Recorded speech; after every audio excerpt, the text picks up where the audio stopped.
Hello everyone, welcome back to the OS World Cup 2023. Today we've got the quarterfinals map pool showcase. This is Azer, and today I'm joined by a bunch of map pool people. Let's all go ahead and say hi all at once. Go ahead. Hi! Hi! Perfect, we got that out of the way. So this, most notably, as always, quarterfinals is going to be the round where the pool increases in size quite a bit. So we've got one extra map in each mod slot now. Anything to mention about that before we begin? I got nothing. Yeah, it's the same as last year as far as pool format wise, so shouldn't be seeing many differences, at least in the size of the pool. Yeah, for the uninitiated, that means 5 no mods, 3 hiddens, 3 hard rocks, 4 double times, and 4 free mod maps. So, a bit of expansion in every single mod pool. Alright, well, let's just get started then. Yeah? Go ahead and toss up no mod 1. Apparently Okay. Music is a little bit loud, but it shouldn't stay loud for long because Has been taken care of. Summer actually, Swords. Yeah, there's gonna be a Poshki, kind of like wide angle aim map. So it's gonna be kind of contributing to the normal 1 factor here. We're gonna have some dedicated aim for our slot at 210 BPM. Yeah, like I don't think it's really like super wide angle. It has some awkward aim, but like as far as no mod ones in this tournament have went, this is by far the most normal. I'm pretty sure, or like an aim map.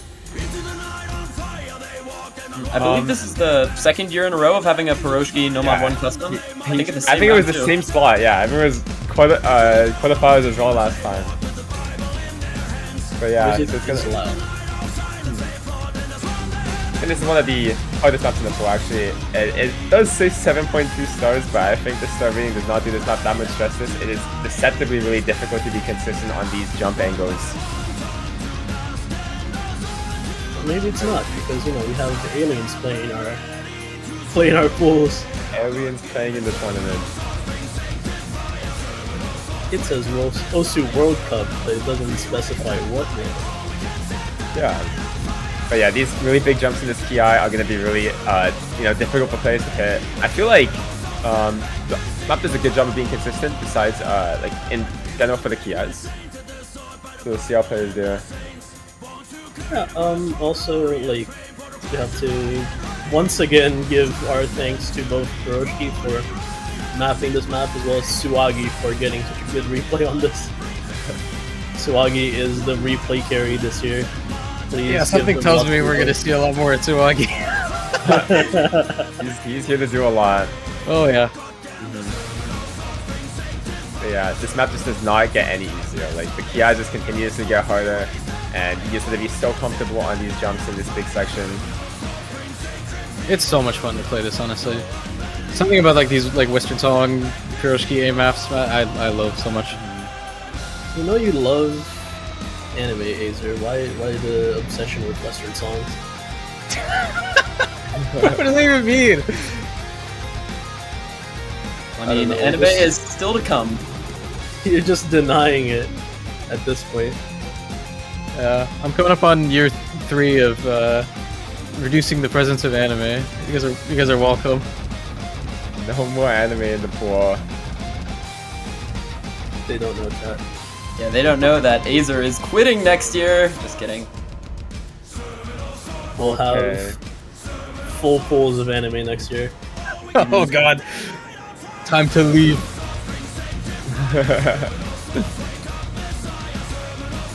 Yeah, as we come to the end of the map here, you can pretty much see that, like, it's a... Oh, yeah, that's tragic. It's actually, like, a little bit faster than usual for No Mod 1 as well. Like, 12 BPM peak, at least. Yeah, So, but... Look at map. Yeah. It's really satisfying. Azer's been quitting for the next year for the last 5 years. It's kind of true, That's actually. kinda Yeah. Please let me leave. Alright, Anyway, here's no mod 2. Oh yeah, this is definitely a stream map, guys. this is my favorite. We had a normal no mod 1 aim map, and now here is our completely normal, definitely a flow aim stream map no mod 2. Slots are dead. Guys, it says hidden extra on the diff name. Why is it not on hidden? Hello? It's yeah, gonna here's be Tobo. yeah. It is Toho. Yeah. But yeah, it's gonna be kind of like this rhythmic kind of feeling, heavy overlap on air 8.5, so kind of similar to Sangaswapma, really a lot less aim, a lot more kind of reading, is even harder in this map. I just see in chat, Knowledge King, question mark? Yeah, you guys were bullying us for like having some normal maps and normal slots and still saying slots are dead. Well, here is the clap back for that. I feel so sorry for Knowledge King. He sees Nomachu gets like deconstructed before his own eyes. So yeah, it's a cool map, I think, overall. I think it does a lot of different things, kind of have this kind of very intuitive rhythm to play, and also at the same time have these like difficult overlaps, so it has like this multi-skills type of feeling that we're really going for in this slot. Yeah, also crucially, I think the reason why we went for this, like, as a bit of insider baseball, this was like a, not last minute, but it was like very recent pick, and we realized that the pull was a little bit too fast, so we wanted to slow it down somewhat, and this was a great way of doing it. Yeah. Thank you to Matthew for the replay. Big ups. Good play. Does he miss here? I don't hope not. remember. I think he does. Oh no, he did it. Oh. That's by far the best stack on this map, by the way. There's nobody even with 98, and he's 99ing in this. Like, 99.7 actually. This guy was dreaming about this map, bro. It's actually in his mind. On to Nomad 3. Next, really cool alt map we have this week. So, hope right. you guys enjoy. Yeah, we've got the alt pick as the Nomad 3 this week. It's actually a pretty special one. You may recognize the artist if you've watched the round table. Let's we got to listen to some ambient breakbeat as the alt pick. Definitely the alt pick.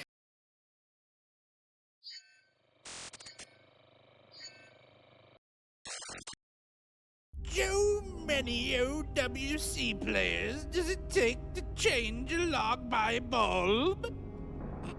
None. They're too busy.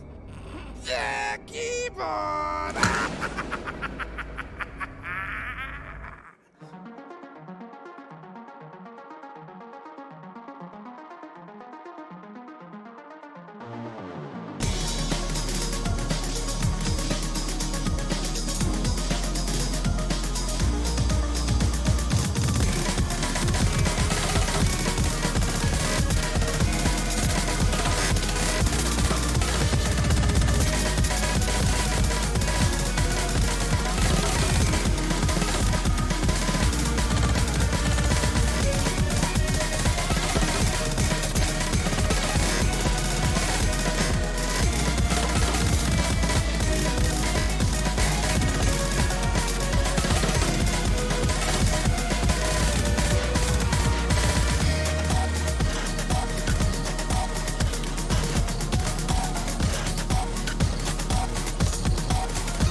Wow. That was a great alt map, don't you agree? Well, there it is. It's a great original by Cydosis. Thank you so much for working with us, as well as Bullmaster Flex for the artwork in the background. Very enjoyable map here. Yeah, it's gonna be Yeah. some speed Nomad. Definitely. Yeah, And alt Thank map. you to Alden. Thank you to Alden for working on it. Thank you to Jackson for being fast and eating grass. Yeah, on to No Mod 4. All right, well, wouldn't you know it, we actually have yet another one. A little bit of a reference here to Indian culture. We've got a little bit of a song here. Very interesting tech pick, but for real this time, it's actually a tech pick. Let's take a look at Mac Roger.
It's so good, man. What a song. Yeah. It's fire. Can we all try our hardest to pronounce it in a Japanese way so we actually get the Indian reference of the title? So somehow I've been working on these originals for like 6 months, but I just found out that the title is a reference to Maharaja, which is like an India thing, and supposedly for Japanese people, that's it's a little bit of a play on words, or at least sounds very similar. Again, huge thanks to Nara for the background. This background is so good as well. I love having these artists on board. And yeah, the map is, it's a tech map. That's crazy. Nomad 4 is actually a tech map. Yeah. Thank you But to also- Decatan for the replay. What's up? Also, I'd like to note the lots of streams in this tech map. You could make a few connections there with a lack of, streams in the Nomad 2. Going to be showing up in the Nomad 4, but now on to Nomad 5. Nomad 5, huh? All right, let's take a look at Nomad 5. Okay. Okay. Oh, Pascal's No Mod 5. Who is that? What does that number say? What? CS8? 8. 8. Eight. The CS is 8. And it's going to be some raw precision. Thank you to Scar Pascal for making this sick map. This map is awesome. Yeah. Also, 4 minutes and 43 seconds long of CS8. So definitely gonna require a lot of consistency on the skill set to even be able to get a good score on this map. It's not 100% accurate, that number, but it is like somewhat close. Like, this is longer than 4 minutes, so you'll have a hard time like maintaining your pen grip, your mouse grip, whatever, and actually being able to properly aim these, especially as we get to some of the spikes on this map, which are very, very hard. And yeah, this is a certified Squirrel Pascal's classic. If you ever played any of his ranked maps, he loves to do fun things with CS and experiment a lot with like precision and big circles, and you had to get him in for at least one of them. It would have been a waste to only have Squirrel Pascals do a double time map, because you know this just type of map is something that he is so good at. Also, can someone specify what the artist name for this song is? No. Okay. So, yeah, huge banger from PPC here. PPC, let's go. This is a crazy fucking name for it. Yeah. I think there are going to be some teams that benefit heavily from this pick and some teams that heavily don't. You know, this kind of upper echelon of precision is something that not a lot of teams can really access, and, you know, there's some specialized players. I'm not going to say any names I have in mind, but I think it'll be extremely rewarding for them. This C being Turbo Banana, says Firefish. I agree. Goodness. I love bananas. They're super fruit. But yeah, I think this map has a few phases. The first 2/3 of this map, I would say, is not too heavy in terms of difficulty. There's these chorus sections that have a lot of repeat sliders that you can find breaks on. But then there is a guitar solo that I'll hesitate to call a diff spike because it did get balanced a bit. It's still like every definitely a diff KI, every solo is a diff spike here, because Yeah. the actual like difference between the verses and the actual like choruses is very high. So it's like it has a lot of contrast in the map.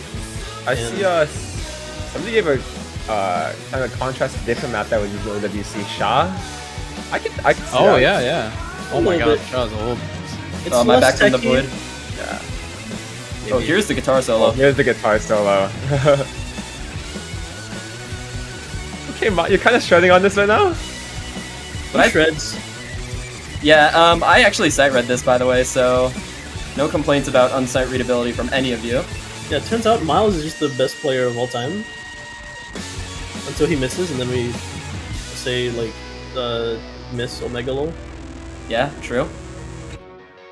Yeah. Yeah, at the end of the day, the patterning in this is still really simple. It's just the precision part of this. In my opinion, from testing this a little bit, it's definitely just like the snap to different areas of the screen, I think, that is likely to get people to miss. Not so much any of the like weird patterning or the streams or anything. Like, I think that Sure. solo is actually really fine. Oh, the Miles shake is starting. What do you mean? It's coming. It's coming. CSA. It's coming. Yeah. Anyway, like this last chorus, you will notice that instead of doing the like reverse sliders patterns where you do the fast reverse sliders, there's gonna be some like circles, some triples, and that would be tougher for some people and like easier for some. But I think it just increases the density overall in this last chorus. It was nice. All right, who's brave enough to first pick this? Like full nerves. Let's see it. I would say United States if they were facing almost any team other than Canada. Yeah, Oh, they'll probably do it anyway. If Kazakhstan was still in the precision, tournament, they would do I it. feel like USA was still doing it though. It's like Ah. when I had like in mind of good precision players, I always think of like Fire Agent Bashi instantly. So we'll see. I think Anyways, if you that's have so too much many fun. good precision players, they just ban this. But Mm-hmm. yeah, Oh, there's so Hidden many one? maps to go over. I feel, I don't know. I don't think it's gonna be too common to ban this. Yeah. All right, Hidden One, probably my favorite this pool. Honestly, this map Yeah, is so much This map fun. is sick. Oh my god, Buddy flip, dude! cooked. Holy flip, dude. Weenie Waka by Funny. This is gonna be some awkward general consistency on Hidden One. A lot of streams, a lot of awkward aim. This map is so cool.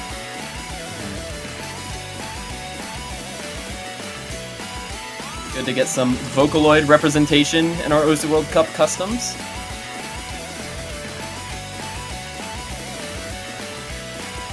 Yeah. So this map looks really normal. That's all I'm gonna say for now. It just looks like your average, you know, awkward aim consistency map till a specific section starts happening. It's still pretty dense. Like 200 BPM, 9.3. you have some slightly newer players having difficulties to read this density, but you'll see. Eventually, this map does have a way of surprising you.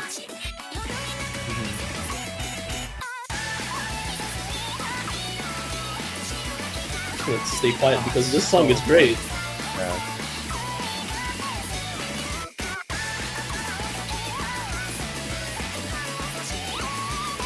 Yeah, thank you to Troggy for the replay. Yeah, it's pretty chill up until a couple points. There's a really long combo section here. What's the funny number? Ooh. Yeah, I think this map contrasts really well with the Nomad 1. That map is pretty much just aim consistency, and this one adds a little bit more to the table. See some of those awkward triples, a slightly higher BPM. So a little bit more to contend with on this map. For sure. If I may say the doomed word, this map has more flow than the Nomad 1 and any other aim map in this pool. Here come the streams. Oh, you're going crazy. I'm just a little hard here. They look hard, right? They look very hard, but they're actually fairly natural to play. And this is not just me being blindly confident again. No, this is intensive playtester feedback. Yeah, I Because think they were once not comfortable to play. at an eye view, it kind of looks like those patterns in Ryusei Aika's map of, I think, Tokyo Teddy Bear, where the flow is just so unbelievably hard to hit. But it does flow pretty nicely in this one, although it does look like those patterns. If there's a map I can compare that to, it's like the Extreme Diff or Big Speed. From Anna Apple, or whatever their name was at the time. Yeah. Lego Hardest Man. section of the map just hit. I think it's breaks. The break They're is very gone, so reminiscent of really like old bad. school mapping where they just decided to put breaks because they could. Like.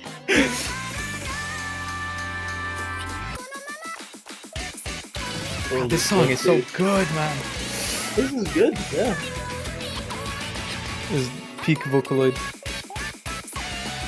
You, man.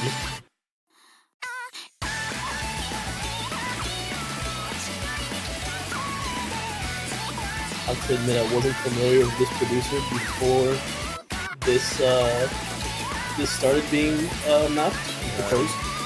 But this song is just great.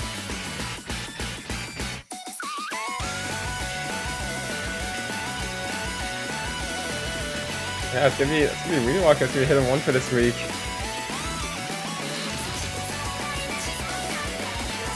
Surely this is played in every single match.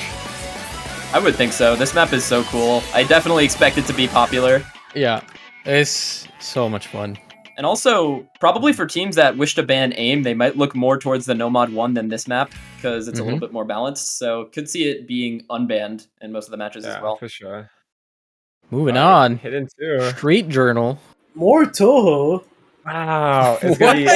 But I thought we Clueless. hated Toho because of last Yeah. week having none. This is gonna be the density aim pick, kind of similar to last week's Hidden 1 actually. But it's gonna be some 206 BPM, Air 8, high density aim made by Julius. Map is not as hard as the spike from last week, so it should feel a little more streamlined. But it is 6.26 stars in the Air 8. It has less stuff going on, which I thought was one of the main complaints of last week's Hidden 2 being so hard. So this one is basically just your old kind of like mid-thousands Russian style with like some awkward aim, low density, or like high density, I guess. And yeah, totally. Slots are revived for a single map, guys. I'll try for a little bit of this for. It's okay to always go back to the basics if it's needed. We're necromancers here, man. Like, we just kill slots and we revive them over and over every week. It's crazy.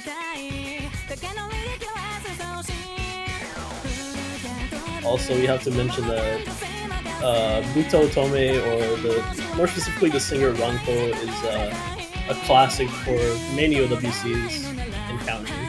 Oh yeah, for sure. I struggle to remember another BC without a Ranko song in like recent years. I can't remember the last time. Yeah, it's just such a staple. It grew.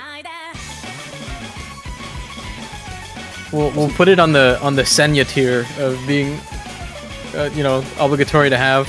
Yeah, and they're both mainly Toho related vocalists, so made that fun. Also, Yeah. this is a shorter map in the pool. This is only 2 minutes 35. Yeah. We already used We Hate Toho last year, so we like Toho again. True. Yeah. We like Toho in the same pool. We put a Toho map and we hate Toho in the same. In the same mod pool as well, actually. Yeah. They were both free mods. I think that was the week with Utage, right? Yeah, it was. The blocks in that. Hey Junie, we had Senya DT I think last week, right? Round 32, yeah. Yeah. Yeah. The DT one's like Senya. Mm-hmm. Alright. Now, where did the alt map go? Yeah. Oh, Ooh. This is Taifu Ika question mark. Risan? Yeah, map by Toybot. Could be some classic O actually on the hidden B slot. So it's gonna be kind of flowy, kind of snappy, mix of both at 290 BPM. Also, this is a classic, like, I don't want to say Osu song because, like, it existed before BO, before Osu, but, like, this is you might recognize the song from a classic map by Guy. I believe he mapped the song as well. And then Toybot decided to take a crack at it, and then it was a really nice map. My memory told me it was Rizia who mapped this, but Guy and Rizia kind of come from a similar vein of an era of mapping, so anyway, you should know what to We might expect. have both. Yeah. Yeah, probably.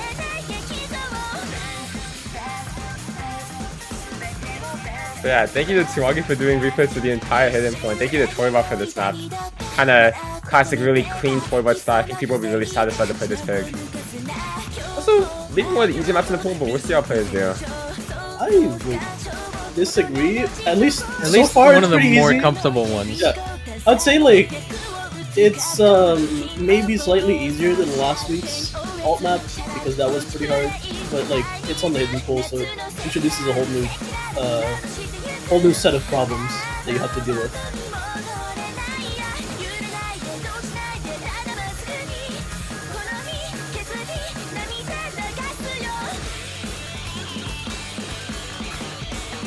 Just a lot of fast aim in this one. Yeah, that jump is demon. Yeah. Just go straight, pretty much. How could it be even? Do this.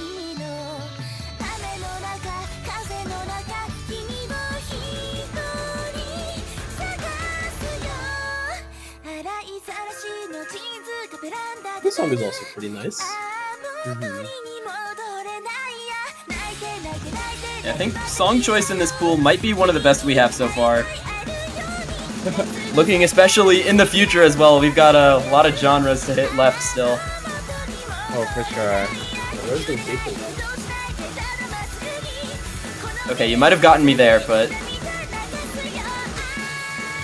next song is a different genre than we've seen so far. Yeah, I would definitely say so. Okay, but you could like that song that we're about to play could follow any genre, and you could say this is such a unique Yeah. artist Yeah. that Follow any of them. everybody's going to know, and I'm so happy to see again. It's Igor. Yes, we have some. I want to call this even like almost like control tech in terms of like skill set. It's gonna be Figure Folate made by Altai, replayed by Revo. Thank you That's the so much. pronunciation. That's one of the pronunciations. How do you pronounce it? How do you pronounce it? Figfol? Figfoy? Boy, Figfol. close enough. Listen to the French guy, please. Yeah, okay. You're a fake French. You're a fake French. Okay. Not close enough to being French, but yeah. I think this is definitely not your average like anime aim hard rock one. It has so much more than that. It has slider control, has streams, has a lot of like pattern aim. It's got a lot. This map is so scary, but I think also you're doing- so interesting. I don't know, like Altai just has a way to make these songs that we're like familiar with, that don't have too much going on, just visually seem so interesting. I'm not sure what it is. Something about like slider design or something. It's kind of a wizard. Chiv, I was gonna say you're doing this a disservice by even comparing it to Anime Aim Hard Rock 1, because then people are gonna still think it's an aim map. This map is, for what's typically, I think, the most sight-readable slot in a tournament, historically, the Hard Rock 1. This is, like, unironically unsight-readable. Like, you have to practice this map. This is For my sure. favorite part of the song. I still don't know what they say here. I don't think anybody Aren't does. you Like no, it's French, but it's like nonsense.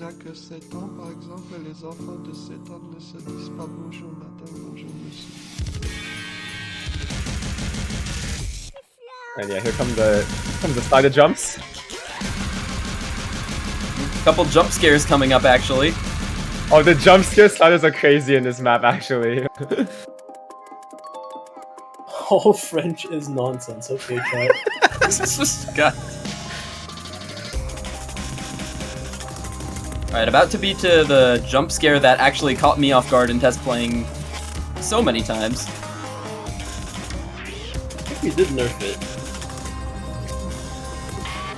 Might be I think playing the unnerved version. it's still a jump scare. It's still a jump scare, but it's not like FNAF anymore. Oh, that was one of the misses you could have had. Alright, here it comes. Woo! Yep, That was another is one of the gonna misses cause you some could have misses. had. that's the FNAF slider. So far, I think he's only slider broke.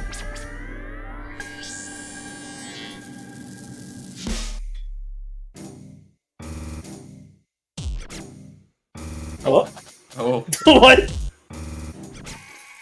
No, these are misses that you can have in match. I think they just stopped trying, honestly.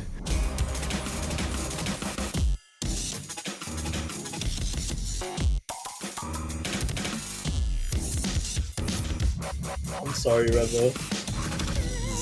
Yeah, shout out to Rebel for the replay. Yeah, Shoutouts to all I have to revive this guy. The background.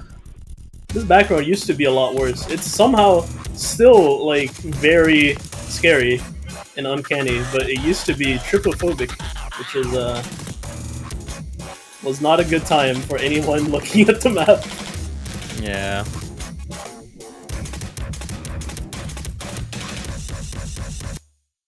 Alright, that's Hard Rock 1. Thank you It's all the such a time. crazy map. I really wonder how well people are gonna do on that one. It's a very unique pick. Yeah. Crazy map, crazy song. Hard Rock 2. B-Class Heroes by Neto. With some Vocaloid. We love More Vocaloid. Vocaloid. Let's We love go. Vocaloid. Please. And here's your more normal aim map, I guess, but still also not really that normal. Features a lot of geometric patterns. Share this image if you wish retweet with your mom. Liked and retweeted. This This is sounds like a really... What's up? no, this is like a lot more traditional than the other precision pick in this pool. Just because there's like way more aim and then like not many like complex patterns or like slowdowns or anything. This has basically like I want to say 5 triples and a stream. That's the amount of 1-4 in this map. Otherwise, it's just aim. It reminds me a lot of like the Sapphire precision maps, where it's like Vocaloid, kind of aggressive, Utsupi kind of production, and then just spaced. Star rating pretty high, up at 7.22, but I think the map stats really add to what makes that. Also, I think this is nerf on laser. Should be. Is it? Because I believe the showcase star ratings are all on local. If I had to guess. Don't quote me on that. Not that it matters, because you won't be getting TP from it.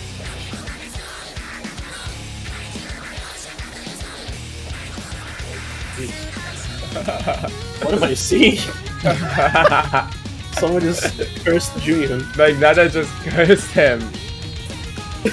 Anyways, yeah, so somebody wants to this provides a really nice counter support. Not really, you don't have like, you know, aim heavy hard rock 1, as well as, you know, your other precision map is like not really like jump aim, it's more just like control precision. So it does a lot of wonders for the pool in terms of balance. Also, again, it's a good song. I feel like if you're looking for this type of, you know, old school mapping, grid style, Vocaloid stuff, there's only just one person for that, and that's going to be Neto, right? Just doing pretty much the best job you could have for this style of pick. Yeah. I also think this is kind of going to be a breath of fresh air for people after last week's precision map that was really chain missy. I think people chain miss more than I expected on that, and I still expected people to chain miss on it a lot. I don't want to comment on skill issue, but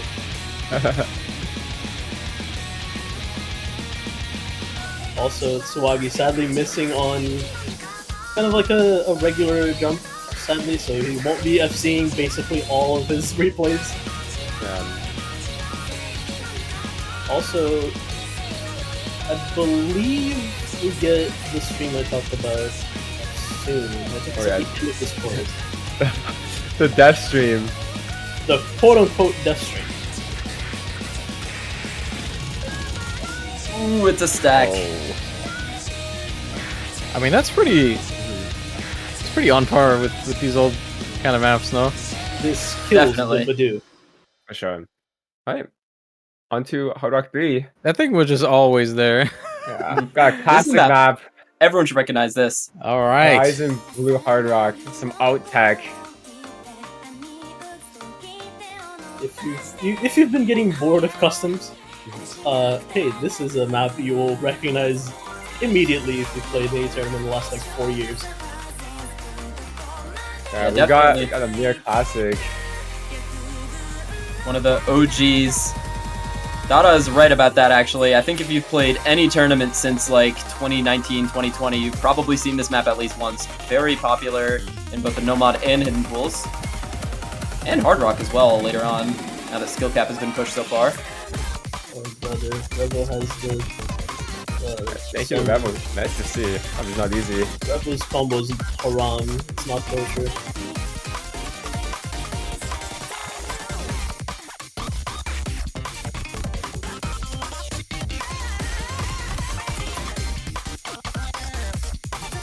Yeah, I I'm think just that, happy to find a place to put some Mir Lapix.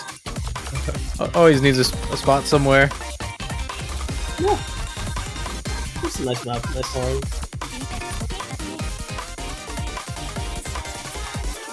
Really don't know what else to say.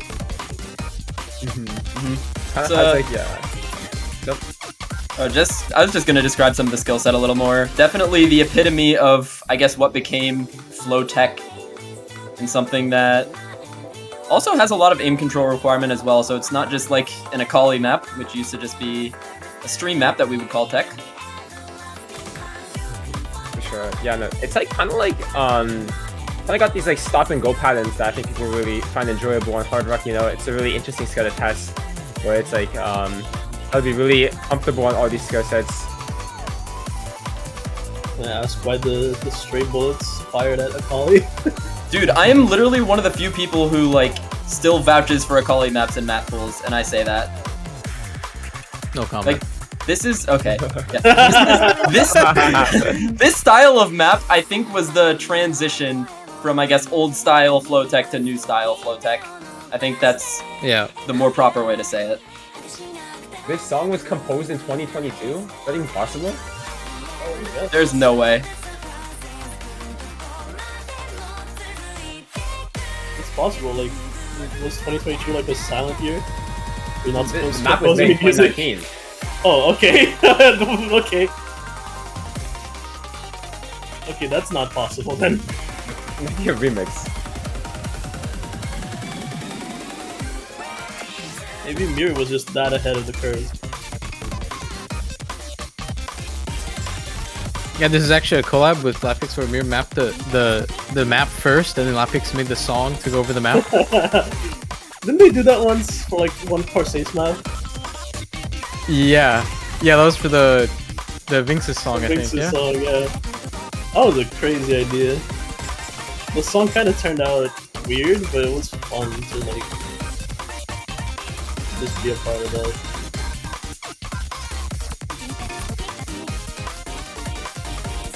Oh my god, there's no way Revo Oh, Slider come breaks on. right No before the way. slow ending. That is so tragic. That's a realistic miss, actually. Yeah. That's it. I mean, if you're a little bit nervous, definitely something to expect. Yeah. But yeah, that's Horizon Blue, Hard Rock 3. Now, you're mentioning Lapix and Mir being a really iconic Oh, man. duo. Well, we're going into a duo that might actually be as iconic as that in DT1. Classic. Yosei It's Teikoku and Satin. That is... Oh my god. The classic of classics. The GOAT! GOAT! GOAT! That's why he's the GOAT! Listen, Yeah, this is all a I'm really saying- OG map. Yeah, this is a insanely OG map. Like anybody who's like keen on farming that kind of old DT style map with like some of the more like simple patterns and like comfortable jumps. This is familiar to any of them. This is an insane classic. So it's like kind of really reminiscent of, you know, old style aim. It's very like kind of geometrical, symmetrical. You'll see what I mean. Not like any like not even close to the style of DT1 this week. Although it's the same BPM, it's a very different type of aim. And it's kind of bursty. Yeah. A little more tapping this time. The good thing is that all the bursts are very, very close together. So even if you're like a little gapped on the speed, you can still like just strain a little bit harder and kind of knock it out a little bit. And also, you can use the forbidden techniques also. True. For sure. That is in 270 BPM still. Yeah. It's pretty funny to think that, you know, not that long ago, these would be considered pretty hard bursts, but then I think Rapid Trigger happened. So other people were saying, you know, each one is really easy last 2 weeks. So we kind of, you know, moved it up a lot. This is gonna be at least a 0.5 an increase for SR. So XD. it got a lot harder. XD. I think a funny comparison that I actually want to make with this map is Mold from last week's map pool, in that people really weren't sure whether to call it more difficult by its aim or its streams. I think you could kind of apply that same logic to this map, because you could call it a speed map and still miss on the jumps, or you could call it a aim map and then still miss on the burst. Like, this map just throws a whole package at you.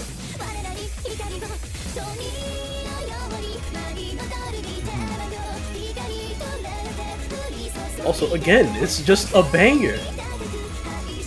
Like, every Yosei Teikoku map we have in OWC is, like, I think contractually obligated to be a banger. I'm gonna start some pre-hype too. Like I already saw somebody saying the song choice in this pool is phenomenal. Like I hope people stay for DT4, man. Like that's a banger. That's a come fucking on, banger. come on. No My spoilers. goodness. There's no spoilers. The whole gonna say what it Freebot is. pool is great too, honestly. Honestly, So many good songs. yeah, no, every single one of the songs from now on, I'm pretty sure is just a banger. But it's pretty hard to beat this, I'll be honest. Like, What height? Like, it's crazy. I don't know about you guys, but this was like actually one of my like skill benchmark maps. Like, I have like C ranks and B ranks on this with DT very deep in my locals, and hidden runs as well from like 2015. I'd love to be able to pull this. Alright. Yeah, it's DT1. Nice to see it. And onto DT2. Also a very classic song, but not necessarily the most classic map. Is it's a custom we have this week. We have Paranoia by Ice Stray. Replay by Ampy. Thank you so much. Another bit of a classic here. A new touch on the classic. Is it Vocaloid again? No, this is a. Having is the cover. I think it's over, yeah. Who typed it? Yes.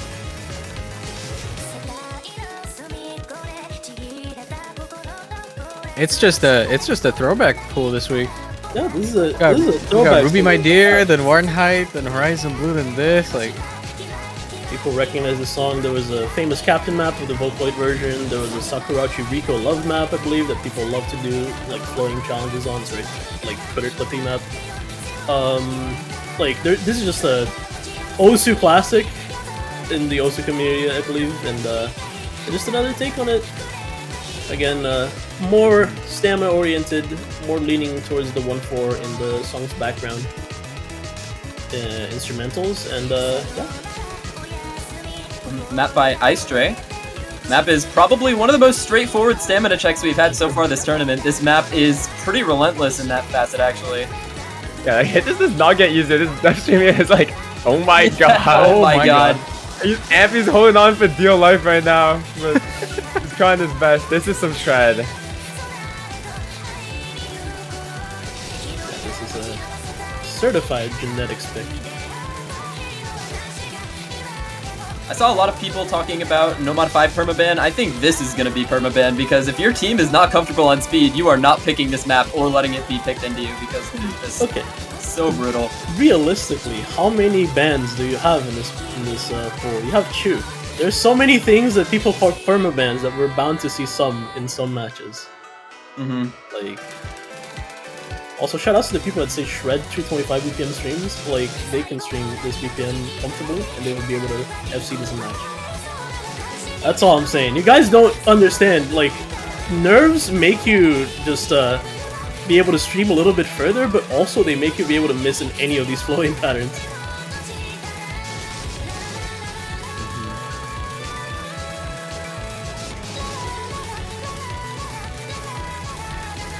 Alright, now that all these old maps and Osu classics are getting great reception, it's time to launch the Big Black. I agree. Okay, let's make some changes to the Fremont pool. Hold on. All right. I mean, we almost did it like 7 times. DT3. I remember last year. Last year, Anyway, finals hit here's DT3. There's still time. There's a classic. But it's gonna be some 280 BPM. This is 7.7 stars. Oh my god. Yeah, no, this is crazy, man. Can you believe this map was once in round of 32? Speed star rating, anybody?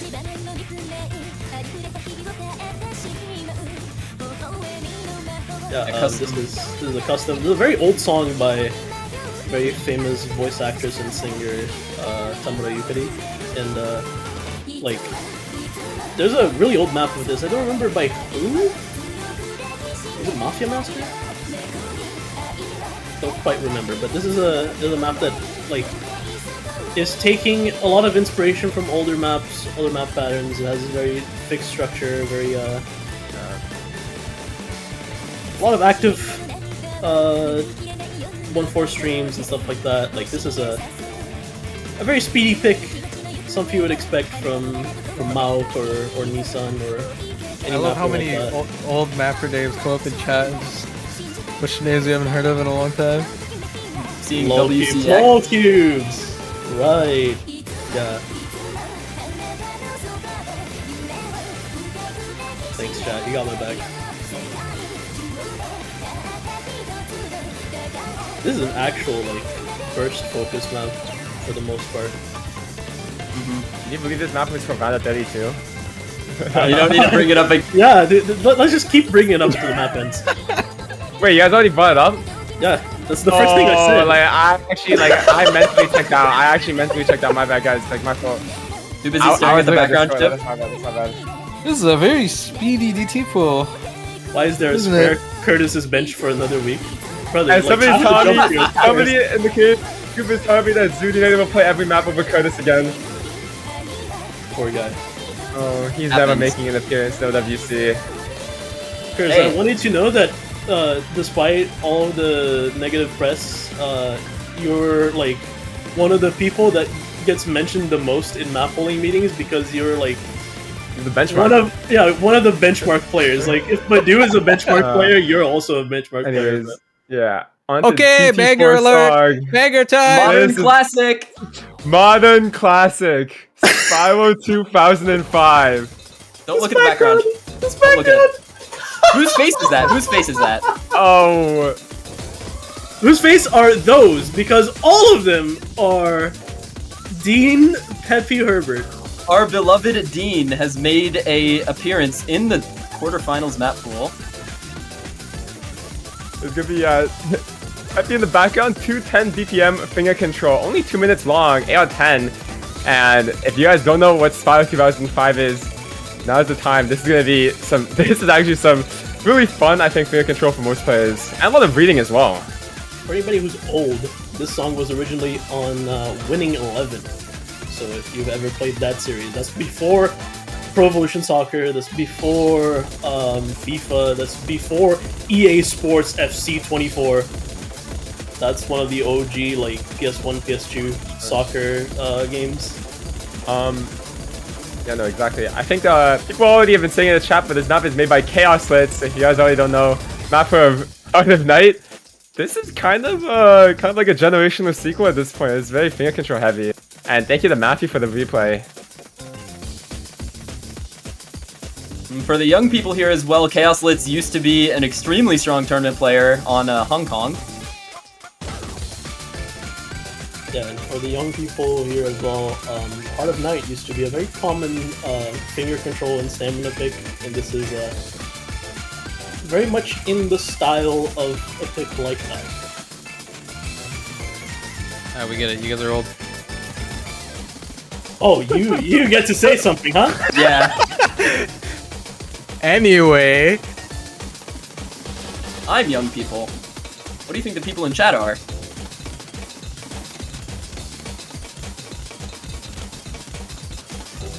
Alright. Yeah, so Matt, thank you guys. And on to Free Mod 1.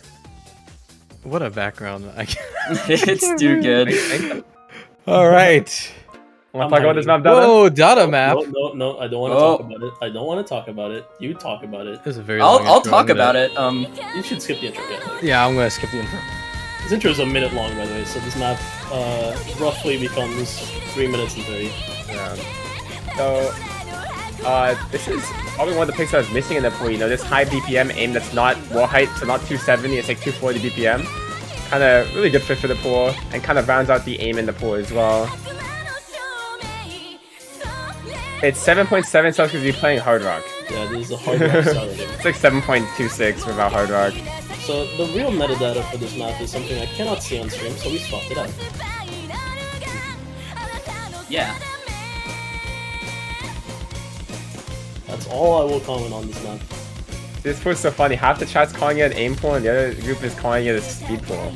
So That's this how is we a know real it's tapping good. Pool? Yeah, like everybody's calling it a tapping pool that's like tapping gapped, and everybody's calling it an aim pool that's like aim gapped. So it's perfect. You made the perfect pool. Wrap it up, boys. I think it's kind of an ethos manipulation that you get from putting in good songs and classic maps. It makes people so happy that they don't remember any of their old salt that they would get from like a pool that doesn't have those. They'll remember it by the end of the week. I can guarantee you that. Yeah, after some teams play their matches. This is also not 4 minutes long. Yeah, it's like Yeah. 3 minutes and 20 seconds. It's just the intro. Yeah, you just have to skip it. Oh yeah, 1/3 stream here. And one there's guy's another holding one hostage. in a bit.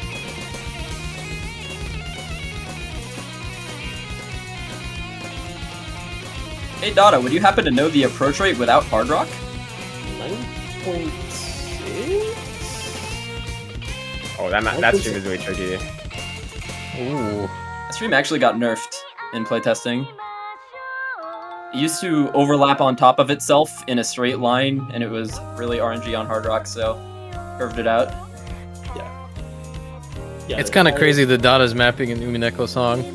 Yeah, finally. After 6 billion years.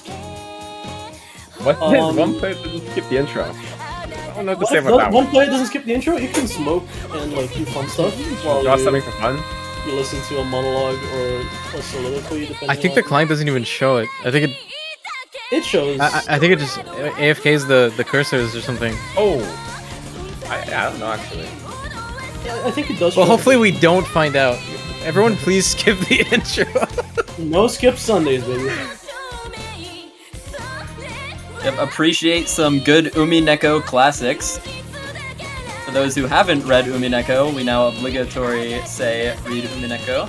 Read a Neko. It is Kino. Definitely. Anyway, map stats for this without Hard Rock because Hard Rock kind of obfuscates it. It's just 3.6, here 9.6, and OD 9.2. Star rating is 7.22, I believe. So on the harder side of the pool star rating wise, but only in Hard Rock it becomes like this very otherworldly monster of star rating that it is here. Yeah, that's free mod 1. On to free mod 2, which is going to be, I think tournament players will be familiar with this map because it's been used a little bit recently, but it's a really interesting map. It's going to be Ura Omote Lovers. That pronunciation is definitely wrong, but map by Gazimao. I'm just going to continue to pronounce every single map name wrong actually right now. That was actually not that bad. Yeah. That was like a 7 out of 10. Also, yeah, just want to say before we even move forward with like describing the map, rest in peace, Wabaka.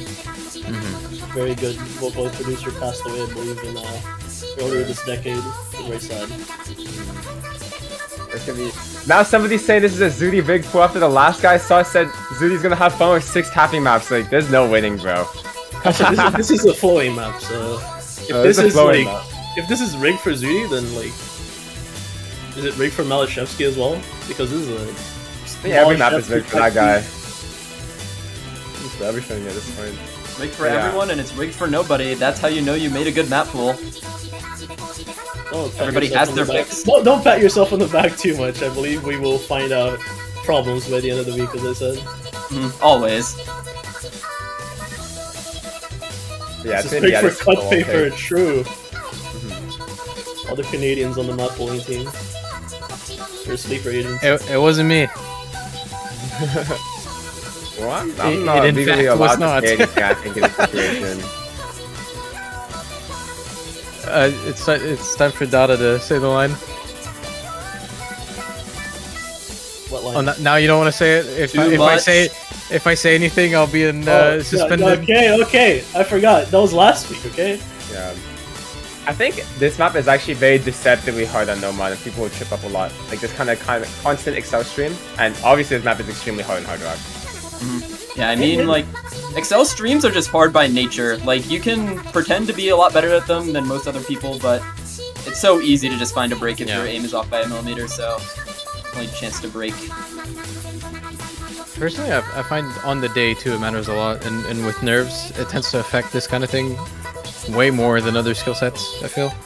Definitely. So precise.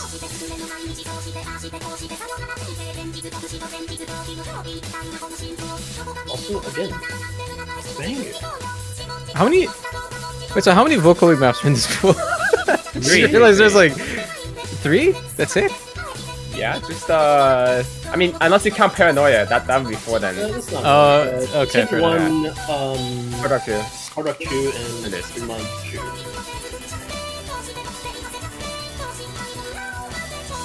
And Fremont 3, and Fremont 4, and Tiebreaker. Oh yeah, no, I shouldn't say anything. Oh.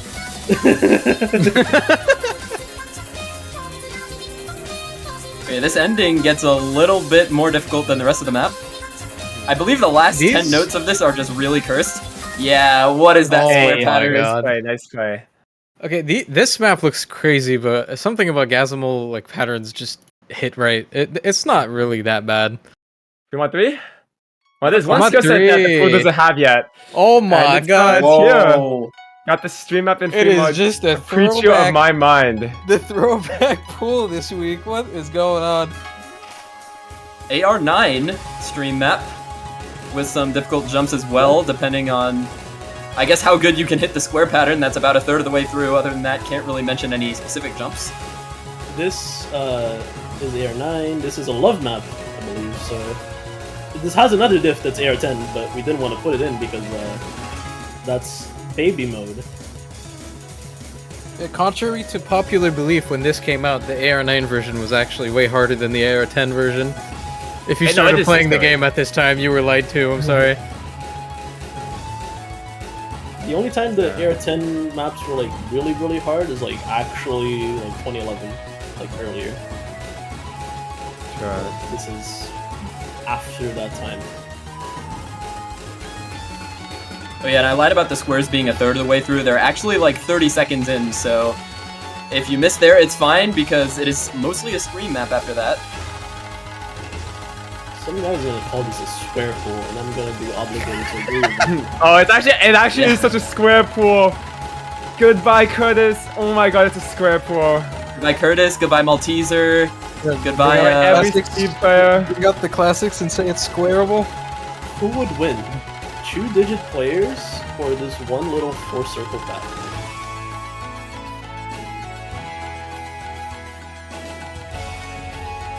Goodbye, Lucrece as well.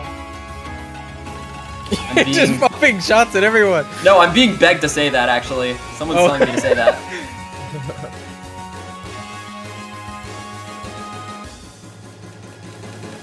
Yeah, Lucrece, you can direct your criticism to Mrs. Bracket K.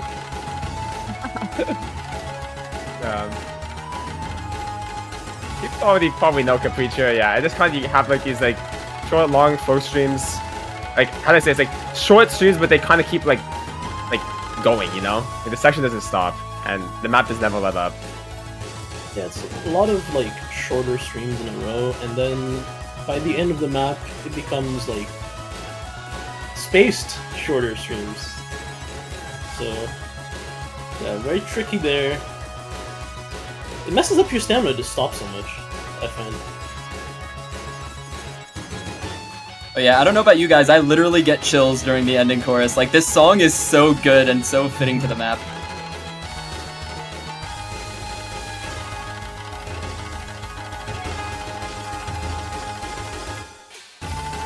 I'm getting radio silence here, am I the only one? We're letting it happen, man. This is a really good replay by Revo. I hope he doesn't miss. That'd be really tragic. No. Bad chest chills.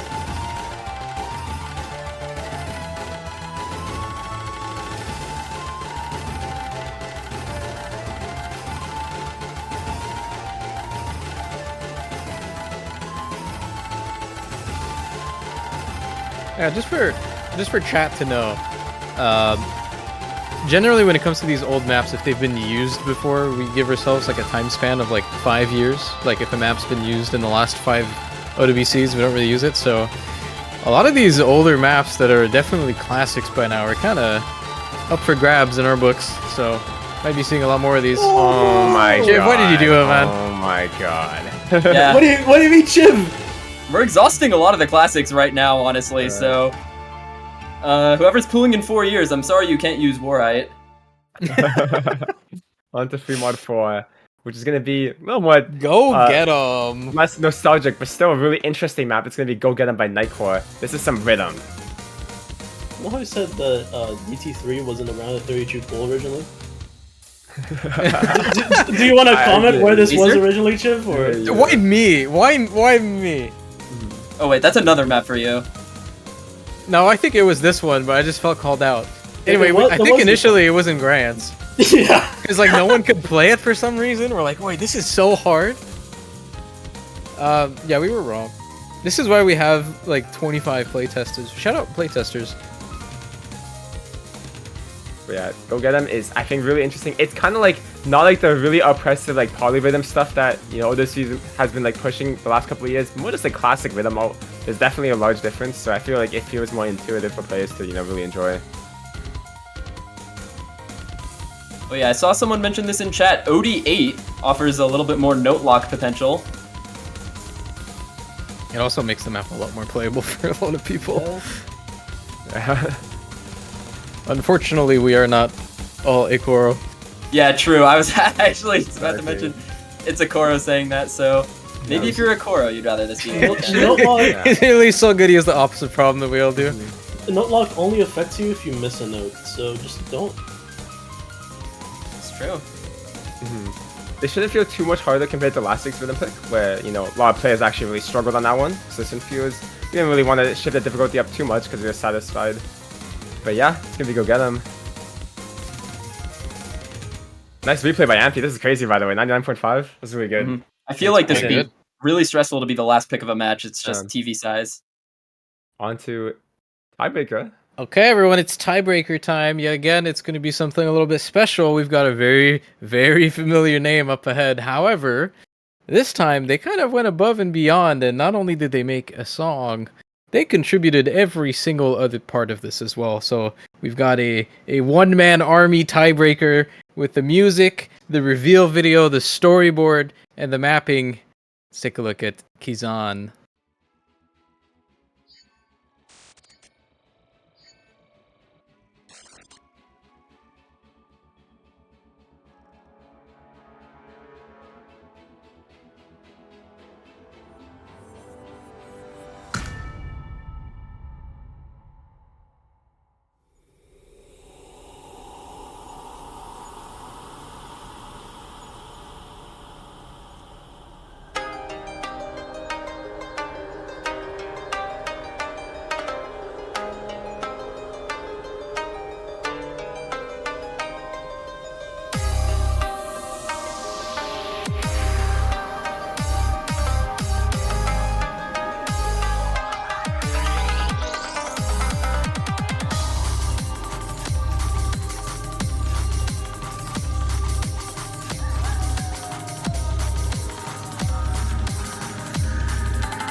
Okay.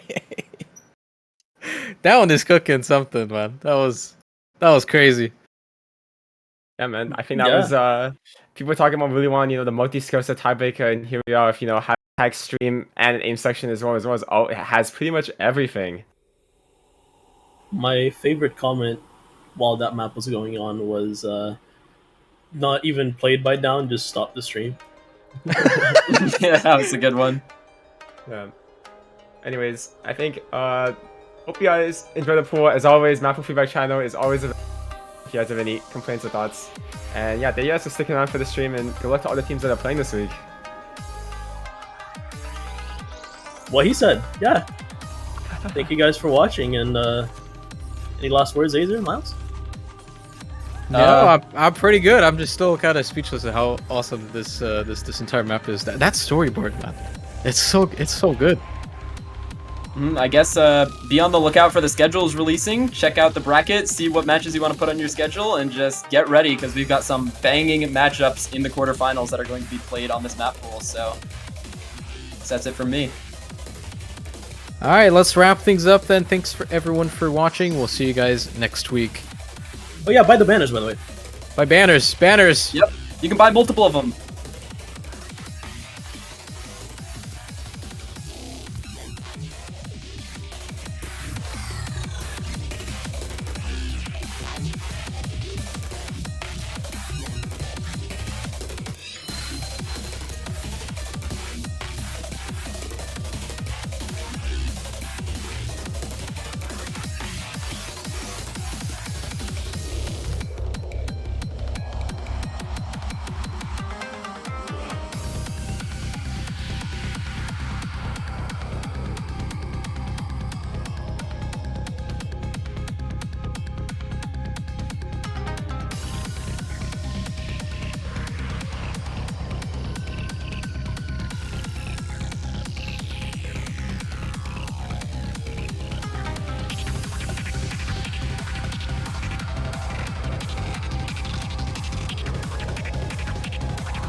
Good morning, good evening, all. Welcome in to the first match of our quarterfinals weekend for the World Cup 2023.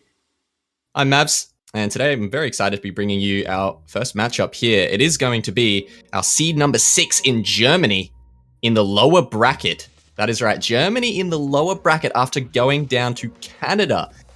A very, very unfortunate early matchup for Germany in that upper bracket last weekend, but they're going to be going up against Japan, who last weekend had a very tight match between none other than Kazakhstan. Going all the way to TB was a very, very good match. I'm joined here today by another Australian caster. It's going to be Kano. How are you doing, brother? Yeah, I'm doing pretty good today, Mams. I'm really looking forward to this one because obviously last week we saw some pretty close results in both of these teams' previous matches. Obviously, Germany, as much as it was a 5-2 result, did have a lot of really close maps. And as you mentioned before, Japan obviously going to tiebreaker with Kazakhstan.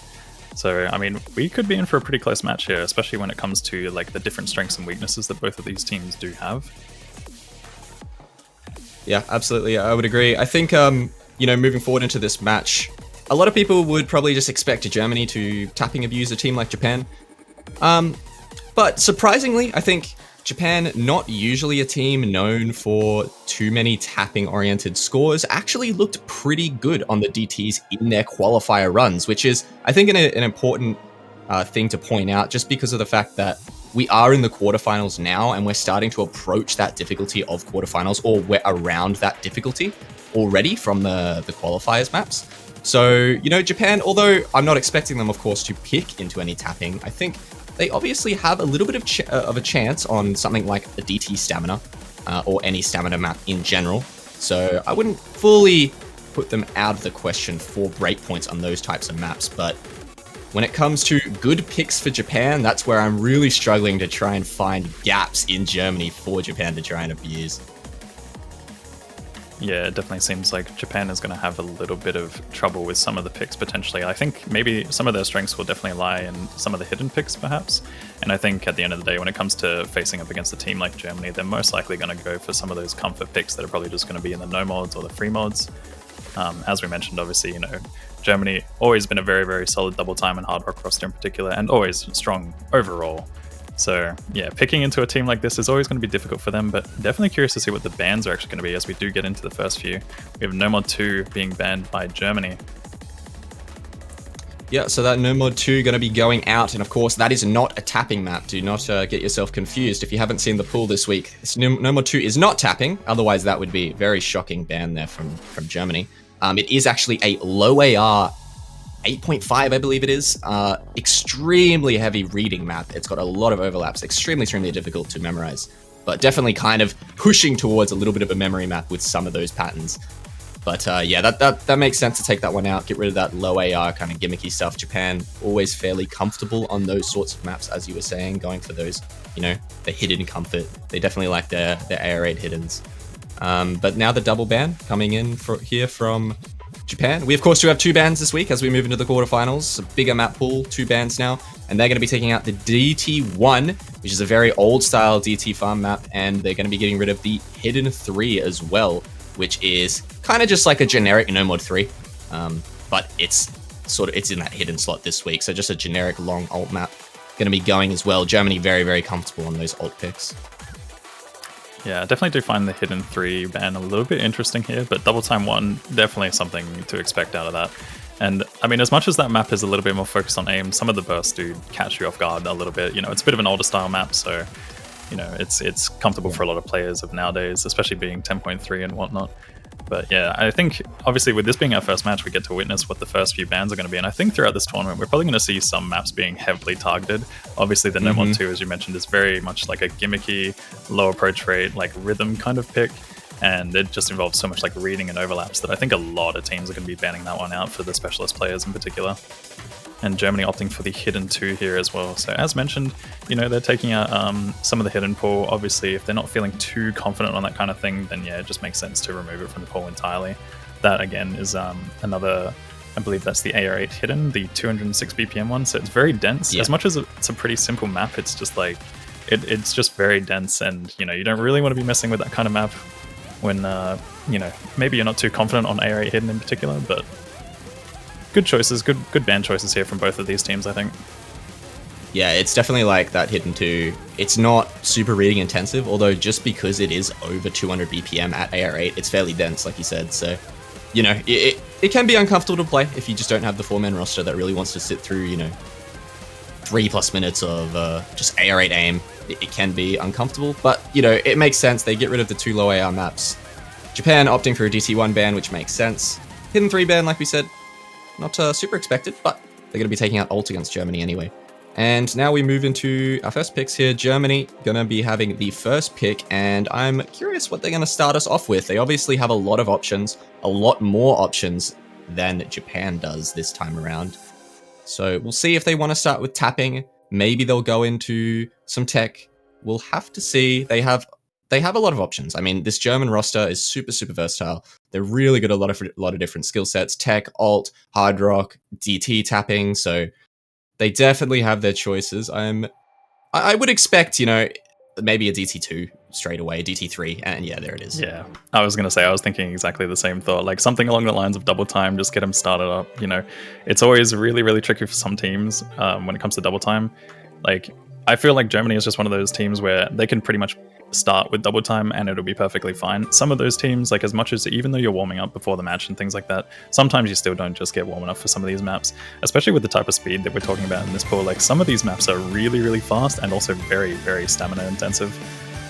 And this one in particular is just one of those maps, which is a pretty generic speed map, but it does have a lot of bursts in it. And it's got a bit of an aim focus here and there, but yeah, for the most part, this should be a pretty comfortable map to get into. I think it's a safe first pick, because it's kind of like testing the waters to see what the DT roster is like on both sides. Yeah, I would agree absolutely, because this type of DT3 now, as we move into quarters, it's definitely starting to push the sort of speed cap of maybe of a lot of these more mid to low seeded teams in terms of, are they going to have a 4th that's going to be comfortable? Are they even going to have a 3rd that is going to be comfortable on something like this? As the bursts in this map start to get pretty long, and it's at, what, like almost 270 BPM? I think it's 260 something. So yeah, this one is actually 281 in particular. It's crazy fast. Like some of these bursts are nasty. Yeah, so 280 BPM, and some of the bursts are pretty long, as you mentioned. Some of these are definitely going to catch off. Potentially, some of the players on Japan, we'll see if they've got a full roster that's going to be comfortable on this. They are going to be bringing in Tichi, Altali, Barbalian, and Ryoshi for this one. Germany, on the other hand, are going to have their classic speed roster in. Tim Kakna, Yeri, Aimbot Cone, and Okinamo in for this one. And yeah, actually looking at the DT3 results from last week in the round of 16, Germany did win it by 1.3 mil. Germany had a 3.7 mil team score on it, so, you know, Japan looked like they maybe had a couple struggles on even last week's speed map with some low accuracies, 93, 94%. So this one, it's not going to get much better. We'll see. We'll see if they can keep it up and see if they can maybe put up some good scores. But I think Japan's chance at taking DT picks is going to be more in the stamina, I think, rather than the raw speed. Yeah, for sure. I mean, this team is just so versatile. Like Germany, when it comes to double time, they are very solid on pretty much any form of double time. And I think going for this pick in particular is a really good one because, just as I said, it tests the waters. You know, you can kind of get a feel for what it's like. And when it comes to Japan, I think this is one that they actually might have a chance of taking a point against them. But, you know, you've got the star players in here from both sides. Like, this is pretty much the common roster that you're going to see for both of these teams. They do have that four-man roster for each side. So as we do get into the map, we will see how that does play out. It gets pretty much right into it, though. This map is just very brutal from the get-go. Yeah. There it is, straight away, a 9-note, 280 BPM burst off the rip, and doesn't catch anyone, but Barbalian and Tichi are to miss early there. Tim Kakner and Aimbot code trade, as early on, as we get warmed up into the map, 2 FCs to 2. And I wanted to say, too, this is a bit of a, you know, a historical matchup in terms of both of these teams have been very relevant in OWC over the past, 5 years plus. So it's interesting to see both of these teams in the lower bracket so early in the tournament, especially Germany. But here we are today. One of them has to go home as we move into the first Ki of the first map. And no one is finding any fumbles as everyone getting through these triples. And there's another long burst coming in, catches off Altaline. That is a big miss for Japan. Now Germany going to take that lead very, very convincingly, as that score lead is going to keep rocketing over to their side as they continue to hold these 4 combos. Yeah, you've got the big 4 combos from the German side, but Tim actually does happen to respond with a break there, so it actually evens things out a little bit more. This gives Japan a little bit of a chance to pull things back. At the end of the day, when it comes to a map like this as well, we are seeing some pretty big accuracy dips from both sides. Like, it could potentially come down to accuracy if both teams do manage to hold on to these combos. It is only about a 100k difference, and that score is going back and forth. But we do see some breaks from the Japan side, as well as Germany also dropping with aimbot cone there as well. So yeah, it's 2 FCs. It's pretty much 2 FCs to 2 here. I know Teachy not quite on an FC, but pretty much there. It is actually quite close, but Barbalian finding that miss was really big.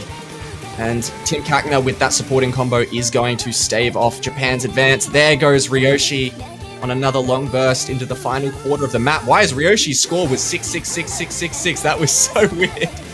As we move into the final kind of 6th of the map here, these 2 FCs from Germany is going to absolutely be enough to pull things home on their first pick. Okanami finds a break, but it doesn't matter because Yeri is here, and they are coming in for the big first score of the match here. Possibly an FC, as well as Teachy holding on. Never mind, I've cursed him. And Yeri, they both break. No FCs for anyone in this lobby. But still, a decently convincing win here for Germany. 430k, not as convincing maybe as I would have predicted, but especially with that DT multiplier, but still a fairly comfortable first pick. yeah, I mean, at the end of the day, it is the first pick of the match, and some of the nerves are pretty strong. We did see a couple players like happen to drop a little bit of accuracy on that first burst, as well as break on it, and obviously, yeah, unfortunately, no full combos from either side, but very solid scores from both teams nonetheless. Putting up 3 mil and 2.6 mil is quite solid for a map like this. We are getting to the much harder stages of the round. Like, this is quarterfinals now, which is pretty much ramping up to qualifiers level of difficulty. And this is where we're really going to see teams kind of shine, or have some of those star players kind of like really performing well and popping off. Yeah, but what we're also going to see as we start to see some of these higher seeded teams step up, show their prowess on a lot of these really difficult maps, we're also going to see a lot of maybe 4th player syndrome from some of the mid and lower seeded teams that are still in the tournament. Are they going to have a solid 4-man roster on a lot of these different skill sets? Especially when you move into things like reading, things like tapping. You don't always have 4 really confident players like in a country for an OWC roster that can perform on those. So we're going to start to see, that as well as the good teams starting to shine. And now it's going to be Japan's pick, and they're going to go the free mod 4. It's going to be Go Get 'em, and this is going to be the rhythm pick of the week. Only coming in at OD8, so it's not going to be too much of a challenge in terms of AC, but I think more so maybe chances to find misreads, early taps, over taps on some of these stacks, and a couple of the patterns that are a little bit, there's a bit of polyrhythm in here, not too much, but definitely opportunities to find misreads and breaks, but it's very, very short. It's only 1 minute 40 seconds. So I think a good pick for Japan. Obviously, they like these gimmicky styled maps. They like rhythm maps like this. And it's a short one, which, as you know, short one, it leaves less room for the just better team in general, which we know, of course, is Germany. They have the better roster on almost every pick in general. A short map like this is going to give more chance to the underdogs in this case being Japan for sure. Yeah, I think this one's a pretty solid pick overall. Like, obviously with the map being a lot shorter, it also gives less room for nerves. The longer maps, sometimes the longer it goes, the more nervous you get, and the more it can be difficult to control, especially on a map like this. When we're talking like rhythm and snap and control and all that kind of stuff, this requires so much tapping control as well as aim control. And especially for the hard rock player, that's just going to be an absolute nightmare when it comes to accuracy. And even for, hidden and no mod, we're talking OD8 here, so there's a chance for potential locking as well as just, mistapping here and there. But this one's going to be very interesting. I do think that Japan are going to probably be opting for a lot more of these no mod or free mod picks in this match. So I think this is kind of what we were expecting from them with this pick here. And yeah, being a bit of a gimmicky map, it's definitely a solid one to try. These specialist maps are going to be probably what we see from some of the more underdog teams that you did mention. Yeah, definitely. I think, as you mentioned as well, with the shorter maps, less room for nerves and less room for kind of mess ups halfway through when maybe you're getting some good combos going. We saw it last week in the match between China and South Korea, if anyone caught that. China having like very good scores like early on in the maps, the first half, and they were looking really good, and then it just seemed like maybe nerves getting to them in that latter half. Maybe someone found an unfortunate miss and it just crumbled. So these shorter maps, you know, maybe if someone on Germany finds a random slip up, it leaves a lot less of a chance for Japan to find those misses. When you're only looking at a minute 40, one miss is going to be just, it can spell the entire map, the entire outcome of the map. So we'll see, you know, if someone on Germany's to slip up early, it could just be enough room for Japan in that, you know, the door gets open for them to go ahead and take it. But early on, a couple players having struggles on the first sort of wiggle patterns there. Rollpan, Okinamo find breaks. Black Dog, also known as White Cat, finding a break as well. But, you know, early on in the map. Yeah, this map is just absolutely brutal when it comes to some of the things that it has to offer. You know, it's a lot of tapping control as well as aim control. Like, and as we're seeing, you know, there's a few little mishaps happening across the board, especially in terms of accuracy. And we do find Okinamo with a break there on the hidden, which is going to be pretty bad for Germany, seeing as Japan does look like they're holding on pretty strong throughout this one. Yeah, that's exactly what we're talking about right there. Okinamo found like a random miss, like 30 seconds in, 20, 30 seconds in, and that is already just a huge opening for Japan to go ahead and take this. Of course, we can see Barbalian on the hard rock there, putting up a pretty good accuracy. This map is difficult to act. If you're on that hard rock, it's going to be very hard to act, but all these players holding on for Japan, looking good. Okinamo finds another break. Okinamo not looking super comfortable just in terms of holding combo as well as the accuracy fairly low in comparison to a lot of the others in the lobby. But I mean, with this one, it's just that one player. With this one being quite a short map. Oh, but Teachy does happen to find a break there. This could even things out a little bit. Rollpan as well dropping. Oh my goodness, there's players dropping everywhere. We've got White Cat, Mzite Frauda as well. It's a full reset. It's a full reset from everyone except for Japan, with Invoker and Barbalian still holding on. It's a full reset from Germany, just out of nowhere, 4-way reset, and Japan just hold on to the 2 FCs, and they just easily take the score lead. 630k towards the end of that. It was looking very close, albeit it was always going to be Japan's pick to take there, as Okinamo seemed to be having quite a lot of struggles on that one. Surprisingly, I think I probably would have expect him to be fairly comfortable in a map like that, but maybe just a bad RNG run, low ball on it. Could be one of those moments where you have FCs in locals and you just get a bad run in match, and it can tend to happen from time to time, especially on these rhythm kind of where you have to control your tapping. You know, nerves can get to you sometimes, and you can find really unfortunate misses back to back. But Japan take that, their first pick, even more convincingly than Germany took theirs. Yeah, and with that map being one of the shorter ones as well, obviously we did see that score just literally skyrocket in one direction as soon as all those breaks did happen. But yeah, obviously both teams were looking pretty solid on that until one point. We did have Okinamo struggling just a little bit there at the beginning and throughout the map, but we did end up seeing it just go all one way right towards the end during that difficult section. Going to be curious to see what Germany opts for here now, though. It does seem like obviously we have some more double time picks available. I think potentially we could see some hard rock as well. I'm thinking maybe Hard Rock 1 might be something interesting to try out, because honestly, that map, I was looking at that map and that map looks crazy to me. But yeah, throughout this pool, really hard. They do obviously have other options as well. They could go for some of the no mods or free mods here, and they do actually go for no mod 3, which is one of the more speed orientated picks. We do have this being a breakbeat map, of course, so there's going to be a lot of evil bursts and finger control and things like that. This map is just one of those maps that just really doesn't let up, you know, like if you want to test speed, this is the thing to do. Yeah, so this is what I was going to say. I think Germany probably go. I mean, after DT3, it makes sense to go into more speed. Of course, this week, the No Mod 3 is going to be a speed pick. This is not your traditional alt pick in the No Mod 3 slot. This is accustomed to what you would usually see in like a No Mod 5 slot from, 2+ years ago in most tournaments. Most tourneys obviously straying away from that sort of style now, but this is just kind of your raw speed at 240 BPM. It's a very classic no mod speed pick, and of course it is actually an Osu original for the week. So this is an Osu original for the World Cup in this No Mod 3 slot. We got 2 this week, I believe. Is the No Mod 3 and No Mod 4 are both Osu originals, so very cool stuff. As we're starting to we're getting more and more of them as the weeks go on. Yeah, this one is quite the banger as well. I mean, obviously, we're talking breakbeat here. It's always a good genre to have in this game in particular. Like, it always produces so many good maps out of it as well. And we're going to be witnessing that very, very shortly as we get into this next one, just while we wait for the teams to form their rosters. So it's funny because obviously, you know, you see like a star lineup when it comes to most of the no mods, hiddens, hard rocks, double times, and things like that. But for a map like this, we're probably going to see more of the DT roster coming in for no mod from both sides. Yeah, and actually having Kinokon step in here for Japan, who did not play the DT3. So a little bit of a switch up here from Japan on their roster. I do believe, however, quickly double check. Yeah, Kinokon did play the DT3 last weekend for Japan, and unfortunately did not look like he was having the greatest time on the speed.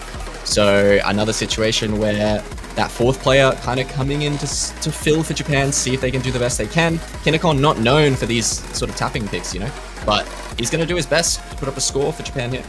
He's going to be joined by Riku, Tichi, Altaline. They're going to be going up against Yeri, Okinamo, Aimbot Cone, and Tim Kakner, the classic speed roster here from Germany. We saw it on DT3. We're seeing it here on No Mod 3. And yeah, let's get into this speed no mod pick for the week. Osu Original. We love our Osu Originals.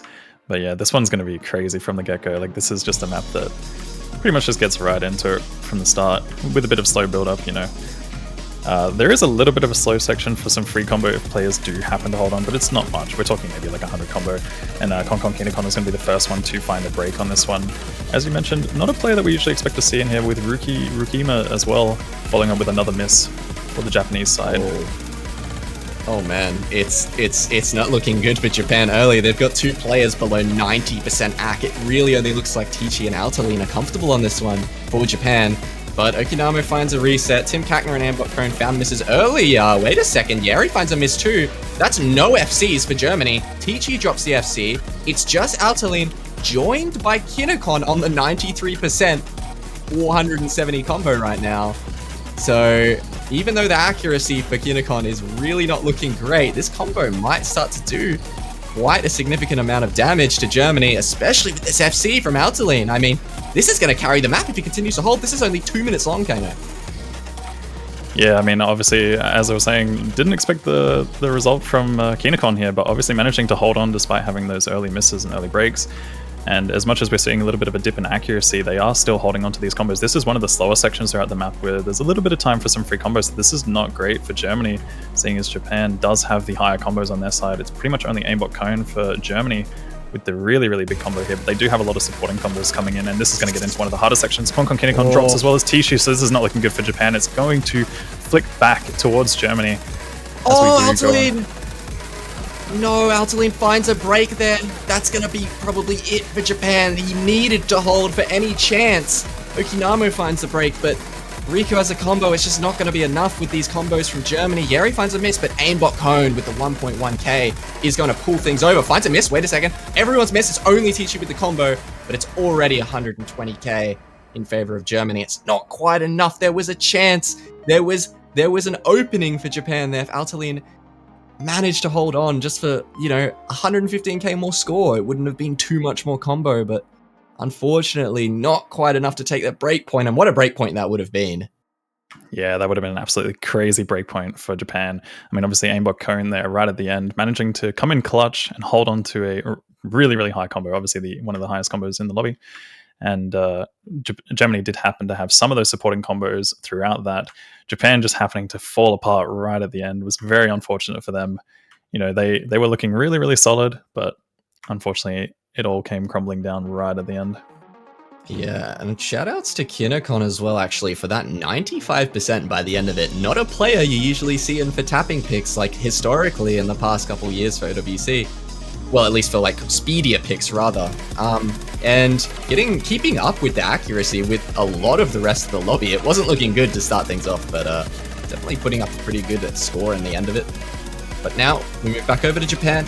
And both of Germany's picks so far, they've been fairly close. It hasn't looked convincing on these tapping maps. And, I'm starting to think maybe there's an opening here for Japan, as they're going to go into another free mod, and it's actually going to be a stream pick. as I was mentioning earlier, I think Japan, they look pretty good on these stamina-oriented picks. If Germany opts for that DT2, with how these speed maps have been looking, I think Japan might honestly be able to take it, and they're going to start things off themselves and kick it off with the free mod 3. It's going to be the AR9 stream pick.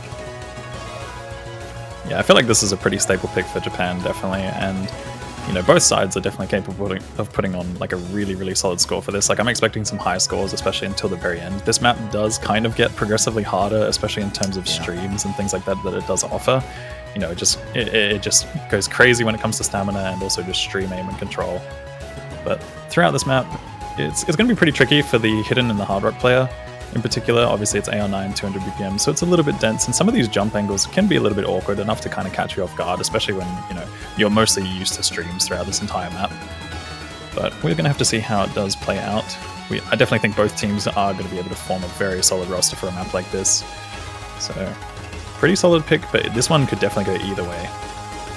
Yeah, absolutely. I think Japan, they're going to be looking fairly comfortable on these no mods. They've definitely got a lot of players that are very comfortable on that AR9, just consistency, and they have a lot of players that are comfortable on streams like this, especially at only 200 BPM. It's not too speedy, and it's definitely not going to be too stamina intensive for either of these teams. So, curious to see if maybe we see any sort of overmods. I doubt it, but if we were to see an overmod, I think it would definitely be hard rock. But I do doubt that we would see that.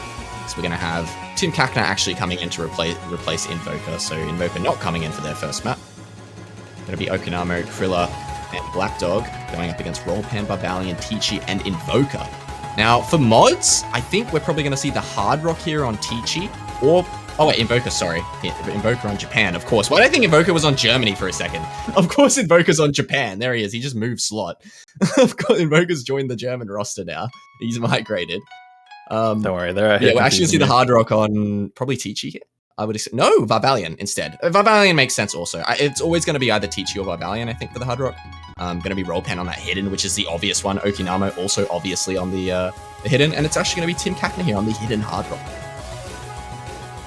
Yeah, obviously Japan has a couple of interchangeable mods when it comes to free mod for those players in particular. But yeah, going for the hidden hard rock, obviously some players are just a little bit more comfortable when it comes to that kind of thing. I know personally myself, I prefer hidden on hard rock.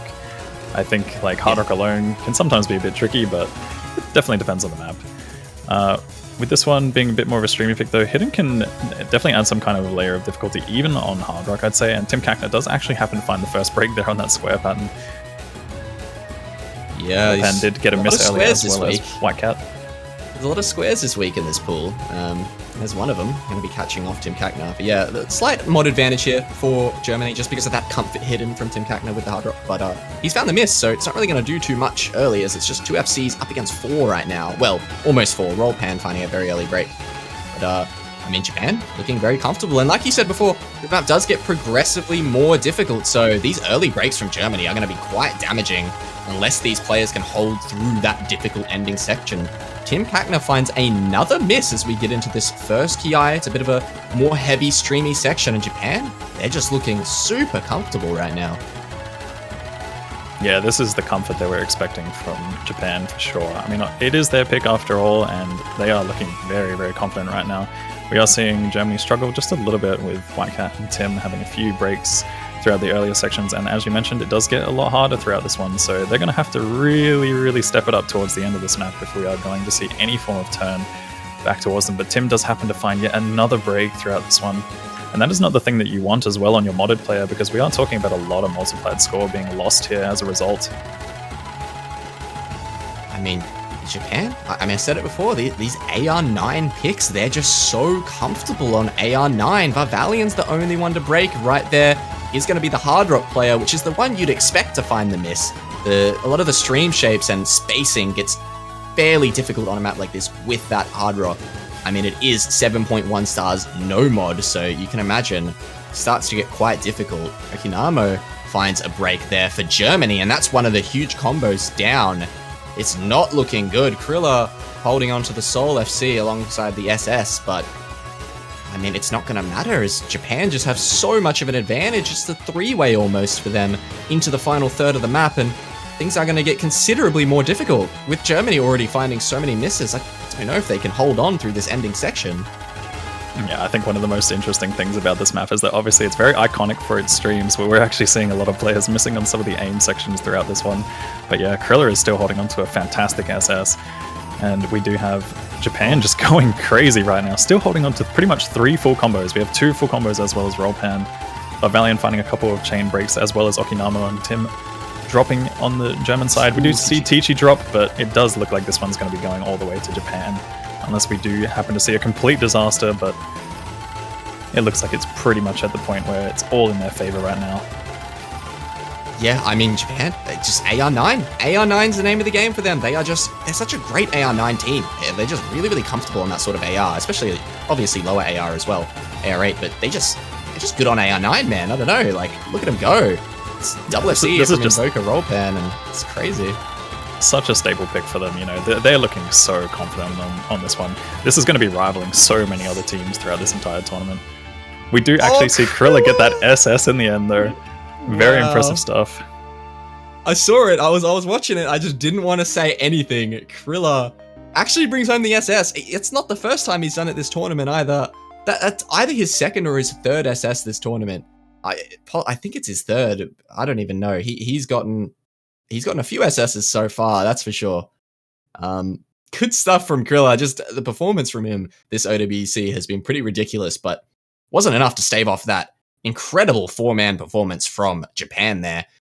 Bringing home the 1FC and the near FC here from Rollpan. Tichy as well with the S rank, 99.81% with the 200s, 250s, and Vivalion with a very solid supporting score on the Hard Rock, which is the player you expect to perform the worst on this map. Like I said, the spacing on some of those streams start to get actually like hard for these good players. It gets genuinely difficult and starts to even push a little bit of skill cap for some of these players. So it's expected to find misses on those Hard Rock streams. Yeah, very incredible stuff that most of the players were able to get through the end section as well as they did as well. But we're going to be getting into the next map shortly as we are waiting on the pick from Germany. Curious to see where they do go. I mean, obviously we still have some of the Hard Rock and Double Time up for grabs. I still really, really want to see Hard Rock 1. I think that's like the one that stands out to me the most. I'm going to be hyping it up throughout this entire match because I think that map is just absolutely crazy and it's just going to really test all the players. Like, I would be shocked to see a full combo on that.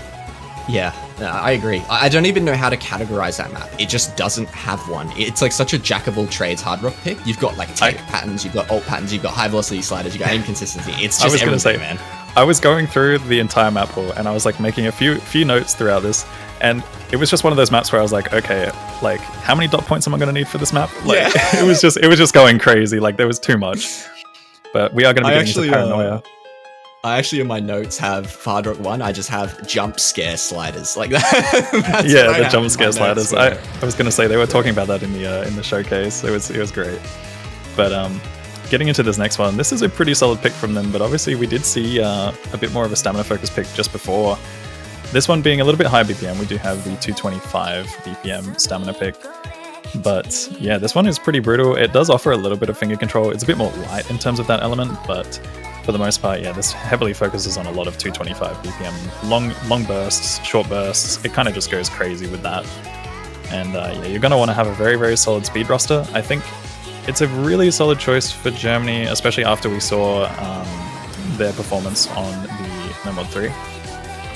But Japan did put up a pretty good fight on that one, so it definitely could go either way. And I think, honestly, when it comes to this entire match, like, we're going to be seeing a lot of that. Like, we're going to be seeing it go either way on both sides. Despite us saying that, you know, Germany is looking like the stronger roster on paper when it comes to the qualifier results and obviously just in general. But yeah, I think it's very possible that this could go either way. Some of these maps have been pretty close already, or they've been close up to a certain point and then they sway one way. And this is definitely going to be another one that I'm expecting that kind of result out of. Yeah, I actually think for this one, it's only 225 BPM. I don't think we're going to be pushing into the territory of Japan being uncomfortable anymore. I think their fourth for a map like this, being Kinokon, is going to be probably very comfortable on something like this. It is going to get very stamina intensive, but Japan are good at that. They are good at stamina type picks.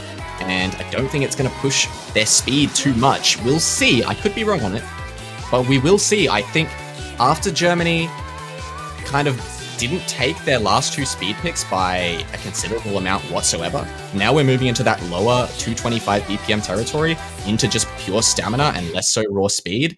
I think Japan have a very good shot at break pointing on a map like this. And it's a safe pick for Germany, but, you know, I think they're getting some underperformances today on their speed picks. And Japan, they've been playing fairly well on them. I think this is their chance here to... It's kind of the turning point in the match for them, I think, and it's one of their best chances they're going to have at a breakpoint. We are very much still in breakpoint territory when it comes to this match. Like, there's still so many options for both sides to be able to take one of their picks from each other. We do see an early miss coming in from Teachy here, as well as aimbot Cone. Nothing too detrimental. Obviously, this is quite a long map for a double time pick, but it's only going to get harder and harder with some of those longer streams, and we do see Konkon Kinikon drop there as well as Krilla. Okinamo does happen to find a break as well. It's all over the place. Yeah, it's all over the place, but Japan are just looking better right now. They've got the 2 FCs and the supporting combo from Teachy. Meanwhile, Germany, just the 1 FC with the supporting combo from aimbot Cone. He's going to go over into Japan's favor. Invoker finds a miss. That is a big miss there from Japan, as I think things are going to pretty much equalize at this point in the map once I see the combos here again. Yeah, 1 FC on both sides, 1 big supporting combo on both sides. Germany with a bit more combo on those other 2 players, Krilla and Okinamo. But Tim Cacta finds a break. That's the FC gone for Germany. And now it's going to go back over in the favor of Japan. Invoker finds another miss, but that's not the one that really matters. It's going to be so tight as we move into the second half. This is going to be so unbelievably close. Barbalian happens to break at the end there, though, and that's going to sway things in Germany's favor. We are going to need to see a big miss on the German side from one of those big combos in order for Japan to make some sort of comeback. Teachy is still holding to something very large here, but is it going to be enough? Okinamo and aimbot Cone are still holding on, as well as Krilla. They've got a lot of combos. Krilla does happen to find a break. This could even things out just a little bit, but we are past the 3/4 part of the map. And they do still hold. It was looking good for Japan early, but I mean, this unanswered combo from aimbot Cone right now, it's going to be doing more than enough for Germany as we're in the last quarter, and unless we see a collapse from Germany, I think it's already more than done for the chances of Japan to take a break point. Teachy finds another break, and yeah, it's already 400,000 in Japan's favor. Only a sliver of map remaining is going to be enough, but man, it was looking scary early on. It was looking like there was an opening for Japan. There indeed was, but just weren't able to hold on to the combos. Germany making a very strong recovery from Okinamo, and Krilla as well putting up a big recovery combo at some point. Tim Cacna still coming in with the 660k, just a consistent performance from him on the map. And of course, aimbot Cone, that FC. Man, this match has been so crazy already. Like, we're seeing them both be neck and neck until some point of the map. And this is the type of thing, obviously, with the quarterfinals maps being a lot harder. Like, some of these maps, players feel comfortable until you get to a certain point where it's just too much. You know, it's either too much stamina, it's too much difficulty. Some of the spikes in the maps just start to really throw players off. And I mean, we saw a bit of a rotating trend here. Like, aimbot Cone there did happen to do the exact same thing in one of the previous maps as well with that combo. Just the comeback right at the end there. Absolutely insane stuff. Pulling it back for Germany. Unfortunately, Japan does happen to find some of those breaks towards the end, and it was not enough for them to get the break point that they really needed there. Barbalian as well, shoutouts for that ridiculous accuracy. I think he only had a couple 100s with like a 99.6 or something. It was the highest stack in the lobby. Putting up a good score for Japan, but you know, the four-man consistency from Germany there was too much.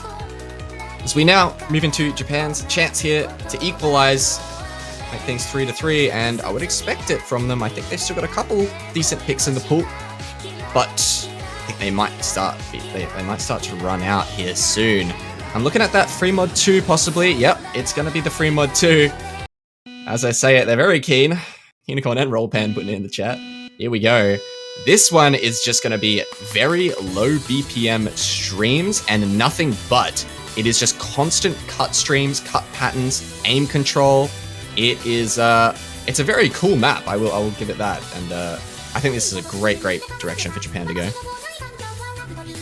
It seems like Japan is just living in free mod, but to be honest, I feel like that's probably not a bad idea. Like, you know, these types of maps are very good because often a lot of rosters will have like a lineup that can do well on free mod, because most players are all on just no mod, and then you have a couple of star players on the hidden and the hard rock. And I think this is a really, really good test of skill on both sides. You often get to see like, maybe one or two of the star players kind of, performing well on a mod or things like that, and battling each other's side. And then you've got the other solid players just sticking out on the no mod. But when it comes to maps like these, like some of these ones are just really, really awkward, finicky, tricky, and this one is just brutal. Like as you mentioned, there's a lot of different things throughout this one. You've got like overlapping streams, cut streams, a little bit of flow aim, some kind of like accelerated patterns, as well as space streams. Like this is nasty for anyone playing this on hidden or hard rock. Yeah, a lot of accelerating streams as well in this, so it's definitely difficult, like you said, on the mods. I'm expecting the no-mod players to shine the most on something like this. I think hidden is going to be tough if you're not a very, very comfortable hidden player already. If it's not to the point where you like putting hidden on maps kind of for comfort, this could be tricky for you. You're definitely going to find misses on some of these weird angles and cut patterns on the hidden, and especially with that hard rock, just the skill ceiling required, or the skill floor required. Skill floor required on a map like this. It's just going to be really, really hard to consistently hold a combo, because it is over 3 minutes too, and it's constant. This is the type of map where it doesn't really stop. There's not much room to breathe whatsoever. It just kind of keeps going, and I think we're going to see that kind of take effect in this map. We're going to see a lot of chain misses, I think. Yeah, it's wild when you say something like that, when you look at the map length also being 3 minutes, like a map that just doesn't let up for that long. Yeah. We're in for a bit of a ride here, but that's pretty much the free mod pool in a nutshell. That is actually the whole, quarterfinals pool in a nutshell. Here we go. Getting into our free mod 2 for the week. It's going to be no overmods, it seems. Vivalion on the hard rock, Rollpen on the hidden, as expected. It's what we've been seeing on these free mods. And it's going to be Okinamo on that hidden, and Frodor on the hard rock here. So first map of the match for them. This is definitely the type of map where you'd expect to see some sort of early misses coming in, especially from some of the modded players. I think this is going to be where we start to see those mods really, really struggle. But, we do have some very specialist players out here that are capable of pretty much just doing anything. But Okinamo does happen to be the first one to drop on the hidden there. Peachy did actually happen to have a break early on, but nothing too crazy. It was probably like 10 combo in. You already see those overlaps early on. No one getting tripped up by it thus far. Everyone looking well practiced. Okinamo even getting through them after the early miss. Here we go, these accelerating patterns, and these kind of just keep going. It's just over and over and over, repetitive accelerating patterns. Especially, I'm looking at these players on hidden are the big ones to find misses, I think, on those patterns in specific. But everyone holding on through that first section with the accelerating patterns, and I'm expecting to see misses here even on these in-between sections as we get into more of these cut patterns and such, and overlaps, and there they are, those overlaps. You have to stop in between. Catches off a couple players in the lobby. Black Dog and Invoker find misses on them. Okinamo finding a recovery, but it's 2 FCs on Germany to the 3 for Japan. Never mind, Vivalion finds a miss too. 2 FCs to 2. Okinamo with the recovery combo is going to pull the score lead towards their favor. Yeah, Germany with the combo lead at the moment, but we are getting into some harder sections. We do see the hard rock player for the German side drop. Okinamo also follows up with yet another miss, so that's going to be bringing things back towards Japan. This is still going very much back and forth. We do have some slight supporting combos as well as 2 full combos pretty much from the Japanese side. Kriller is still holding on for dear life here though. It's pretty much just going to be all on him as to whether or not Germany can pull this one back. Yeah, these 2 FCs intact for Japan. He's going to be doing a mountain of work for them as they will continue to bring this score lead over. Kriller all on his shoulders to continue to hold for any chance of Germany taking a breakpoint here. Everyone's getting through these patterns, man. No one finding a drop. Yeah, this is absolutely unbelievable, especially when you look at Rollpan being on the hidden here as well. That's just incredible to still be full comboing at this point. Like, this map is just crazy on hidden. I cannot get over it. Like, even on no mod, I'm looking at this and it's just so difficult with some of those overlapping patterns and just pauses in between, some of these sections. Into the end of the map now. It's only about an eighth of the map remaining. Invoker finds a break. That's one of the combos down for Japan, but it's still 2 FCs for them to continue going through this difficult ending section of the map. These accelerating space streams and weird overlaps catching Varbalion off guard. No one else finding a miss on that pattern somehow in some way, but there it is. Almost a double FC from Japan. Teachy found the break. Absolute phenomenal performance from Japan there, you know, with Rollpan getting that hidden FC, as well as Germany with Krilla having the 99.9. Both sides. Yeah. This one was a really, really close one. This definitely could have been a breakpoint. I mean, that was looking very, very close towards the end. We're talking like 200k difference, but, you know, Japan did have those huge combos. Teachy did happen to have a bit of a break at the beginning, but managed to pull it back. And yeah, Rollpan, that hidden S, like, unbelievable. I was just baffled by watching that map on hidden. I'm thinking to myself, I'm like, how are these players doing this? You know, obviously we saw Okinawa struggling just a tiny little bit, but phenomenal stuff. Yeah, and Krilla, shout out with the 2-100 FC as well for doing his best for Germany, but wasn't quite enough to stave off both Teachy and Rollpan with those huge, huge scores coming in for the Japanese side, and that's exactly what they need. They've won every single free mod so far, and it gets to the point now for Japan where I'm thinking, they just pick free mod 1 anyway, even if it's not, you know, particularly a skill set they want to go for, because they seem to be having a bit of luck in this free mod pool. You know, just keep it going, keep the ball rolling with the free mods, but it is going to be Germany to pick first. And what are they going to go for? They are going to stay in that DT pool, and they're going to go for Spiral 2005. This is a banger, and this is a classic, and I love the background on this map. It's so funny. An absolute banger of a map and song and background, this one. But yeah, we're getting into a little bit more of a finger control heavy pick. It has a little bit of a light reading element to it as well, so you know, it's kind of mixing it up with both there. Yeah, this match has just been absolutely insane, but we're kind of seeing exactly what we were expecting. You know, we were talking about it earlier, saying that, you know, we're expecting Germany to go for more of those speed picks, double time kind of thing, and expecting Japan to maybe go for some more free mod and no mod, and this is exactly what we've seen throughout this match. But we are now getting to the point where we're running out of those, and with the match being 3-3, we're going to start seeing some of those more interesting picks coming out very, very shortly. But yeah, getting into this next one, Spiral 2005. This one's an absolute banger. Hope you guys all enjoy the background. If you haven't seen it yet, you're in for a treat. Yeah, the background is fantastic. It's just the Pepster, and he's just on everyone's face. It's just Peppy, man. He's just there. This one's actually 210 BPM. So, you know, a low enough BPM for Japan, I think, to put up very, very strong scores on this, as well as the fact that this is kind of gimmicky. A little bit of reading, some overlaps, finger control, aim control. Got a bit of everything, kind of what you would expect from a gimmick DT map. So I think Japan, they definitely have the roster for a map like this. They can absolutely put a breakpoint on the board, but that's what we've been saying for both of these rosters on a lot of the picks so far, especially for Japan on some of those, you know, the DT2, this one as well. They've had chances for breakpoints. Can they actually consolidate though? Can they put one on the board? We'll see. There's a chance. If we keep the trend going the way that it's been going throughout this entire match, we're probably going to see it where it's really, really close up until about, you know, halfway, 3/4 of the map, and then we just start to see either one of the teams like kind of fall apart a little bit or like have a couple of big combo drops, and it goes in either one's favor. But I think obviously, you know, if the trend keeps up, that means Germany is probably going to be taking this one away right at the end. But, you know, at the end of the day, we need to see something different. You know, like if there's going to be a breakpoint, I'm definitely expecting it to be on a map like this. You know, this is one of those ones which I feel like is kind of testing both worlds. You've kind of been testing like some of the gimmicky stuff that we've seen from the free mods, as well as a little bit of, you know, the more speed finger control element that is expected from a traditional double time pick. And here we go. The man himself, Dean Herbert, Peppy having a debut in the OC World Cup here in the background. I'd love to see it. But here we go, getting into the DT4. It's going to be Black Dog to find the miss early, as well as Frodog finds one. It's just 2 FCs. Still for Germany, though, as it is very early days in the map.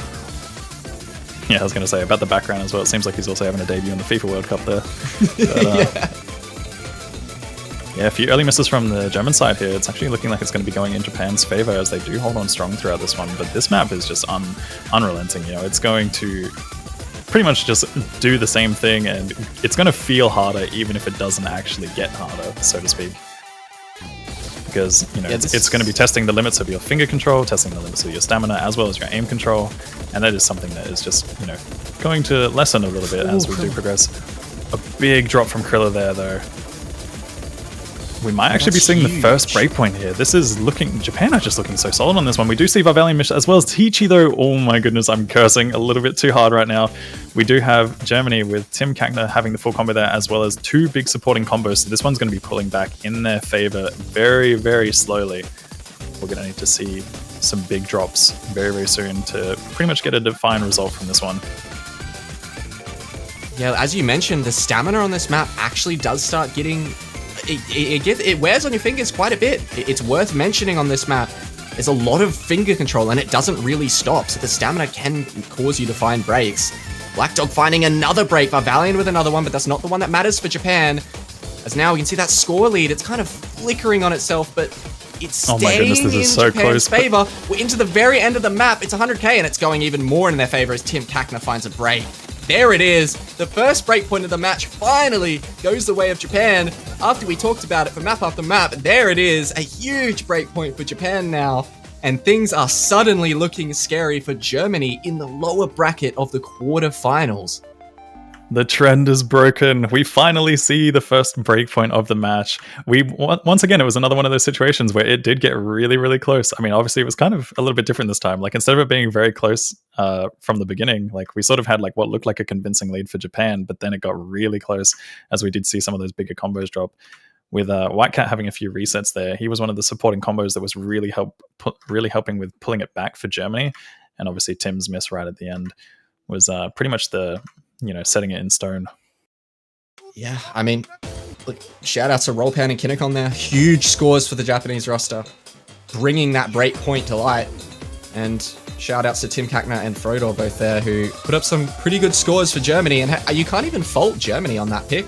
They didn't do bad. They had some good scores, but I mean, we said it before the map started. Japan, they're very capable of putting up a strong 4-man on a map like that. So you're rolling the dice a little bit. And I'm wondering maybe if instead maybe Japan pivots into some hard rock. Maybe that would be the next option after how that DT4 went. I'm still thinking that they've just got to go either with the free mod or the no mod on this one. Like, they've been looking really, really solid on those types of picks. And hard rock definitely is a bit of a danger territory, I think. Maybe something like hard rock 2 might be worthwhile because that's got that like old style kind of hard rock feel about it. It's like, so I meant for Germany to go hard rock. I don't know if I misspoke. Oh yeah, sorry. I did. Yeah. Yep. But yeah, so I mean, it's going to be interesting to see. Obviously, this is the breakpoint. This is Japan's pick now. I did mention, like, I really think that last map was very much a coin flip between those two teams because we've seen a lot of that map. Basically, like, kind of feels like double time, but then also implements some of the more gimmicky elements of what we've seen from free mod, and we've seen it go very back and forth on all of these maps already so far. So Japan taking that one away was very interesting, but also not very surprising at the same time. I am curious to see where they go. I mean, at the end of the day, we've seen them just go play free mod. Are we going to see them pick free mod 1, or are we going to see something a little bit different and maybe they dive into perhaps hidden 1, or maybe even some of the no mods?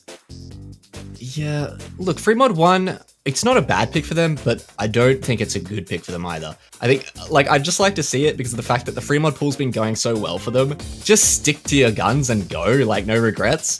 But it is kind of just aim consistency, like, yeah, a majority of the map. And Germany's really good at no mod 1s and aim consistency in general. So I don't know. I don't know if you stick for it, you stick to it, or maybe you try and explore somewhere in this no mod pool.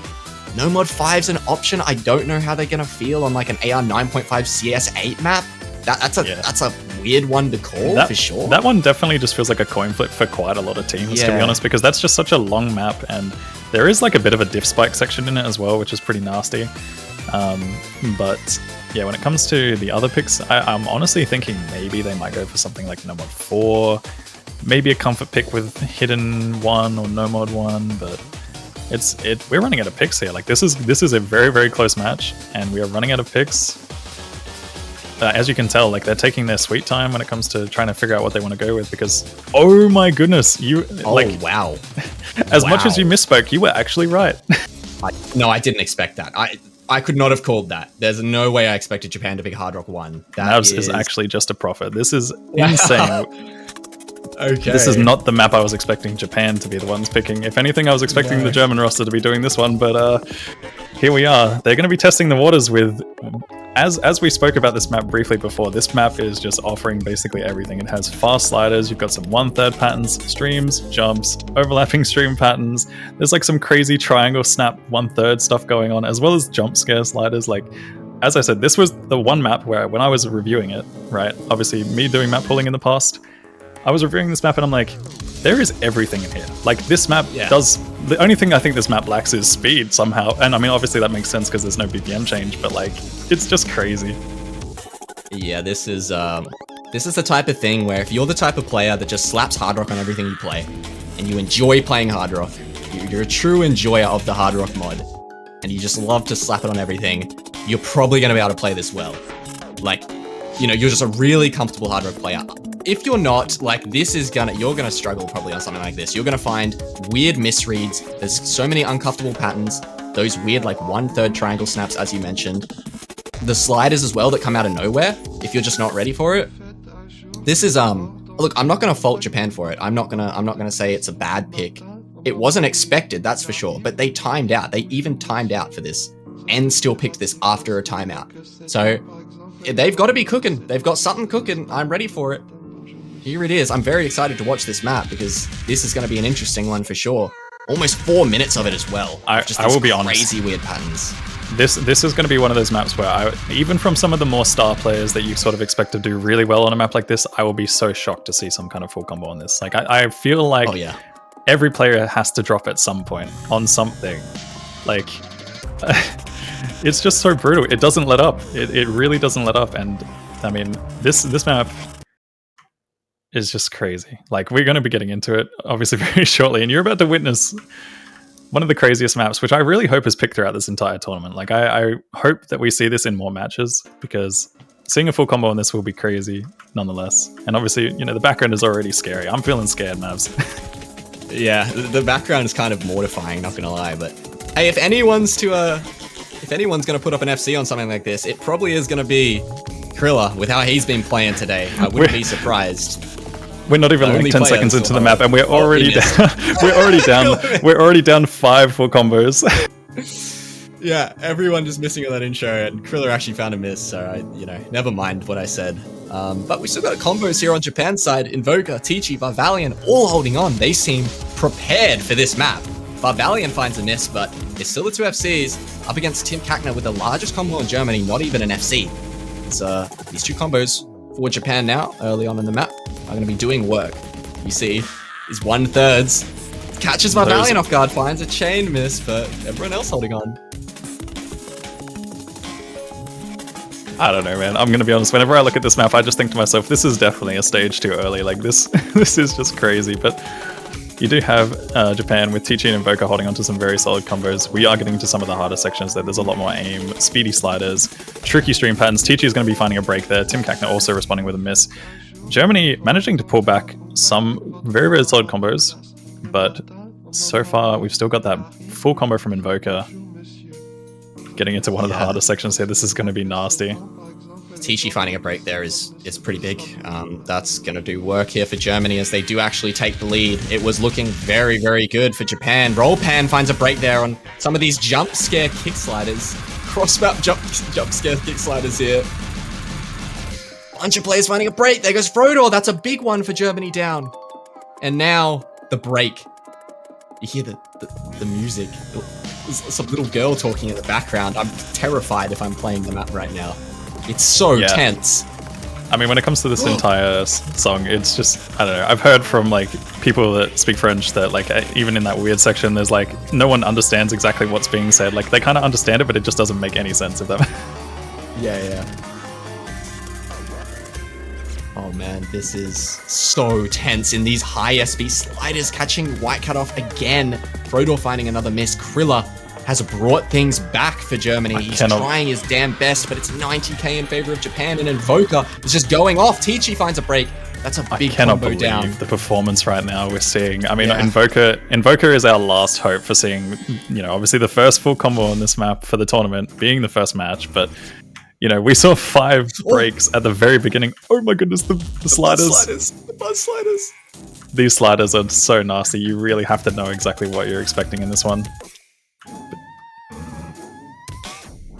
It's crazy. Germany is only just trailing behind in terms of combo. They have 2 combos about 1 to 200 behind the Japanese roster. Oh, Invoker! Oh, that's a huge drop. That is a huge drop. Germany now. Krilla has a combo. There's barely any map left. Varvalian misses too. It's just Krilla. Tim Kakner and Varvalian. It's going. Oh my god, it's Krilla. It's going back in favor. There It's Krilla time.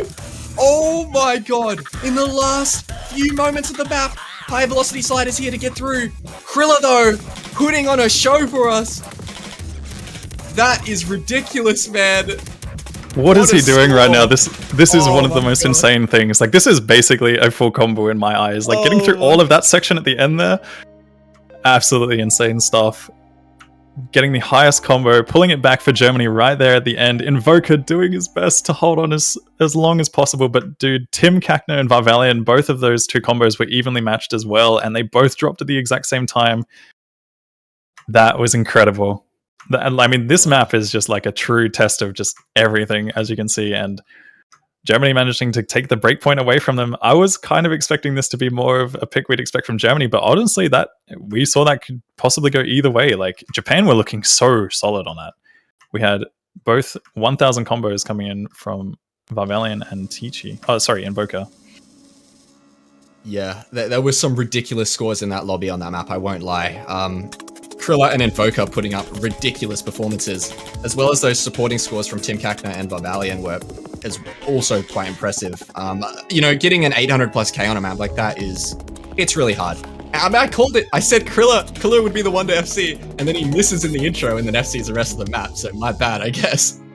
But yeah, I mean, that's just big stuff. That's a big confidence booster for Germany going forward in this match to consolidate, well, to get the breakpoint back, rather, sorry.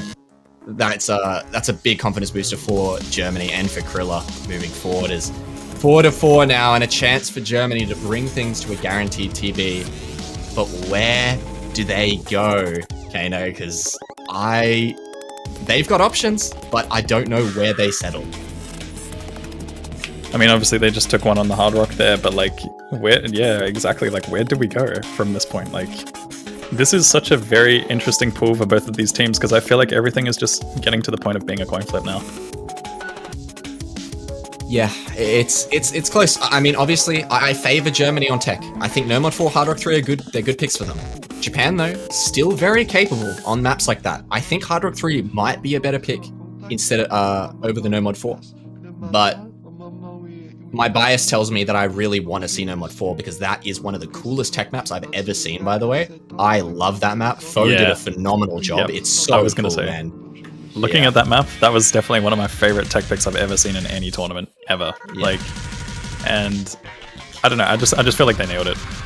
It would be really nice to see that map, and I feel like that is probably a solid pick for them nonetheless. I do think that Germany should probably be avoiding Hidden 1 potentially, but other than that, I think everything is up for grabs. You know, like, we're at the point where it's pretty much just a kind of a coin flip. I think, as you said, No Mod 4 is probably looking like one of their more favored picks, maybe Hard Rock 3 as well, going down that tech route. But I definitely think that Japan might be slightly favored on Hidden 1 and perhaps even Hard Rock 2. I think when it comes to the other maps in the pool, they're kind of just 50-50s. You know, a lot of it's just aim tests and things like that, as well as consistency tests to some extent on the CS8 pick. That one's just kind of...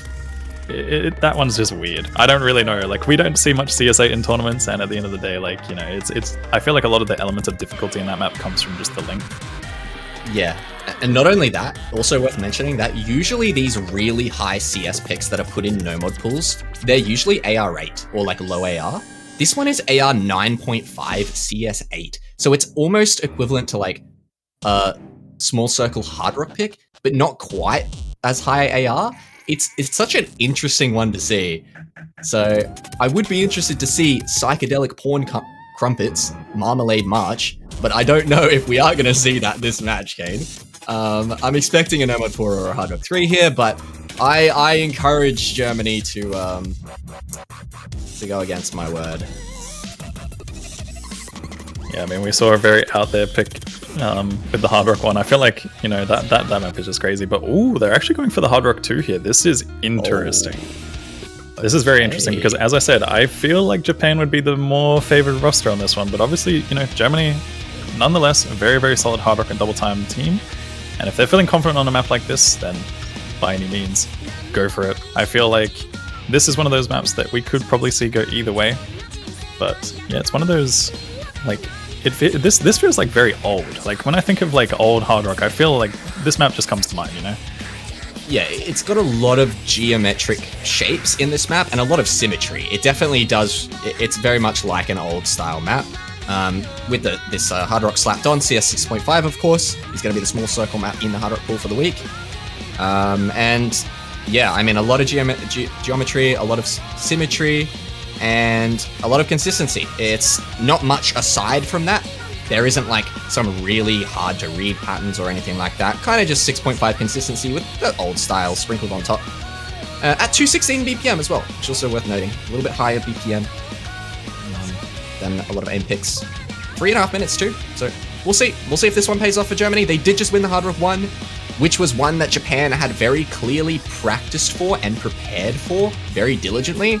So I think going into another Hard Rock pick here, it's a good shout for Germany. I think that this map is definitely going to be one of the maps that kind of is a determining factor as to whether or not we see Japan pick Nomad 5. Like, if Japan happen to take this one away from them, then I think we might see Japan go for Nomad 5. Because at the end of the day, you're going from small circles to smaller circles, you know? As much as the maps are a little bit different, I feel like that might be a good strategy if they do happen to take this one. Yeah, I'd agree with you, absolutely. I mean, Japan have a couple options after this map goes through, and as you said, Nomad 5 could be an option if they do take this breakpoint, but we'll have to see. I'm probably not expecting it. Look, I was expecting the Hard Rock 3 from Germany. The Hard Rock 2 is a fair shout as well. I definitely favor them on this after winning that Hard Rock 1, so it's a good pick from them, but it's interesting to see Germany not pick tech. Like, they're such a good tech team. They're going to go for this Hard Rock 2 instead. We're also at probably like one of the points of the match where the nerves are at their peak. You know, we're at 4-4. We've seen it go 3-3 either way, and then both teams taking a breakpoint from each other back to back. Nerves are going to be at their peak, and on a CS 6.5 map, that's the last thing that you want. We do see an early miss coming from Ryoshi and Invoker,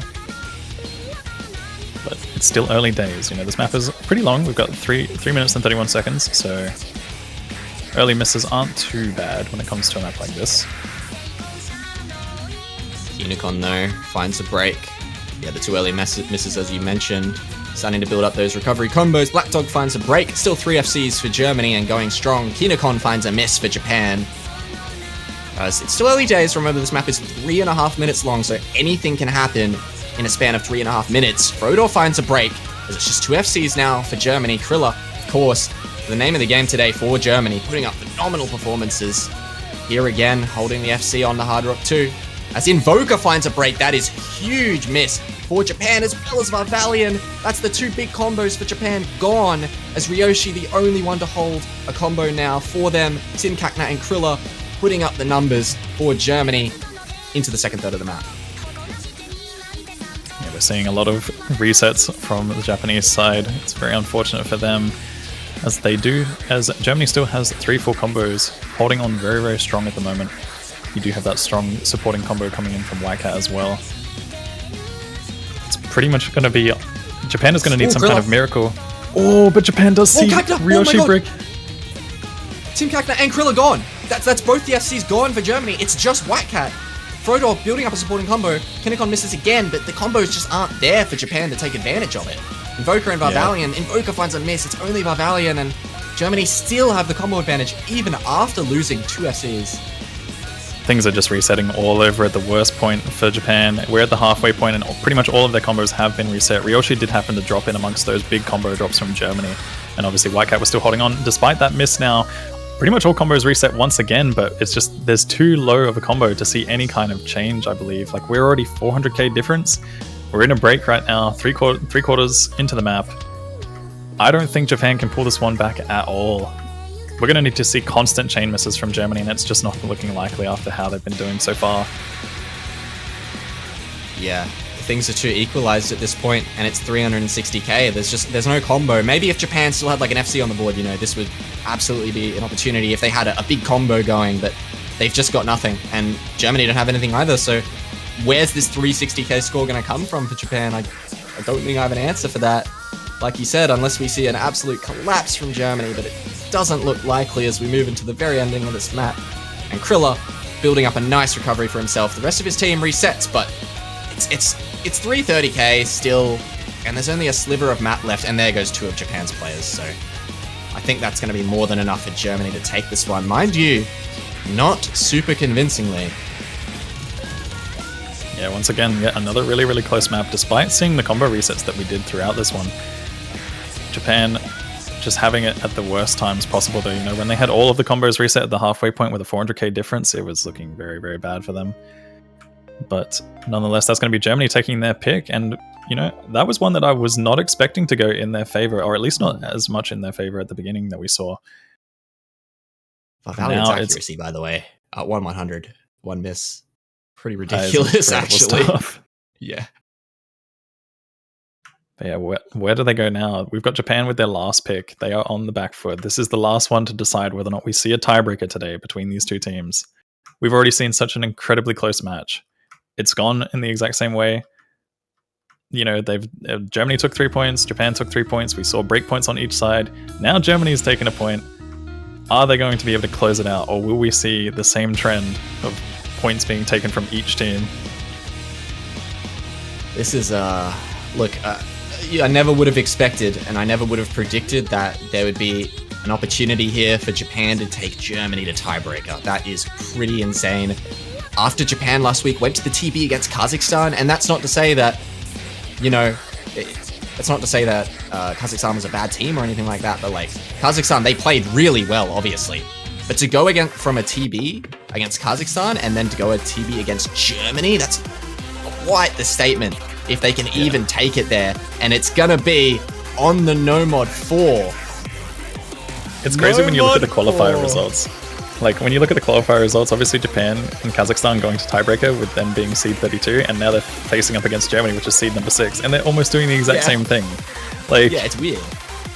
It just goes to show that, like, sometimes teams perform differently on different weeks, and, you know, some teams either perform, like, crazy good and, you know, surpass expectations, and then other times you'll have it where it's just like the map pool can also be a bit of like a determining influencer. But this one is probably one of my favorite maps to potentially go out on, but if not go out on, at least introduce us into the next map being the tiebreaker.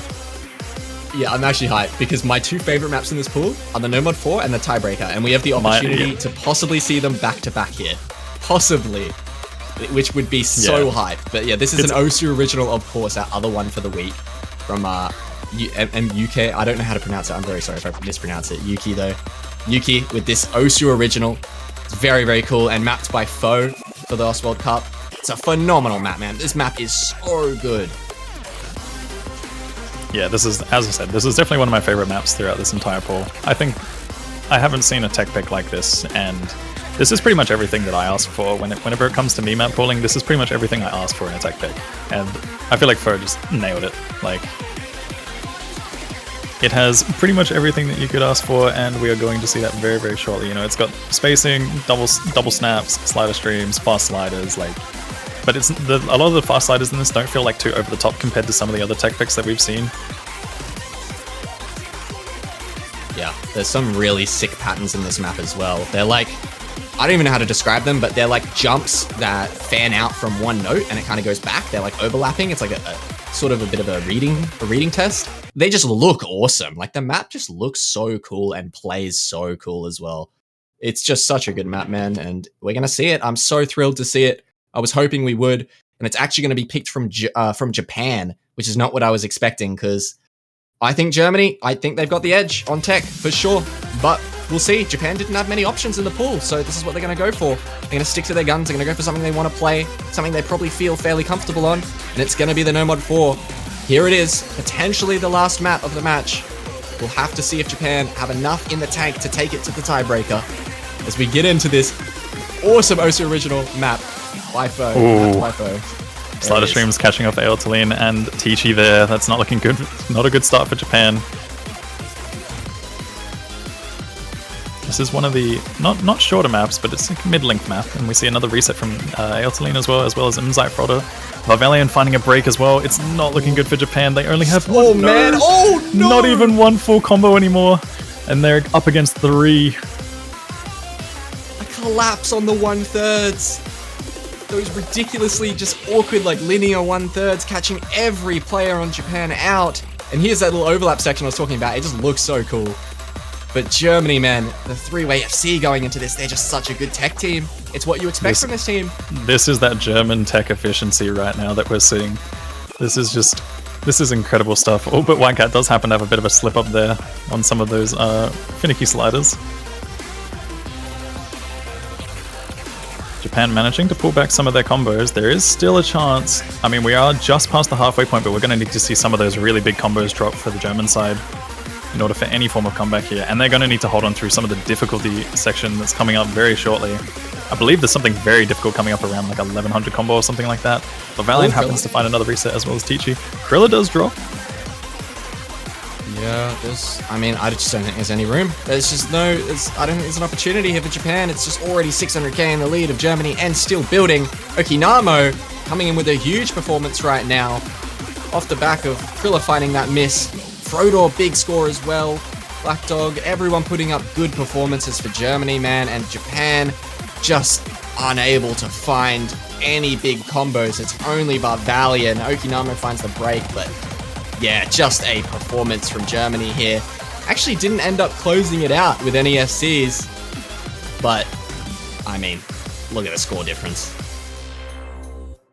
Yeah, obviously after like what we've seen throughout this entire match, like a lot of these picks were very, very close, very back and forth, some breakpoints and stuff like that. But this was a very, very convincing win for Germany there. And honestly, I'm surprised, as you said, that they didn't pick this one earlier.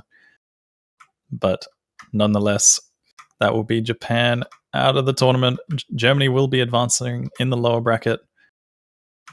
It's a crazy, crazy performance from both sides. We saw some really incredible scores throughout this entire match. A lot of back and forth, some star performances, but a pretty close result, 6-4, and this is something that we weren't really expecting too much out of Japan. Like, we were expecting it to be a little bit more in Germany's favor, but, it was just going back and forth throughout the entire thing. We saw so many maps be close up until the halfway point, but Germany taking that one away right at the end there. Yeah, and unfortunately for Japan, that does mean their exit for the tournament. That is right, this was a lower bracket match. Germany was in the lower bracket in the quarters, which is just crazy to see, but unfortunately, it's big props for Japan. They put up such an incredible performance, and I gotta give shout outs to both Valiant and Rollpan, I think, for their performances today. Both putting on really, really good scores for the team and doing so much work to, try and achieve those 4 points in the first place. So, great stuff from the whole Japan roster and from Valiant and Rollpan to put up those scores, and commiserations to them. They will be heading out of the tournament. Germany, big congratulations, will be moving on to the lower bracket. They are going to be going up against the winner of Italy and Indonesia. And I gotta say, the projected winner for that match in my eyes being Indonesia, of course, that would be a pretty banger matchup in a lower bracket. So we'll see what ends up happening there if Italy can make the upset happen. But, big shout-outs to Krilla for today's matchup, man. And, of course, I think Tim Kakner putting on some pretty good scores, too. Obviously, the big name being Krilla, putting up phenomenal performances, as always, as expected of the guy. But, Tim Kakner, pretty damn good performances as well from him.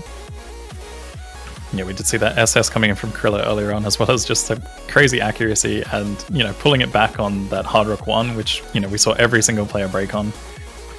But, yeah. Both teams just performing to their absolute best, and giving it their all. Yeah, that is going to do us here for now for the first match of the quarterfinals weekend.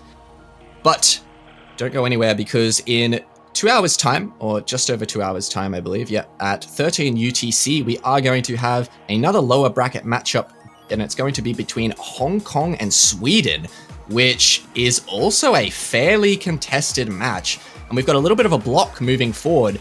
I always love to see no overlapping matches as we move forward on our Saturday schedule here. We've got Italy and Indonesia, of course, which is going to be the winner of that match versus Germany in the lower bracket.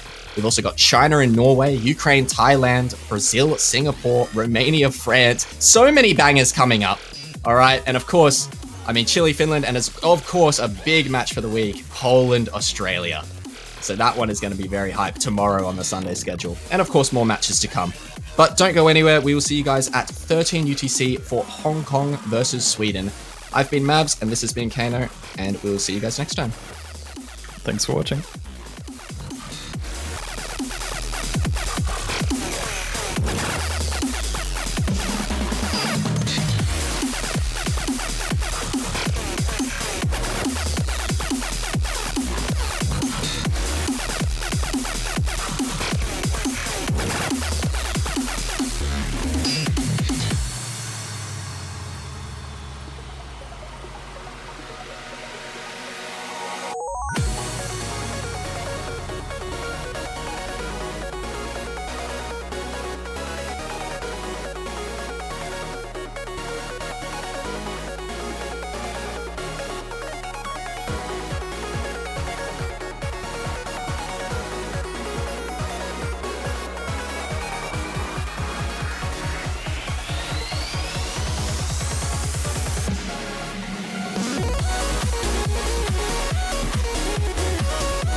What is up, everyone? Hello and welcome back to the LC World Cup 2023.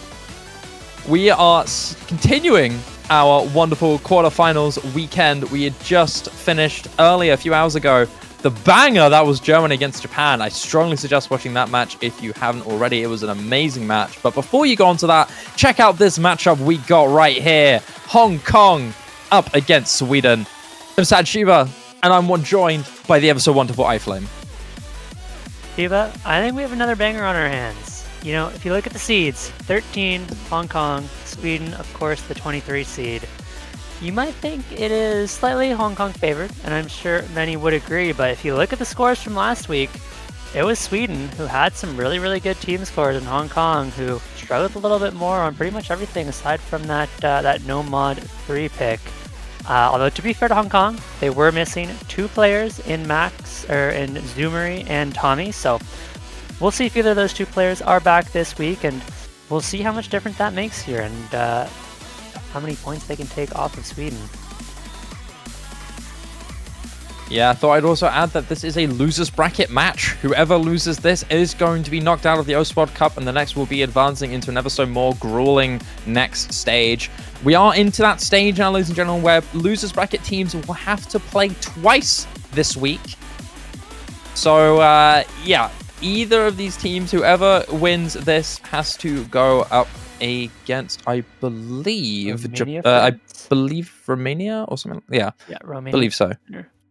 Yeah, let's take a look at the rosters, though. On the side of Sweden, you have this core of Andros, Skilla, and of course Reedcat. Sweden has been such a strong aim team. They've been so good at these, some of these less speedy tapping picks. You know, the tech, the stream, and of course the aim is what they've been good at all tournament long. I expect them to pick into Hong Kong. And on the side of Hong Kong, I think you've got a much more alt aim control focused team. Of course, you've got players like MCY4, the big star for Hong Kong. And we've had both Xion and A21, and for most maps as well, they're going to be your primary, secondary carries.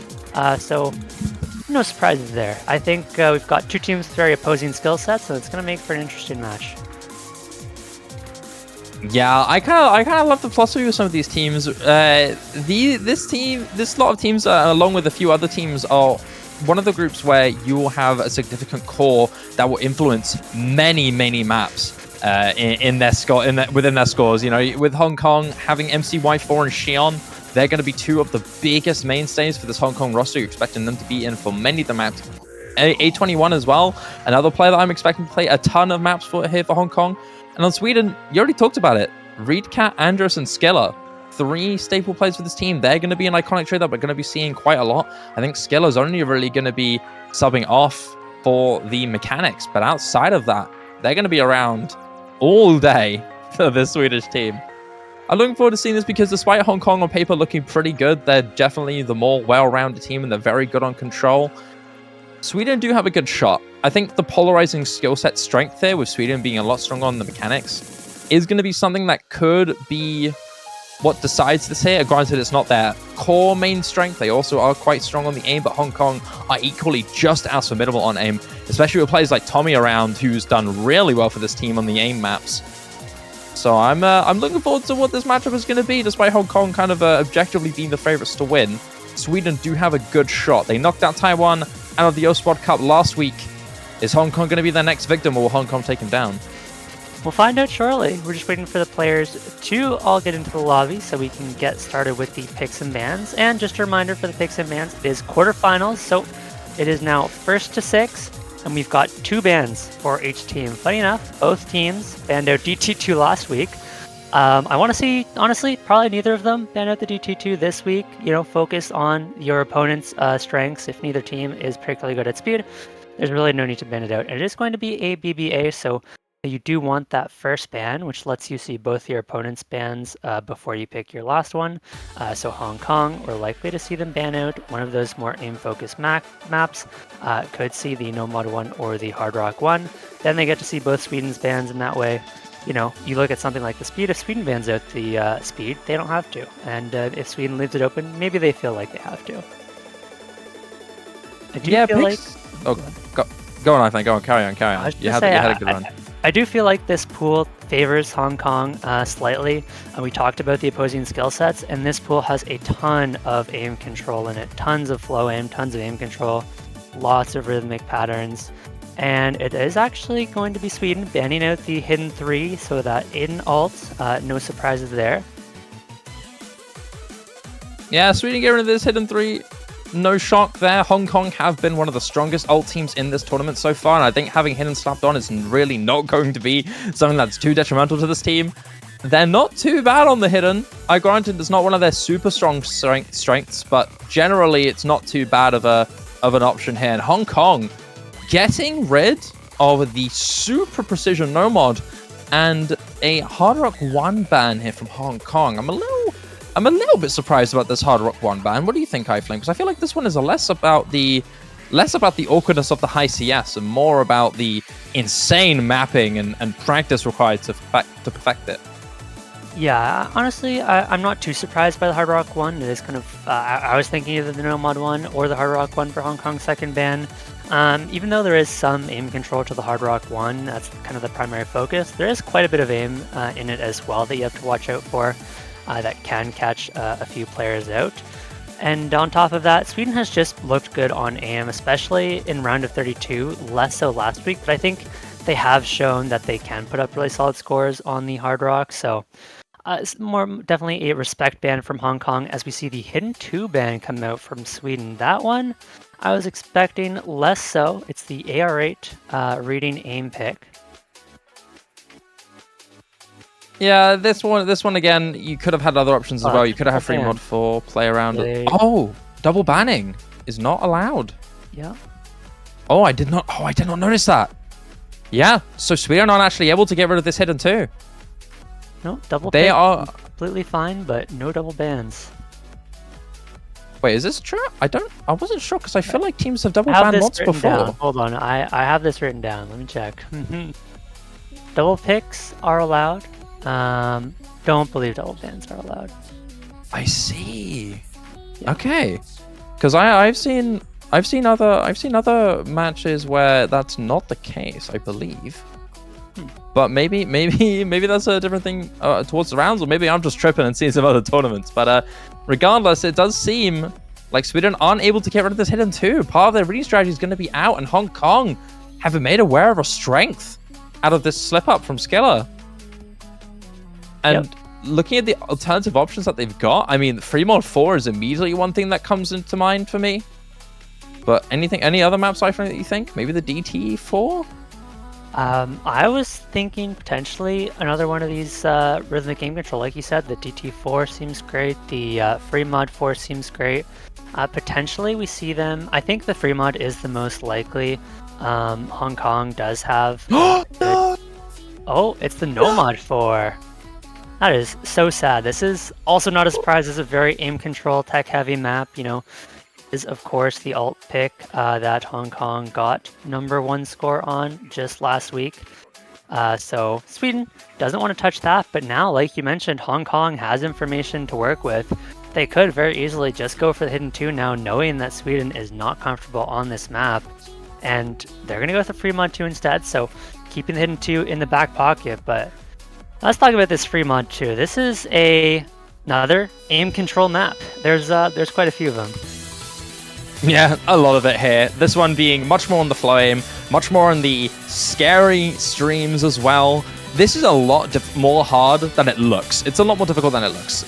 Some of these flowing patterns are really tricky to the degree where you're going to have to really pay attention and move your cursor to be really precise, especially if you're rocking that hard rock, where this flowing is going to be consistently extra spaced and even more precise than it already is with the no mod applied.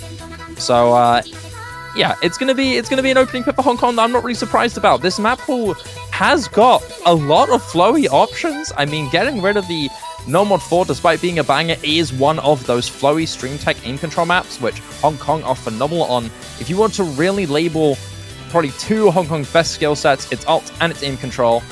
And flow aim is a part of that aim control. And with this particular mapping style as well, like, you gotta really be careful with how you aim these streams, because some bits of it are gonna be, how do I say it? It's like minuscule changes with a big impact that you really have to pay attention with.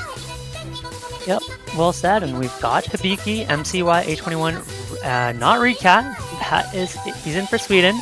And we've got Phelan in. So I do think the hard rock will probably be the slightly harder mod on this one, but honestly, with how tricky the aim control is, it's going to be tough on both mods. So you're going to be looking towards your no mod players that should have an easier time to put up some of the bigger combos, and I wouldn't be surprised to see the hard rock players struggle. And it looks like that is going to be Zedpin is kind of the go-to no mod player for Sweden.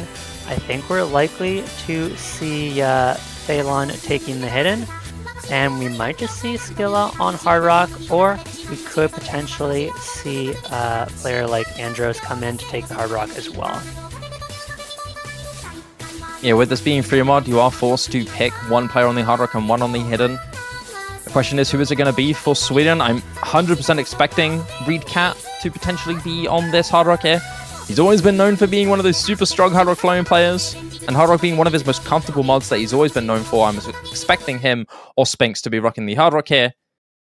But for Sweden, we're seeing an overmod here along with Hong Kong. We're seeing a double hidden from 2 of each team. Shion and Hibiki on the hidden. Wait a second. Whoa, these mods are insane for Hong Kong. A triple overmod here for Hibiki, Shion, and A21, all rocking the hidden MCY4 with that extra dangerous hidden hard rock combo. This is a crazy overmod. I have not seen this before. It's safe to say Hong Kong know what they're doing, man, and they want to rock as many mods as they can to get as much score benefit as possible. On the other side, you do see overmod from Sweden as well. Double hidden from both Skilla and Phelan, with Reedcat, as we call it, on the hidden. The only no mod player in this lobby is Spinks. Yeah, the overmods, though, you do need to hold on to the combos for it to matter. We've seen 3 players already on the side of Hong Kong drop their combos. Of course, Xi'an is only 20 combos behind the FC, so not too far behind, but Sweden is going to be off to a nice early lead. There's still some very tricky sections of the map to go, but we've seen some of these modded players struggle. A21 finds yet another miss, and Sweden is off to a very big early advantage. Good start here from Sweden, despite that drop from Skella. You still have those 3 FCs in favor of Sweden. Xi'an's going to drop once again, but A21 dropping not long before that. It's just MCY. And this is a 4-way FC for Sweden right now. Okay, Skilla did find a drop, but 3-way FC, and it's really good accuracy from Sweden. Look at Zedpin on the 99.87. Accuracy is so good, and that's part of the risk of taking all these extra mods, right? You see the accuracies are slightly lower across the board for Hong Kong. There goes Hibiki. That's a big combo down for Hong Kong. There's no support. Skilla finds the miss, but Xi'an trades it, and Sweden hold on to all their big combos. It's once again just MCY4 for Hong Kong to try and keep this alive. The rest of Hong Kong are completely falling apart. The triple hidden seems to have not worked out so far in this first half. No combos that can really be of value outside of MCY, and on the side of Hong Kong, despite the drop double miss from Reedcat, you still got Phelan and Binks to keep it alive here. Skilla with a decent recovery as well, outshining the other 3 players with Hong Kong on the hidden. MCY4 has to go up against a tall mountain here, and he's got the most threatening combo of the bunch. Not only is it the most dangerous for him, but he has the opportunity to massively ramp up his score late stage as long as he can hold on. But it doesn't get easier from here. The final quarter gets really, really tough, and we're starting to get into it now. A21's going to fall down, and so does Phelan. Wait, that's a big drop for Sweden. Spinks still has it, and Sweden do still have the lead. But there's time for MCY4 and the rest of Hong Kong to come back. You can see the comebacks here from Xi'an and Hibiki trying to build something here to keep Hong Kong alive. It's slowly shrinking. There's Spinks. There's time. There is time. MCY needs to not miss on the last pattern, though, and time is very quickly running out. There's a very, very brutal ending to this map that is going to be nearly impossible to hit with the hidden hard rock. We'll see if MCY can do it, and even then, I don't think there is enough time.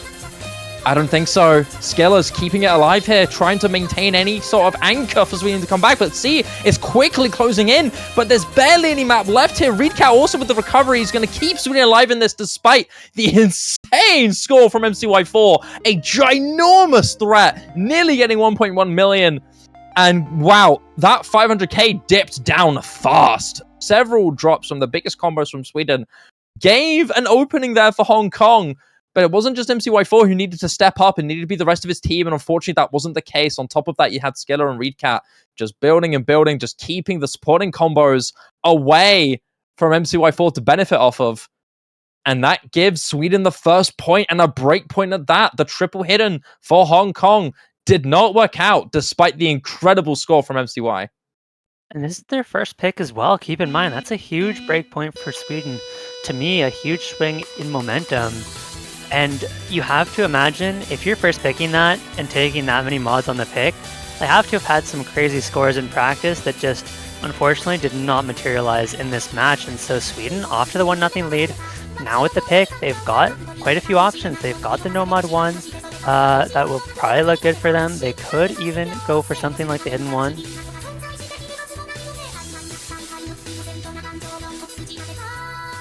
Next option here for Sweden.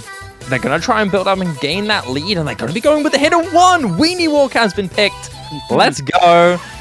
This is one of the best songs in this tournament. I'm sorry, minus without the OS originals. Of course, the OS originals are far and away the best songs here. Can't not say that, because God, some of the new songs from OS originals, man, have been phenomenal. But we're going to get to that at some point, I'm sure. Hopefully you get to the OS original down. Absolute banger tiebreaker. Maybe. Here's hoping, right? Let's hope the match gets close, because this is an exciting start here for Sweden. And they're bringing it here with Winnie Walker. Not only is this one of the coolest songs and one of the biggest song bangers in this round, but this is a tough, awkward aim hidden test. Also with consistency. This is nearly 4 minutes long, iFlame. Yeah, it's a long one. Hong Kong roster is interesting here. This is the core that they've been running all of last week as well. Xi'an, Hibiki, A21, MCY4. I believe these 4 players played almost every map last week, and so I'm not sure whether their other players are just not as comfortable or not available. There was Max in for a couple maps last week, but that's about it. So they may be utilizing 5 or 6 players on their roster right now, whereas Sweden seems to have just about everybody here, as we see Tony Reno come in for that hidden name. Has looked incredible on the some of these picks last week. Yeah, Tony Reno performing really well last weekend, giving Sweden a giant buff in some of their scores, particularly in the normal 4 last week with a 99.8 AC on normal 4. Pretty crazy, and I'm expecting to see good things from this guy. He has dropped early on, but again, super early stage here. One of the harder maps with these awkward jumps, along with those streams that could lead to an early drop, just so you can adjust to it a little bit. Phelan as well dropping for Sweden, but that doesn't really matter when 3 members of Hong Kong are going to trade it. Sweden with an early 2 FC lead here, both for Skillet and Reedcam. MCY the only one once again for Hong Kong to try and keep this lead as close to his team as possible. And Shiva, those streams you mentioned, they're right about halfway through the map, so those can catch some players out, and that's the absolute worst place you could miss. So we'll see which teams find misses there, if any, as we get into our first KI section. This is where the misses are going to start to matter. There goes A21, but traded back by Phelan, so things are going to even out for both teams. Sabiki finds the next miss on the side of Hong Kong now. Now it's Sweden off to the lead as A21 finds yet another miss. Oh, that double miss there from Hong Kong is going to be really tough as well. A21 as well. A triple miss for Hong Kong. Past this Ki is really tough there. And down goes MCY4. That's your biggest combo for Hong Kong. Absolutely gone. And that's your security completely erased. Sweden are now going to be able to massively push this lead in their favor. Reedcat and Skiller breeze through that first Ki into this next verse. Tony Rio as well, despite that early drop, really didn't phase him. It is just Phelan, but he's even building up recovery, starting to suppress the last combo here from MCY, and there's the break. That's the information here for Sweden. They know exactly where they're at. And Skiller holding on still to an SS past this halfway point. Question is, are they going to be able to hold on to this next stream? Because this is arguably one of the hardest parts of the map. He finally drops onto the SS, but there's still a stream part to go. This is where we could see a lot of drops. These streams are really tough. Very, very twist and turny here. It's going to trip up Tony Rio and A21.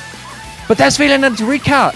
It's just Skiller now to hold on to the full combo, but Sweden still have a really good established lead. There's no big recoveries here from Hong Kong outside of MCY, who once again is the biggest combo, but really isn't that much. The overall early game combo for the Swedish team is way too strong, and Skiller still keeps it going into this final quarter.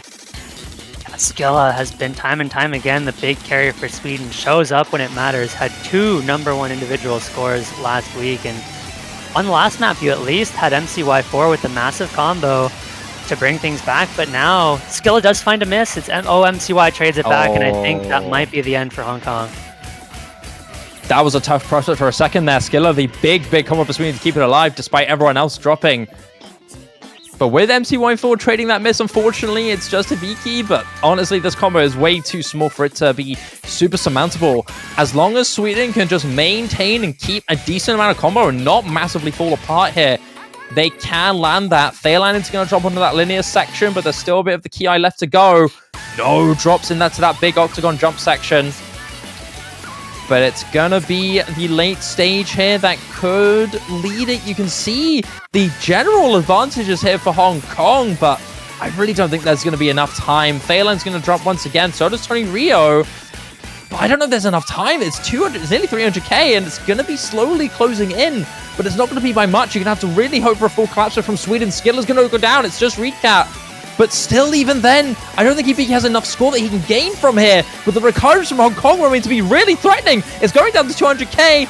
I don't think there's enough time. There isn't enough time. It's just the final stream session left to go. Hibiki drops, and Sweden will take it, despite, for the second time this round now, iFlame, 2 really threatening scores from the individuals from Hong Kong. It's just not enough for Hong Kong. They have not been able to put up those big supporting combos.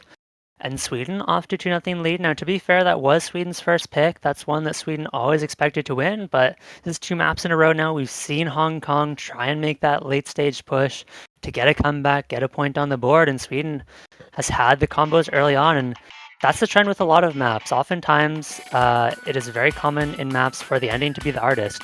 And what that means, it's going to be a lot easier to build up big combos into the beginning of the map, whereas if you're really relying on your players to build up those recovery combos in the end of the map, you're going to run into some really tricky patterns that you have to combo through, and Hong Kong can't get enough. They do have the next pick though, so they're going to be looking to get one back here. It's going to be up to Hong Kong's next pick here to try and get something on the board. Both times now they've come close to victory. It really just is the kind of the timing of the chance where they decide to finally start activating and getting those combos on the board. It's always too late, unfortunately. And Sweden really taking good advantage of that breakpoint here. And Hong Kong got to do something with this. They lost their first pick of the free mod 2. Are they going to be leaning more into that control, or could they maybe lean towards a different skill set? Yeah, I'm wondering and if what would DT4? It will be DT4 in the end. So it seems like they're going to be sticking on to what they are comfortable with here. You still have that free mod 4 open as well. But this double time 4 is a banger of a Chaos Let's an OG tournament beast. And with Spiral 2005 song, you can already tell what kind of map there's going to be if you've had the song already. This is a masterclass in double time finger control and aim control. Generally an aim control map overall. No, not aim control, sorry. Just general control. Just straight up. It's just control, guys. It's just control with Peppy as the background. Beautiful background, but it is going to be a very rhythmic map. Like you said, lots of doubles, some triples. Finger control is by far the main focus, but of course there's a little bit of aim control, a little bit of tech as well. And I want to keep an eye on Skilla, who obviously has put up some insane scores, but even going back to last week, had the top score individually on the No Mod 2 and the Free Mod 2, has looked incredible on some of these more tapping-oriented aim control picks, and we'll see if we can do it again. Is in the lobby, of course, along with ReedCat. I do expect for Sweden, we might see Grip A, but usually in... Okay, there's Grip A, along with Pinak. And I think we're going to see A21 come back in for Hong Kong, or MCY4, sorry. It is pronounced Sphinx, right? It's not pronounced Z Pinak, surely, no? You're probably right. Sphinx? Is it Sphinx? Because it reminds me of the of another esports player who has a similar name that sounds like Sphinx. Yeah. I'll take your word for it. I believe it's Sphinx, but I might be pronouncing it wrong, so I just want to make sure. But yeah, we'll keep. I'm gonna stick to Sphinx for now until somebody in internal corrects me. There you go. But, if we're pronouncing it wrong, someone will let us know, I'm sure. But for Sweden, they're going to be swapping out Sphinx for Andros here. Again, no surprise. Andros is one of the best mechanics players in this team. Probably the best one, to be honest. He's always been a star of mechanics, despite coming back from a pretty long break. He's going to be sticking here for Sweden. Yes, Sphinx has really not played any of the DTs for Sweden, has just been in for the Nomads, and Hong Kong, yet again, keeping their same kind of set of players for the most part. And this is a very short map. Every break counts. Yeah, this is 2 minutes flat. So it's going to be a short one here. It's not going to be long until we start seeing a solidified advantage here, as long as it gets kind of gnarly with some of these control patterns here. Overall, it's looking decent in this early stage. No drops so far. It's just the accuracy advantage giving Hong Kong that tiny 30,000 score lead here. But you can see the weird control along with a little bit of those weird slider jumps on top of that. You've got the doubles into quads, into triples. It really is just consistent bursty finger control. And Shion's going to be the first one to drop, followed up by F2X. It's 4-2 now in favor of Sweden. That score is going to really start quickly flipping in a moment once the accuracy advantage starts to nullify with the combo here. And Sweden looking decent in this next half. ReedCat's finally going to drop, but Hibiki trades it. Grippe follows up. It's just MCY4 against 2 full combos here from Sweden. Skidder and Andro still looking really, really good. All of these combos here from Hong Kong outside of MCY. Once again, the same pattern where everyone from Hong Kong struggles outside of MCY. But after that drop, Sweden 100% establishing this lead going into the next half. Despite that drop from Andros, the recovery is looking really good, along with Skiller looking solid on a map that I don't think some of us expected Skiller to be phenomenal on. Considering this is DT tabbing mechanics, not something that we see them play often, but wow, they're setting a great show here. 98.4 rack as well, looking brilliant going into this final quarter. And the accuracy advantage is gone for Hong Kong. The accuracy is roughly evened up. There's a trade from Xion and ReedCat, but it's not going to make a little bit of difference unless Skilla finds the miss, and this map is just over. Sweden is up 3-0. Such a dominant start here for Sweden. Scalar finally drops, but Grippe's got his back. How did I say that? Grippe drops as well, but it's too little too late here for Hong Kong. Hibiki, I think this is the second time now where those early breaks are going to really suffer for him because he's holding onto the combo towards the late stage, but it's not going to come to fruition. Sweden are going to take the second breakpoint in a row against Hong Kong. Yeah, Hong Kong is in a really bad spot. Sweden have the next pick, and they're going to look to put this to a 4-0 lead, which is, for the most part, usually insurmountable. We have seen bigger comebacks, but it's certainly not likely. So they still have quite a few options because they've only had one pick so far. There's still so many maps left in the pool open. There's that Nomad 1 that they still have. You could even go into one of the aim free mods in that free mod 1. Yes, we didn't have some decent options here. I think on paper we expected Hong Kong to have slightly more options because they're the more well-rounded team. But Sweden are looking great here. Taking 2 of their big breakpoints is really strong. Eva, what do you think of the free mod 3 pick for Sweden? Might be a bit free mod 3. Cold. It's Streamy. It's very streamy. It's very streamy, but it's AR9 Nomad and AR9 hidden, which could make the aim patterns outside of the flow aim really tough because I know this map primarily is flow aim and it's quite old flowy, but on top of that, this has a lot of really scary aim patterns that makes the AR9 on this map a little... I do understand that these guys are really good players. I don't think AR9 is going to really hit too hard, but it could make some of these awkward jumps just that bit more difficult. You could see it, but Hong Kong are quite good on this kind of stuff. I'm not sure if free mod 3 is a possible option. Maybe free mod 1. Free mod 1 is a good option here, but double time 2 is going to be it for Sweden. I'm not surprised about this at all, to be honest. I think Hong Kong are going to struggle a bit on these tapping heavy mechanics. This is deceptively difficult. I know we say a lot that these players are some of the best in their countries, and, 225 BPM is nothing that crazy. No, it is when you see the map, because some of the patterns are really long. It's death stream levels of length in some of these patterns here. So, yeah, this Paranoia map is going to be tough. It's going to be stamina heavy, and that's where Sweden can really pounce with their mechanics players, especially with Andros and Yagako. They're going to be the 2 players I'm looking out for the most here. Yeah, and I'm wondering if we are going to see, once again, Grippe back in, has played a lot of the speed for Sweden. And there's Zoomery in for Hong Kong, along with Max Furios. So Hong Kong does have their speed lineup here, and it's Tommy in, so they've got their proper speed lineup along with MCY. And this is Sweden throwing down the gauntlet with this pick. Both of these teams, standout speed in their previous matches, have been pretty much avoiding picking speed maps at all costs in both of the previous rounds, and so Sweden says, you know what, neither of us have played it, but we're the better speed team, and we're going to need to see some more combos other than MCY4 this time around if Hong Kong wants to find a point here. I think I'm slightly surprised from this Hong Kong roster. I think that MCY sticking around, it's fine. I think he's more struggling on the super high skill ceiling mechanics, so it's fine. But I was expecting a few other players to pop in for Hong Kong, most notably F2X and or A21, who have both shown magnificent scores in the type of mechanics for this team.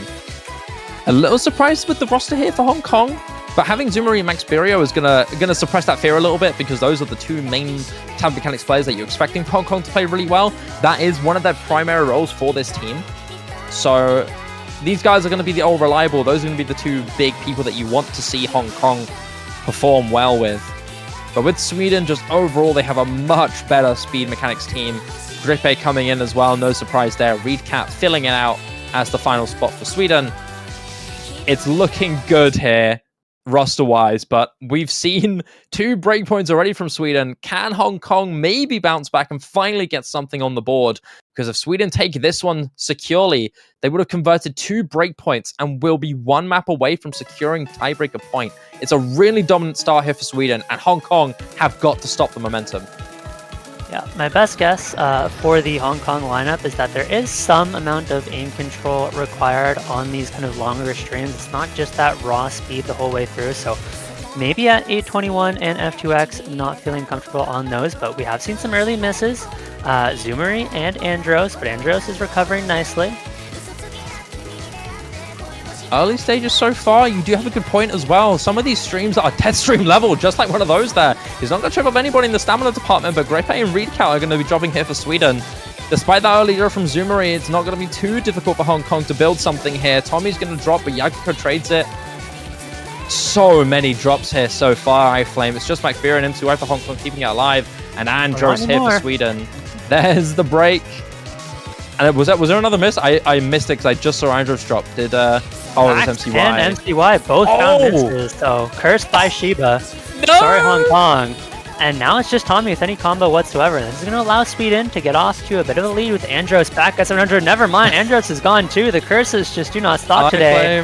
Tommy finds the miss now. The score is going back over slowly, but it's just accuracy drops right now. The stamina is starting to get really intensive. Max Bureau finds another miss, going over to Sweden now, and Grippe. It's looking really, really tough here for both of these teams. They're not really building up any ginormous combo, but now that we're going into this final kind of third of the map here, we're starting to see some more combos build, especially with Sweden here. Yagiko and Reedcat really keeping this alive, keeping the lead ahead for Sweden. Hong Kong are not too far away though. MCY4 is a good threat, but there goes Tommy. And that's a tough one.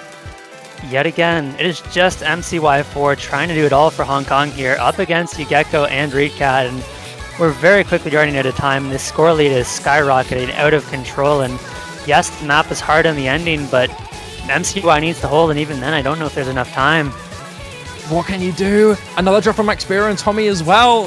Hong Kong, they just can't get any supporting combos on the board. You finally have Zumari to try and build something, but it's not nearly going to be enough when Sweden have combos, 3 of them.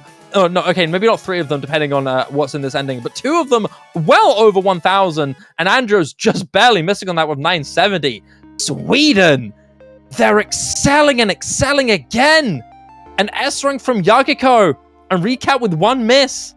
Phenomenal scores from this Swedish team. They're keeping it so far ahead, so far away from Hong Kong's reach. And it's once again Hong Kong to pick, and you can't help but be a little bit worried here. What are Hong Kong going to go for? I don't know at this point. You gotta, switch something up. Go for something unusual that Sweden might not be expecting. Even if it's risky, just get something going, I don't know what that really looks like. Maybe you have to go for one of those awkward free mod picks, but the free mod 4 already is still up. The free mod 2 is gone. Maybe we just see the free mod 4 here. It's kind of that last super rhythmic heavy map in the pool that could trip Sweden up, but depends if Hong Kong has the roster for it, and that's the big question. I really feel like you have to go for either I'd say either the free mod 4 or the no mod 2. I'm expecting one of those 2 maps. It's a really tough prospect here because Hong Kong have lost with 2 of their next best picks. What do you do if Sweden are outshining you on your first pick maps? It's a tough thing. Form is a big question here as well, because I would expect Hong Kong to perform exceptionally well on maps like these, but they're gonna go for the free mod 3. Okay. It is going to be Capriccio of my mind here. The flow aim free mod 3 with some awkward and really tough jump aim in between the main reason this map is tough, which is its staple flow aim. This is an iconic old stream map. Many, many of you, I'm sure, have seen this before. 3 minutes and 50 seconds long. CS4 AR9 based on no mod, 7 stars, 200 BPM. And it's a map like this, where the starting combos are absolutely crucial. We've seen time and time again, Sweden getting the big lead early on, Hong Kong playing catch-up in the end. You cannot do that on this map. The last quarter of this map features some absolutely brutal cut streams. The beginning is quite a bit easier, I'd say, and so if you find the misses early on, it is going to be near impossible to make a big comeback into the ending. We've got F2X back in along with Tommy.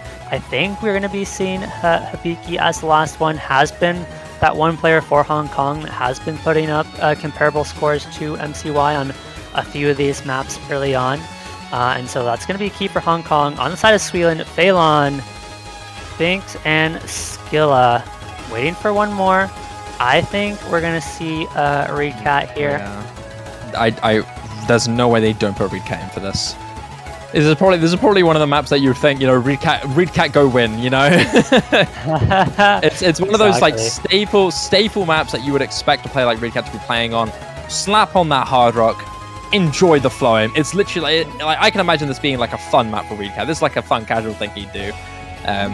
So I'm expecting him to be in it for the hard rock. And there he is. We're probably going to see the hard rock from MCY, maybe hidden hard rock if he decides to be bold.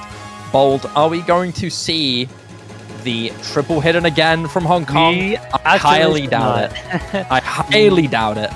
Not on this map. This one is really tough. It is very, very long as well, so it's all about the consistency. And when the map is this long and you have to have the mods on for 4 minutes, they really trip you up. But it is one hidden hard rock, so it is going to be F2X taking the hidden hard rock this time. I really like this from Hong Kong. They're leaving MCY4 on the no mod, giving them a bit of an easier time, and hopefully MCY4 can put up the big combo to carry this map. On the side of Sweden, we do have an overmod, 2 hard rocks for Spinks and Reed Cat, and it is going to be Skilla on the hidden. So this time around, it's Sweden taking the risk. We'll see if it pays off. Hard rock is pretty tricky, but I don't think any of the streams become space, so it's definitely not too much more difficult. Yeah, the velocity of these streams generally stay the same. It's more the jumps in between the streams which makes this tough in terms of its flow. And that's a big big jump section there. It's going to trip up Phelan, but he's the only one to drop with that section. That big jump section is really, really tough. I'm surprised to see nobody else drop outside of Phelan, but that's going to give an early advantage here for Hong Kong. Outside of that, it's looking good. F2X looking very comfortable in this intro section. Yeah, just a very, very slight over-aim for Phelan on the last node of that square. Really unfortunate. So there's Hibiki trading it back, though, on the hidden. So it's a no-mod combo traded for a hidden. And that's going to be advantage Sweden. These modded combos are worth more. Here we go into the first stream section. And this is where the streams begin. It is really just heavy flow aim streams. You see some cuts thrown in there, but these are going to be the easier stream sections. Phelan yet again under aiming this time. And Reed Cat on the hard rock drops as well. So Hong Kong are going to take the score lead back as they still hold on to 3 FCs. Hibiki is recovering very nicely, and they're finally the ones off to the races here to get started. And they do still have, of course, Spinks and Skilla to watch out for, but they're in a good spot. Hong Kong are looking good. They got the recovery also from Hibiki. These 3 FCs from Hong Kong still looking really solid, keeping Skilla at bay here, along with Spinks as well. You still got some decent recoveries here from Phelan and Reed Cat. Big aim section there going into this next Ki. F2X is going to be the first to drop. That's the biggest mod that you don't want to see drop for Hong Kong. Unfortunately, not going to be the case. He's going to be down, and it's going to start evening out the combo leads here, especially with those 2 recoveries from both Phelan and Reed Cat suppressing both Hibiki and F2X evenly. But it's going to be a little bit of a while, but there's Spinks. That's a ginormous combo gone from Sweden. And with that Ki ending now, Skilla's the last man standing, and he knows it. But with that, you've got MCY and Tommy just keeping it going for Hong Kong. It looked really close for a second. Those supporting combos from Sweden were looking really threatening. But after that drop from Spinks into the Ki, it seems like Hong Kong are going to be able to run away with this if they don't see any drops into this next third. This is very true, but Shiba, the ending of this map, the hardest by quite a bit. The cut streams get so much tougher. The accuracy, by the way, on Skilla is absolutely absurd. That's 1x100, but the end is so difficult. We've seen Skilla pop off, and we've seen Hong Kong find misses. Hong Kong needs to hold on through this ending. They hit the sliders. Here we go into the last big Ki section. F2X finds the drop. That's not the combo Sweden needs. It has to be one of the 2 big ones. Phelan finds the miss, supporting combo dropping off. As long as Skilla and Reed Cat can hold, they have a chance if Hong Kong opens the door. But it doesn't look like it. Hong Kong aren't budging. They're going to be staring blank at that door and not touching the doorknob, the door handle. They're not going near that stuff. They see the creepy combo that was Skilla, but Skilla's going to fall. He's not by that window anymore. It's only Reed Cat to try and hold on. Whereas Hong Kong, despite that drop from Tommy, look absolutely good. Completely clear. MCY4 holding on to a magnificent full combo towards his ending section. We may see Drake break towards the end, but the damage has already been done. Hibiki also backing them up brilliantly on this hidden, despite that early drop, solidifying that 700,000 score for Hong Kong. They're going to be able to skyrocket it away. Hibiki finally drops, but MCY4 remains brilliantly stable and hits the FC with 99.88% accuracy. What a score from this man. MCY does it again. This time pulls off the MC. This time getting Hong Kong on the board with an insane accuracy, 3x100. I also have to call out Skilla, 1x100 or 100, one slider break on my that God. hidden was so close to just getting that 1x100 FC. Could have been the difference for Sweden, but even if Skilla had gotten the FC, I don't think it would have been enough. So Hong Kong potentially getting some momentum back here. We are late enough into the match. The picks feel a little bit less clear for Sweden, so this is the time for Hong Kong to make their resurgence, get some momentum back, and potentially bring this one back to even. Well, you do still have two really strong tapping mechanics maps here for Sweden. You do still have the normal 3, and you do still have the DT3, which are obviously great potential. Sweden do have the better speed team from what we've seen, especially with the double time 2 being around. But these ones are more on the speedy tapping control. I think Nomad 3 is actually quite stamina heavy when you really think about it. If you're going to put in the effort to hit these accurately, you're going to be draining your stamina pretty hard. So this Nomad 3 is going to be an important one for Sweden. I think this is going to be one of those picks that they're either going to be burning straight away or saving up for going into this next set of maps here. What other options do you see, iFlame? Because outside of those 2 tapping maps, I see 1 or 2, but I'm not really sure. Yeah, so they're outside of the tapping, which honestly Sweden has not really been known for. I think it's good for them here because Hong Kong is also equally not a tapping team, but it's going to be the Nomad 2, so they're going to opt into that rating. That is not one of the maps I was going to suggest. I was thinking maybe the Nomad 1, the DT 1, but they want rating. This is one of the picks that I think we were talking about previously as a potential Hong Kong pick, and so this is going to be finger control rating. This is AR 8.5 on the Nomad. Lots of doubles, lots of quads, and some really awkward overlapping patterns that can be really tricky to read. I think MCY4 is going to be key here. A21, I think we should see Xion coming back in, and it's going to be Max Burio as well. I am absolutely expecting to see Tony Rio here for Sweden. I think Phelan as well, honestly. I think those two are going to be the main people that you want to see with this. This is very rhythmic tapping control. Having Skilla and Spinks around is understandable here. They're both the 2 kind of non-mod carry players. Those are the ones that you expect to see on nearly every non-mod for Sweden. But with the other 2 players, I'm really expecting Tonio and Phelan here. I don't really see any other player that could maybe play this.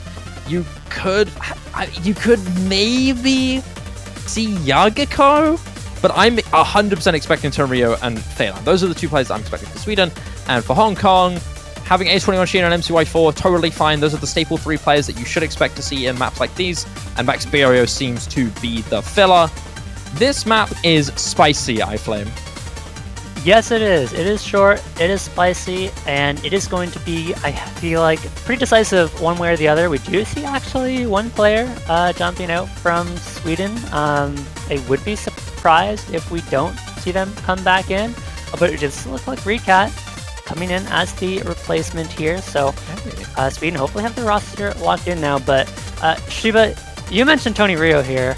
Just last week, Tony had a 1x100 on the Nomad 4. Now, this is a little bit different from the Nomad 4, but Tony has put up some absolutely insane scores on these kind of tricky, rhythmic tapping Nomad maps. So we'll see if he can do it again. Hong Kong, maybe MCY4 can do it again. We'll see. You're really looking out for that guy at that point. He's been the absolute undisputed star for Hong Kong. You're really looking at him to hope that he can try and suppress whatever Sweden have coming at him, because Sweden have some threatening players on maps like these. This one is super rhythmic tapping control heavy. As you mentioned, iFlame, it's very short, 1 minute 50 seconds long. Any combo advantage in these early stages is going to be extremely valuable, and it's going to be MCY4 first to drop into this intro section. You can kind of see what makes this map crazy just by looking at it, man. It's some painful overlap reading with lots and lots of rhythmic tapping sections with some oddly timed perfect stacks and double backing patterns as well. And Hong Kong is just gone.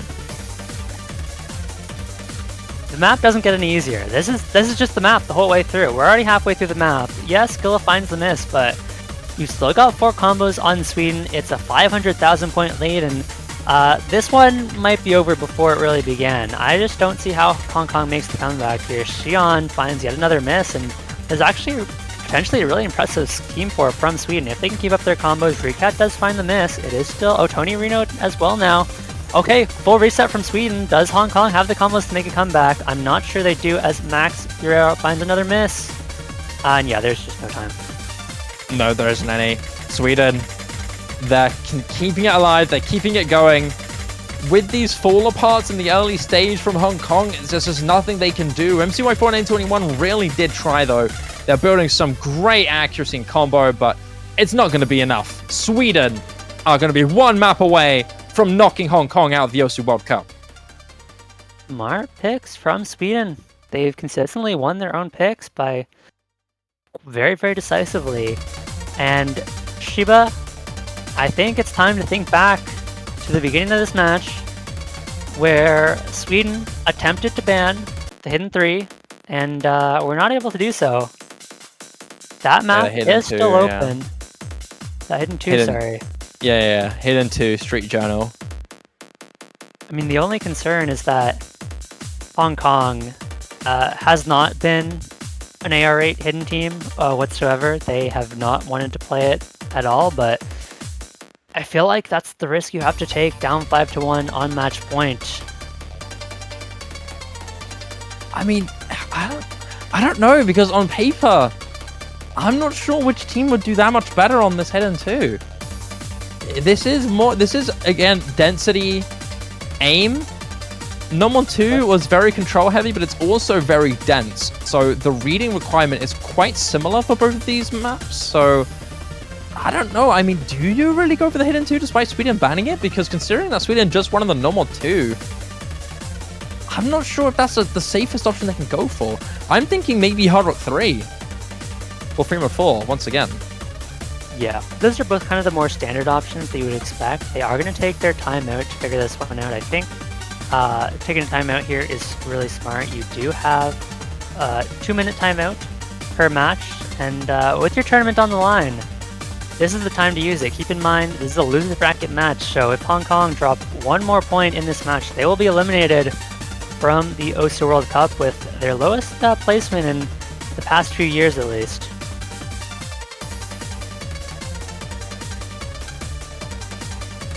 I'm really thinking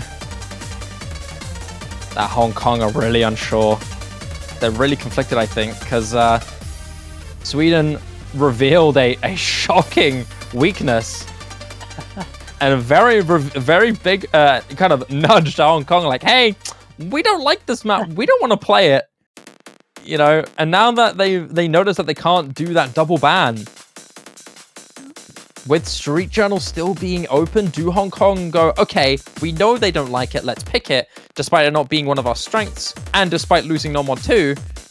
Or do you go and stick to what's best, which has, sadly, failed 3 out of 4 times? And that's the big question mark, right? Does Hong Kong feel like they have the roster to actually get the Hidden 2 scores? We just saw Sweden put up a good reading score. You have players like Phelan, like Tony, who are quite solid on the hidden. And so, despite that, I'm not sure Hong Kong has the confidence. It's, you know, it has to be sitting in the back of their mind. They're considering it, but we'll see if the confidence is there. Fremont I mean, yeah, I can completely see the reason why they're thinking about this, because they're in a tough spot.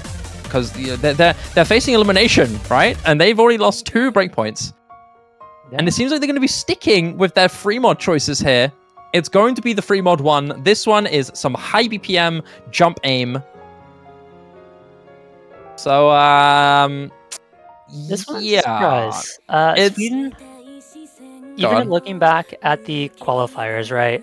Sweden was kind of one of the, you know, despite the lower seed, Sweden has been, especially in qualifiers, one of the best aim teams in the tournament. Things like the DT1, the free mod 1, the no mod 1, and this is just a pure aim free mod. We're going to see Skilla, of course, along with Reed, Cat, and Andros, who are all absolutely absurd aim players. Now, Hong Kong have a decent aim lineup themselves, but It is a risky pick. You can't blame them though. You need a risky pick. And what I hope to see here is no overmods. We've seen teams overmod twice, and the team with more mods has lost both free mods. Well, this is Hong Kong's ride or die. They're going to really hope they're going to pull something here because this pick is going to be one of very few that they can confidently pick into. I mean, again, I would be still a little bit wary of this because Sweden have some good aim players. But Hong Kong do have Tommy and A21 especially. And of course MCY, he's probably going to play everything at this point. The question is, what mods are we going to see? Are we maybe going to see more hidden here from Hong Kong? Because this, yes, 3.6, AR 9.6. A little bit more comfortable with the no mod. It's not going to be nearly as dense. Yeah, the CS 3.6 does make the Hard Rock a little bit more comfortable as well. We'll see if anyone gets baited into the overmod by the bigger circle size. I think A21, another big player to look out for on the side of Hong Kong, is on the hidden this time around. We've got Xion on the hidden Hard Rock. And it's the overmod for Sweden. Andros, Reedcat, both on the Hard Rock, Skill on the hidden, and Spinks on the no mod. We've had 2 free mods so far. The team with more mods has lost both times. Let's see if Sweden can break the curse here on free mod 1. It's do or die for Hong Kong. They gotta get their second point. They gotta try and build some momentum back. Sweden are 1 map away from taking them out of the World Cup in the quarterfinal stage. And you can kind of see what this map is like. Lots of 1-2 high BPM jumps. And that really is the main requirement about this map. It remains mostly consistent in that regard. There are a few moments where it can get a little scary. There's a 1/3 stream section that might lead to a big drop, which does frighten me a little bit because that's going to infamously trip up some combos. If you've been single tapping or ulting these jumps for a while, you're going to be stuck to the BPM, and that 1/3 stream is going to come up, and your ACK is either going to tank or you're going to drop. Yep. So, I really like yeah. what Hong Kong is doing here with the no mod on MCY4. Put your star player on the no mod, give them the easiest chance and best chance of playing out something like an FC on this map. We do have a 1/3 section coming up after this next jump pattern. We'll see if anyone finds a miss on it. Everybody holds for now. That only drop B from A21, that's the only thing that's separating Sweden from Hong Kong, giving them that lead. It's going to be very soon, though. Big 1-2 jumps to come through. Big ramp up. A21's going to drop, and Andros trades it. But that's going to be a big combo here gone for Sweden. It's starting to get slowly evened out. There's the 1/3 stream and from Sweden. Completely blown away. It's just Spinks left. I told you, Wayne Flame, that was going to be one of the big sections to look out for, and it has made an astronomical impact here. Sweden completely collapses with that drop from Spinks, and MCY4 and Tommy still hold on. The 1/3 decided all. Sweden with another triple miss on that second 1/3, and it is Tommy, it is MCY4 looking to keep the OSU World Cup hopes alive for Hong Kong here. There's still half a map to go, though. 300,000 points on a map like this is not a ton. There is still time for Sweden, but they need a lot of recovery combo, and they need some big misses soon. Yeah, this is a 4-minute long map, so 300,000 at the moment is not too detrimental. Sweden have time to build up some combos and hope from a drop here from Hong Kong. But this first half full comboing it and building up to the next section is going to be really beneficial for them. With that big 1-2 jump section into the final third of the map, Tommy and MCY still holding on really consistently. Xion is going to drop once again, struggling a little bit on the hidden Hard Rock, but it's still looking good compared to Sweden, where Xion is still outshining 3 of the 4 players. Oh, no, not even that. Everyone from Sweden here. Sweden just overall just not looking too good. They're trying to build something back, but Hong Kong have a very oppressive score here. What do you do going into this ending section? The diff spike is going to start amplifying here towards the ending, where we're going to see some of the hardest parts. Andros is going to go down, but overall Hong Kong just like way too dominant here for anything. Both players hold on Hong Kong through that zigzag, and that's a decisive point. It looked very close for a second, though, didn't it? I mean, gosh, it really was just that 1/3 that completely ruined Sweden. It will be Hong Kong to keep it alive. What did I tell you, Shiba? The team with more mods loses every time. They just don't learn.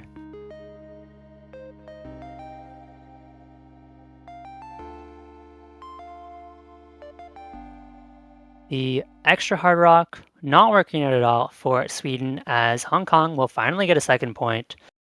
And they're going to go very quickly for the DT3 pick. This is going to be Endless Story. This is a very, very well-known map. It's lots of 280 BPM bursts. It is quite speedy, and so Sweden are going to continue picking into this tap-in, following up the DT2 that they looked much better than Hong Kong in. And how does Hong Kong win this one, Shiba? I mean, I don't know. I don't know, man. Sweden have proven themselves to be the stronger speed team. They've got so much mechanics talent. Whereas Hong Kong, they do have some good tapping players, but just compare it to Sweden, there's not much you can do. All 4 of these players from Sweden are really strong on this tapping. It's one of their strongest strengths that we had already established at the start of this map. I mean, what do you do? Of course, you're going to have the stable duo of Andros and Yagako coming in here, but Griffin and Reedcat as well. Totally good options as well. I mean, they're the next best players you can get. I mean, for Hong Kong, you've got Max Beer and Zimmery, who are the 2 players whose jobs are to play these more tap mechanics heavy maps here, outside of a few exceptions. But, I mean, what else can you do outside of pray that MCY4 does something? This is 280 BPM, nearly, I believe. 280 BPM speed. This is some raw mechanics here. It's not just the stamina, it's not just the flow, it's raw, high AR reading, and some fast bursts. Yeah, it's 281 BPM even, so this is by far the fastest speed map we've had so far in this tournament. And this is not like, 3-note, 5-note bursts that you can cheese. There are a few 13-note bursts thrown in there, some 8-note bursts, so you really have to be able to stream those 280 BPMs, or at least burst them relatively comfortably, or you're going to be dropping combo on the longer streams, you're going to be dropping accuracy on the shorter ones, and things can fall apart very quickly here.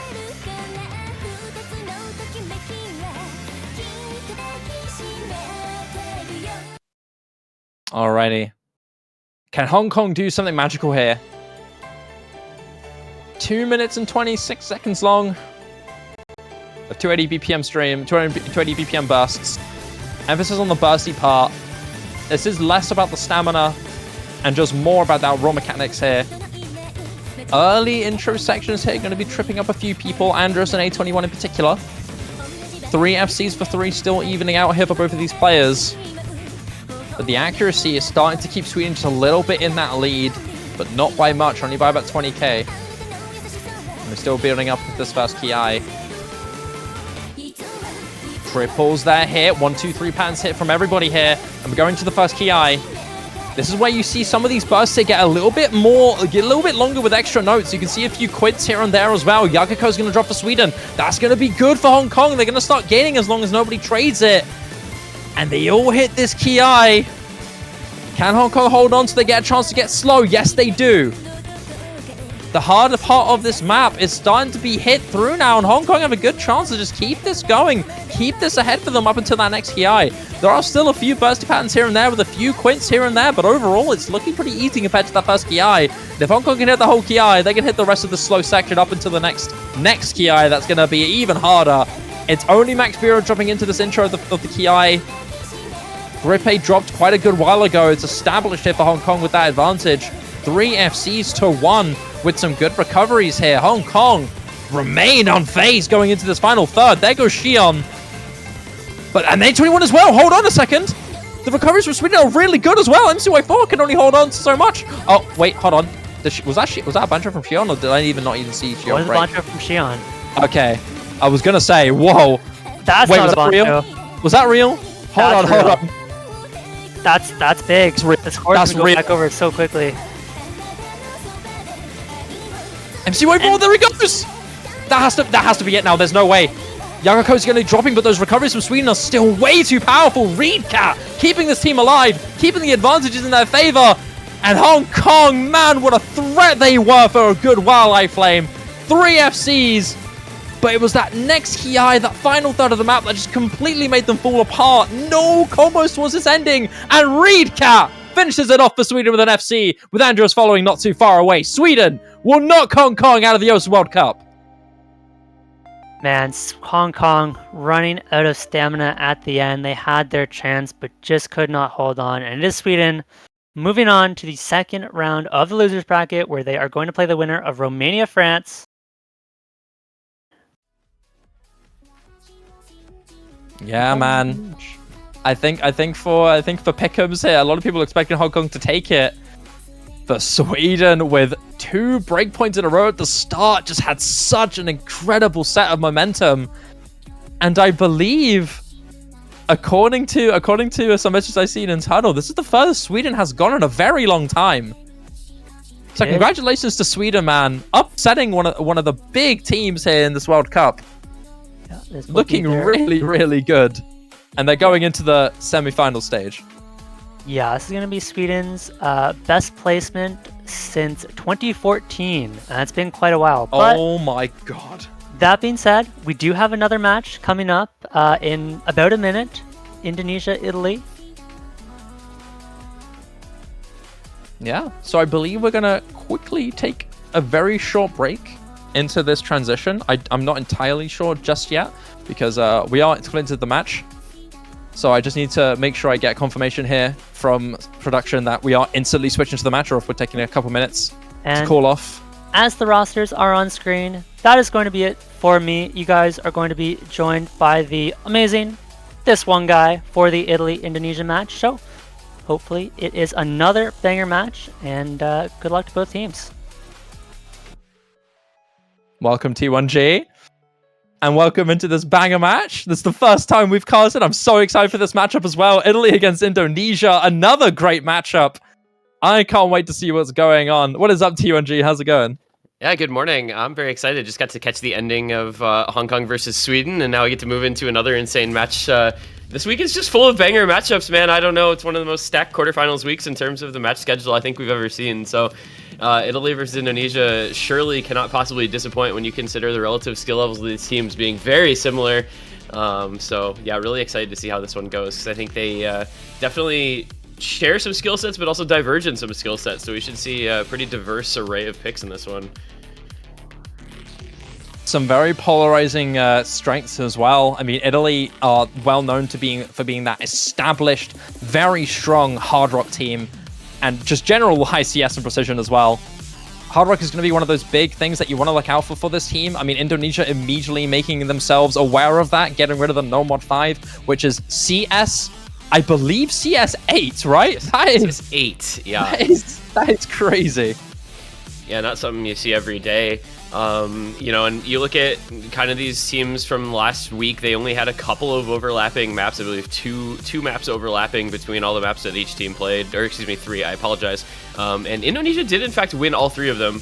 So, you know, so you got to figure that they're on paper favored by a little bit, winning on a Reading Nomad 4, a small circle size Hard Rock 2, and a very high BPM DT3. So 3 quite different maps.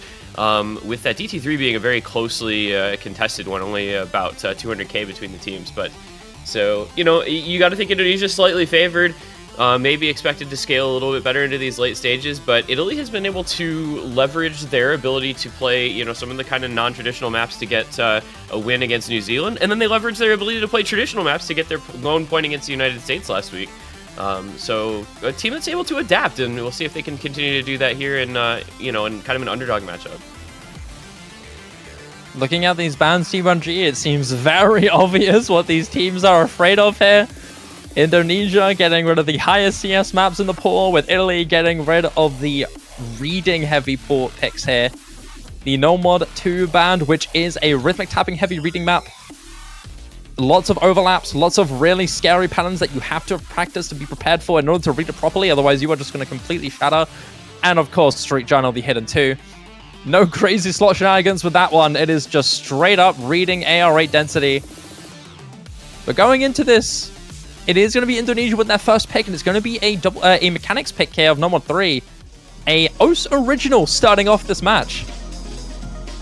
Yeah, this one pretty straightforward stylistically speaking. It is kind of what you would expect out of a standard mid-stage Nomad 5 traditionally, where well in the Nomad in the 6 Nomad. I see. Trying to talk about slots doesn't work anymore, I guess, huh?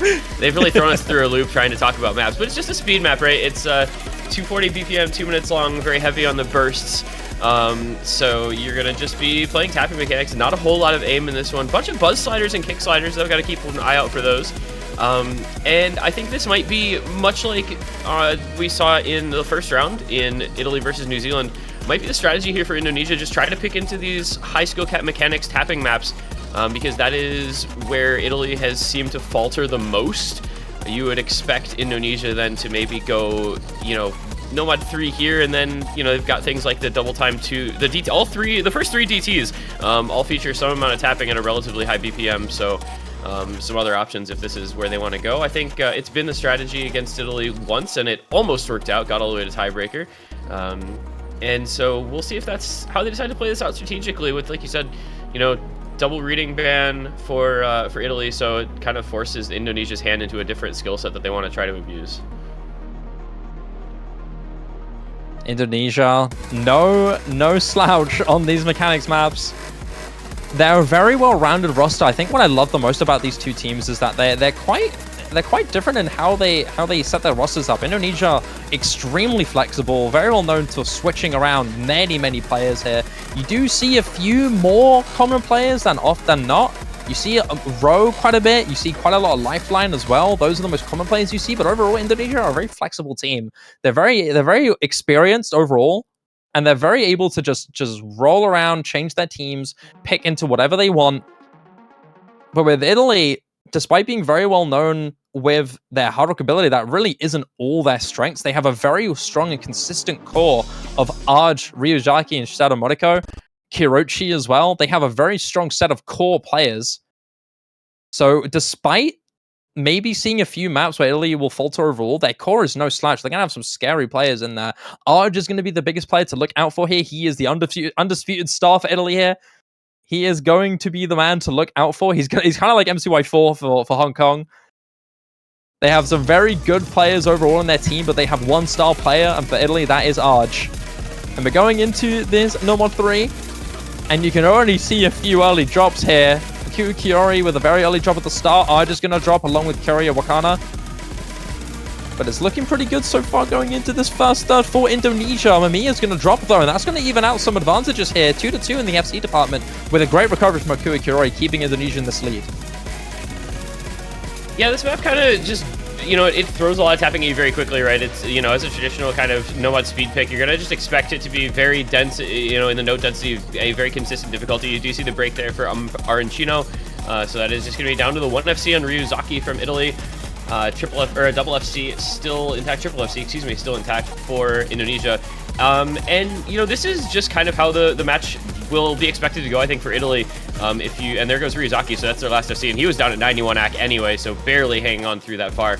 This one's going to get out of hand very quick. It's only 2 minutes long, so fortunately, the pain that Italy is currently suffering, they won't have to feel for too long. And if you saw their match against New Zealand, I think you can kind of anticipate this is how this is going to go. It's just a team that's not great at tapping mechanics, unfortunately. That's not what they built their team around. They focus much more into other skill sets. You know, they focus more into, like you mentioned, the hard rock, some of the gimmickier skill sets. Typically a team that's pretty good at alt, for example. And tapping is just not their thing. And so, you know, Indonesia is going to get probably a couple free points on this skill set, and that's just something Italy is going to have to deal with on their own picks, because they're not going to be competitive on these. Indonesia has historically been a very strong speed team. They have very good tapping mechanics players. They have these super high-level, high-skill cap guys like Rowan, like Lifeline. And that's what they're going to try to leverage here in this matchup, and we'll see if it lasts long enough for them to get 6 points out of it, or if they've got somewhere else to go as well to fill in. And there is a very solid team performance, a 3 million score to start things off. Indonesia with a double FC on Row and Lifeline with 97 AC on both. Very solid from both those guys. And yeah, that was how, I think it was always how that map was going to go. Italy was really just never going to be competitive on that one, and indeed they were not. But that was Indonesia's first pick for a reason. They were very comfortable with it, and they performed really well on it. Impressive scores here for everyone from Indonesia. just looking very, very solid. You really hit the nail on the head for what you need to look out for in this matchup. I think we talked about hard rock and ult, we talked about precision, but I think the next strength that Italy are going to really try to work on here is the aim. They have had some solid aim scores in the past, and this is going to be one of those maps that you expect Italy to perform really well on. But Indonesia are a decent threat on these. I think they've still got some good aim players to look out for here, particularly in Lifeline. But you also got that noob guy. You also have Hakui Kiyori, who plays basically everything outside of tapping mechanics. So he's gonna be pretty good. Actually no, I take that back. Actually, Hakui Kiyori literally just played the number 3. I'm trolling here a little bit. I take it back. I was looking at other results. But they do have like Skydiver as well, typically very strong on aim. Yeah. So TLDR, Italy are going to be going into the next strongest pick outside of Hard Rock, but Indonesia are going to be a good threat on this. Yeah, and this is, for a Nomad 1, not the most comfortable of Nomad 1 maps, right? It is a Piroshki map who is kind of known for somewhat wide-angled, awkward aim. Also some 1/3 streams to be found in this one, so there is a bit of flow required. And some slider aim as well. This is, the pooling this year trying to get away from some of those bog standard maps that you're used to seeing over the past few years. As evidenced by the fact that we just saw a speed map in Nomad 3, and here we are seeing not just a comfy raw aim map in Nomad 1, much like the past few weeks have done, where it's a little bit different. It throws a little bit more at you than just how far can your cursor go to the widest corners of your screen. There is a little bit of that control required to hit some of the slightly wider angled map jumps in this map. So, the raw aim players maybe not taking quite as big of an advantage from this as they would otherwise, and I think this is going to be a very competitive one. As you mentioned, Italy a very strong aim roster, but Indonesia is a team that is more than capable of playing aim as well. You're keeping Ro and Lifeline in, who are probably the 2 highest overall skill cap players on that roster. You're bringing Dito and that noob guy. And you've got Shadow Motoko, Arj, Kirochi, as you mentioned before, the kind of Italy 3 core that you see on a lot of their picks. It's going to be their strongest roster, and they're going to be backed up by Argentino, who's been playing quite well also.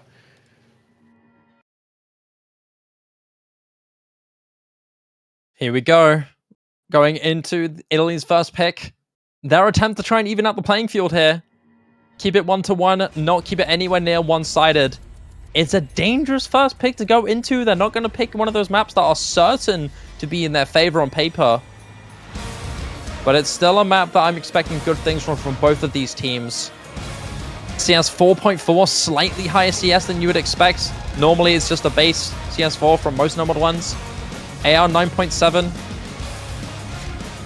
And not starting up well for Italy. It's 3 drops in the first 200 combo. I mean, it's not a big deal in the grand scheme of things with it being over 3 minutes long, but it perhaps belies a small lack of comfort in their own first pick, which is not optimal.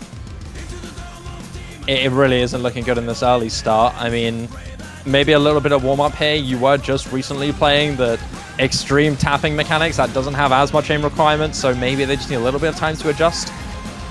But looking at that big first jump section there, that's going to be where you're going to see some combos go down. It's going to be Rowan Arch to drop. Arancino's going to follow up as well for Italy. It's just Shadow Motoko and Kirochi holding on, whereas on the side of Indonesia, you're looking really good. Not only holding on to more combo, but holding on to FCs. Lifeline, that noob guy, and Dito, all looking really good.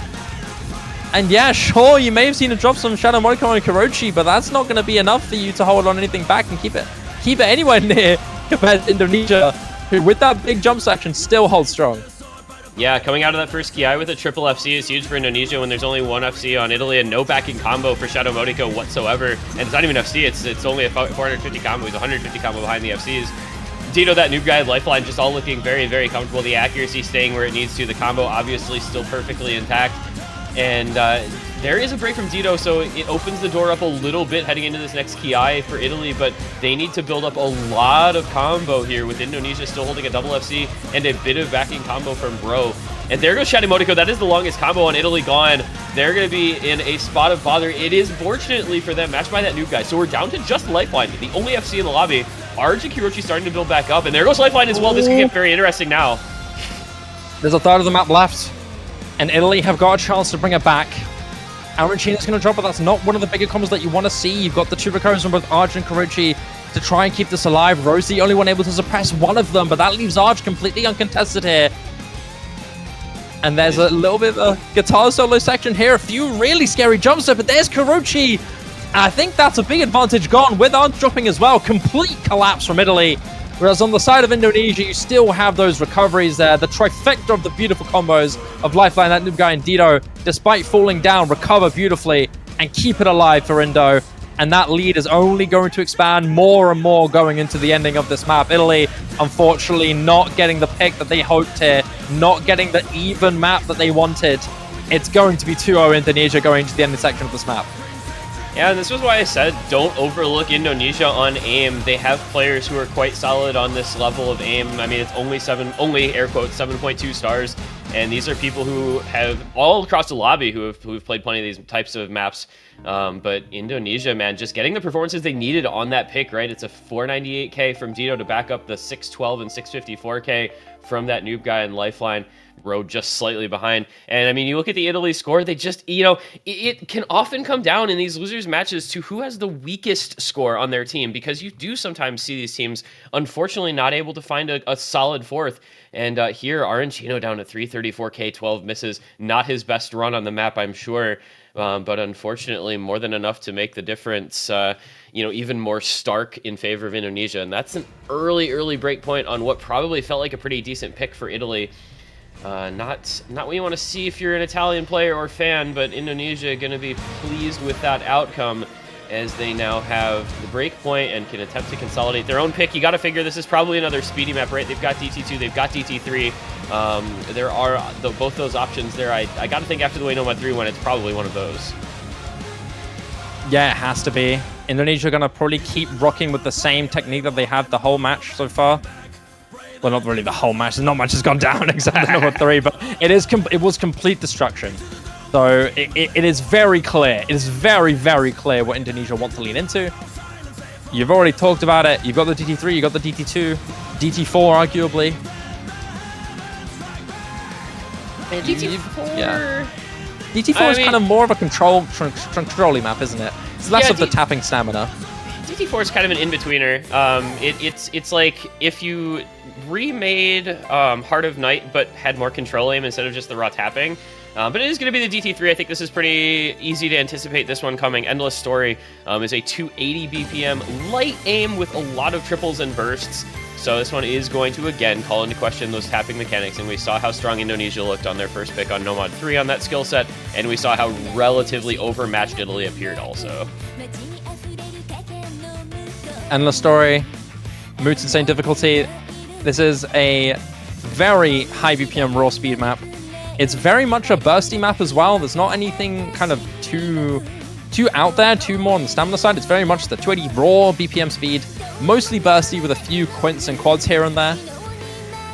But Indonesia just gonna keep on rocking with what they want.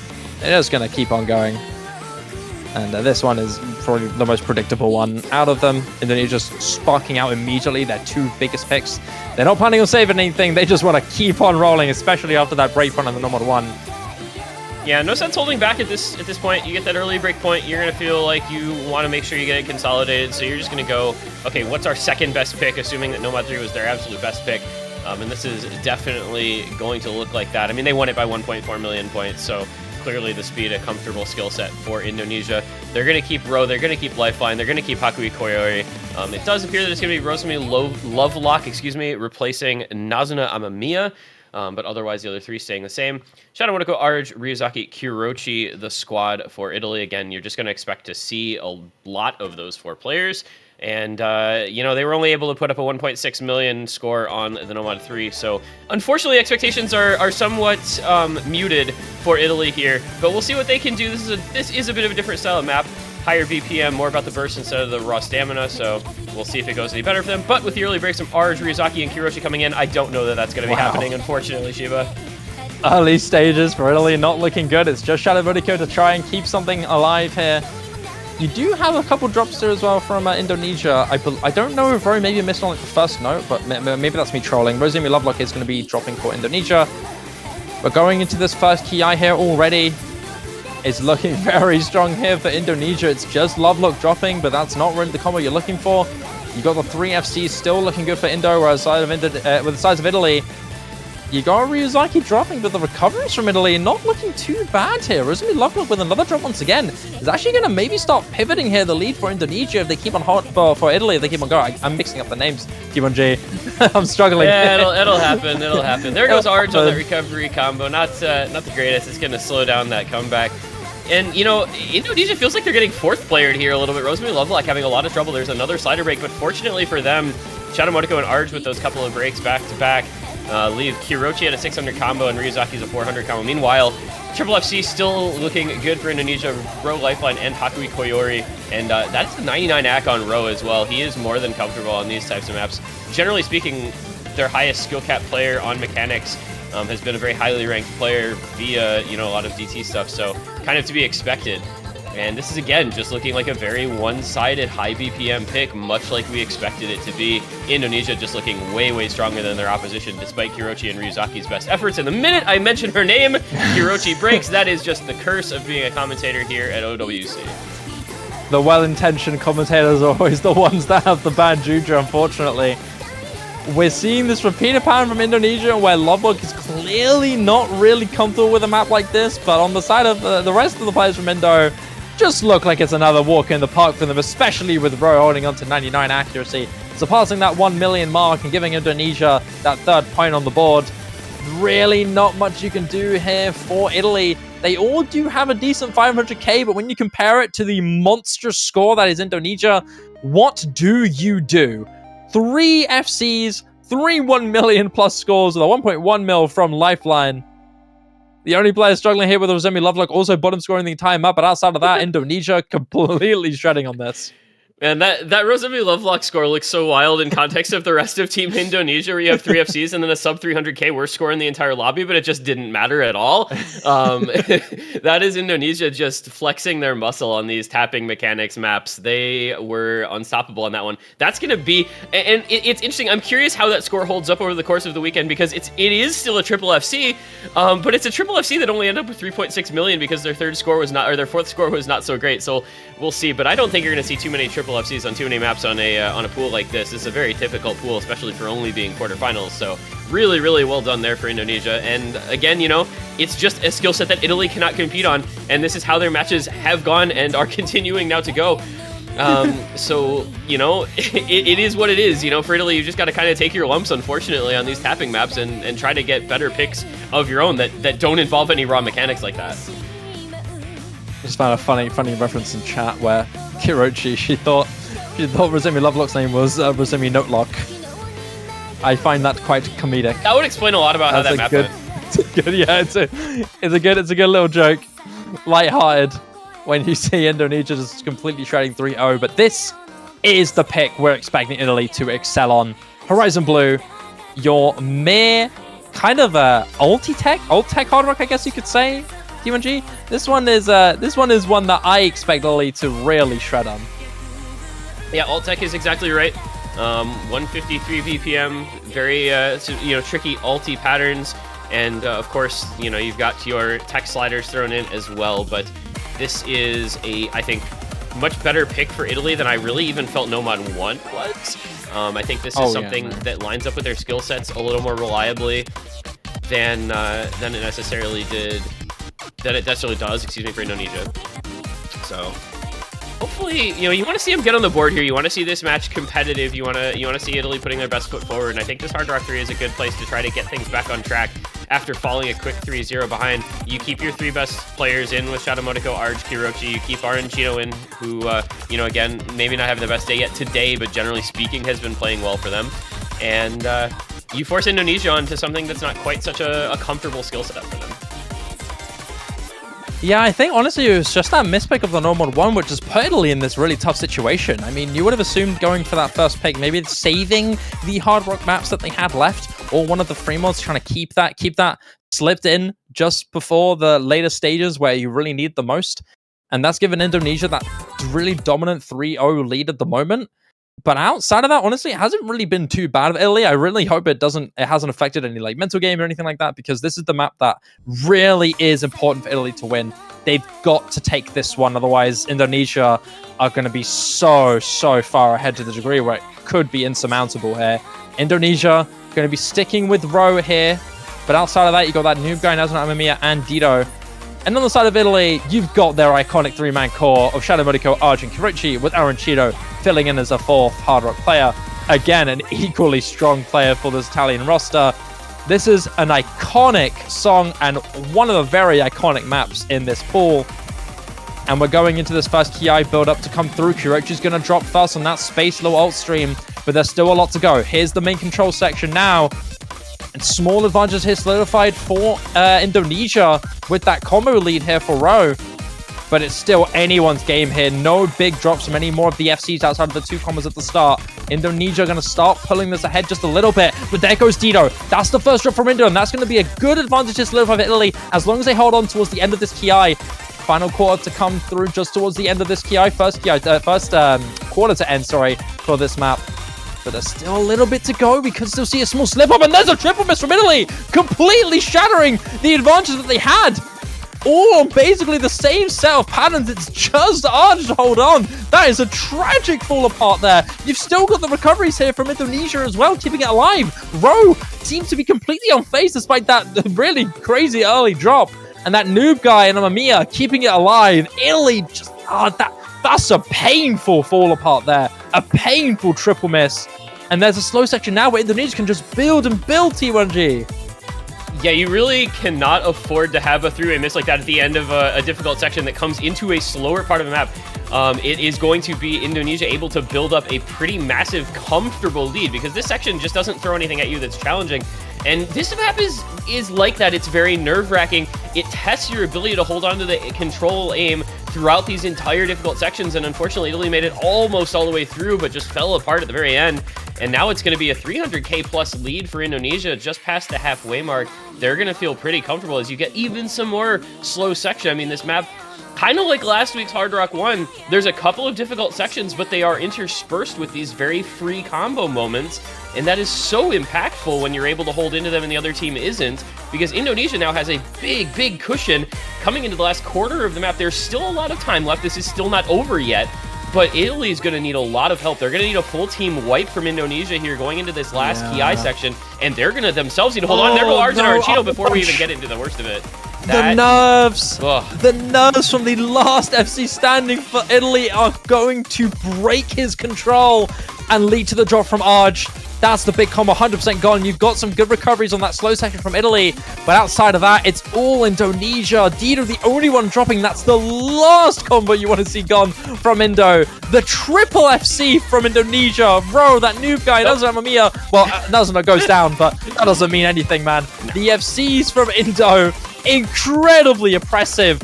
And that triple miss just sucks, man. It's so tough because they had some great recoveries in that slow section.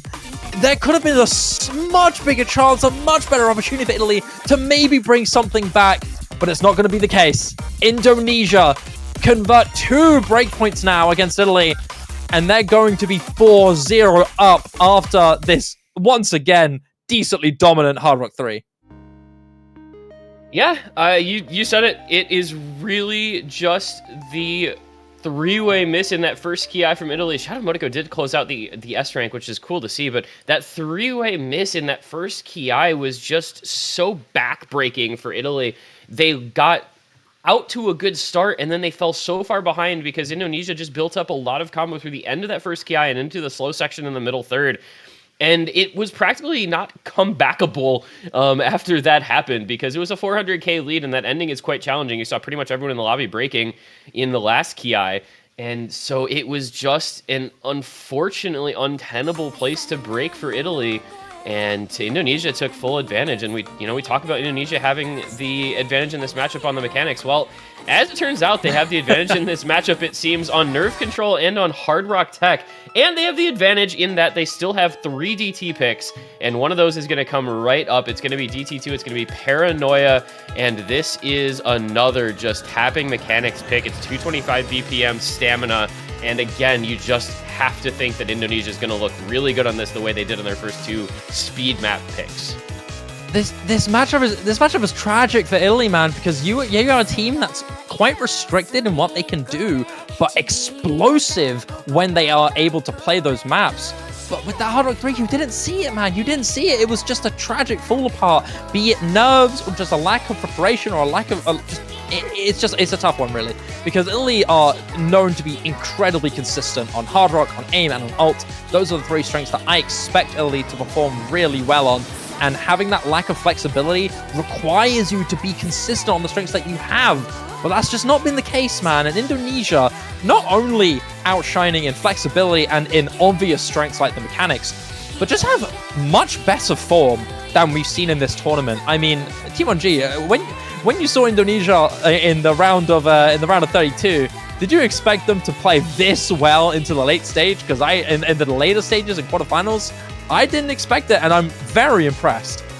Yeah, I think everybody was very surprised to see the way that round of 32 match went for Indonesia. Nobody in their right mind expected them to lose 5-0 to Ukraine, right? Despite the strength of Ukraine, Indonesia was obviously the heavy favorite in that one, so dropping that was a humongous surprise. And yeah, it was the big question going forward, was whether they'd be able to right the ship, whether they'd be able to get things back on track following that big loss.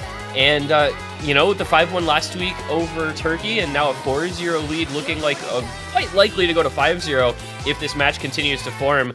I don't want to say we are so back, but it feels like we are so back right now for Indonesia, because they are appearing to fire on all cylinders, and that is a very, very scary thing to see for other teams down in this losers bracket with them, because an Indonesia that is playing at peak is a very strong team. Yeah, this team is terrifying when they're in good form. We always talk about how good this team is on paper. And I also find it, slightly off topic, I find it very poetic how Ukraine were abusing them in the tab mechanics, and that was what was giving them so many victories and so many wins. And now it's Indonesia just firing that pent-up energy back at Italy, completely abusing them on these mechanics. But I think this is probably the closest map that Italy may be able to win on. This is more of a slightly lower BPM stamina, but honestly, it doesn't seem like to be the case. It really doesn't look like it. Italy are struggling immensely on this. Drops from all 4 players of Italy, and despite us seeing some drops from Skydiver and Rowe, Lifeline and Nazuna Amamiya look unfazed in this, especially Amamiya, 99.59 accuracy, going past this break into the next side of the map. Yep, this is, again, it feels like we're a little bit of a broken record here. Indonesia has picked 3 straight tapping maps, and they have now, begun to dominate 3 straight tapping maps. It's just the skill set that works really well for them here, and it's a skill set that is not going to go very well for Italy in comparison. There's some recovery combo on Shadow Modico, Ryuzaki, and Arj, but when you're up against the double FC on Lifeline and Nazuna Amamiya with Skydiver and Row on recovery combos as well, it just doesn't make that much of a difference. That lead 575k and continuing to grow. There goes Modico, there goes Arancino, and we're once again going to just see a very one-sided tapping map. This is how this skill set goes. If there is a team that is much better than the other on tapping, these maps will never be close. They will never look even vaguely competitive. And that's what Indonesia wanted. And they're going to have 3 straight picks in this skill set that have looked exactly like this, where they're up by 1,000,000+ points, and it was just the outcome never in doubt. This is complete destruction here from Lifeline and Amamiya. Completely destroying on this. And Rowe with a great recovery as well, still building into the final quarter. Skydiver once again being the fill here for Indonesia. I feel like we've seen a pattern with these tapping maps where we've seen 3 different fourth players for Indonesia. It seems to be a running thing at this point in this match. You've got the three mechanics players who you stick by, and then that 4th player who you kind of just roll the dice on to see who feels like suffering that one time. But yeah, despite this incredible valiant effort from Arj with that big recovery, trying to outshine Rowe, you still have 2 incredibly impressive scores from Lifeline and Nazuna Amamiya, and Indonesia are going to be at match point with no maps conceded. And that's 3 straight speed picks for Indonesia, 3 million+ team scores, and winning those by over 1 million for all 3. And I mean, and then some, 1.5 million, 1.5 million, and 1.4 million. Very, very impressive stuff from Indonesia. And I don't want to get too far ahead of ourselves and be looking forward, but you know who's waiting in the next round of losers is a little team called Germany, who have made their names known on speed and tapping mechanics. So, if you're Indonesia and you're putting up these scores, you wonder if Germany even is starting to get a little bit worried. or how that match is going to go stylistically. But of course, Indonesia still does need one more map to get to that matchup and make that one happen. Italy going to do whatever they can to avoid it, but man, after the way these first few matches have gone, I don't know what they have left to try and throw out as a last-ditch effort to put a point up on the board. Yeah, I mean, if you're Italy right now, what do you do? Ryuzaki's already putting in the GGs and the match isn't even over yet. I mean, what do you do? It seems like Italy are going to be going with the DT4. The Hard Rock 1 is right there, Italy! The Freeman 1 is right there, Italy! Come on! I don't think I'd be picking this. Why are we picking this into Italy? Are we just trying to get this map over with? Are we trying to get this match over with? Is that what Italy want to do right now? That is not the mindset you should be having. You should be just trying to stick with as many good maps as you can. You still have multiple good maps open for you. You got the free mod 1, you got the Hard Rock 1, you've got another one of the free mods that are very well available for you. Probably the free mod 3, free mod 4. I was expecting maybe Italy to do well on, but like, come on.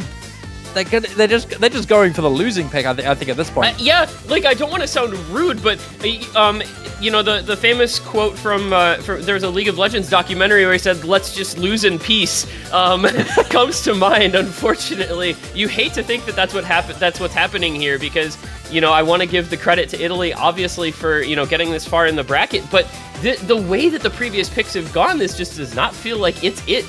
I'm not entirely sure. This is a lot more about the aim control than it is about the tapping, right? Though it is note dense, it's only what, 210 BPM after DT, and it's a lot about the aim and finger control more so than it is about raw speed or raw tapping mechanics. So, I don't want to say like coping or anything, but I'm trying to cope here a little bit.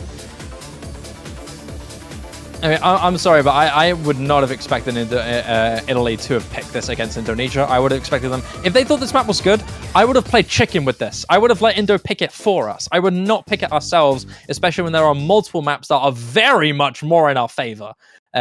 This one, sure, fine. It's not raw speed. It's like 210 BPM. That's fine. I'll take that one, all right? But this is still tapping mechanics. There's still loads of finger control. There's loads of doubles and a few quints as well. There are doubles into quads, doubles into quints, lots of tapping in there. And with the double time applied as well, you're going to have to be quite rapid with this. And Indonesia have proved time and again that they're the better, faster team. I mean, this is just such on paper, such an easy winner for Indonesia. And we already seen a double miss hit from Italy from Aranchiro and Arj, and Indonesia don't seem to be faltering at all. Yeah, I don't want to, like, count my chickens before they hatch here or anything. Obviously, the start not going the way Italy wanted. You can see already what this map throws at you, though. It is a lot of aim control. It's some slider aim as well, some finger control and such. There goes that noob guy, a big chain miss that is gonna give the lead over to Italy. This is about the first lead they've had the entire match. Yeah. So this one I think is definitely going to be at worst contested in Italy's direction. Best case scenario they win it, of course.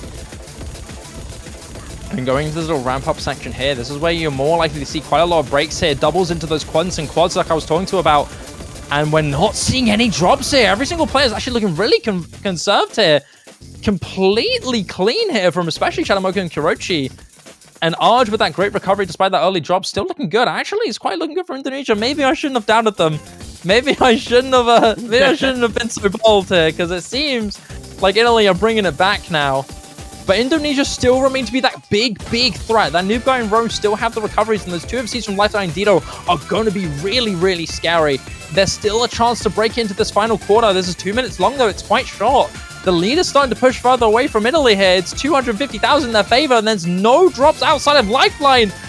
And it actually seems like Italy have got it. Okay, you know what? I apologize. I have been proven wrong, and I'm totally okay with that, because we finally have a point on the board for Italy. Finally a win for this team, and a great one at that. A double FC from Kirochi and Shadamoku, a great recovery from Arj, and Aranchino looking very dominant. I'm sorry I doubted you, Italy. I apologize. Congratulations, you win. Good job. A good pick. Yeah, and that is what I was kind of trying to say when discussing this map. You have to think about how heavy it is on the aim and the finger control rather than being raw speed. That's what Indonesia has looked so good on previously, and that's not really what this map is. Even with that in mind, though, that is a remarkably strong team score from Italy. Double SC Shadow Monico Kirochi, Arj with the S rank just a little bit behind, and a 627k backing score from Arancino, quite good as well. So very, very good pick there from Italy. Worked into their strengths a little more. You know, it's surprising to see them picking DT, but when you consider the skill set, obviously worked out. And now things get a little bit more interesting too, because yeah, there's DT1 left in the pool, but that's a lot more about the aim than it is about the tapping mechanics. So Indonesia, for the first time in this match, now that they weren't able to close it out on their first match point here, Indonesia might have to look into a different skill set for their own pick next time. And who knows, maybe that's the start of the comeback here for Italy. You got to start with 1 point before you can get to 6. So, you know, anything can happen when you've got a pretty big, wide open pool like this one. It is... that is not an Indonesia pick. That is Arj. He is from Italy, so not sure if it's actually going to be the DT1 or not. We're getting trolled a little bit. Okay, I don't think it's actually DT1 here, it sounds like. There's double time 1, despite being like more old style. I think there's a little bit of potential for Indo to potentially take this. But yeah, I believe. Hold on, let me just quickly double check, see if I can get my stats right here. Yes, so this double time 1 is potential for Italy to pick into, as they were number 1 on the double time 1 last week.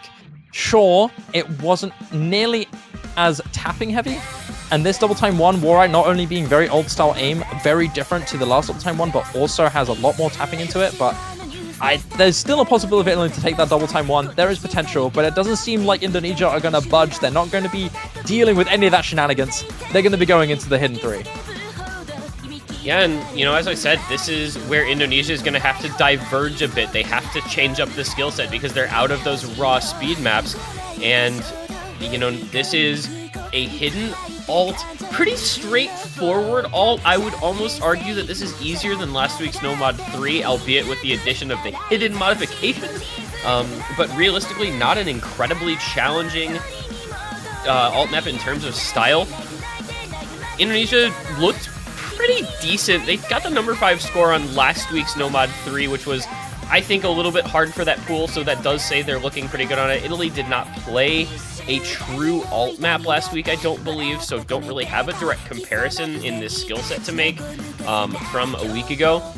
But this is going to go into a completely different skill set. We really haven't seen any hidden, we haven't seen any alt, so, you know, I guess we saw tech alt, which went well for them, but that is a very different stylistic map than this is, so we're seeing something pretty different. I'm curious to see how it goes.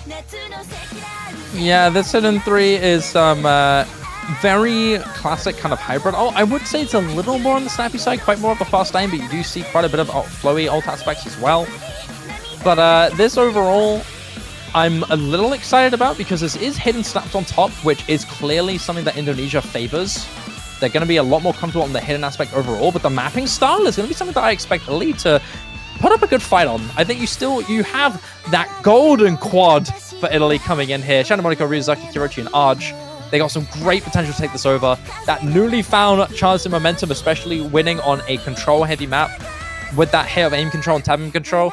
Granted, it's a bit of a different one. It's not nearly as fast. It's not nearly as speedy, but still got that aspect of control hit into you with this hidden 3. So there's a possibility, man. I'm not going to doubt Italy anymore because I doubted them so grossly and so harshly on the last pick. I don't think I have permission to doubt Italy anymore.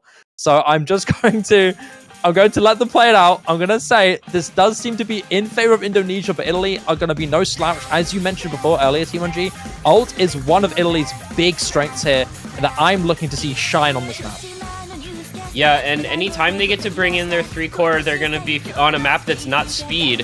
I think they're going to feel like they are able to win any map with those 3 in that isn't just going to rely on the raw tapping. When you've got Shadow Monico, Kirochi, and Arj for Italy, they're going to be in a pretty decent spot. And it is an early break there from Rosemary Lovelock, so it is going to be the early advantage to Team Italy. This is where this match could start to diverge quite heavily from how it went through the first few picks, because now we're into different skill sets, and now we're forcing Indonesia to pick something that's not quite as heavily in their comfort zone and outside of Italy's. It means that there is a little bit more randomness thrown into the likely outcomes. You don't necessarily know how these are going to go ahead of time, but there is a double break from Ryuzaki and Kirochi. That is going to be big for Indonesia. They've still got a triple FC and a solid backing combo on Rosemary Lovelock. With Arj and Shadow Monica holding, it's not over by any means yet. There is still 2/3 of the map to go, but that is going to be Indonesia taking the lead. It's going to ramp up to around 100k here pretty soon. With those closely knit tight angle jumps during the Ki, it led to a misbreak there from Ryuzaki, which doesn't really show a sign of discomfort. Just a small mystery, but that's going to be some catastrophic impact there. As Indonesia are going to start establishing a bit of a lead here. With that drop from Karachi as well, advantage solidly for Indonesia in the combo department. But we do see a break here from Rizumi Lovelock and Akui Kiori here, so it's 2 FCs to 2. But the recoveries here from Italy are going to start slowly bringing it a little bit ahead, but it's going to be a long stretch here, especially going to this Ki, where we could see a lot of drops here. Lovelock's going to go down once again. That's not the drop you want from Indonesia. Arda's going to go down. And Ryuzaki's gone. Wait, no, is he gone? Yeah, he broke earlier. Okay, yeah, hold on. That Arj miss was the important one, though. That was one of those FCs. Yeah. Now you're just down to Shadow Modeko, and you've still got the double FC on Nazuna Amamiya, as well as on Lifeline, who is going absolute Chad mode and single tapping this as you do. And there goes Kirochi as well. Unfortunately, my friend, Shadow Modeko doing everything he can, but with a quarter of the map to go, 150k is going to be the score lead. It's Nazuna Amamiya, it's Lifeline on the double FC. It's the recovery Kamakaku Koryo. There go Ryuzaki and Arj as well. And you gotta think that this one is about over now. Do I have permission to say it now? Am I allowed to? Am I allowed to, to make Just it clear? maybe. I mean, look, these double FCs from both Amamiya and Lifeline are so insanely impressive. You still have Shadow Modeko, but even towards this late stage here, even if we see a double miss here from both Amamiya and Lifeline, I don't know if that's going to be enough. That's a full... Oh, okay. I need to stop talking, man. That's a full reset from Indonesia. Shadow Modeko is still holding on, but unfortunately for Italy, it's going to be too little too late. Phenomenal scores here from Shadow Modeko, and a good recovery from Karachi will not be enough for Italy to stay alive in this tournament. Indonesia will take it 6-1 and knock Italy out of the World Cup.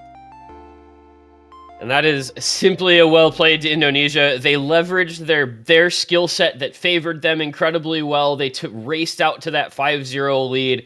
And there wasn't ever going to be a time when it felt comfortable for Italy with this matchup, stylistically speaking, going the way it was. Well fought to Italy, of course. They did take the point. They did, make a couple of scary moments for Indonesia. The DT4 Italy can hang their heads, or can hold their heads high, with that DT4 win and, keeping this hidden 3 as close as they did. But Indonesia, just the superior team here, I think. They had the more well-rounded roster, and they were able to utilize a skill set that was well in their favor, and that was enough to take the match pretty convincingly.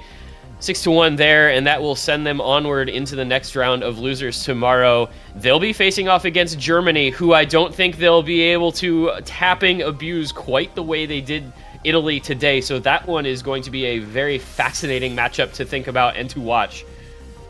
Yeah, I'm looking forward to that quite a bit, man. Indonesia, despite having that big mechanics abuse in this match, they are going to have to go against the next best mechanics team in the tournament.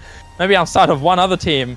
But it's looking really tough here in this late stage. But we're going to have to see next week for Indonesia as they're going to advance into the losers bracket. That is going to be all for Italy at the OS World Cup. But that's going to be it from us in this match. I believe we have another match coming up in a few hours. I'm just going to have to quickly double check the schedule just to make sure. A few minutes. Yeah, okay. We have 10 minutes. Fortunately, for the sake of the schedule, this one went pretty quick. So we've got 10 minutes. We've got China versus Norway.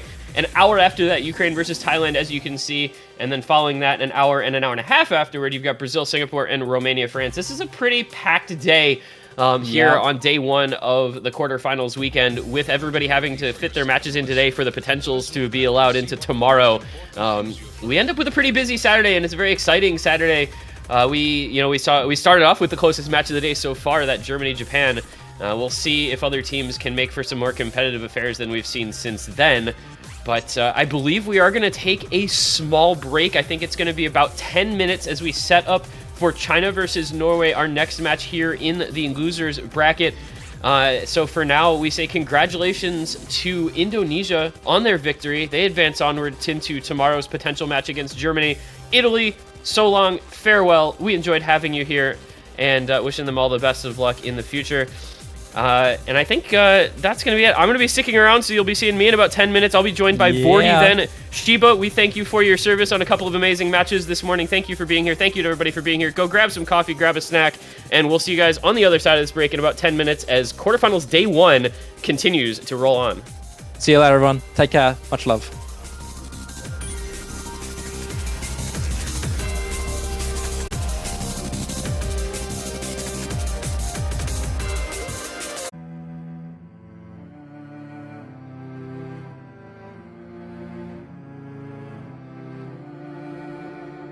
Hello everyone, and welcome back to OS World Cup 2023 quarterfinals weekend. After a brief break following our first set of matches, we are continuing onward, indomitable forward unto more losers bracket action. We're gonna head into next up China versus Norway in what should be a fascinating stylistic matchup between two teams that both looked relatively decent last week. Norway with a 5-0 win over Spain. China able to take a point and were competitive on several others against South Korea up in the winners bracket. And so we see a very level match here on paper that I think should be a very exciting one. I am still this one guy, and joining me in the commentary box for this match is going to be none other than Vorty. Good morning, or should I say perhaps good evening, Vorty. Welcome in. And what are we thinking here? China versus Norway.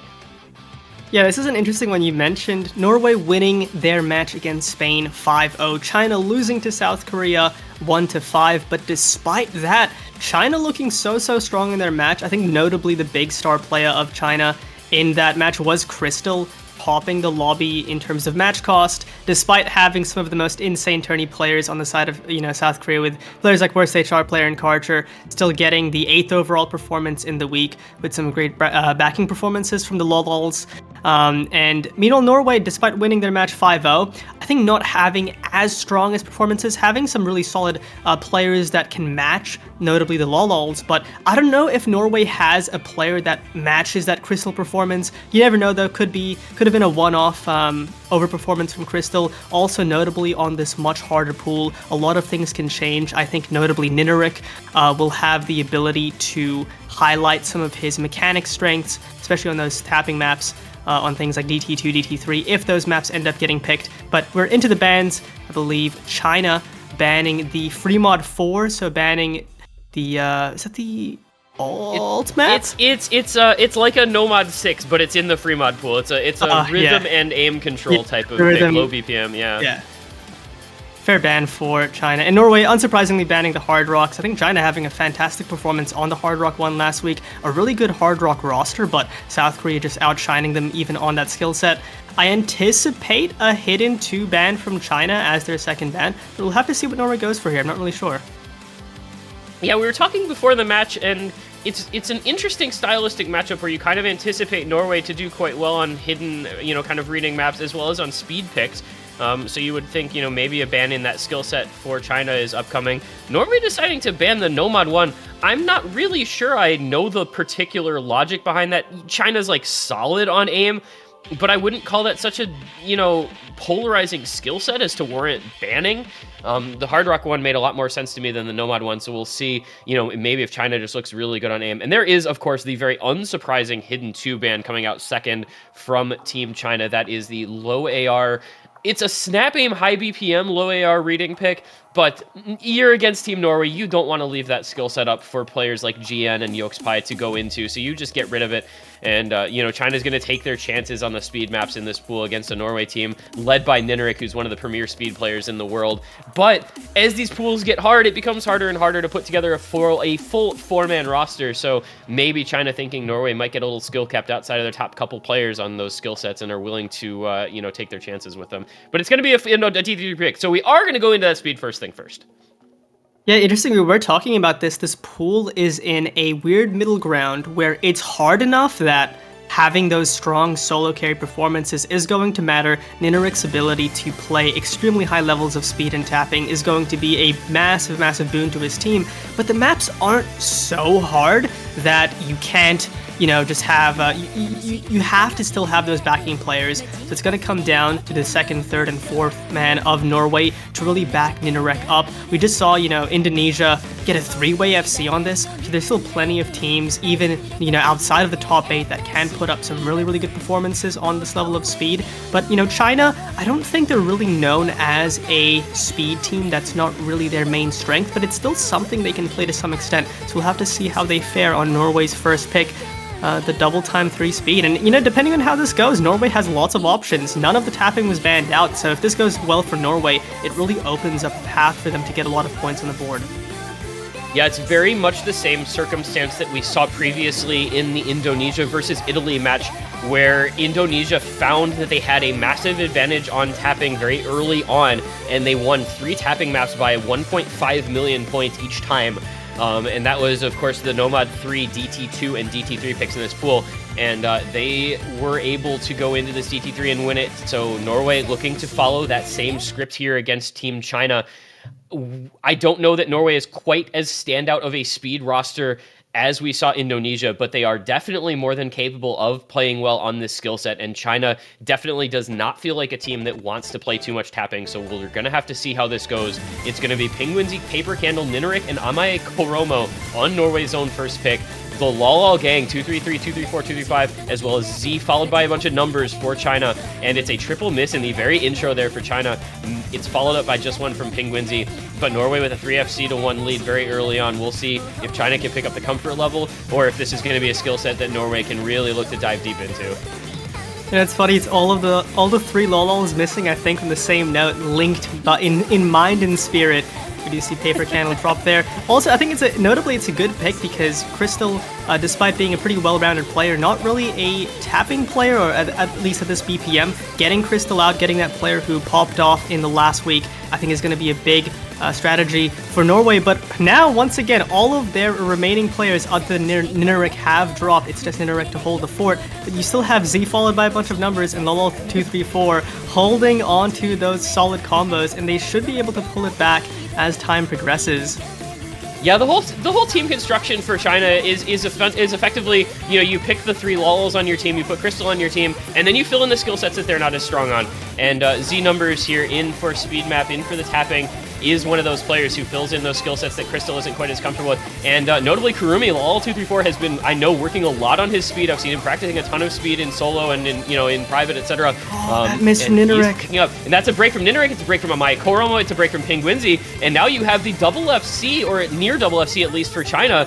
Paper Candle, the only one left for Norway. He's been a player who's susceptible to nerves over the course of this match, so we'll see if he can hold on to this combo because Norway really needs the help. But all he's doing is matching Milk Tea. Meanwhile, Z Numbers and Kurumi are still holding those massive combos, and China's taking a big lead. And if this goes poorly for Norway, you can only think about what their picks are going to have to, how much their picks are going to have to change going forward. Only a quarter of the map to go, and it's a 350k lead, and there's another break from Koromo. This one is basically done and dusted at this point, even with that break from Z Numbers. It's pretty much over. Kurumi still holding onto that full combo. I believe you also have Milk Tea holding onto that backing combo. And, I mean, yeah, this is pretty tragic for Norway because I think even if Ninarek did hold, which is probably what the team expected, it still wouldn't have mattered just because of the full team roster on China being a little bit stronger. And now I don't really think Norway wants to pick into more speed maps after how that went, China getting that first breakpoint. But now as you get more into the pools, I think Norway, the other skill set they really like to pick is gimmicky maps, but that's something China's pretty good at. So those are going to be even more contested, I believe, than the speed maps. And after that, you really are leaning into China's strength. So it's going to be a scary one looking into Norway's second pick, but it's going to be China to go for here. And I think Hard Rock is the pool that they really, really want to pick into. Yeah, I would like, I think, to see an early Hard Rock 2 or 3 pick here, depending on whether they're feeling better on the precision or better on, the kind of alt tech. I think alt tech is maybe a little scary against Norway. They are a pretty solid roster on tech maps. So maybe we get our small circle size Hard Rock 2 pick here from China if they do want to opt into this Hard Rock pool. But I do think as well, this is just going to be a matchup that's a little less predictable in terms of picks, especially with that first map going the way it did. Norway really needs to be able to rely on Nineric if they're going to pick into this speed, and while he did top score that, he didn't FC it. You know, he ended up with a 6-miss 743k, which for somebody who's one of the best speed players in the world, you have to consider that an underperformance, but the problem is that loses a little bit of your confidence in that skill set going forward in the match, so very curious to see how Norway will adjust. But of course, as you said, first we got to figure out what China's going to first pick. This is going to be a situation where there are a lot of options open to them, and so the decision is relatively difficult. And it's going to be a Nomad 4. This seems scary to me. We're going tech. It's a little tapping heavy, but does have a very heavy slider tech section as well. We're picking that tech map into a team from Norway that is, generally speaking, quite good at tech maps. I do think Norway's definitely a team who likes to pick tech. The reason I expected more so Hard Rock isn't because China doesn't like to pick tech. China loves to pick tech. You know, just like you anticipate Norway might end up picking this themselves. You don't have to pick it. But still, this is something China's going to perform pretty well at. This map is a banger, especially. I'm really excited to see this map being played. Really wanted to see this get picked at some point.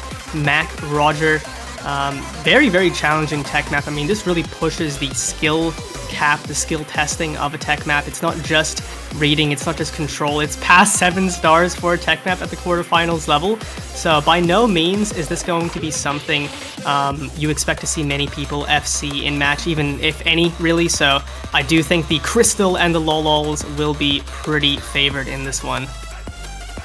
Yeah, and if you're China, of course, you do want to get that in as your roster as frequently as possible, because that is your core. Those are your top players. So doing a good job, you know, optimizing roster for a first pick here. It is going to be Yokes, Anthony W, Nineric, and Melver for Norway. So we do see, you know, some changes. Yokes Pai able to come in, who's a very strong tech player. You've got Anthony W and Melver as well, replacing the other two. So, you know, we got to see here. Basically, will China get off on the right foot in their own first pick in this match? Or can Norway leverage their solid tech players to, you know, get the break point right back early on here? It's a map that I think could go any which way, but the way we've been seeing this China team play, I definitely think it's one that they're going to be more than capable of succeeding on. And those are early breaks from Yokspai and Nineric, 233 and Melver following as well. So it's Crystal and 235 against just Anthony W. Make Crystal versus Anthony W, everyone else breaking already. It's just 2-1 now, but still plenty of chance. Anthony W breaks, so that's all of the full combos gone from Norway, but so does China. No one with full combos left. It's just that slight score advantage that China was able to build up early on with those combos, but still chance for Norway to take this back. I think, as you mentioned, if there was a map that Norway could take a breakpoint on and even out the scoreboard, this is going to be one of those maps. They have to hold on and try to build back up. Yokespie did find a break, but still Anthony W, Melver, and Interact with those recoveries. About to approach the halfway point now, and we'll have to see how this goes. It's just going to comes down to whoever has the most nerves of steel and can hold through that second diff spike. And so far, it's China holding to some solid combo. You've got Milk Tea at 430, you've got David at 400, you've got Crystal now at 400 as well, but you've got ACW, Melver, and Nineric all at 400 to 450 combo, so this one's going to be very close, but there go Nineric and Melver. And that wasn't even in the hardest part. There goes ACW as well, all of those big combos. There goes Yokspai. It is a collapse from Team Norway. All of the combos that they could have tried to make a comeback happen with are now gone, and China is free to fly to take a massive lead into the last quarter of the map. That was nightmarish for Norway. Yeah, with Crystal, now just David Q holding through this last section. They've already done more than enough, I believe, with that score lead, especially with David Q still holding. Not much more Norway can do to take this back. David Q does drop, but that's pretty much going to be it. A really, really solid pick for China. Still a little bit close, but you can just see from the total scoreboard of each team how challenging this map is. I mean, I don't know if either team will reach 2 million. Yeah, pretty. I don't think it's gonna happen. But a solid performance and a really, really well done performance from David Q. Almost hitting 600k is kind of insane on this match. Yeah, the 580k from David really putting in a lot of work there. 480, 434 from Crystal and from Milk Tea doing their part.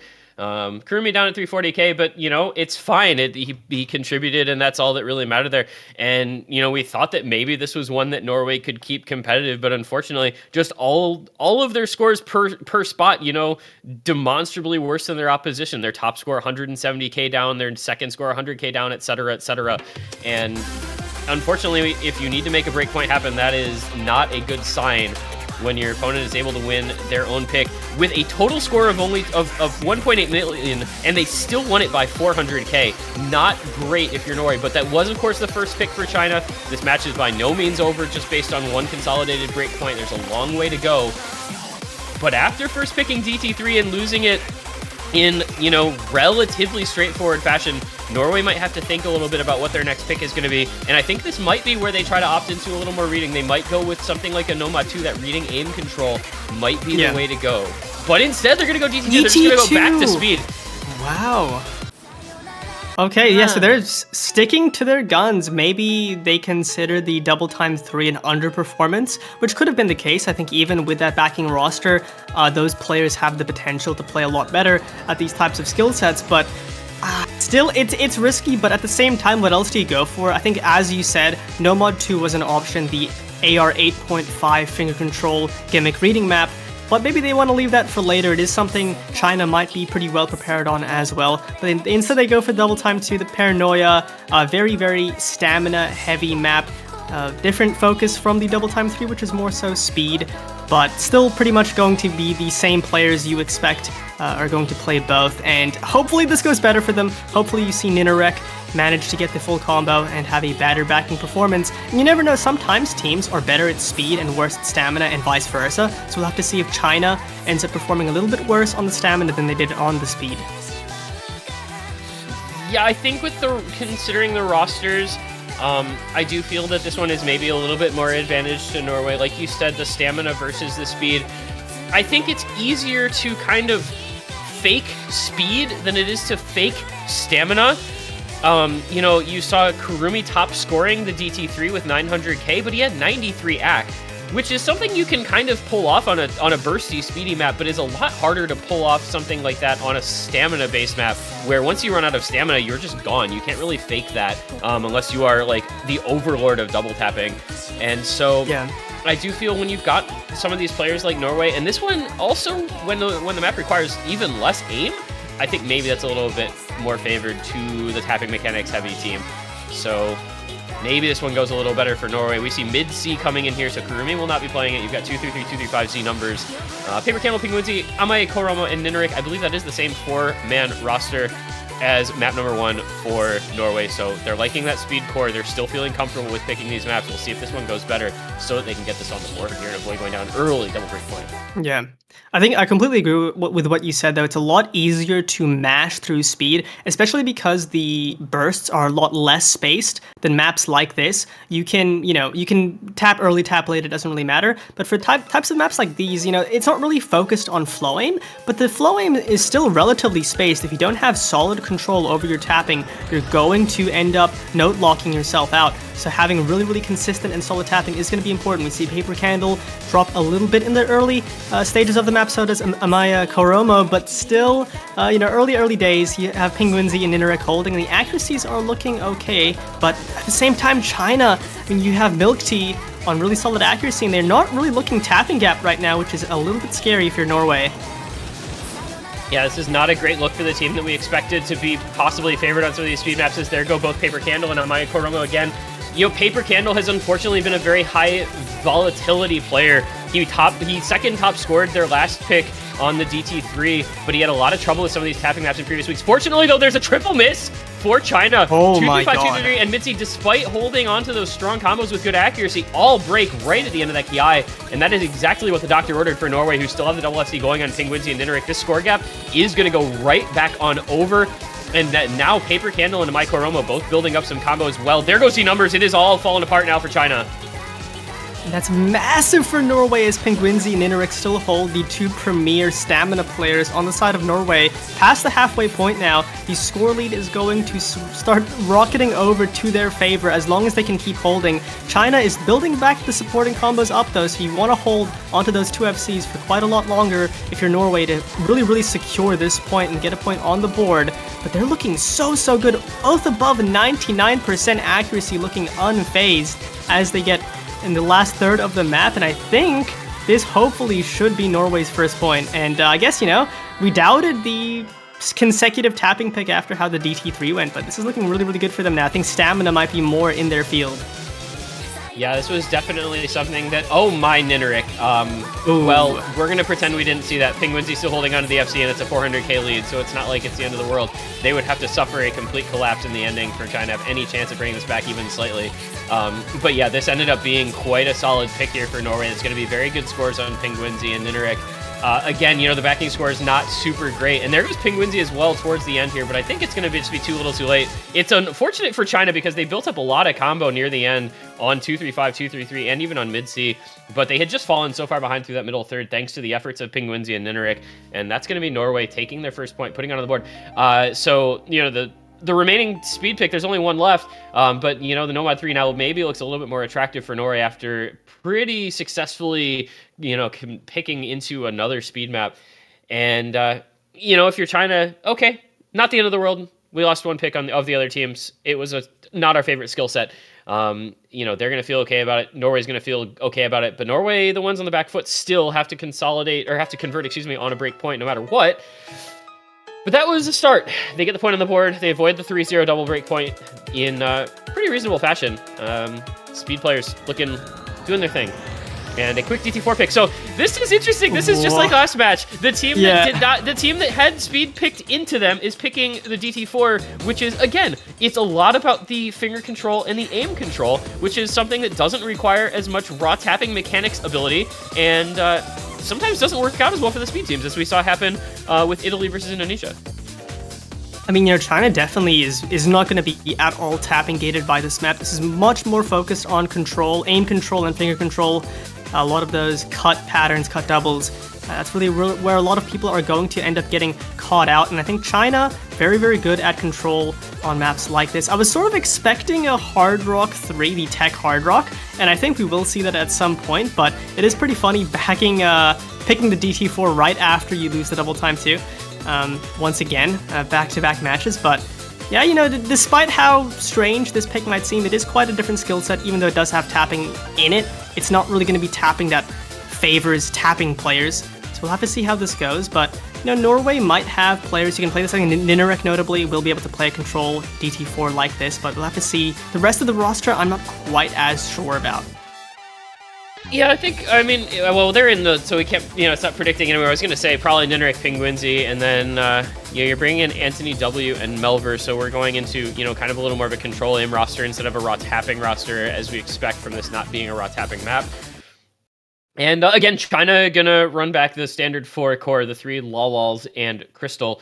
So they're pretty normal roster, kind of what you'd expect, and we will see. This would be a big map if Norway can take a break point here, but with this being so much heavier on the control aim and so much less focused on the raw tapping ability, I do think this again is going to be one that will favor China. They looked very good on that Nomad 4, and there are some similar elements, albeit at a lower BPM, where you have those finger control elements, you have those slider control aim elements as well, and that's something that China has traditionally been quite good at.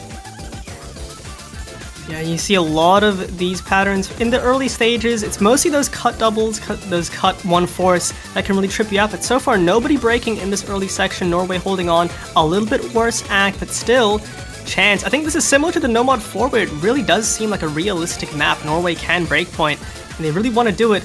We do see the LOL 2-3 break. That is Milk Tea going to be the first to break, but matched by Melver on the side of Norway does even it out. Still 3-3, a third into the map. And yeah, now it's just going to be nerve control. This is a map you do not expect to hold the nerves to get a full combo, and Penguinsy does find a break. It's now 2-3, advantage China. And we'll see how long they can hold on to this triple FC. There but goes there's Nineric as well. It is just Anthony W. He's got good accuracy, but there's a slider break on that fast C-shaped slider. Goodbye, Norway, on this pick. They are down to just the 475 combo on Melver. It's a triple FC from China. This one's going to get out of hand here in the back half if they continue to hold. This is going to be a really great team score as well, with 2-3-5, 2-3-4. That is David and Kurumi, as well as Crystal, holding on to the FCs. All at 98 AC, by the way, as well, looking quite comfortable with this pick. Milk Tea, unfortunately, not having the greatest time accuracy-wise, but he's got that combo back up, and this is going to be a pretty one-sided final score here, I gotta say. We're looking at maybe 1,000,000 points, even with that break from Kurumi near the end.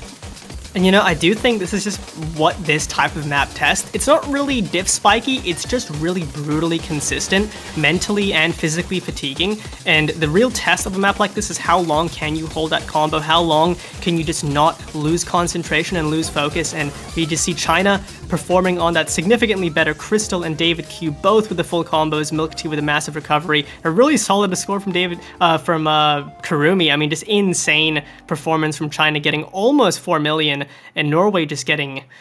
Yeah, that is a performance from China right there on the double time 4. Yeah, that stopped being close, and it only got worse with those early breaks from Norway, not able to muster up anything over 700k, and they only had one score over 600k for that matter. So just not able to reach the consistent skill cap needed for that map. That is a remarkably strong team score for China. And very similar as well.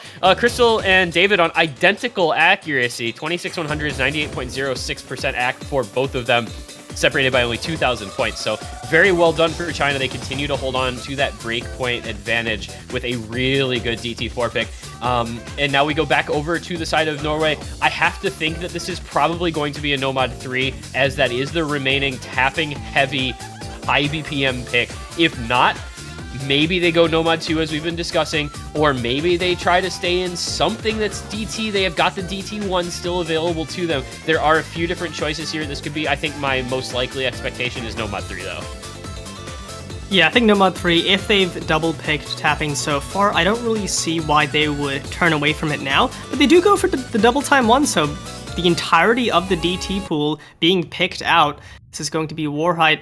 I mean, honestly, this is the closest you can get to double time 3 if there was a map you wanted to play similar to it. 270 BPM, so still up in the high BPM ranges, has a good amount of bursts inside of it, but obviously way more focused on aim and double time aim consistency, 10.3 as well.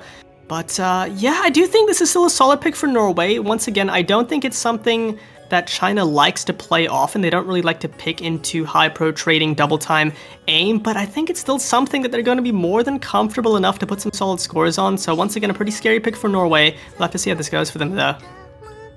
Yeah, we didn't see either of these teams playing the DT1 last week. And in qualifiers, neither of them looked particularly great on DT1 either. Norway's best team score, number 46. China's best team score, number 51. So not a skill set that really favors either of these teams in any particular way. It's hard to know what to expect. I mean, we saw the Nomad 1 ban from Norway, so maybe not feeling the greatest on the regular, like standard AR type of aim. But with this one being up at AR 10.3, maybe that makes all the difference. With this being so burst heavy, maybe that makes all the difference. We will have to find out. This is, of course, a classic. If you've been playing this game for a while, you'll remember this being a pretty farmy, actually, back in the day. Certainly not so much anymore. But in we're gonna go. We've got this standard DT roster for both teams. It is Crystal coming in though for China. So, and he's going to be the first to break actually as well.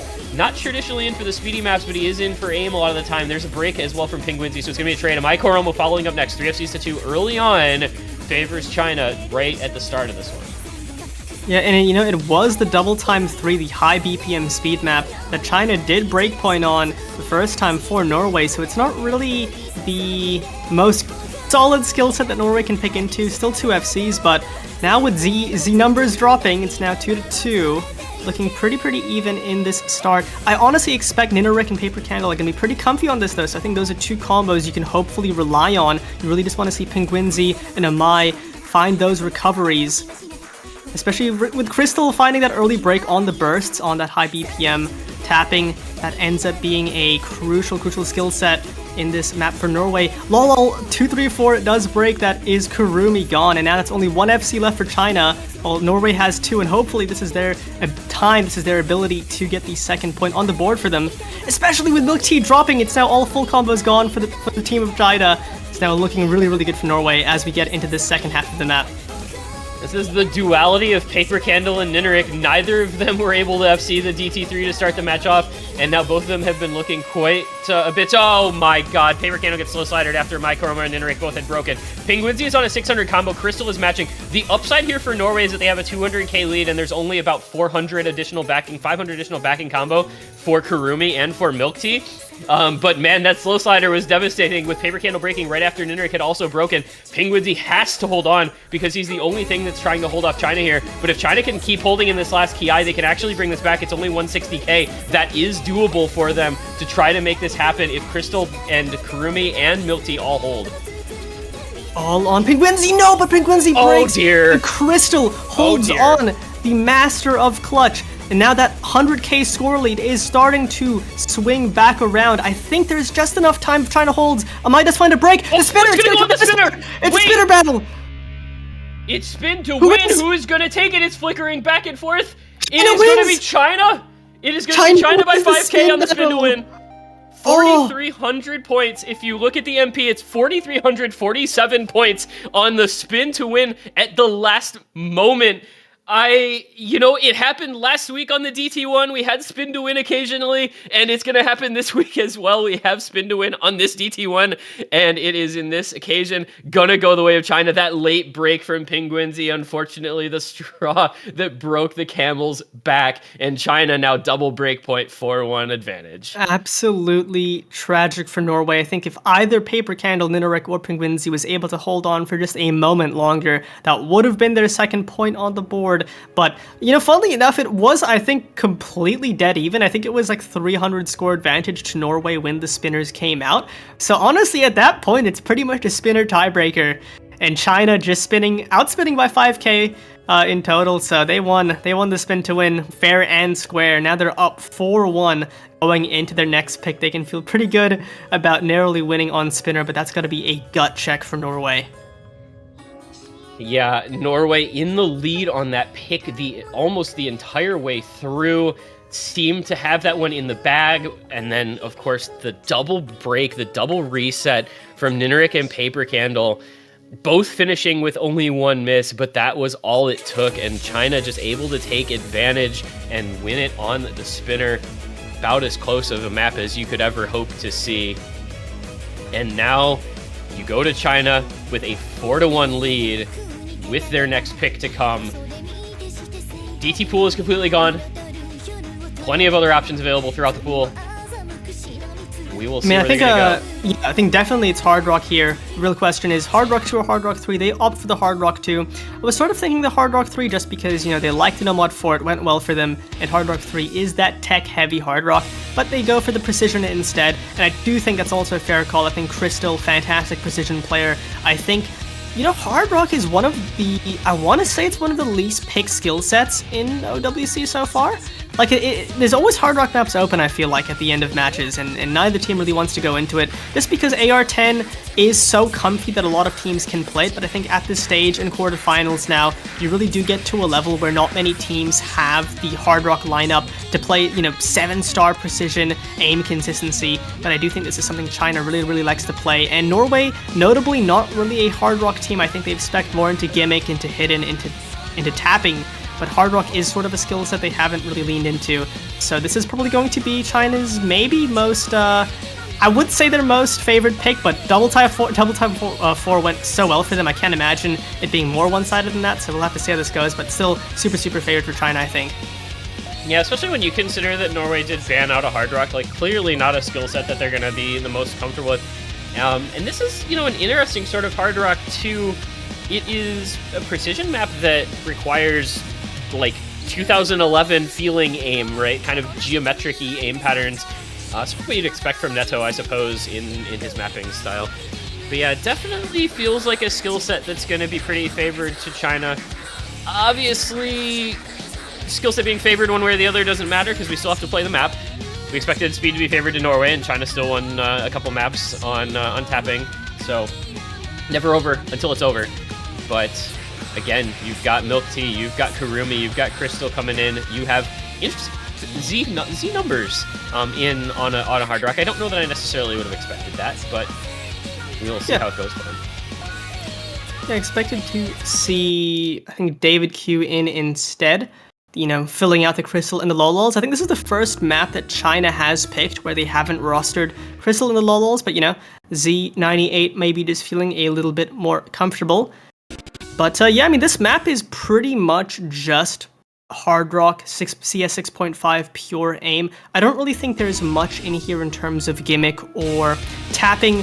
You also have some awkward angles, awkward jump patterns, but with AR-10 they become pretty comfortable to read, so it's really just a test of your nerve control and aim consistency. We do see Z98 drop early on, but not really going to make a big difference, maybe just adjusting to the small circles. Yeah, that looked very much like an I'm uncomfortable with CS 6.5 miss. Just a complete miss aim as he was trying to find the circles. But Paper Candle suffering similarly with a couple of early breaks, so it's not going to really affect the actual score difference between the teams all that much this early on. And this one decently lengthy, 3.5 minutes, so you've got a lot of time. You got to have that consistency, and unfortunately, perhaps Paper Candle not there for that consistency. Nineric the next to break. Speed players, when they are forced to play aim, unfortunately, Paper Candle and Nineric both known for their tapping, not as much known for their aim, and you can see what's happening to them here on this 6.5, not working out so well at the start as they try to get some comfort built up. Melver with a couple of breaks as well, Milk Tea with a miss, and there goes Karumi. And so now it is Crystal and Z numbers against only Yolkspie for Norway. Nineric is on the 99 act doing quite well. Melver on the 98 act doing quite well, but unfortunately those breaks not the greatest thing. There goes the numbers though. It's Crystal. It's always Crystal. It's never not been Crystal. And it's Crystal 1v1ing Yolkspie with a 2% accuracy lead. Yeah, these really consistent, long, difficult, precision Hard Rock maps, this is really the territory where Crystal shines, where Crystal is just known to carry China for his team. You have Yolkspie on the other side, still with a combo. Not really the player I think you'd normally expect to perform on these types of maps. You normally see Yolkspie on gimmick reading, but Yolkspie does find the break. The last hope for Norway, but now with Crystal still full comboing, you have Milk Tea and Z numbers still holding through as well. And now with pretty much a full reset for Norway. Yeah, a full reset from Norway. This is just the Crystal show now. Can Crystal clutch up a massive FC on this map? That would be phenomenal, especially on a precision map. These types of skill sets are so hard to be consistent on. There's the break. The nerves are going to come through for Crystal now. We'll see how he goes in the rest of the map. Crystal plays like every single World Cup all year long in every game mode. You really think he feels any nerves on any map at all? That guy is just, I don't think nerves exist for Crystal. He is one of the quietly most clutch players, it feels. Now that I've said all that, he's going to break, of course, but that's just kind of how it goes. Also, shoutouts to Z Numbers, who has recovered quite well, has again a 440 combo to back up Crystal just in case. But really, the end of this map occurred when Norway suffered that 4-way reset a little bit ago. That was just done and dusted, and it's now a 400k lead just coming into the ending. As we said, it is the Crystal show.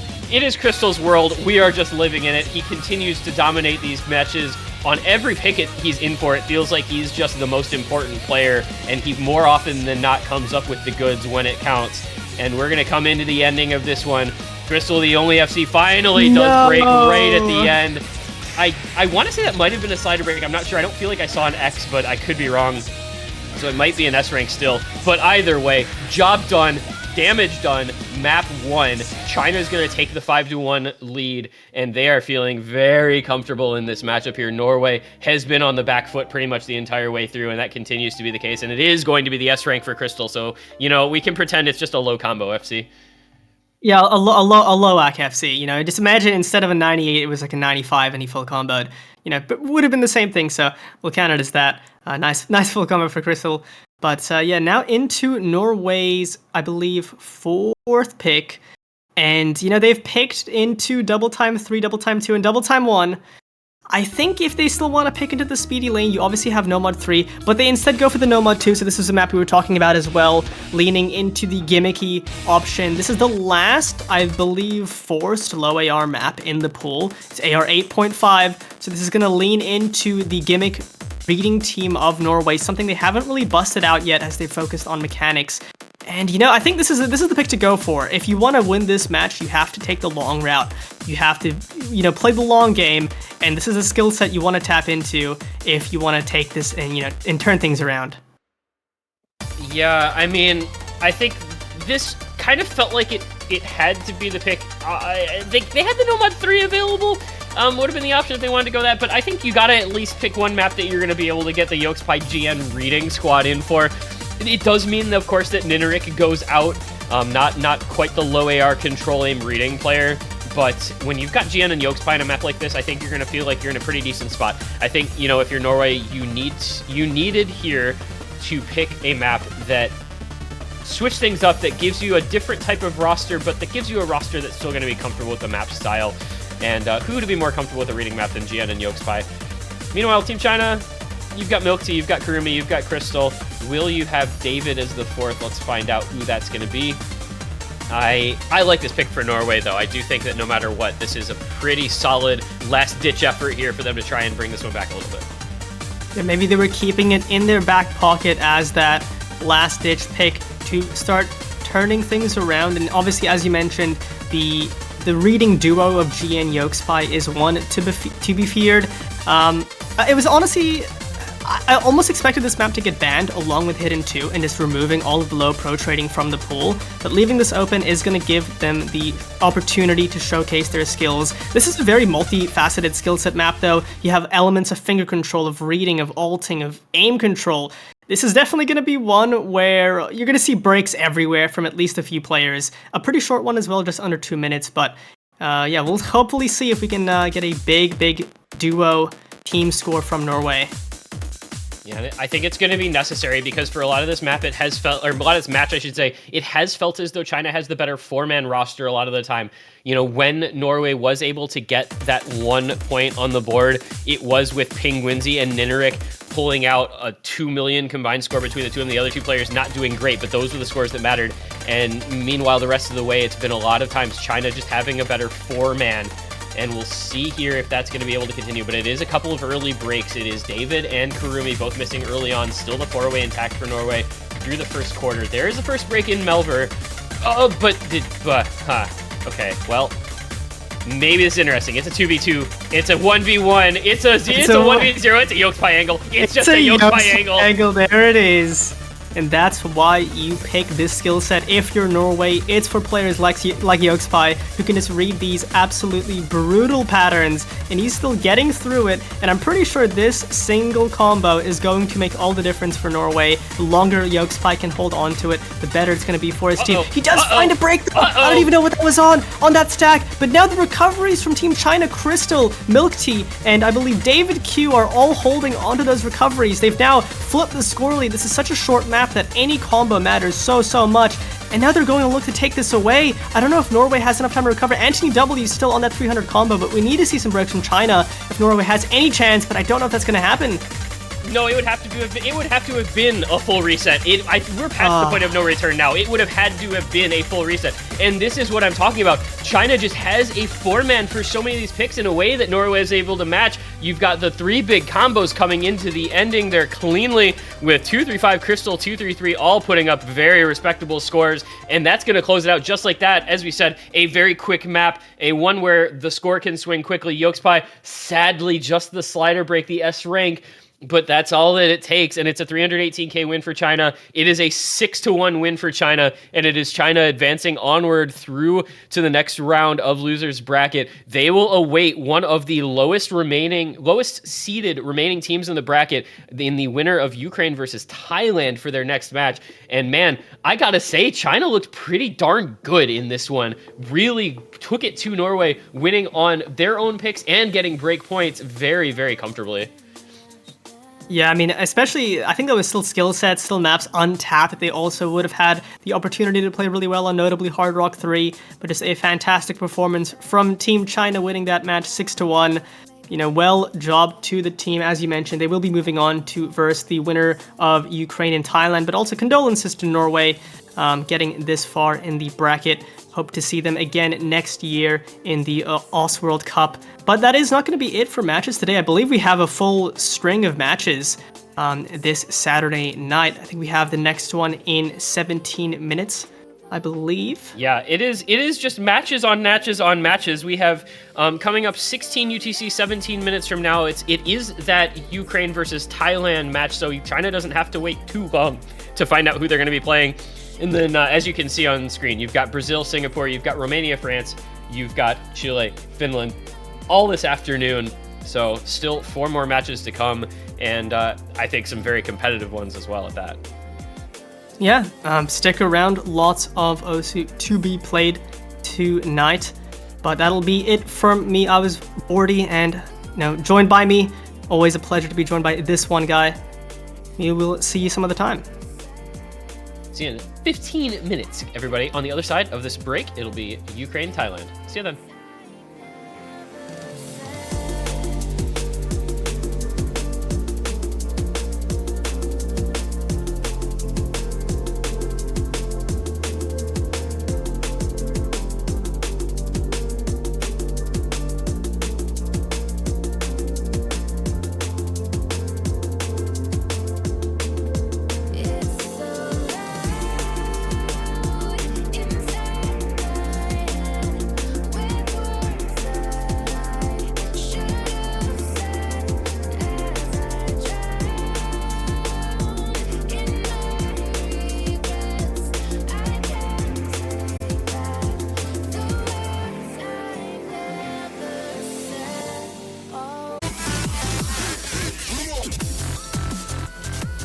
Hello everyone, and welcome back to the OS World Cup 2023 quarterfinals.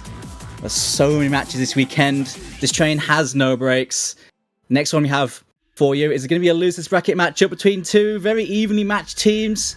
Two teams fighting for their lives on upward trajectories in OWC. Ukraine and Thailand. I'm Doomsday, and I'm casting this one with the one and only Dio. What's up, dude?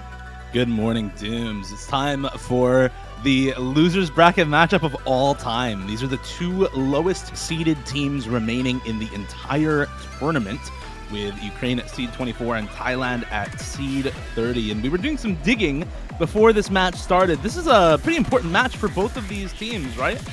You brought it up in the voice chat earlier, but this is the best placement in recent memory for both of these teams already. Both of these teams were knocked out losers bracket round 1 last year.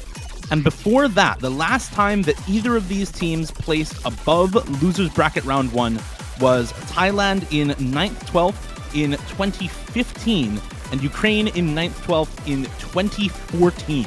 So whoever wins this match will get their best placement in the OS World Cup since either 2014 or 15, depending on the team. And this is looking, I think, like a pretty good match for Ukraine. We did talk about this match a little bit beforehand. A lot of nomad warriors on the side of Thailand, not a speed team whatsoever. We saw in the losers bracket round 1 last weekend that Thailand was effectively speed abused by New Zealand, but ended up winning the tiebreaker. And my apologies, it was losers bracket round 2 last year for both of these teams, 17th, 24th. So their current placement right now. And of course, Ukraine actually tapping, abusing a lot of other teams to get where they are, and then filling in on some of the other maps in the pool to effectively just outskill a lot of other teams, win on the tapping maps, and then take some breakpoints on some of the other maps in these pools.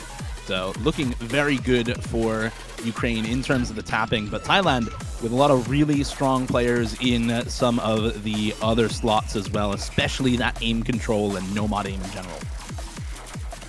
Yeah, Thailand have definitely found a lot of good ground on those gimmickier maps and some of those weirder maps. Some of their key players, of course, anyone that watched Thailand, you've probably heard Les Perry's name so often, but for good reason. He is on absolute fire, unstoppable so far in this tournament. But players like Depi Force have come in for those heavily gimmicky focused maps, those hidden maps done really well. Kadama and Chests as well. Key players for this Thailand roster. And against Ukraine, with the versatility they have, you mentioned it, I agree. Those players for Thailand really need to perform, or they may have a hard time in this matchup, you know. Yeah, we'll see if that versatility can come into play for some of the core members of the Thailand roster. Obviously, looking at Lesperry, Chess, and Depi Force for that core roster, but Ukraine with players like Netwhy Not and Dench on the core. That is Original Roman and Dench in the core for Ukraine. You're going to see a lot of those two. You're going to hear their names a lot. We may also be able to see Raph GPO once again. Didn't play a lot in qualifiers and didn't play at all in round of 32, but did show up in big fashion for the Ukraine in round of 16. So looking forward to potentially seeing them play once again here in the quarterfinals losers bracket round 2 in this match. Waiting on the first pick for Ukraine, you have to expect it's going to be the DT3 with the double speed ban from Thailand just open up with something strong. But if they don't want to go for something like that, I think there's some other good options for this team and stuff like the free mod 3, and there it is. I was going to say, if you're not going to go for speed, go for something else that's tapping related. Yes, it's free mod, and you can have some of those no mod warriors from Thailand come in and do very well, but with the style of map, I think this is a pretty good pick. Capriccio of my mind. This is a pick that has fallen out of favor in recent years, but used to be everywhere in community tournaments. You go back 3-4 years, and this map was overused to the point of long size every time anyone put this in a map pool. Yeah, it was very popular. Very popular Snow Note map, and I've played the hell out of this one. It was one of my go-to warm-up maps for streams for years. It's cool to see it back, you know, it's a classic. AR9, so the no mod and hidden players have got a lot of density to deal with on these 200 BPM streams. And those streams are relentless, but you can't underestimate the aim side of this as well, with some nasty linear aims, some big squares, which can really catch you out. We've seen a lot of players drop on the aim, but do just fine on the streams. And I imagine we'll see Ukraine do well on the tapping. How will Thailand's 4-man roster handle this, though? A lot of stamina involved here. Yeah, a lot of stamina. It is 200 BPM. The fact that it's OD8, I think, will help some of these members from Thailand in terms of the accuracy, right? You don't have to have true 200 BPM stamina for this map as well. There's a lot of breaks in between the streams, and most of the streams are not longer than about 16 notes or so. There's very few that get any longer than that. So while it is stream heavy, a lot of them mostly qualify as bursts nowadays for a lot of players, which really goes to show exactly how good players have gotten recently. This used to be just considered heavy stamina back in the day. It is also AR9, which I think contributes a lot to the aim issues for a lot of players. 200 BPM AR9 is denser than it would seem at first glance, and for a lot of newer players in particular, it's not something that you're going to be very practiced on. So for the side of Ukraine, looking forward to seeing who's taking the hidden for them. It is both Romans, that is Netwynot and Lepin on the top and bottom respectively. Sharitori and Dench in for them on their first pick. Kadama, Chess, Lisperi, and Arigato looking to take the breakpoint on the first pick from Ukraine. Capriccio of my mind to start us off in this losers bracket matchup. Here we go. These two teams have had a similar story over the last decade, right? They had a lot of success about a decade ago. They disappeared, didn't even have a team for ages, but now they're back. This is the first ever time they've met in the OWC, fighting for their best placement in nearly a decade. Should be a good fight here, Dio. It should be, and notably double Hard Rock for Ukraine. Dench and Lepin on the bottom row. They're both taking Hard Rock. Didn't mention it when we were talking about this map, Dooms, but the end of this map gets very heavy on the flow aim. A lot of these angles not super comfortable on the streams, and that's a huge break. Double break on the square for Kadama and Arigato. Netwhy not to follow suit on the hidden for Ukraine. Honestly, kind of expected with the hidden on those squares, but the hidden Hard Rock also breaking for Thailand is pretty big there. It's now 2 Nomad FCs for Thailand versus 1 Nomad and 2 Hard Rocks for the Ukraine. And yeah, that flow aim later on in the map maybe could be a deciding factor for this Ukraine roster with that double Hard Rock, but it is still pretty difficult on Nomad and Hidden as well. So we'll see if these players from Thailand are able to hold on to that point or not. Getting into one of the first streamier sections here in the map. Everybody's still holding from the intro, and there goes Arigato once again on another slider break on the Hidden Hard Rock. Yeah, just a few times here, Arigato, but his team is holding pretty well at the moment. Ukraine, though, as a 4, doing very well. Just a very early miss there from the top Roman. And there's another one. I'm going to even things out a little bit. Still with Ukraine, though, just a slight amount. And those mods are doing work, too.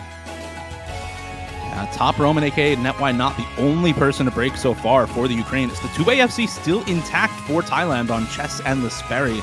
The 2 Nomad players still holding strong. Kadama on a good recovered combo. And there goes Lepin on the bottom.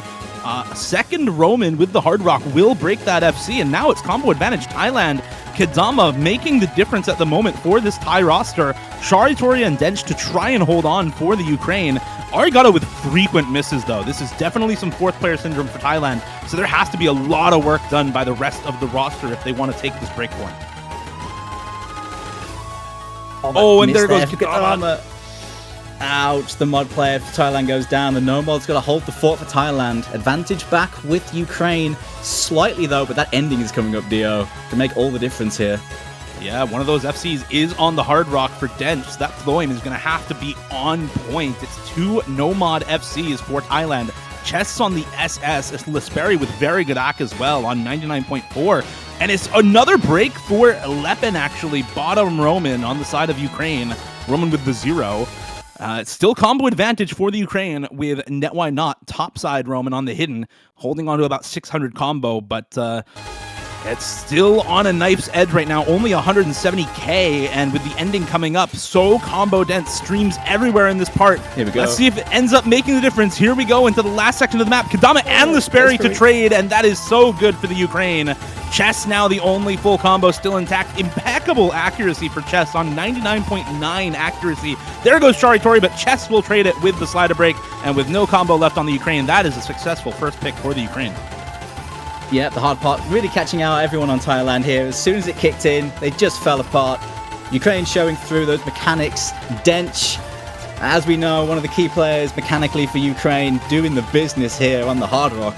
Look at still going. Good lord. This is disgusting, this section is. And the flow's awkward as well with it being an older map. But not phasing Dench one jot. Still holding 98. Just a bit to go. This is nasty. Hard Rock FC on this back in the day was legendary. This used to be, finals or even grand finals sometimes, depending on the difficulty of the pool in free mod most of the time, just like it is here in the US World Cup in quarterfinals. And a Hard Rock FC used to be once in a blue moon type of deal. Fantastic score for Dench on the side of Ukraine to start them off 1-0 in this matchup. Thailand putting up a pretty good fight. Good combos from Chess and Lesperi into the end, but it's the roster difference there. Far more comfortable for the members of Ukraine and far more comfortable for their fourth member as well. Fourth player for Thailand having a bit of trouble there on the hidden Hard Rock for Arigato, but very contentious first pick all the way up until about 3/4 of the way through the map. It was very competitive for sure. I guess once the map really stepped up and hit 6th gear though, the difference in comfort in the 4v4 really showed. But Thailand could take some pride in that was fairly close. The remaining tapping maps though, higher up in the BPMs. We'll see how they contend with those when they inevitably appear, right? But they have the next pick. What to do with it? I think we're probably going to see one of these nomads. I would just expect the nomad 1 here from Thailand. Maybe they go into something like, oh, it's actually going to be the hidden one. So one of the other aim picks here. And that's still, I think, within expectation for this Thailand roster. A lot of these players prefer nomad, especially you look at the top plays for players like Lesperi being, because maybe on nomad. But I think this is still kind of within expectation for this roster. You're going to see them pick into aim control, aim consistency a lot in this pool. And there are a lot of those types of maps. Nomad 1, Hidden 1, Free Mod 2, I believe, is the inconsistency map in the free mod pool this time around. Free mod 1, actually, the aim consistency map in free mod. So I think we're going to see them pick into those 3 probably to start us off. Looks like they're going with the hidden 1 here. A lot of awkward aim generally. Pretty stock standard hidden 1 until you get to the funny part where you have some really, really difficult flow aim stream sections in this map. And AR 9.3, it's not quite as dense as that free mod 3 that we just saw in Capriccio of My Mind at AR 9, but it is still dense enough that players who prefer that Hard Rock are going to be a little bit worse for wear on this type of map. Yeah, for sure. Even though this does have a lot of aim to it, and I'd say that's the main part of it, it's a bit of a stream map in disguise, because that middle section is probably the hardest part of the map. I guess we'll see, and Thailand have the control players to deal with stuff like that very well, so it does slip into their gimmickier side of things, and there's Deppy Force just to send that one home. One of the gimmick players of all time, Deppy Force. Depi Force a very good hidden player as well. You saw Depi Force, for example, take hidden on the tiebreaker last weekend against New Zealand in the losers bracket for Thailand and full combo it with hidden. So a very, very comfortable hidden player. Somebody that I think is going to be crucial for Thailand if they want to win this first pick. It's Roman, Raf, GPO, Irema, and Shari Tori for the Ukraine. Irema, a rename for Unevel, and Roman, a rename for Net Why Not. Kadama, Chess, Lisperi, and Depi Force on the side of Thailand, looking to tie us up here 1-1. Ukraine have shown some good ability on some of the hidden maps. They've had some good scores on them. I mean, the versatility that means they should be okay on everything, and surely on a aim-focused pick, they should be very competitive. But certainly a big linchpin that Thailand will need to make use of if they want to have a good game here, making use of these aim-heavy maps in this pool. Yeah, it looks like they're starting out pretty well as well. An early break for Depi Force, but matched by the break for Roman on the side of Ukraine. Three-way full combo still intact for both of these teams. Slight accuracy, slight combo lead for Thailand, so a little bit of that score lead going their way, but not too much, only less than 20k at the moment, and actually going the way of the Ukraine right now, so holding a little bit, I think, better accuracy is the Ukraine. Multiple members over that 99% mark for Ukraine. Same for Thailand, actually, so not sure exactly why the score lead's going over, and it goes back the way of Thailand. I think this is just going to stay put for now, probably. As we get into more and more of this awkward aim, there goes Shari Tori. And now you've got a pretty big combo lead for Thailand. The score lead's going to start to go their way pretty convincingly. Let's see if they can hold on to it, because this map definitely consistently difficult, even outside that stream section. Yeah, what you see is what you get when it comes to the aim side of things. Chess drops his combos. That's going to hand advantage over. There goes Lisperi as well. It really is with Ukraine now. And in the slower part, just the timing to make that lead disappear. Yeah, it's Depi Force and Kadama with the reverse choke and FC respectively. Roman and Raf GPO to match, and now Irema with the extra full combo for Ukraine. So one extra FC on their side. Score lead ever so slightly with Thailand, but it's going to go over very quickly as we get into this next more difficult aim section after the break. Couple of buzz sliders here to start. Oh, look at those double! Oh my double god! Slider break. Oh, the 4-way reset for Ukraine! They're all gone. It's Depi Force, but here come those funny streams. And holy flip, Doomsday! Ukraine with the 4-way reset. It's Depi Force to hold on for Thailand. No FCs left. He drops as well, actually, on the reverse choke. Is now Chess and Lisperi holding on to some kind of combo here as repeated breaks come through for Shari Tori and Roman. Raf, GPO, and Irema trying to hold on here for the Ukraine, but this is looking so good for Thailand at the start. Chess and Lisperi both break, though. Kadama now the only combo to match either Raf, GPO, or Irema, and this score lead for Thailand is sure to disappear shortly. There's another 4-way reset for Thailand. Can Ukraine hold through this section? Raf, GPO, and Irema still holding on. Irema will drop. It's all on Raf, GPO now to try to bring this back. 100,000 score lead for Thailand, and more than a quarter of the map left. If Raf, GPO can hold, this will go over, but it's going to be very slow. He needs to hold through the rest of this map if Ukraine want to take this breakpoint on Thailand's first pick. Thailand, do they have enough of a buffer going into the last quarter of the map? Do they? Yes, they do. Raf GPO gets the drop now. Ukraine don't have the combo. It's back with Thailand. With the final quarters to go, they might just be okay. Because their aim has looked pretty good. They should be able to see this one out. We'll see, though.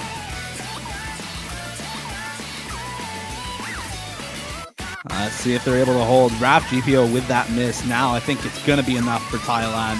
They should be able to finish this out cleanly, Dooms, and that is a contentious pick once again. Less than a 200,000 score lead here going into the very end of the map, and Thailand to take their first point, to take the first pick and tie us up 1-1 here. Another break for Chess, but I don't think it's going to matter. A little over 200k is going to be the ending score, surely, by the time this map is over. And there it is, about 208,000 for Thailand on their first pick. Again, a pretty contested pick there. It was looking doable for the Ukraine near the end with Raf GPO holding on to combo, but that break near the end of the map solidifying it for Thailand and giving them the win on their first pick. Solid 4-man team score for Thailand this time around as well. It was definitely a good team performance here. Thailand, to a player, doing just a bit better than Team Ukraine. both missing on similar parts. Very, very contested, and it bodes well for this match, Dio. How close those first two maps were on very differing skill sets. And now we're going to get yet another differing skill set here. Two maps at 200 BPM into this one at 280, just 280 flat BPM. Yeah, roundabouts. On this map, 281, it's like 280.5 BPM, AR-10 speed, 7.7 stars on this map with the new star rating buffs to bursts and speed. This is an AR-10 pure speed here, lots and lots of bursts at 280 BPM.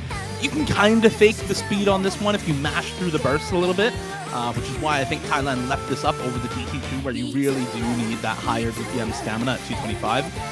This one still very favored toward the Ukraine. You've got a much better speed roster for this team than you have for Thailand, and we've seen that week after week with New Zealand abusing Thailand on the speed, and with Thailand's first match as well against the United States. So looking forward to seeing whether they can put up a more contentious fight on the speed map, or whether Ukraine will just continue the tradition of speed beating Thailand here in the US World Cup 2023. Yeah, I think that's the forecast here. But we'll see. Freeze is in for Team Thailand, one of their key players on the double time picks. Arigato's back in as well to do some more tapping. Yeah, the 4v4 is going to be the contentious one, and I think this one definitely is much more of a skill cap map than that 3mod3 was in terms of the tapping. I mean, nearly 8 stars, of course it is. Going to be a tough one for Thailand, but crazier things have happened. And how ridiculous is that, by the way, that we're in quarterfinals and we've got a nearly 8-star map in the pool? I know, right? Difficulty in this World Cup has definitely scaled up quite a bit, if I do say so myself. I think these pools are much harder than in previous years, and in some cases it shows, as we're going to get some early troubles for Arigato here, starting out in the 80s. Same for Freeze as well, and Sharitori, and Roman on the bottom. I believe that is Lepin. So try and refer to both Romans by their previous names. Roman on the top row is Net Why Not. Roman on the bottom row is Lepin. Those are their previous renames. A little bit confusing if you just call them both Romans. So we'll try and keep that straight for you all at home. In the meantime, though, Arigato and Chess having a little bit of trouble on the side of Thailand. Accuracy for Kadama and Freeze certainly not as good as the accuracy for Dench, Net Why Not, and Sharitori, though Dench will find the drop, so it's combo advantage with Thailand at the moment. About matching combo, actually, with the combo on Lepin after that reverse choke. And now Freeze gone as well, and Chess gone yet again. It's just Kadama left standing alone for Thailand, with Ukraine holding on to the full combo for Net Why Not and the reverse choke for Lepin. It's clear that the one player in this lobby that's much more comfortable than everyone else is going to be Net Why Not with that 99%. Everyone else's accuracy way down, some combo gaming occurring. But Net Why Not is going in on this speed pick, Dio. This is impressive from him so far. Yeah, but unfortunately, it might not be enough alone here. We do have some extra combo on Freeze for the side of Thailand. Ukraine maybe in a spot of trouble. If Net Why Not drops here, this could be very bad for Ukraine. Kadama and Freeze holding on to good combo. Kadama matching the FC, albeit on worse act. And there goes Net Why Not. It's now all Thailand with the only combos in the lobby will drop, but this FC for Kadama is still going for Thailand at 92 act. Kadama absolutely has to hold, or this is not doable. It's only a 140k score lead, and there is enough time left in the map. Does Kadama hold on to the full combo, or can Ukraine hold off the advance from Thailand with the low accuracy FC from Kadama? It's more breaks coming through for Roman and Chess and Freeze. More breaks for Thailand, but that crucial FC on Kadama is still holding a 3-way reset for the rest of Thailand, but Kadama is still going off Doomsday. He finally drops on the last stream of the map, and Lepin with a little extra combo for Ukraine will hold on to the point for them. It was so close going into the ending. Not at all one-sided. Again, it's the pop-off 850k for Kadama. Only really held back by that 730k for Net Why Not and 490k for Lepin in this match. Really good stuff from Kadama, but just not quite enough for the breakpoint. I think the Hand of Destiny was guiding Kadama then, holding 92%, but just not missing. it was written in the stars then.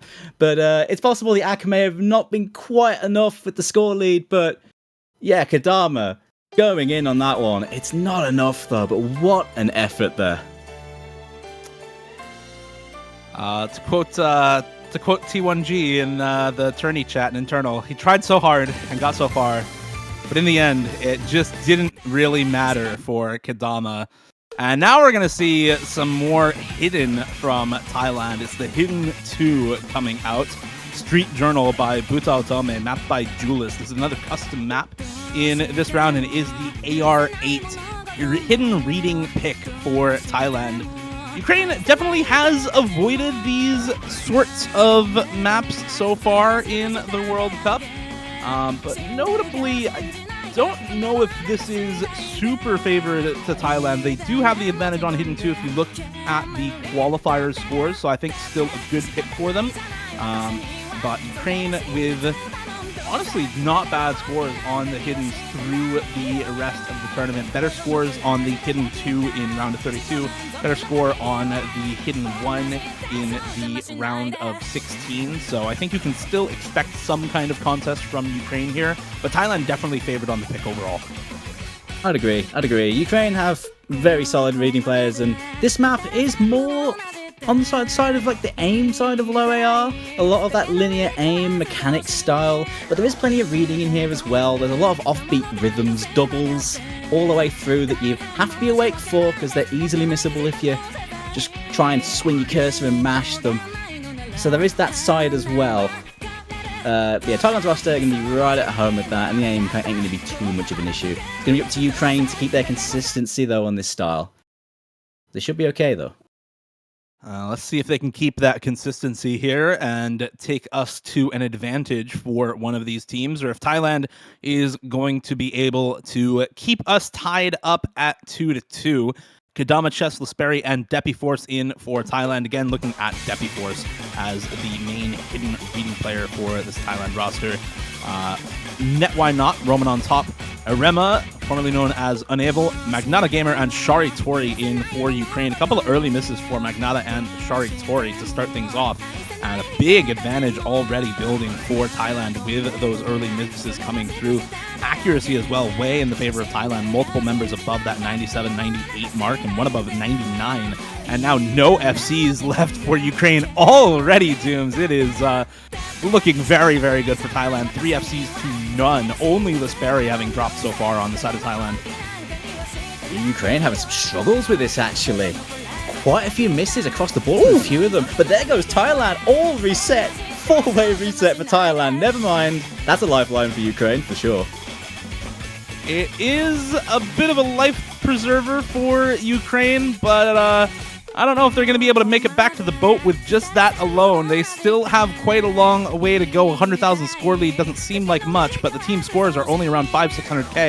There is a couple of more misses for Thailand on the side of Lasperi, but Roman to match those, and now it's Magnata Gamer Shari Tori with good combo against 3 members from Thailand who have all recovered since that 4-way reset, right? It's only a life preserver if they're able to hold on, Dooms, and a lot of the members of Ukraine letting it slip through their fingers a little bit right now. Score lead still growing in favor of Thailand. There goes Magnata, and that's one of the big combos gone for Ukraine. Shari Tori to drop as well during the second PI time, and now it is once again Thailand's territory with Kadama, Chess, and Depiforce holding on to very good combo after that 4-way reset during the first PI time. The boat was still in sight for Ukraine, but it's sailing off now across the horizon for them. It's another big reset for Thailand, but Kadama running away, never mind, that's still a big reset, but that lead is only growing over the course of this map.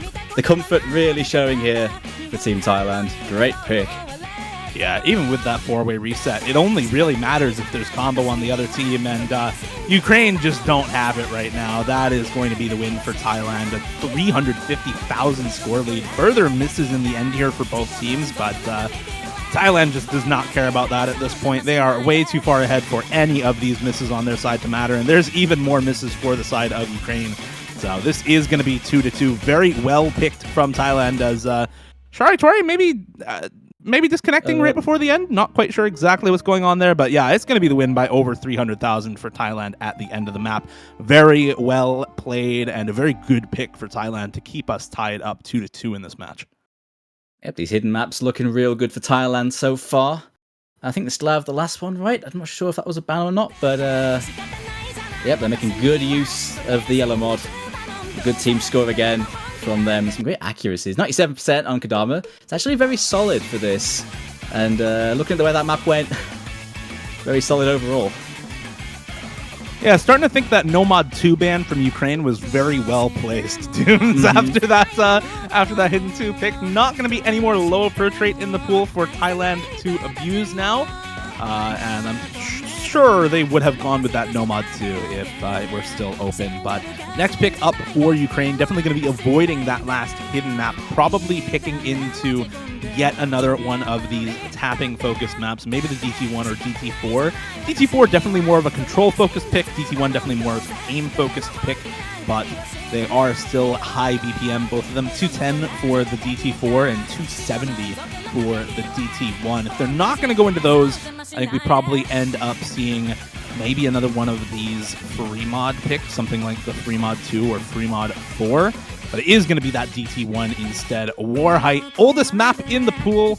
Very old style farm map. A lot of symmetrical aim patterns throughout this map and a lot of flow aim where you would usually expect kind of lower spacing jumps in more modern takes on the song. You get a lot of very low spacing flow aim jumps in this map. It almost plays a little bit like an alt map on Double Time when you do have those lower spacing flow aim patterns into those gigantic jumps that characterize maps like this. Yeah, Warhite for the longest time was just one of those maps where you'd see clips all over of people hitting the huge jumps and the hard sections. This being an older aim map, it's full of full of things that aren't just raw aim, because old maps don't care about your feelings, and this map is no joke. But it's definitely a Ukraine map through and through because of that speed. 270 BPM is way up there, and Thailand, their 4-team roster, I mean, we haven't seen Master yet, and Master has been a master of the DT1 so far. He's averaged like 1 million score over 4 DT1s. Surely this is his moment? It's kind of crazy. But that's actually nuts. Yeah, it's a bit different though, this DT1, as you mentioned. It's a different flavour, no doubt. Sure, we'll see him though, right? It's gotta be. Surely. So expecting Master to come in, and I think expecting some of the other players as well for both of these sides to come in. I think we're probably going to be seeing Dench, Roman, maybe Raf GPO to come in on the side of Ukraine here as well. He is in the lobby, and it is going to be Lepin as the last player for this roster. So both Romans, again, Roman on the left is Lepin, Roman on the right is Net Why Not during the match. So please hopefully remember that so that we don't have to refer to them as Roman with an O and Roman with a 0. There's too many syllables there, man. Oh my. The name collabs for OWC this year are definitely a little interesting. There's Master coming in for Thailand. It's Kodama, Freeze, Arigato, and Master for the DT1 roster here. Again, predicting Ukraine to win this, but Thailand with some pretty good scores on the Double Time 1 in qualifiers. So it's by no means over, but this map much burstier, much more awkward, and very different in how it plays from that DT1 in the qualifiers. Bit of a slow part before we get into the real deal on this. Doesn't take very long though to get there, and it pretty much stays in that gear the whole way through with symmetrical aim and bursts and rather awkward aim patterns for this era. Yeah, back when this first came out, this was considered farm, right? This was a very comfortable sort of map with lots of very comfortable jump patterns, and these types of quote-unquote alt low aim jumps with the low spacing were considered meta and very comfortable going into a lot of these more symmetric jump patterns later on in the map. Good start for both of these teams. Accuracy a little bit in the favor of Ukraine. Arigato with the first miss for Thailand. Another miss to come through for Arigato, matched by Net Why Not on the side of Ukraine. So So 3 full combos to 3. Freeze to drop as well for Thailand, and now another full combo in the favor of Ukraine. 3-2 going into the first Ki time here. These are where the big jumps start to come through. Lots of wide angle jumps. Arigato Kodama and Master all dropping on the wide angle section there. That is one of the hardest jump patterns on the map. I'm honestly surprised we didn't see more misses, and none from the side of Ukraine on that pattern. Yeah, 3 FCs from Ukraine as we hit the first break, and that is looking rosy here for the red team. Seriously impressive that the combo do that. Let's see how long they're able to hold these FCs for Ukraine. It is already almost done and dusted, Dooms. We're halfway through. I hate to say it at this point, but it's 500k with no FCs alive for Thailand. It's only Freeze holding on to some semblance of combo, and even then, NetY Not has a better combo on the side of Ukraine. The one member not full comboing. So even if we say a 3-way reset for these FCs on the side of Ukraine, NetY Not has them covered right now, and this is looking absurdly dominant for Ukraine. Already a 1 million team score gap in the favor of the red team in this map, and it's only going up from here with 3 FCs still holding through the slider jumps. Nobody breaking on the 1/3 jumps either. This is just domination, complete destruction from Ukraine on the DT1, and I think this is what a lot of people expected to see on maps like this from Ukraine in this matchup. This is getting kind of silly here from Ukraine, with 3 FCs. And, you know, with NetY Not recovering really well there. Okay, an FC's down, that's still 2. This is a seriously good team score, Dio. Absurd! This is ridiculous What right now are from they Ukraine. doing? Dench full comboed Capriccio of My Mind with Hard Rock earlier, looking to full combo Warhite with 99.4 accuracy is Dench. The in-match performance points master for Ukraine, 600 plus on the Hard Rock on Capriccio of My Mind. Yet another full combo with 7 100s on Warhite. Somebody run the numbers. Somebody run the numbers on that. 4 million team score. They almost doubled Thailand's team score on that map, and they still had over 2 million team score. That is absurd. It's insane. That's a score that's going to rival anyone in this tournament. It's a contender for the highest score on this map, and if it goes unbeaten, I will not be surprised. That was a clinic from Ukraine on that map. Complete destruction. Just wow. Yeah, that is 544 in match again for Dench, by the way. Extremely good score on the side of Ukraine. Really, really solid stuff. Can't forget the second full combo as well, coming from... Now the name escapes me. Coming from Raf GPO on the side of Ukraine. Very, very solid for them as well. And no surprise here to see Thailand pick into the last remaining hidden in this pool. They have picked both hidden so far, and they are 2 for 2 on them. No reason to stray away from that strategy. It is going to be the hidden 3 here. Taifui Karisan by Yukiono, mapped by Toybot, another custom map here in the quarterfinals pool.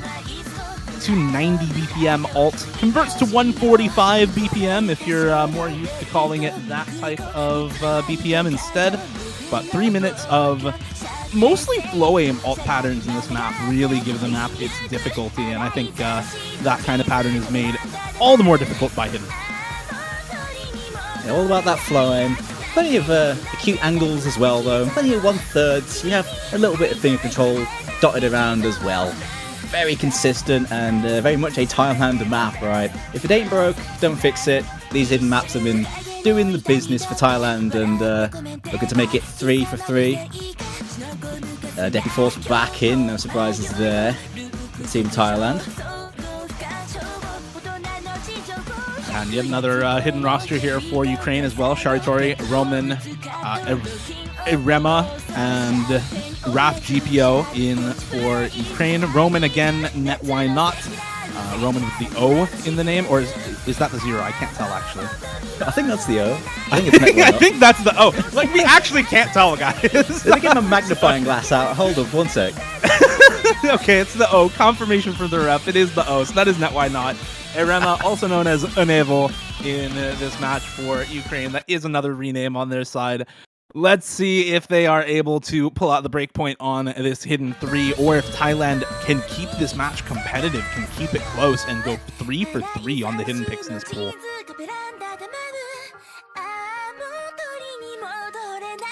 A little bit of tech difficulties at the start, it looks like, as we get a little client panic. Hopefully we'll get into it shortly. There we go. Everybody loading in now. Kadama, Chess, Lisperia, and Depiforce on the side of Thailand, ready to go.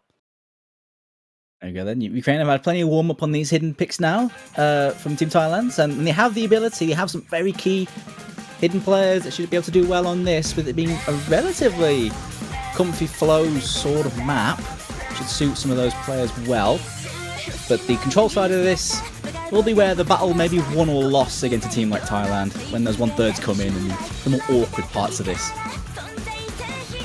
Already a couple of misses from both sides, actually. Lisperia missing on the very first pattern of the map. Chari Tori missing just there. Depiforce and Rap DPO going to be trading now.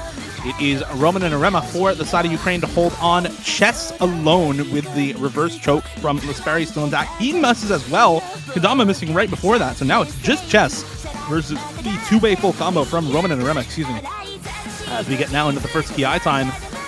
It's looking better for Ukraine at the moment. Raf GPO to drop once again, so a little bit more combo given over to the side of Thailand. Another miss from Raf GPO to come through, but it doesn't matter as long as Roman and Arema still hold on to this two-way FC. Chari Tori on a good recovery combo as well. Better combo than anyone else on the side of Thailand besides that one FC from Chess. And despite the troubles Raf GPO seems to be having on this map, Ukraine still looking good at the moment, all off the backs of Roman and Arema on that two-way full combo. Chess left to stand with a little bit of support from Kadama and Depiforce. Lisperia and Raf GPO definitely having a little bit of trouble with this map, but still looking okay for Ukraine right now. We'll see if that remains the case later on. We're halfway through now into the second TI. Lisperia's not having a good time on this one right now, but his team is keeping Thailand in it. Not getting very far. There goes Arema now. His FC's down. It's only Net Why Not who has the FC here for Ukraine. It's ever so slightly with Thailand again with less than 100k gap to go. Here comes the solo now. When there goes Depiforce now, so it's traded combos for both of these teams. Thailand with Chess and Kadama, Ukraine with Roman and Chari Tori. Net Why Not once again to hold on for Ukraine. Can she continue to hold? Can Chari Tori continue to match Kadama? Or will Chess and Kadama pull out the win here for Thailand? Down 95k. A little bit more combo for Ukraine. Last KI time to decide it all in this map. And here we go. A double break for Ukraine immediately when it starts. Chess now the only big combo left in the match. Can Chess hold for Thailand? Holds through the 1/6 there. And now it's all Chess into the ending here. 60k and rapidly dropping in the favor of Ukraine right now. Thailand may just be able to pull this one out of their hats. Arema to hold on to any semblance of combo for Ukraine. And they drop as well. It's looking good for Thailand. Chess just needs to hold a little bit longer. And there's the score swap. Can Chess finish out the full combo? It's going to be enough here. 25k and rapidly climbing in Thailand's favor. And that is a comeback win and a half, Dooms, to keep us tied up 3-3. Super well played from Chess there on the side of Thailand. Man, during that last chorus, everyone fell apart, but one player stood tall. Chess showing no fear there, pulling that one back. Certainly a huge effort there from another Thai player to make this 3 hidden map wins in a row for them and keeping them well in this game now. That was crazy there from Chess, though. Oh my goodness. That was fantastic to watch from Thailand. Chess pulling out that massive score. And shout outs as well to Kadama and Depiforce holding on to 560k, 470k respectively, matching some of those better scores coming out of Ukraine. But just not enough from Ukraine to take that pick. That double break from Chari Tori and Roman at the end was a death sentence for Ukraine's team score. And well, Chess poised to take advantage of it. Notably, though, no more hiddens left in the pool. Thailand will have to pick something else.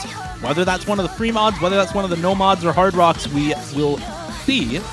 But I have to imagine that with how Chess is playing right now, they probably want to put Chess on hidden once again. So I think they'll probably end up picking into the free mod after this. For now, we're waiting on the pick from Ukraine. I'm looking at the DT4. I'm looking a little bit at the free mod 1, actually, with it being that higher BPM and with how good Ukraine looked on that DT1. I don't think that's too bad of a pick for them, but it is going to be that DT4. Spiral 2005 by Nekomata Master Plus. Mapped by Chaos Litz, yet another custom map in this quarterfinals pool. They're breaking out on DT4. Getting into the second half of this match now. It's kicking off. Very close here between these two teams. Ukraine going to try and score a long-range effort here on this absolute banger, by the way. Control DT, but it's still very much high up in the BPMs, right? It's certainly fast enough that Ukraine are going to be able to break out those speedy mechanics players that have been doing so well this match so far. But I wonder how Thailand match up, considering it's 210 BPM. Will they get foreplayed less hard this time? Will it be more control and less raw speed? Do you think? I guess we'll see. We'll have to see. And Lesperi, by the way, at the start of this match, saying, don't expect too much. I'm very sick right now. And now Kadama saying that they don't think Lesperi can play anymore. High fever for Lesperi. So this might be a big turning point in the match, unfortunately, for Thailand, as Lesperi, one of their key players, having some troubles with health at the moment. Wishing the best for Lesperi, but in this matchup, it might just be the end for Thailand if they lose one of those carry players. Minecraft are coming in for the first time now for Thailand in this match.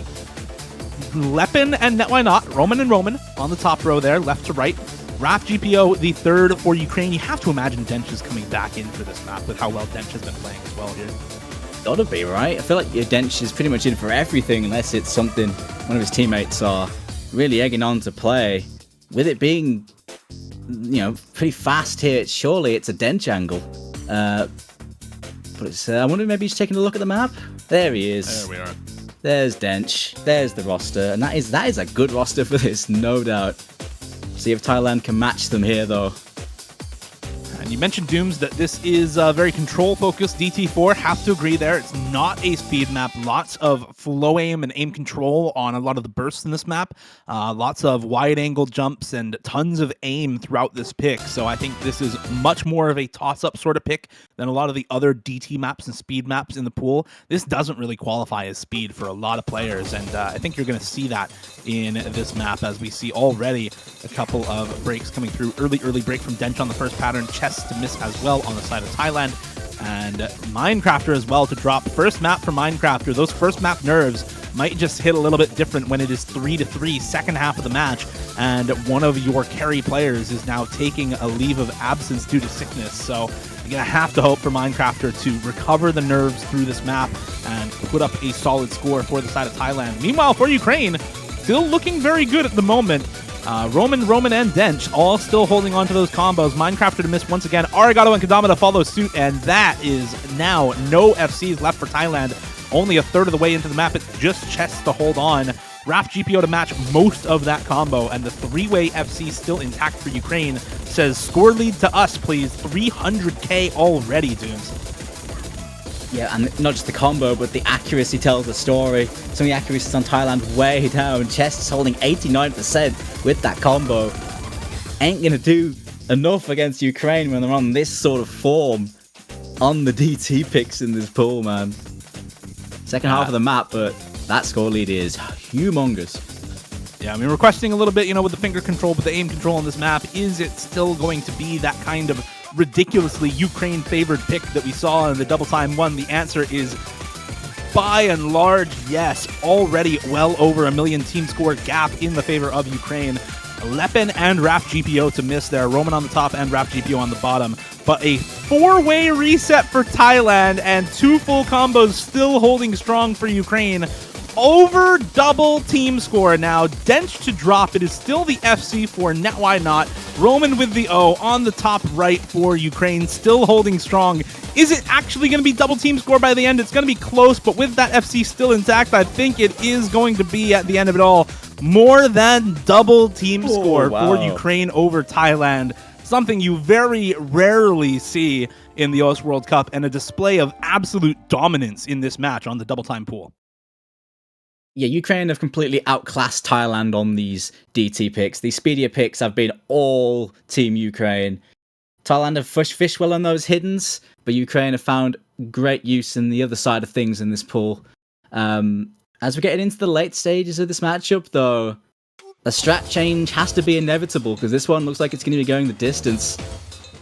I think Thailand's supporting players have been doing well enough to keep them in this game, even though Lesperi has had to step out, and we wish him the best, of course. Get well soon. they still have a very good shot in this matchup, I think, and plenty of good maps to use. I'm really looking at these two remaining free mod picks here in the center column. Urao Multi Lovers and Go Get 'em for Thailand. With how well their carry players in Depi Force and Chest have been doing, I think keeping them on hidden, keeping them comfortable is very important for this Thailand roster to be able to take some picks. Aside from that, I could see going into Mac Roger in the Nomad pool, going for that Nomad 4. It is a tech pick this week, and so I think that's probably a little bit of a better pick than something like the Nomad 1 or like any of the Hard Rocks. I don't think you pick into Hard Rock if you are Thailand here. On the one free mod that we did see in Capriccio of My Mind, the member that had the biggest trouble for Thailand was on that hidden Hard Rock, and so I think picking into one of those two free mods in the center column is good for them. And there it is, Urao Multi Lovers free mod 2, a Wawaka song with Hatsune Miku in it, mapped by Gazimol. I believe this is also a custom map in this quarterfinals pool. Lots and lots of different customs here. AR 9.4 on the free mod, 160 BPM. Yet another kind of flow aiming focused alt pick with nearly 160 BPM as the tempo for this song. It's a relatively quick alt map, and you tend to see a lot more wiggles, a lot more flow aim in songs like this rather than a lot of that sort of snappy aim control that characterizes modern alt maps, especially with Gazimol, very well known for lots of accel, decel, and wiggle streams in maps like this. Yeah, you pretty much knocked the nail on the head on that one. It's all flow aim all the time, and it's pretty relentless as well. Doesn't really stop, and it has so many different kinds of cuts. You know, rhythms and all sorts of different rhythms. Lots of, you know, offbeat cuts, onbeat cuts. You know, 3/4s, 4/4s, 2/4s, all sorts of different bits and bobs. You gotta manage it. It changes a lot, and the way Thailand's been doing on these ulti picks so far, it's clearly a map they've been strong on in this matchup, and it's the sort of thing they really should keep going into. They should be just fine. Of course, no Lesperia this time. Minecrafter coming back in for another map after playing his first one earlier to fill in, and the rest of his roster speaks for itself from what we've seen in this matchup so far. I will correct myself from earlier. This is not an OWC custom this week. This was actually a custom map in a different tournament called Alisum Cup. This was quarterfinals Hidden 3 in that pool. Going to be quarterfinals free mod 2 here in the OS World Cup this year. Again, mapped by Gazimol and actually ranked as well several months ago, earlier this year in March. It's going to be Dent Sharitori. I believe that's Lepin with the 0 and not the O for that Roman in the bottom left. And Raf GPO in for Ukraine. Again, against Kedama, Chess, Depi Force, and Minecrafter. As you said, Minecrafter stepping in for their second map in this match. Taking the Hard Rock for Thailand on this one. Putting Hidden on Kedama. I have to assume Hidden on Depi Force as well. And yes, it is Depi Force on the Comfort Hidden in this map. 2 Nomads for Ukraine with Dench on the Hard Rock, Sharitori on the Hidden. I think checks out very well for this squad. Let's see if Thailand can keep this match close, or if we finally see a turning point in the back half of the match, Dooms. Early start with all of this flow aim to begin the map. Nobody having any real trouble. There goes Lepin actually on the Nomad for Ukraine. And Sharitori and Raf GPO also dropping on some of those circle streams. Minecrafter dropping on the Hard Rock, but Dench to follow suit. It's disaster at the start of this map for Ukraine as Thailand continues to hold on to 3 full combos. Kedama and Depi Force looking super comfortable on the Hidden and Chess as well on the Nomad, still holding on to this FC act. Not impeccable for the side of Thailand, but Ukraine not looking any better this time around on this map, and this is very, very good for the Thai roster. Yeah, it's the start they would have hoped for here. Ukraine having issues at the start of this map, but that's a double reset there from Team Thailand. It's just chests for the FC, and it's slowly going back over to Ukraine, though. The tide is turning very slowly in these early skirmishes here. Oh, there's chests as well. Last FC down for Thailand. That's big, with huge combo on both Dench and Sharitori, the 2 modded players for Ukraine, holding strong here for them now. And that's the score lead over to the red team as well. It's suddenly looking very good for Ukraine. Minecrafter needs to hold on this Hard Rock for Thailand, and they need to pray for some of these big combos on the side of Ukraine to miss. There goes Lepin, Roman in the bottom left for Ukraine, but it's not going to be enough with only that miss. The score lead still going in their favor, and Minecrafter dropping on the Hard Rock for Thailand is not what you want to see if you are rooting for a tiebreaker, if you are rooting for a close match. Raph GPO to drop as well.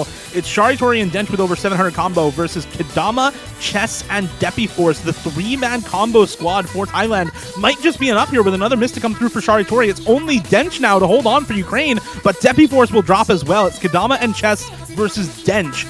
Better combo overall on both Kadama and Chess together, but how much does that matter when you also have Lepin for Ukraine on that 400 combo in the bottom left? We're going to have to see another couple of breaks for Ukraine to come through if this score lead is to budge. It is staying put about 120k right now. It's still with Ukraine ever so slightly. The ending does get a bit spicier. Things step up just a little bit. With the way this matchup's going, maybe the Thai players will be a bit more comfortable there, possibly. But at the moment, it's Ukraine who hold the cards to take the first breakpoint here. Oh, and there goes Chess as well. Now it's just Kadama with Depiforce as support, but Dench and Roman both have better combo than their opposing counterparts on the team of Thailand. And this pick for Thailand not looking good right now. But there go Dench and Roman, both of them dropping. Can Kadama and Depiforce convert at the end of the map here? I don't think there's going to be enough time. And with that miss from Depiforce, it's surely already decided. Ukraine to take the first breakpoint in this match. It has been back and forth throughout the match so far, but 5-3 now for Ukraine with a consolidated breakpoint. Next pick to their side as well. And Dooms, this is looking very good for Ukraine and very dicey for Thailand. They need to win a breakpoint, their own pick, and force the tiebreaker to advance into the next round. Ukraine looking poised to take the match now. Yeah, finally, something budges here in this matchup. Both teams just really strong at their own picks and their own strengths, but something now is given. And can Team Ukraine finish this one off? They have the next pick. Still have a couple decent maps to go. Are they going to change strat, though? Need to double check that DT pool. Is there any more speed open for them? I don't know if there is, although there is still that free mod 1. The Motoki Zakuro tune, high BPM aim, which just play into their strengths as well. Apart from that, though, everything else would be changing gears. Just a little bit for Team Ukraine. Yeah, we'll see if they go with that free mod 1. It is that higher BPM, and we talked about this pick earlier. I think they could also go for really any of the hard rocks. Thailand has noticeably had trouble with hard rock on both of the free mods so far, so I think going with one of those extra hard rocks might be the play. But no, it's actually the free mod 4. Okay. Going for the same type of map here. Go get them. This one is a custom for this OS World Cup. It is 146 BPM, AR 9.3. More finger control focused in the alt department than flow aim, as we saw in the previous map. This is a much more modern style alt map with a lot of snappy aim control and lots of finger control, lots of doubles and some 1/6, 1/3 in this map as well. So a very different sort of pick from the free mod 2 that we just saw, but very close in skill set to the previous pick from Thailand. And this one definitely feels a little bit odd, Dooms, going into a Thailand roster that has wanted to pick into these kind of alti focused picks, the hidden 3 and the free mod 2 now in the hidden and free mod pools. So an interesting pick from Ukraine, but you know, they did just win that free mod 2. Let's see if they can replicate the sort of score they had on this free mod 4. Yeah, perhaps it's a case of just trying it out. I guess maybe they know with Les Perry down, maybe they have a bit more of a chance or something like this. But I'd agree that it's a brave pick. We'll call it brave, because it's definitely a Thailand-based pick for the most part. It's also so short. It's very volatile. You know, just 1 minute 30. It's the sort of map where just one slip can just completely destroy you. So I always think of these picks as proper coin flips, just because they're so short. But yeah, Thailand maybe counting their lucky stars. This is the pick and not anything else. Could be a good shout for them to steal the breakpoint back, I think. Let's see if they can make that breakpoint happen. This was probably going to be the next pick from Thailand regardless. So if they do win this here, they've got pick of the litter for the rest of the pool. And I think maybe would look towards that free mod 1. They did end up winning the hidden one earlier in this match. So aim consistency maybe with the side of Thailand. We'll see if they want to go for that pick. Irema, Sharitori, Raf GPO, and Dench looking to close it out here for the Ukraine, excuse me. Kadama, Chess, Depiforce, and Minecrafter looking to flip the script, keep this match alive, and keep Thailand's chance at a top 16 finish alive in the World Cup this year. Let's see how it goes. Double hidden yet again for Thailand. Dench, I think, actually playing the hard rock, if we can get a client panic there, as there's no other hard rocks on the side of Ukraine. Playing upside down there, full missing everything, I think speaks to the hard rock actually applied there. Classic client bug on the tournament client. Happens from time to time. There we go. Especially on these like Streamlab picks, and there we go. That's more like it. And looks like it's early advantage to Ukraine, looking at this. Just a little bit. I think just a couple early misses on Team Thailand, but they were very early on. Another one there from Chests, though, and now that gives an advantage, pretty sizably so, to Team Ukraine early on this very short pick, mind you. Still good combo on 3 members of Thailand, though, so this could flip pretty quickly if we do see a break from Ukraine. And there it is from Irema on the hidden. Sharitori, Rap GPO, Dench still holding on to these full combos for Ukraine, but overall combo advantage ever so slightly in the favor of Thailand. If they can hold, this does still look good for the Thai roster, but there goes Minecrafter on the Hard Rock again. The Hard Rock players for Thailand always seem to have a little bit of that extra trouble on these free mods, and now it's just Depiforce and Kadama. These 2 hidden players for the roster left standing alone. It is Raf GPO to follow suit with the break, so Sharitori and Dench. There goes Dench and Kadama, Sharitori and Depiforce to hold on. There goes Depiforce now. It's just chests on the no mod, and that's not going to be enough for Thailand with just a sliver of map left and almost a 400,000 score lead for Ukraine. Sharitori to close it out here for this roster. That is going to be GG. Very well played from Ukraine. This pick was a little coin flippy near the end there. If we had seen Kadama hold at the end of the map, or Defiforce hold at the end of the map, this might have gone the other way, but it was just not enough from Thailand, and that is going to be Ukraine advancing into the top 16 for the first time since 2014 in the US World Cup. Ukraine get that new PB for so long. This team has been building slowly over the last few years with some impressive results, known as the upset team. But now they're up there in the big leagues, Dio. This is heady heights here for Team Ukraine. And judging by some of those scores, you wouldn't begrudge them a chance at getting their best ever finish. A tough matchup awaits them, though, this week in the losers bracket. I believe they're up against, let me take a quick look. I believe it's China that await them, right? Oh, I could be mistaken there. Either way, though, Ukraine with a massive win here and a massive step forward for them in the US World Cup. I'm just going to double check the bracket here real quick, but I do believe it is China. Yes, it is China awaiting Ukraine in the losers bracket round 3. Top 16 secured for both of those teams. But yet another tough matchup for Ukraine here in the losers bracket. Looking forward to that one tomorrow. For now, that is going to be it for us. Very well played from Thailand. They by far overperformed their seed. They were seed 30, expected to lose 0-2 in this iteration of the US World Cup, but they managed to beat New Zealand on the tiebreaker last weekend and even force Ukraine to 6-3 in this match, keeping it competitive for quite some time in this matchup. So very well played from them. And that is going to be it for this matchup. Thank you all for watching. Thank you to Dooms for casting alongside me, and of course our operator and referee behind the scenes. We do have another match going on over at Osu Live 2 right now. That is Brazil versus Singapore, and in a half hour back here on Osu Live, we are going to have Romania versus France start up at 17:30. So go ahead and head over to Osu Live 2 for now. And if you feel like watching Romania versus France instead of Brazil-Singapore, join us back over here on Osu Live for that next matchup in the losers bracket. Thank you all again for watching. Congratulations once more to Ukraine for their best finish in the Osu World Cup since 2014, already securing top 16. And congratulations to Thailand as well for overperforming their seed, making it to the losers bracket round 2. We'll see you all back here in a half hour for Romania versus France.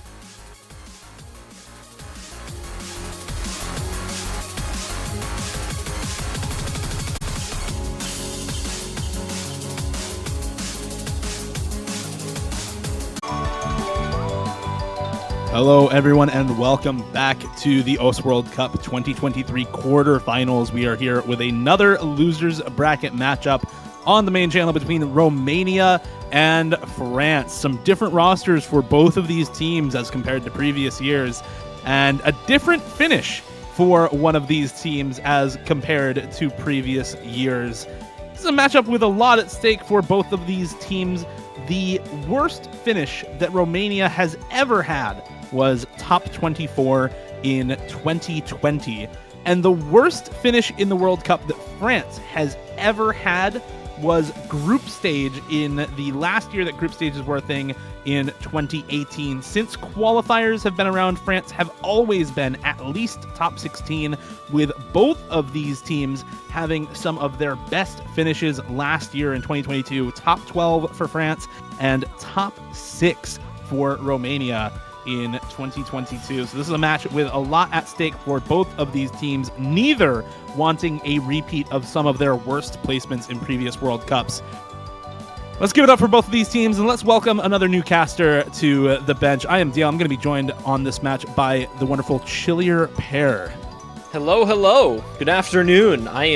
I'm pumped for this match. I am ready to see some serious action between these two teams here today. Romania, our 12th seeded bracket contender. France, our 15th seeded bracket contender. So this is kind of almost like that early round, like middle 16, 17 seed matchup almost. You're really looking for two teams that are quite balanced in skill. They've got some carry performances. They've got good teams to back them up. There's so many things that could go either right or very wrong for one of these two teams here today. A little bit of some statistics to go on for both of these teams. Romania on the left-hand side of your screen. They are captained this year by Badu. They'll be joined by Eternum, Lucrece, Raze, Roli, and Howlpleb. Unfortunately, we have not seen Sylvian or Kamoziala in the bracket stage yet for them. On the right side, we have Team France. That is Musty, joined by Flaste, Ekoro, Charlie Lee, Fie, Flavin, Mbappe, also known as Justman, and Hifkill. So they've got their full roster rocking out from last week. And some good performances from both of them. Only a couple overlaps, though. So this ban phase may be strategic in some places, but I don't know if they have two solid bans on both sides here. Yeah, we'll have to see, especially, you look at the scores in the previous week, and there's not very much overlap, but you look at round of 32, you look at qualifiers, and there are a lot of places where these teams kind of trade skill sets back and forth, so I'm excited to see exactly what kind of bans we're going to get. France, typically known as a team that's very good at hidden, very good at reading, and did pick into both of those last weekend, but with a team like Romania's that has a lot of that reading prowess, it's by no means a given that France will end up winning those sorts of maps, especially with a little bit of the struggles that they had on the Hidden 2 last weekend as a team compared to a lot of the other teams that played that map. So I'm interested to see if that kind of strategy will stay true for France here. And you mentioned, Chillier, that this is kind of a middle seed matchup. Both of them are top 16 in terms of qualifier seeding. The loser of this match exits the tournament tied 17th, 24th, so whoever loses here will be underperforming their seeding by at least one round. If it's Romania that loses, you expect them to exit the tournament first weekend of semifinals, or first losers bracket match of semifinals. So it'd be a full 2 stages early based on qualifier seeding if Romania were to go out here. And we are actually going to get some reading bans from Romania and a Hard Rock ban from France, alongside the No Mod 5 ban. No precision allowed. Unfortunate for Squirrel Pascals. That's my favorite map in the pool, but it seems the teams are not sharing that opinion so far this weekend. So sad. This is so sad to see from France, and I can kind of understand where they're coming from the Hard Rocks here. If you take a look at their last week's stats, they pretty much avoided the Hard Rock pool like the plague. They also avoided the free mod pool, so the mod variability in terms of Hard Rock for France is probably not there enough to match up with Romania, who is, I wouldn't say they're a top Hard Rock team, but they're competent enough to potentially give France a run for their money on something like a Hard Rock 2 or a Hard Rock 3, so getting these out of the pool early makes a lot of sense for them. Romania, they're going to ban the DT3 alongside that No Mod 2. I completely understand that. France had a great run with the DT pool. They were top half of the performing teams on the DT3. They were actually third overall on the DT1 with a 4.1 million team score overall. So what a solid performance to really kind of deter Romania from going into tapping too strongly this week. And France, that DT1 is open right now. That Warhite pick may be a good spot for them to just kind of get things rolling out of the gate here if they've got their roster feeling good.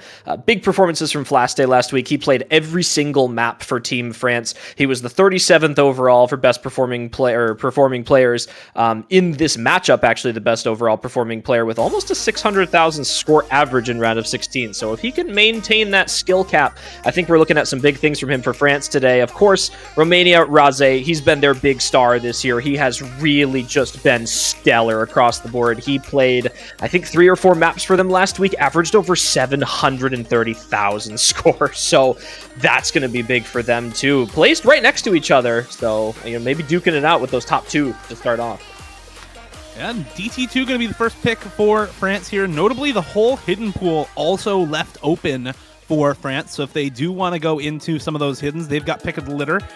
Same for most of this double time pool as well. You mentioned DT1, DT2 going to be the first pick. Instead, it's the more stamina focused Paranoia mapped by Istra for the OS World Cup quarterfinals. A little over AR10 and basically just 225 BPM stream stamina. You mentioned Raze as kind of the top performer for Romania. I think that's a big surprise to a lot of people when you usually talk about Eternum, Lucrece, Badu as the core roster for this team year after year. And you mentioned Sylvian. We haven't seen them so far in the bracket stage here in for the DT2 in the quarterfinals, or at least it looks like they're going to be in to start things off.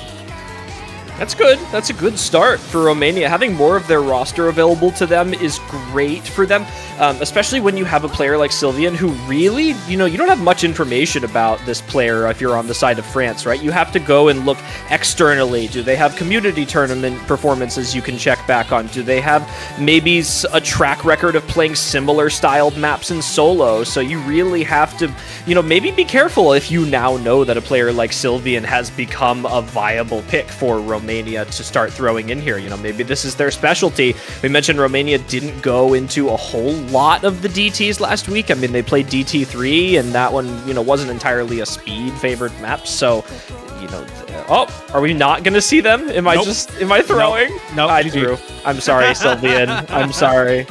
I hyped him up. That's why you always throw in the, it seems like we're going to see Sylvian to start games off.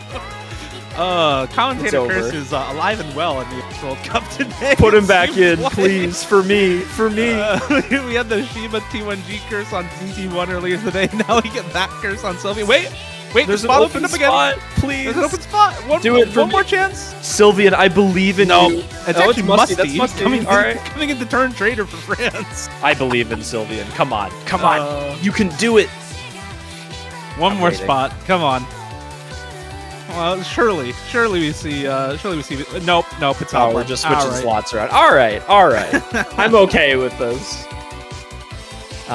Big roster for Romania here. Rolly, Howl, Pleb, Lucrece, and Eternum. Great speed roster. Eternum actually played all 6 maps alongside Lucrece for Romania last week. We've got Flavin, Hifkill, Flasta, and Charlie. The only one here that I am maybe a little bit concerned about on France in terms of last week's performance is Flavin. Flavin played a singular map last week and averaged under 400,000 score on it. So maybe hoping that things go a little bit better for them this week. Some people have rough weeks. A little bit of an early miss for them, though, so not a great start, and Hifkill as well. Wow, France really not looking too amazing at the start of their DT2 pick. Yeah, it's first map nerves. Hopefully France can get adjusted pretty quickly to this map and shake off those first map nerves, make sure they're good to go in the rest of this match. Again, these are 2 teams that you don't expect to see facing off against each other in loser bracket round 2 in quarterfinals. This is much more often a match you see in losers round 3 after about half the teams this weekend have been eliminated in the first round of losers bracket. So for these 2 to be facing off here is definitely different from usual. And another break from Flavin to come out. It is now the 4-way full combo for Romania intact versus just 2 FCs from France. Hifkill not too far behind and on good accuracy as well. You can see the score there. Not too far back from scores like Charles Lee and Flaste with the accuracy. There goes Halpleb. First break for Romania. You have impeccable accuracy on Eternum. And there he goes as well. Misaims the start of the stream and drops a ton of accuracy on the chain miss. Hifkill to follow suit again. Halpleb will trade it once more. There goes Rolly as well. It's now suddenly only 1 FC for Romania after starting up with 4 after the break. It's Flasta and Charles Lee on the side of France to try and bring this back. Flevin as well on a little bit of a recovered combo here. There that goes. But with repeated breaks for all the members of Romania outside of just Lucrece to hold on, it's definitely big advantage France. What was once an over 100,000 score lead is now down to 10k, and there's the score swap over to the side of France. Charlie and Flasta to hold on. And with a quarter of the map left, 2 FCs to 1 in favor of France. It's still on a knife's edge, only 30, 40k, 50k, but rapidly climbing for France now at the end of the map. Flasta looking to put up the performance that we're expecting of him, the #1 player on France last week in terms of performance. Charlie is basically bonus score right now. Unfortunately, that 93% accuracy, making his score gain suffer just a little bit, but Hifkill and Flavin with massive supporting combos, and Lucrece all by his lonesome now into the last 10th of the map. This is looking to be it for France. A rough start, but a confident finish for them. Yeah, what a score from France here. Over 3 mil by the end of the map. And it looks super good for Romania right before the middle of the map hit. And Eternum and Rolly both missing right in the middle, capping those scores around 600k. Lucrece the only one to hold on, and it's a reverse actually, no, that's an A-rank full combo for Charlie. 93% accuracy, A-rank FC intact at the end of the map, cheesing a little bit of those streams for sure. And Flasta with the full combo there for France. Very well done on the first pick, and I think the DT3 ban well placed from Romania with that DT2 as reference. Very, very well played.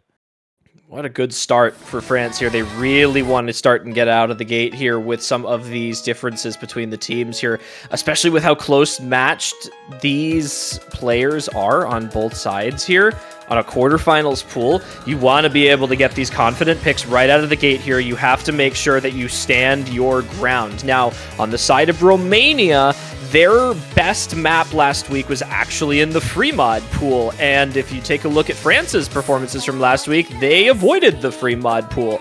Now, the reason this is big for Romania is because France also avoided Hard Rock, and Romania has Eternum, who is notoriously confident on Hard Rock maps across the board, especially in this free mod pool. I would not be surprised to see them go for one of these 4 free mods to start right out of the gate. You know, you play Eternum, Lucrece, Raze, you know, you got hidden players too on the side to keep up the mods here. France does have players like Akoro and Charlie and Hifkill, so they do have their own combatants to kind of go up against that. But a strong start for Romania here. I'm going with the free mod pool just based on what I saw last week. I think we could also see maybe a pick into the Hard Rock, specifically that Hard Rock 3. I think that's a Badu map as well for Romania. It is very finger control focused, but it's not finger control-y in the style that you often see in modern maps with lots of 1-6. It's a lot of 1-4 finger control, but it is going to be that free mod 2 pick instead. It's all flow aim in this Gazmal map, originally for Alisum Cup last year, ranked in March by Gazmal. Uro Mote Lovers featuring Hatsune Miku by Wowaka. 160 BPM, Axel Decel, Wiggle Stream, Flow Aim, Alt, and talk about Badu map in the Hard Rock pool. This is also definitely a Badu pick for Romania. I think that getting Badu in for something like an alt map is always a good scenario for them. We've seen time in, time out, community tournament, a big OWC tournament. You know, we're looking at someone who is confident across the board. I don't think I really normally see Badu wavering on these alt-style picks. With that being said, Badu could also be a confident no-mod performer on a map like this, especially if you have someone like Eternum who has traditionally played the Hard Rock slot on free mods, and someone like Lucrece to take the hidden.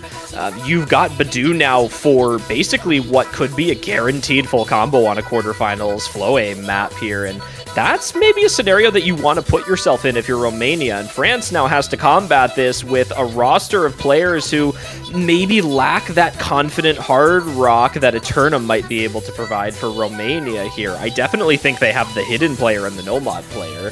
But it's a matter of, I think, picking up that third confident spot here. So we'll see if France is able to match up here, but Romania, this is their zone. This is their confident spot. They're comfortable here, and I think that's the important part about this opening pick. Well, you're going to have to wait for a little bit of that comfort to come in for Romania. Still waiting on 2 further members for their team. France, meanwhile, locked in with Musty, Fie, Ekoro, and Hifkill on their roster. Lucrece and Eternum, they're going to be in for most of the maps here for Romania. Very rare to see one of those 2 players step out. Kind of expecting Badu and potentially expecting somebody like Rolly or Raze to come in. It is going to be Rolly as the last member for the roster there for Romania. Pretty much agree. We're probably going to see Eternum on that Hard Rock. I'm expecting either Rolly or Badu on the Hidden for this one, and the remaining roster on Nomad. It's actually a double Hard Rock here for Romania. Rolly and Eternum on the Hard Rock with Badu on Hidden. And Hidden for Musty, Hard Rock for Hifkill, Nomad for both Fie and Ekoro. Only 1 Nomad on Lucrece for Romania. Spicy mod combination for this team on their first pick. Interesting one. I definitely can see why they would want Lucrece, maybe just a little bit more confident in a guaranteed FC potentially from him. And Badu is very comfortable on Hidden, has been known to take Hidden as a preference mod in the past. The double Hard Rock is definitely an interesting part, but I think while Eternum is very confident at Rolly, has not traditionally played it as much, so, you know, maybe we're seeing some interesting bits and a little bit of over-aiming from him at the start of this map, but Musty does trade a break with Eternum. Yeah, a couple early breaks on both sides, but it's worse breaks for Romania here. Tougher shakes at the start of the map as both of those Hard Rock players having a little bit of trouble. Note the ACK on Eternum and Rolly as well, down near 90%. Hard Rock player on Hifkill for France looking far more comfortable, and Badu Lucrece going to have to do a lot of heavy lifting for this Romania roster if they want to be able to win this pick right now. There goes Hifkill for the side of France. So that is a good trade for Romania. Score lead's going to start to go back their way, but there goes Rolly once again, and now we're back to square one on the side of Romania with 2 full combos to 2 and a supporting combo in the favor of France on Musty, a little bit higher than Eternum's supporting Hard Rock play there. Accuracy still a little rough for Rolly, down near 91-92%, and that is doing a lot of damage right now. The score lead up above 100k this early is pretty decisive for France. Halfway through though, and Fie misses on the Nomad. It's just a Koro to hold on to the Nomad FC for France now, as 2 full combos still intact for Romania. Badu and Lucrece just gapping the lobby at the moment as Musty and Koro also break for France. It's only Lucrece now as Badu dropping on the Hidden with Eternum as a backup combo. This is now completely flipping the script on this map, and Romania finding their comfort zone a little later into the map now. France dropping 3 of their combos on the exact same pattern maybe 20 seconds ago. Badu will misread that pattern there, but as long as they have Lucrece and Eternum standing, there is nobody on France to combat them. Lucrece does break, and it now comes down to Eternum to fend off France here. It's only 60,000 score difference. He will be able to pull this further into the Romanian side here. A quarter of the map remaining. Now he must hold on here or hope that Ekoro and Musty both find breaks as we come into the next Key Eyes section after this refrain here. That's really where it's going to matter. This map is coming to a close quickly. Oh, no. And there goes Eternum. Yeah, there goes Eternum. That's a 1 big combo for Romania gone. They need misses, Musty and Ekoro, in order to convert this first pick to a win.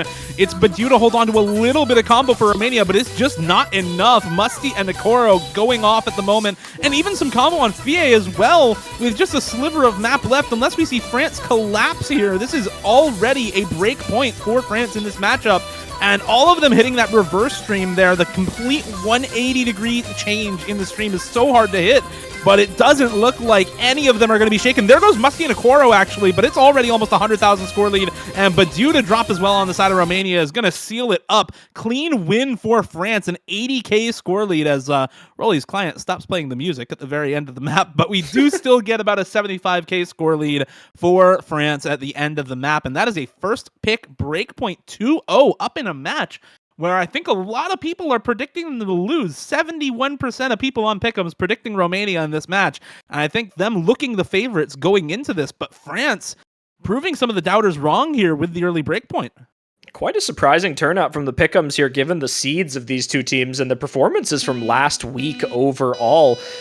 France technically the underdog team in this match. They are the 15th seed. Romania is the 12th seed. So we are technically looking at an underdog winning scenario here. But these are very evenly matched teams in terms of overall performances here. France making a little bit of an improvement on their Nomad 3 score from last week, actually. Only about 1.6 million last week, up to a little above 1.9 million this week. So looking a bit better.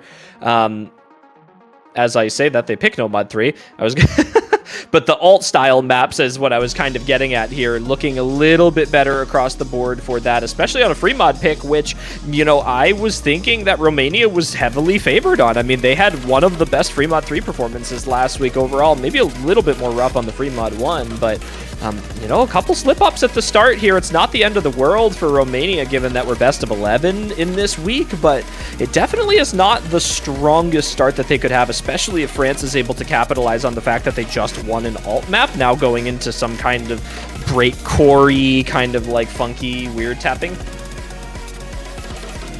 Yeah, it's a little surprising to see a first pick breakpoint in any match, especially one that was slated to be this close between the two teams. I mean, I think a lot of people voting Romania in the end, but probably a lot of 6-3, 6-4 is the prediction for this match. And France starting off with this early breakpoint, definitely looking very good for them.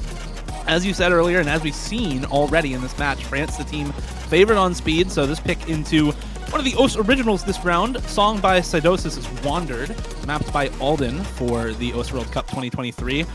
Not super surprising. We've seen France already beast mode the double time 2 in this match. Looking forward to seeing what they can put up here on the Nomad 3 this time around. But Romania does have a pretty good speed team. Eternum, Lucrece, Rolly, Halpleb is a good speed roster, and I don't think this is by any means a given win for France, so we're going to have to see them perform to expectation if they want to win this pick and keep that breakpoint advantage that they've already gotten for themselves. They've got to lock it in. This is really the point where France has to kind of make or break this match here. If Romania takes this breakpoint back immediately, we kind of fall back to status quo here, right? Romania has a chance to win their own pick, and then we go even 2-2, and then that slows things down quite a bit for France here. And the momentum is huge for some of these teams now, and for both of these facing elimination, if they do lose this match, it's going to be big to get into the start of this map here. We've got confident speed players on Romania, but France, they've looked so good on the DT pool so far. I think they have a good slots to match up here as Romania finds 2 breaks at the start.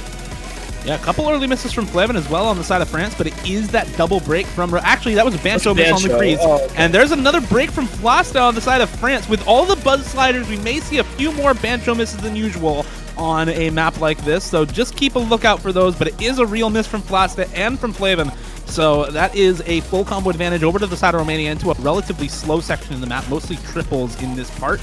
And we're going to get a little bit of a combo lead built up for Romania. A bit of struggles on the accuracy for some of those players as the finger control in this part a little more difficult than usual. But 3 FCs should help them out here. Charlie and Lucrece going to trade. So it's now 1 full combo to 2 in the favor of nobody, actually, as Rolly drops one of the full combos for Romania on a relatively slow section. Eternum versus Ikoro is the 2 full combos alive in the lobby right now, 1 for each team. And Halpleb to stave off some of the combo coming from Flasta on the side of France. Romania with a tenuous advantage at the moment in this map. 3/4 of the way through, going into the ending now.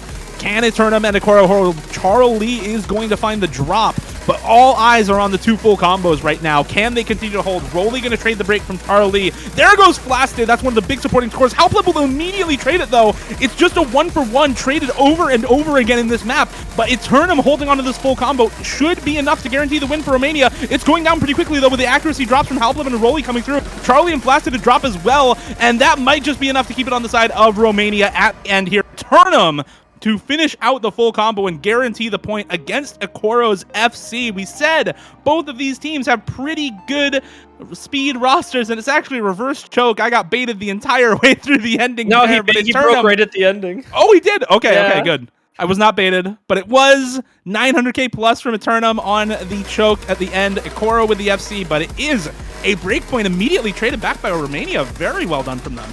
What a great team performance from them. Eternum, the big carry there with that one miss just at the ending, but he maintained that accuracy. He maintained the combo and better supporting scores on the side of Romania, right? I mean, you have Lucrece up at 600k, and then you have other players such as Halpleb putting up big scores there. France really just had 400ks backing up Ikoro on that map. They needed one more good score in order to take that pick in their favor, and they were so close to doing it with those breaks at the ending, but the trades were all coming too often. And now here's the scenario we talked about. Romania, they have the chance to bring this back to even. This can go 2-2 now, and Romania has plenty of picks left available to them in this map pool here. So France, they have a big chance of losing their momentum right here at this point in the match. And a team like Romania, you don't want to give that momentum to. We've seen it last year in OWC in 2022. Romania, you give them a little bit of momentum, they will take that and they will run with it so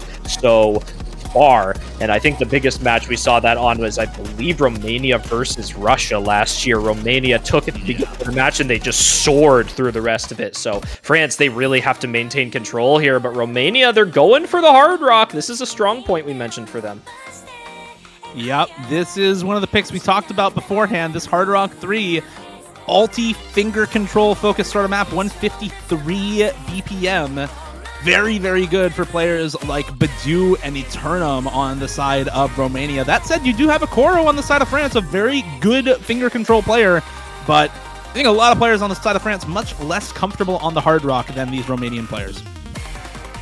Definitely agree with you. There's a lot less names there are fewer names that stick out to me, I think, on the side of France when I think of hard rock than on Romania. Of course, you know, two of those names being potentially Eternum or Roly, but of course Badu and Lucrece, both very strong hard rock players. We've seen them time in, time out playing these very confidently across the board. But again, my eyes are really on Eternum for Romania here to put up a crazy score because, you know, he's kind of been that hard rock carry for them for a bit now. Now, on the side of France, again, this is where it gets interesting, right? They don't really play hard rock, and they don't really actively pick free mods with hard rock players over modding, so it's tough to say where they're going to be sitting here. And I do have to wonder if they're potentially missing more than just Mbappe today. They've been running Flavin on a lot of maps here that I don't know if Flavin's skill set normally caters into. Yeah, definitely a tough roster decision for France here. I do think we're going to see Hefkill at the very least for France, but yeah, with Justman missing, I'm not sure who the fourth is going to be. It looks like it is going to be Fie to come in for France as the fourth player on the roster. But Romania has been locked in for this roster on this pick since the very start. Badu, Eternum, Lucrece, and Roly, four of the most well-known tournament players from the side of Romania, looking to tie us up 2-2 and continue the momentum from that breakpoint they won just now. Horizon Blue by Lopix, one of the more famous tournament picks over a very long period of time. This map, extremely popular, even going back to 2019, 2020 through tournaments as a finger control pick before you started to see a lot of polyrhythm maps get made in this game. It's a popular one, and it's going to be a high-scoring map, I think, for our more experienced hard rock players in this map. I think there is potential for a couple FCs on this, especially with how much players have played this and are used to this style of mirror mapping. This is one that again, that's why I was picking out certain players I think that are going to do really well on this. It's going to be interesting, again, to see what France is able to pull up on this, especially missing Justman today. Again, a big performer for them most of the time. We'll see how well they can hold their own as we get into the later half of this match. But first, this pick here, this is Romania's chance now to get things even here as we go into the first Ki.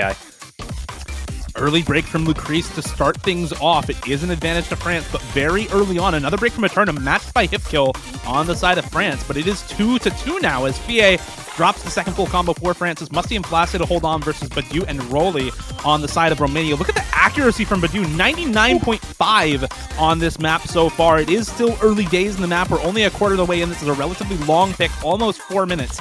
So lots of time for things to change. Another break to come through for Eternum, matched by Fie. So still 2-2 in the full combos. There goes Roly, though, for Romania. Now France with an FC advantage right near the end of the first Ki time here. Unless Flaster or Mustang break very soon, we're going to see a big advantage for France start to build up in the combo department. It's a little bit better supporting combo for Lucrece, but there he goes as well. Hit kill to trade. It's just Badu now versus only Musty for France as Flaste breaks right at the end of the first KI time, and the accuracy for Flaste is below 90%. That score entirely dependent on the combo gaming for Flaste to matter at all. And now you're looking at two pretty high AC pull combos, but much better overall team accuracy for Romania. Yeah, this is just rough accuracy on some players here, especially for Flaste. I mean, Flaste is not playing a rhythm game right now. He is playing a point-and-click adventure on this Hard Rock pick. 90% accuracy. He must rely on this combo in the latter half of this map here. Musty is the big performer for them right now, and Romania, they need to hope that Badu is able to hold on to this. His accuracy certainly making it seem like he's going to, but with Musty right on his tail, these supporting combos are going to be the biggest difference, and again, Flaste is the one doing that damage for France right now. 90% accuracy. He is 7% behind every other supporting combo on the 5 players that have them here. Romania looking solid now going into the last quarter of this pick as we approach kind of the point of no return very soon, but it's still only 50,000 score. It's on a knife's edge right now. Combos have been built up once again in the slow section in this map. We're still in a relatively slow part. Musty breaks on the cut streams, actually, and that is massive for Romania. All of the supporting scores for France are still alive, so if you see a break from Badu, this could still go the other way, but it is looking very good for Romania now. A break from Rolly traded out, so one supporting combo in the favor of France, but again, the accuracy for Flaste making it not matter quite as much. Another break comes through for Musty, but it's not going to matter.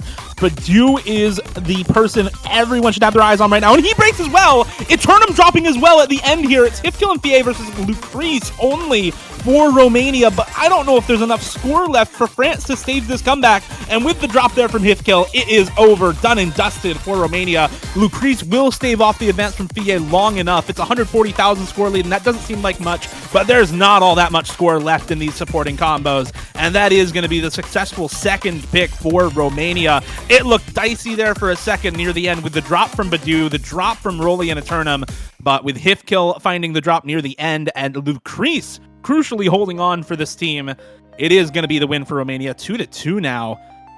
Very solid stuff from both teams, though. Musty putting up a fantastic score alongside Fie, actually top scoring for France by the end of the map.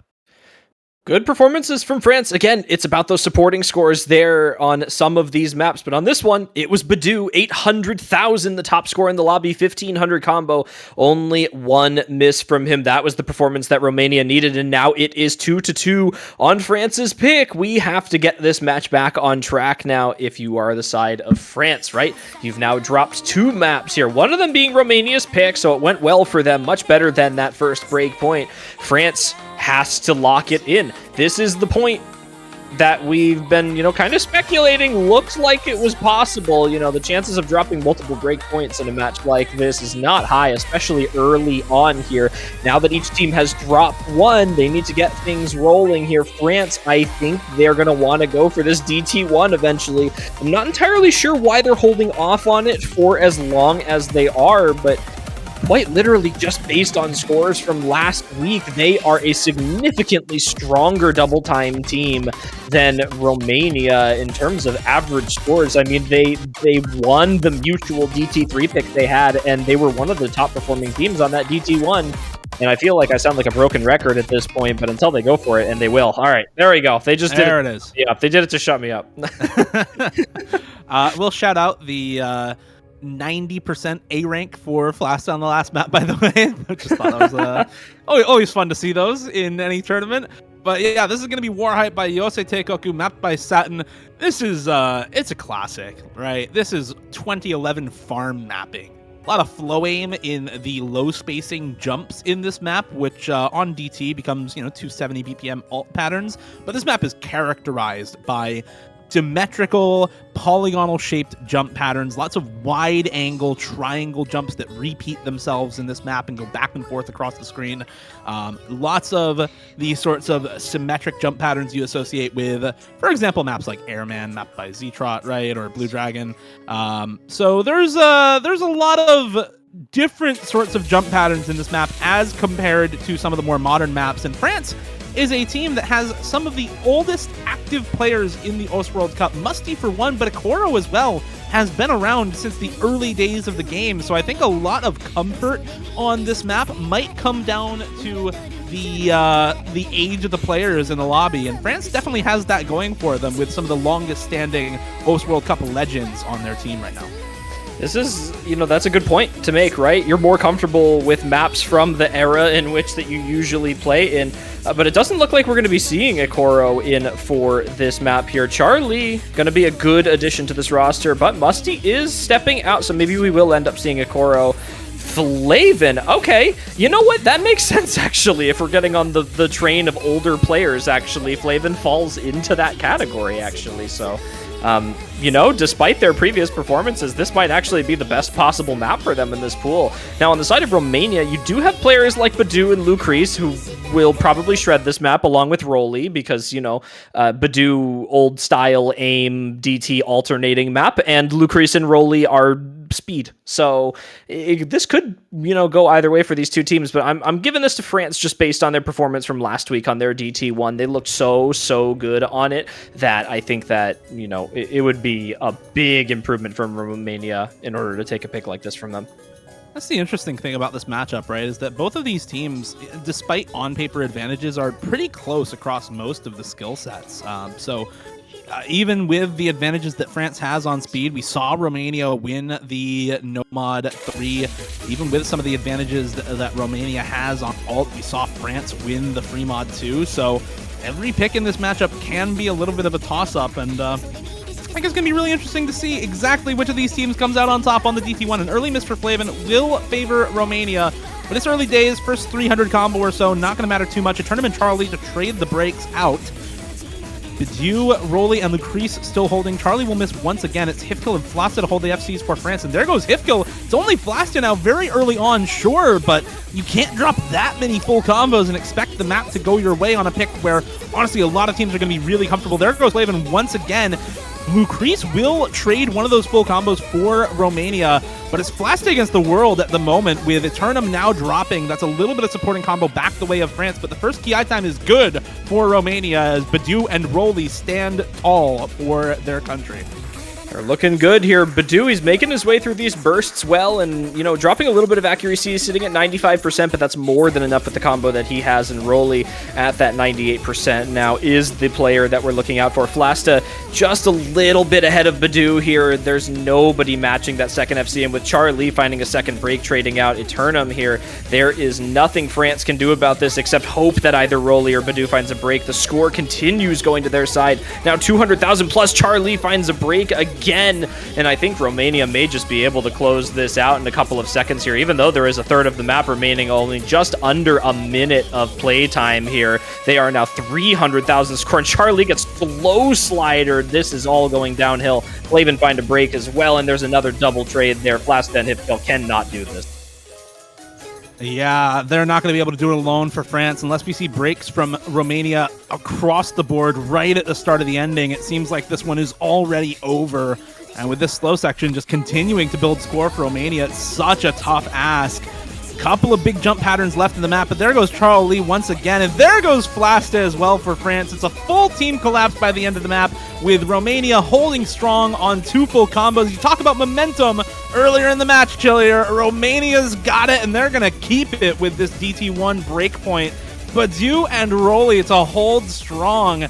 A lot of playtesters in the map pooling team were talking about, maybe Warhite has a little too much tapping for the pool. Maybe it's a little bit too speed favored. Badu pulling out the FC here. I mean, it's not an issue whatsoever for this Romania squad. Aim map all the way, 95% act be damned. My boy got the FC, and he's going to stand alongside Rolly with a near million score lead for Romania on that pick. I've got to say it, as much as it pains me so, but Badu being able, if you can alternate, this map is significantly easier.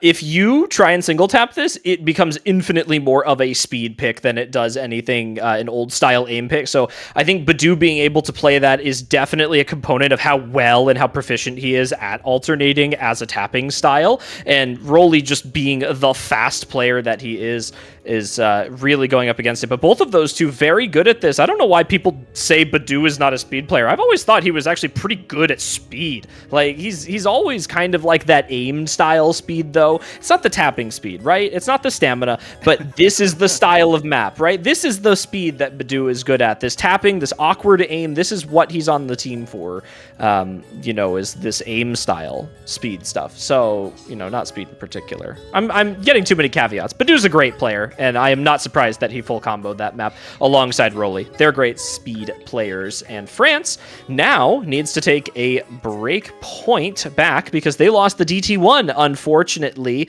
You know, despite their performance from last week of over 4 million team score this week, certainly not going the same way. And now where do they go?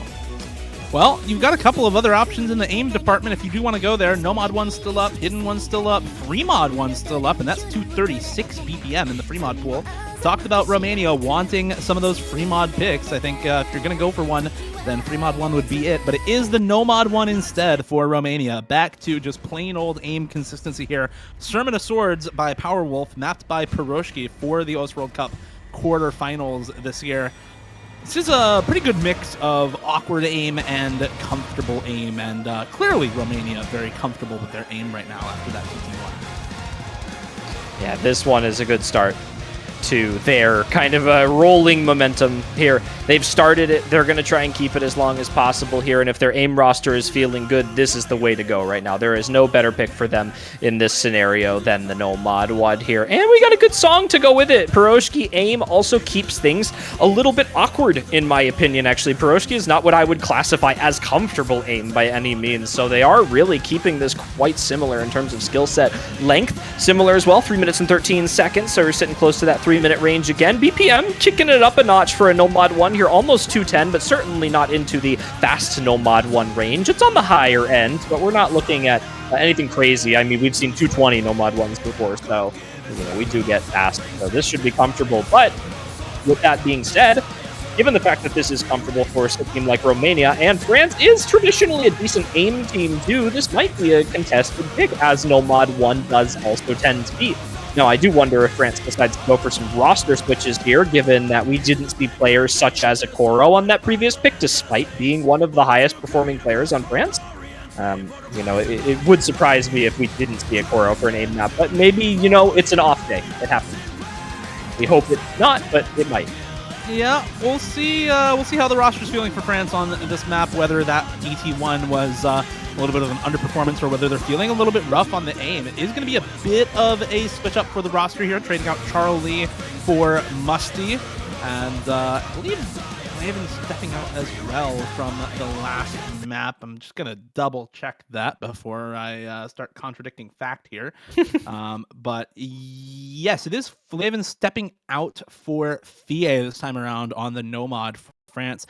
Pretty similar roster here. In fact, the exact same 4 players for Romania. Feeling good after that DT1, going into this No Mod 1 with some confidence in this 4-person lineup on their side. Bit of a slow section here to start us off, and we'll get into some of the aim right about now. Good start to the map. Gets players a little bit used to the different aim style, but I do think that this like lower BPM intro is, you know, kind of easy to find some misses on. But now that we're into the comfortable section of the map here, more consistent aim rather, not comfortable in terms of spacing, we are going to start seeing how comfortable these players actually are. We've got a double break on the side of France so far, but Rolly does trade one of those out. I don't imagine the Axe are going to consistently stay this bad, but Flasta and FIE both sitting quite low off the start of the pick here. Not sure what happened. One thing to note about this map as compared to the DT1, there is a little spacing on some of the streams, so if you're uncomfortable with 210 BPM streams, you might have a little bit of trouble on those. We'll see if that affects some of the players like Badu a little bit for either of these teams. But as you said right now, just a double trade. Oh, slow slider for Lucrece, actually, going into the first PI time. Good trade for France at the moment. 2 FCs to 2. Eternum and Badu versus Hitkill and Flasta. The first high spacing, awkward aim section here. Big drop for Eternum and Flasta. Musty and FIE also trading on the side of France. It's Rolly and Lucrece to hold on alongside Badu, back up that one full combo for the team, and keep that score lead increasing for the side of Romania. All the combos still good by the end of that first PI time for those 3. Hip kill as well holding through that first KI time, and the one saving grace for this French roster on this Nomad 1. A good saving grace indeed. Dio Hifkill looking to match Badu right now, but he can't do it alone. He's going to need some of his teammates to step up and help him out here. They are putting up slightly higher supporting scores now than Romania is by just a little bit. It's maybe about 250 combo in favor of France right now. Vlasta finding a break, however, is going to put a halt to that. I think they're going to be about even between the two here. Not with Vlasta continuing to break, but there goes Eternum. So now it is just Badu and Hifkill once again with the supporting scores matching France. They need to have Musty and Fie hold on these supporting combos to maybe see if they can push 500 as Lucrece finds a drop. That is huge.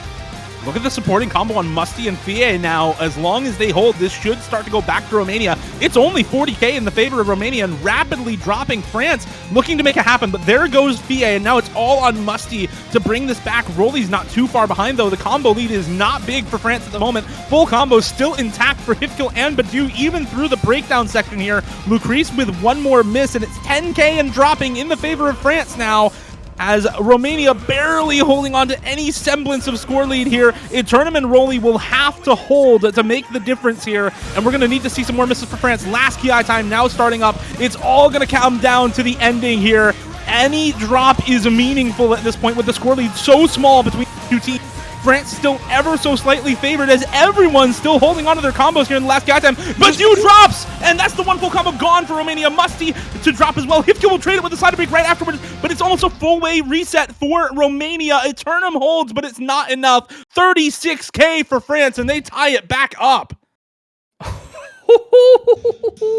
Now this is a match we got on our hands here. Look at Hifkill go 99.29% accuracy. Does not get the perfect combo, but man, oh man, it was enough. 50,000 score higher than Badu, and that's all they needed in order to win this pick, and that's the break point right back to France, and look at that. We're even again 3-3, and that momentum from Romania, it does exist, but France says, you know what? We've got our strategies. We've got our ways of dealing with this. They're an experienced team, and they are showing us that they want that spot in the semifinals. This is the point of no return for these two teams. We said it earlier. This is a loser's bracket match. Both of these teams fighting to not have a lower performance than their qualifying one, being at 15th and 12 seeds here.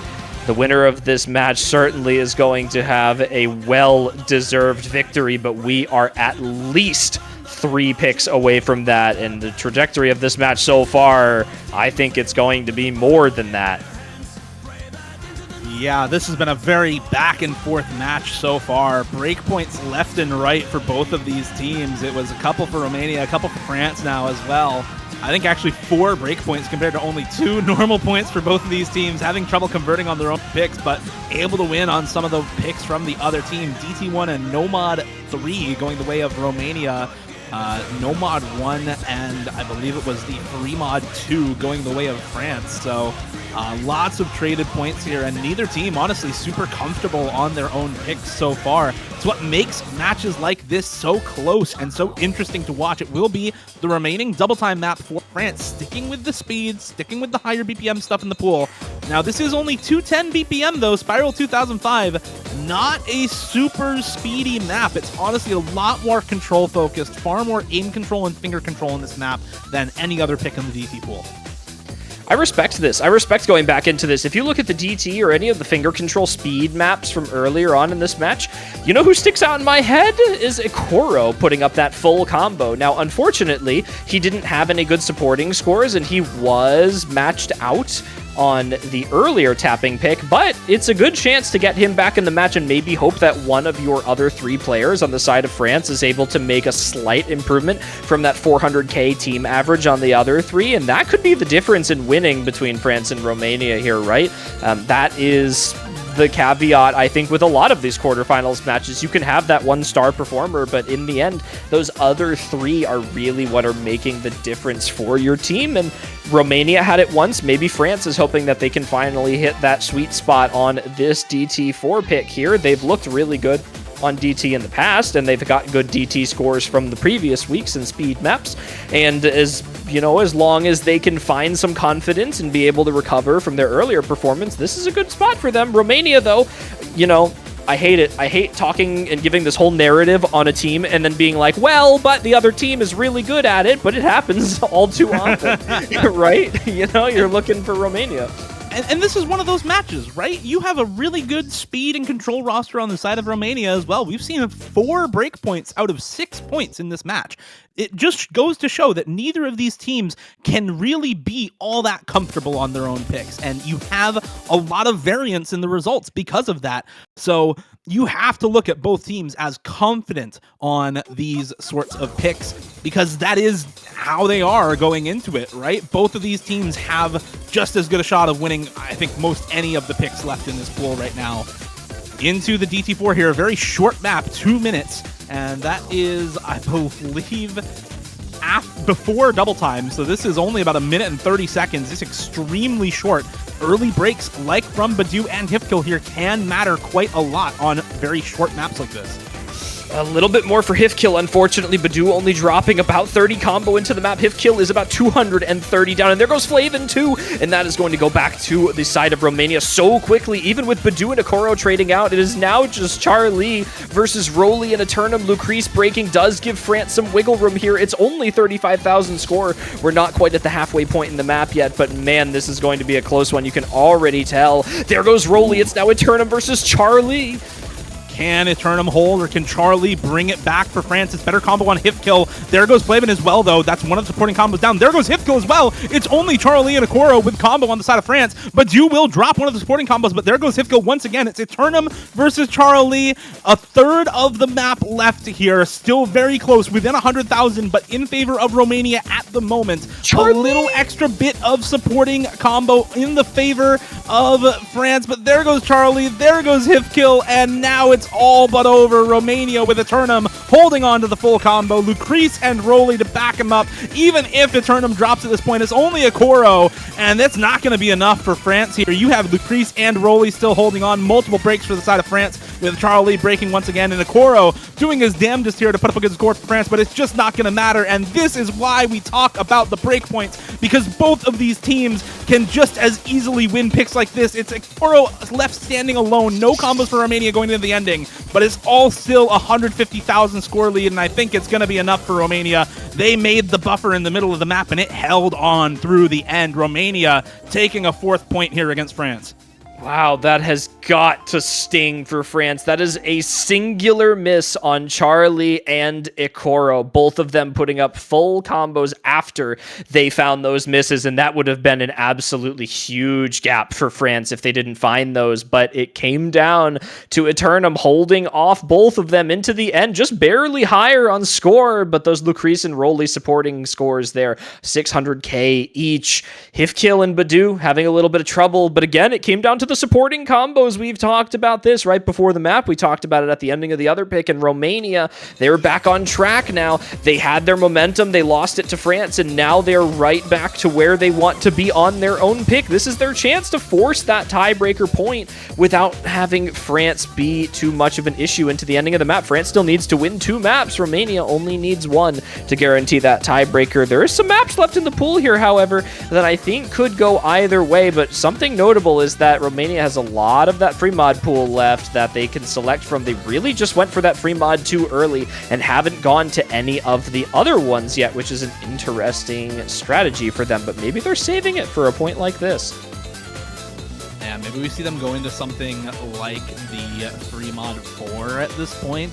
Again, free mod 1, one of the other aim maps left in the pool, but I mean, it's all so much a toss-up in this pool. Notably, both teams avoiding the hidden pool in its entirety. You kind of expect France to pick into that a little bit, but not going to be the case in this match, as they only have 1 pick left at this point. It's going to be the free mod 3 instead for Romania. Will be a map in the free mod pool, but not the ones we may have expected here. Capriccio of my mind, formerly a very, very popular pick in tournaments going back to 2018, 2020 in that era of tournaments, but has fallen out of favor recently as streams and free mod have kind of exited the meta, making its into the OS World Cup 2023 now. Oh, yeah, you're right. This is an interesting pick actually for mods here. You know, I was kind of eyeballing this one and I didn't want to say anything, but you know, given the fact that Romania has done so well on the flow aim picks thus far and actually has looked pretty good at the kind of finger control style tapping, this is less finger control again and more just kind of on that like flow aim style of things. You've got a couple shifts to 1/3 here from the usual patterning, but like you were saying, classic map again in this pool here has been brought up to the modern age here, and it's a long one too. This is almost 4 minutes in here of just consistent aim and flow aim here, which again, Romania has looked so confident on here. So best of luck to France, but with how Romania's been looking, this is probably one of the best picks they could have gone for. Yeah, we'll see how well they're able to perform. Double hard rock again for Romania on this free mod pick, really preferring the kind of hard rock comfort for both Rolly and Eternum. Lucrece again on the Nomad, Raze on the hidden. We shouted out at the start of the match as one of the players to look out for in once again here as the hidden player on this free mod 3. One hard rock just on hip kill for France. Ikoro and Fie on the Nomad. Musty, the only hidden player for the team. So one hidden for both of these squads. I think hidden makes this map very, very difficult, especially when you get to the ending. That flow aim requirement, both on hidden and hard rock, is really something else. There's the squares. Raze making it through on the hidden. Musty trading a couple of misses alongside Rolly, but early combo advantage on the side of Romania right now. Looking for a little bit of confidence from any singular player here. The start of the map is really not a big point of contentions for some of these players. I am looking forward to seeing what happens on some of the 1/3 sections. We've got one coming up right now here. This is the easier of the 1/3 sections. Just a couple switches between the two, but we're really looking for those confident finger control players on a map like this, right? You're looking for Ikoro, you're looking for Lucrece, you're looking for Raze. Raze may be in a bit of a tough spot with that hidden here, but he's looked so good for Romania. And as I say that, he does find a break, but he's got two teammates to kind of pick up where he was at. Eternum and Lucrece matching Fie and Ikoro here, but slightly better supporting scores. Understudied part of this map is that there is some finger control in the stream section of this map, and that is what catches off Raze. A lot of doubles and a couple even note streams, one in each longer stream section, are enough to catch some players out, especially with a little bit of the aim control involved in it. Here's another 1/3 section, big 1/3 stream, but nobody misses on it. It's a combo advantage for France right now, going into the second Ki time here. Some 2/3 jumps, and Rolly actually missing on them, and now it's a big combo lead for France. 2-2 in the full combo department, but with Raze and Rolly both really struggling to maintain the combo halfway through the map here, it's Musty and Hivkill making the difference for France right now. Ikoro will trade out one of the full combos on the Nomad, but with that extra supporting combo on Musty and Hivkill, it should be enough to continue bringing it over, but there goes Musty with the chain miss, and now it's only Hivkill to hold on. Eternum does trade for Romania, so it's just Lucrece on the full combo versus just Fie on the full combo for France, but look at that 1,000 combo on Hivkill, making such a huge difference for France right now, and now Romania, once again, at risk of losing one of their own picks. Has been breakpoint after breakpoint after breakpoint in this match, and it's looking to continue right now, but there's still a third of the map left to go, and the hardest part is yet to come. This is absolutely crazy. France, just when you think Romania had it back in them to take this match, France comes right back in swinging. It is now 200,000 score. We've got a quarter of the map left to go, just under a minute left of game time. Hivkill finds a break. That's big, but Lucrece trades it, and I think that might be it. Fie can hold it. Yeah, that is probably going to be it. It's Tournament Rolly to hold the combo on the hard rock here for Romania, but Fie on this Nomad FC looking so comfortable on Capriccio of my mind. Musty as well with a little bit of backup combo, and with miss there from Eternum, even though Fie has traded it out now, a 300,000 score lead, far more than enough for France to take this one home. Rolly can do all he wants here at the end of the map, but it's just not going to matter. A little bit of extra combo here from Musty to bring it home for France, and that is going to be yet another tie-up, yet another break point in this matchup. It's France bringing us back to a 4-4 tied game state. Last pick from each of these teams is guaranteed in this match, and man, what a combo at the end here from Rolly, actually hitting the ending on hard rock, full comboing the ending to the map, but it's just not going to be enough, and that is France taking the point by over 200,000 score. Some great accuracy from a few players on this map in here, notably Rolly and Ekoro sticking out to me, as well as Lucrece, 99.81. That is 3 misses and 0 100s. Not a single 100 dropped on this is absolutely crazy. And you thought Ekoro had good act with the 2 100s. Well, wait until you look down in that bottom left-hand corner there, because Lucrece has got something to say about that. Unfortunately, not enough to make up for Raze not having the best time on that hidden there.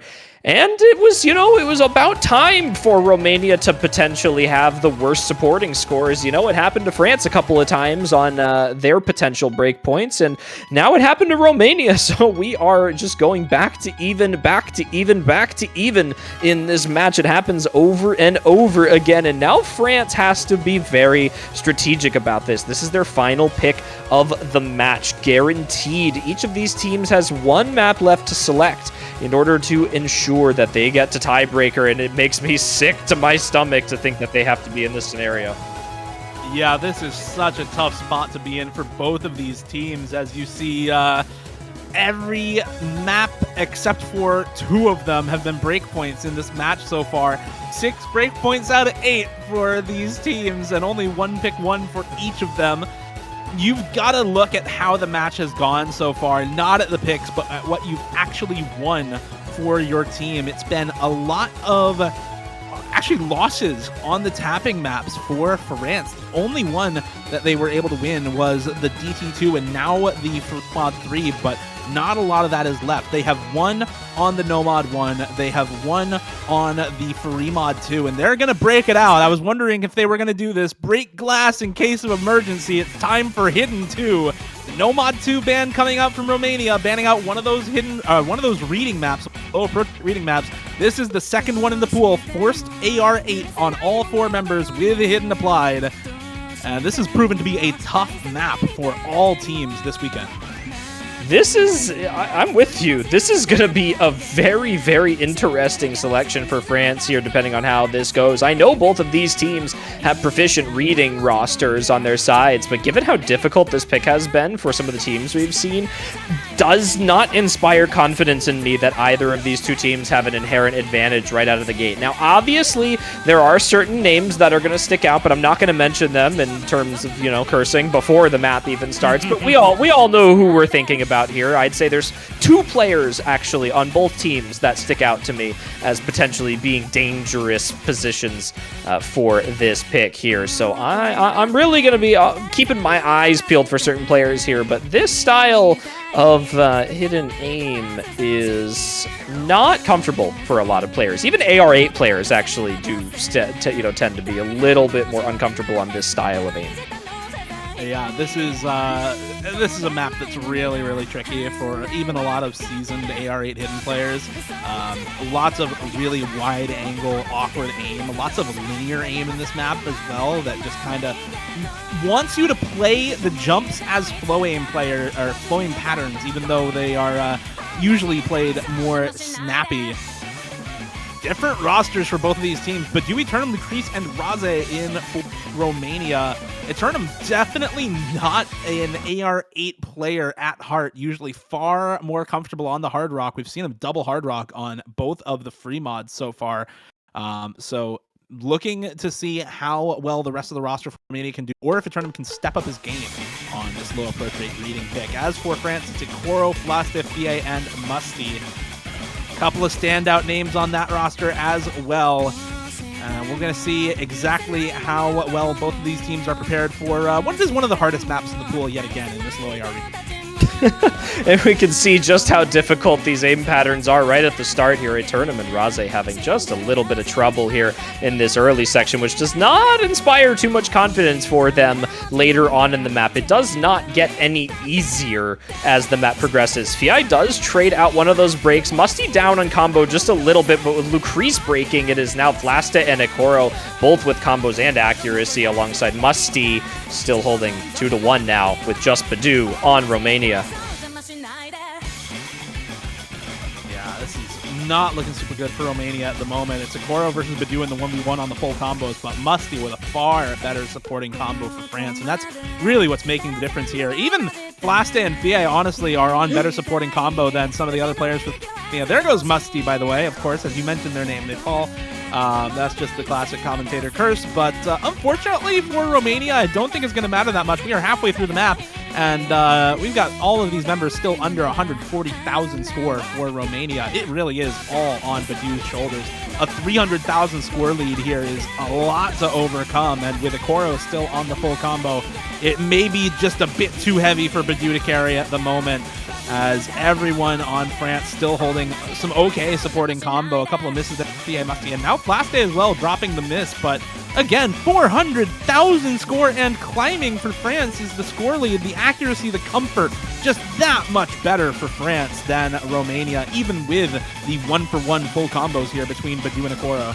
Oh, the chain misses on Romania are not looking good right now, and I think that's just it for the map, right? Take a look at Ikoro and Badu, only about 300,000 potential score on both of them, and the score lead is 500,000 for France. They have secured match point with this combo on Ikoro right now. It's just a matter of whether or not both of these two players come out of the rest of this with full combos, and Ikoro does not. I did not curse him. I said it after he broke. I'm safe. But Badu still looking good. Will he do the thing into the ending of the map? Yeah, it's looking pretty likely at the moment. The only thing Badu has had trouble with map so far is some of the streamier patterns, a little bit high BPM here at 206, but he will complete the full combo. Unfortunately, all for naught on the side of Romania, as France winning that pick with almost a 400,000 score lead. As you said, miss from Ikoro there at the end, not going to matter whatsoever, as the overall team comfort just leagues better for France. Every member of Romania besides Badu below that 300k mark, and every member of France 380k or better, even at the worst. So very much a team difference for France here, just far more comfortable on the hidden mod as a 4-man squad. And that is going to put them up at match point. Last pick for Romania. Either they win this pick and force the tiebreaker, or they go home in losers bracket round 2, top 24 as their ending placement after qualifying in top 12 in the US World Cup. That's not the ideal situation by any means, but they've got their own pick here, and that's a big advantage if you are in this kind of match point opportunity here, is to have your kind of pick of the lot for what's remaining is definitely a better spot to be in. France, you know, they did their job. They picked the right map for them, and it worked out, and they have now secured themselves a at least showing on Kizan. But Romania, it's their time. They've got one map left to prove that they belong in this tournament for one more round. And they're going to try doing that on the Hidden 3. The Hidden 2, not a deterrent for them with the mod. That's really interesting to me. I would love to know the comms going on in Romania's voice chat right now. This is such an interesting pick. Hidden 2 going far in the way of France on the last pick, and the Hidden pool untouched to this point in the match until the very last 2 picks from both of these teams. So this is a really, really interesting pick here from Romania. I was expecting either the free mod or the hard rock pool. Yeah. Honestly, maybe a no mod 4, but instead we're going with a mostly flow aim focused alt map, a couple of those more modern snap aim control patterns in this map as well. Well, you know, I guess I can kind of see this Hidden 3 just on the sense of Romania having a little bit more success on that flow aim alt style pick, which definitely I think this Hidden 3 falls under a little bit. So that's kind of the scenario that I'm looking for, I think, if you're on Romania right now, which is a good spot to be in. So I'm definitely thinking that Romania has made the correct selection with this pick here. I'm just looking to see if France now is able to maybe put up that same performance that we saw on that Hidden 2 previously here. They look better as a team.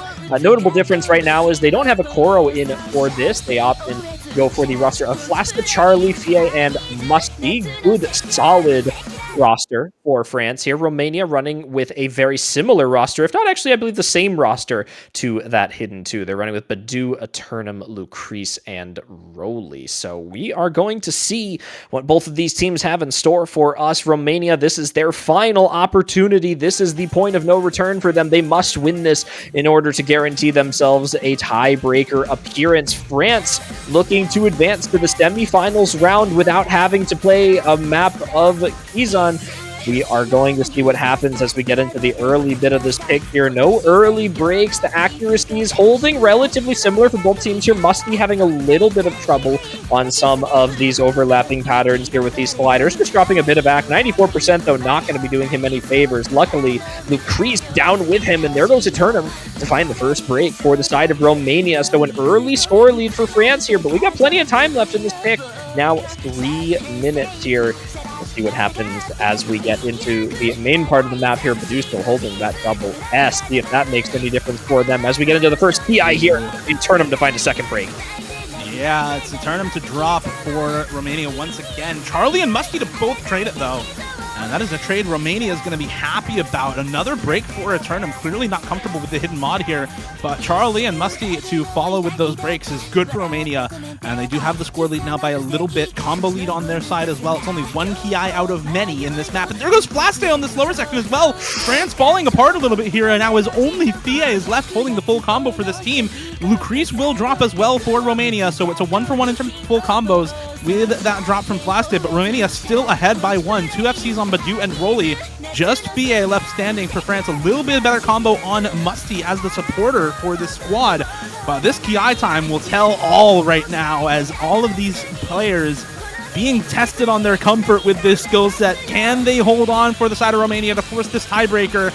It's Roly and Badu. Roly actually dropping there, and now it's a 1-for-1 on the full combos. Charlie to drop once again for France. Roly to take a second fall. It's now just Badu and Thea. Can Badu hold and force this tiebreaker for Romania? Oh, I'm so nervous for this. If we look at every single map that has been played so far right now, if we look at every single one, you know what we can notice as a trend? Badu has never lost a 1v1 in a clutch scenario like this in this match today. Can he do it one more time? Can he be the hero for his team? Or will Fie be able to... God! Oh my god!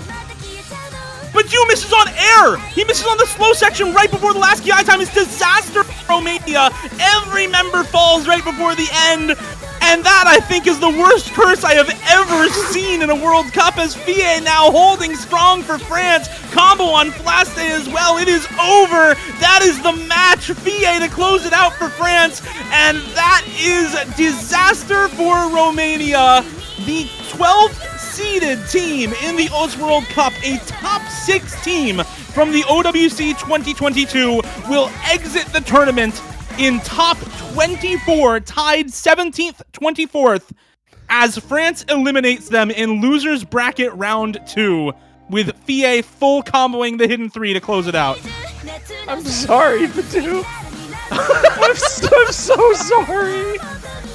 Oh my word. Oh my god, dude. No way.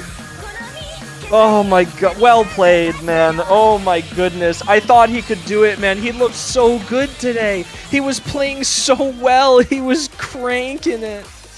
Oh no. What a play. What a play from Fie on France. That was such a stellar ending to that match for him, and definitely a high note to end on for them. But as sorry as I am to Romania, congratulations to France. They have made it to the semifinals weekend, and unfortunately, our dearly departed Romania will be leaving in the quarterfinals.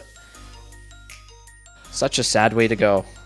The last time Romania placed this low in the OS World Cup was in 2020, when they were also 17th, 24th. And before that, the last time they placed this low was 2017 in the group stage. So this is, unfortunately for this Romania squad, one of the 3 worst performances they have had. And it's such a sad way to see them go here with a very tough bracket, a tough matchup versus this French squad, who are looking to avoid such a fate themselves and continue their streak of top 16 finishes since the qualifiers has been adopted in 2019. This team has never been outside of the top 16, and France proving again that they have what it takes to be in the top half of teams in the US World Cup. Congratulations to them.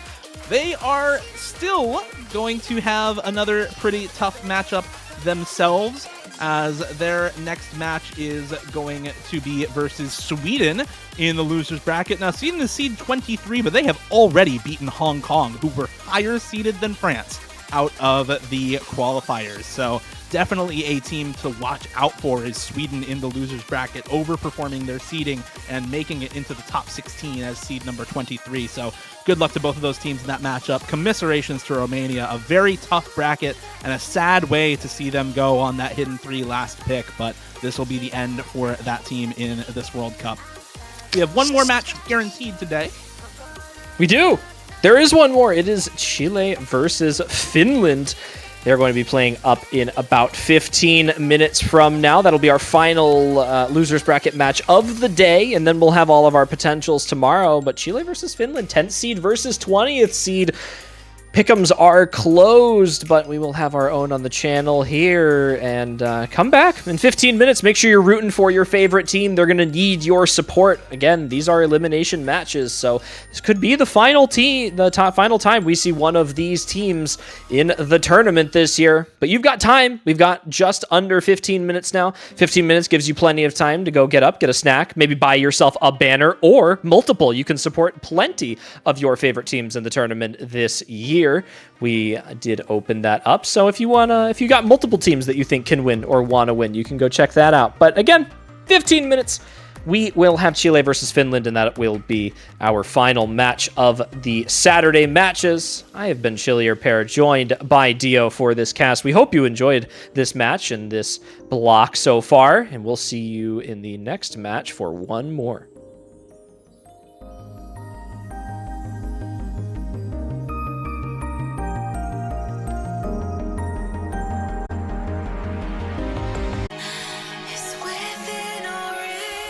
Welcome back to the OS World Cup 2023. Back at it again with the possibly last losers bracket match of the day. Chile versus Finland. I'm Fiery Rage. Hello, Azer. He's going to be my second commentator. How are you doing? Hey, I'm pretty good. It's been a long day of exciting matches today. Yeah, this, like you said, I think this should be the last one. We had a very long block of bracket with a long block of matches with a lot of pretty crazy losers bracket matches. A lot of teams already gone out. This is gonna be the last one for today. Chile versus Finland. Well, you say the last one for today, but just based on the odds, Chile, I think, probably favored in this matchup. Chile is actually going to be playing against Brazil shortly after if they win this at 22 UTC the same day. So Chile having a potential 2 matches on the same day. We'll see how that works out for them if they win this, but they kind of have an uphill battle. Finland, surprisingly, pretty good roster, all things considered. Tournament players like Freeze, Kalanlu, Amasetic, very well-rounded overall, especially on the hidden and hard rocks. So I expect to see that probably mostly coming out of Finland. Chile, I think, probably can maybe lean into it a bit, but I think most likely we're going to be seeing that from Finland. Chile, double time. Yeah, math and intercamming. There's not really any excuse not to pick double time. Oh yeah. Honestly, I'm pretty excited for both of these teams. It's a shame that one of them will have to go after this one. I think both of them are usually pretty solid underdogs. We've hyped up Chile a couple times the past couple years. Sometimes it goes well, sometimes not so much. They're kind of here to show us now that they have their full roster again with intercamming and Matthew, right? Most notably. I mean, Finland, I feel like they always just pull some really odd things in losers bracket every year, so I'm pretty excited to see what they have cooking. You know, I think most notably, I think Freeze sometimes on the free mod picks just goes like HDHR and just shows up big. It's kind of like the Zoodinator from Finland, basically. Pretty much, yeah. That's how I consider him, at the very least. The team in general is just super well-rounded, and I'm very much expecting them to lean heavily into the free mod and hidden categories in particular. So we'll see how that plays out for them. Getting into it, though, teams have already rolled. We have a first ban for Finland and first pick for Chile. Yeah, so far today we've been seeing a pretty wide variety of picks all over the place. I think there's a couple maps that we haven't seen too much of. I think Hidden 1 wasn't played all that many times. Hidden 2 is like always banned. And I believe no one's played No Mod 5 yet. That's not too surprising. No Mod 5 is the CS8 map. It's a map. It is definitely a map. And it's definitely why probably a lot of people don't want to play into it. That map is really funny to look at though, because most of the time it's just left open. Like no one's banning it, but no one's picking it either. Someone's just gotta pull the trigger, man. Come on. Well, I mean, we have the possibility here. We have Hard Rock 2 banned out from Chile, so makes sense. Okay. Finland had a very strong Hard Rock 2 score last week, so not too surprising to see that banned out.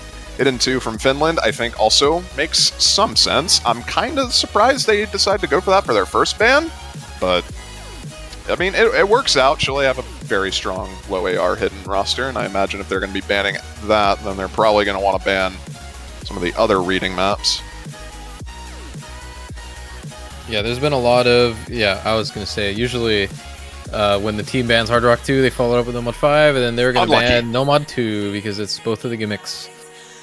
Unlucky. I think it's like the fourth match or something, third match today that will go exactly this way. Well, come to think about it, I don't think we've actually seen No Mod 2 either. Really? Not saying No Mod 2. Okay, well, I mean, with the Hidden 2 ban from Finland, it's not looking likely that we'll be seeing No Mod 2 left up, but I want to see the potential, because Finland do have a good reading roster. I want to see them keep that up. I'm not too sure what they would go for their second ban here. Probably DT2 or DT3, yeah, I was going to say, realistically speaking. I think that would make more sense for them if they go for one of the DTs. Pretty much all of the DTs have a Okay. I mean, that makes sense. Hard Rock 1, probably the hardest map in the pool, so probably just not wanting to deal with the skill cap. So that does make sense.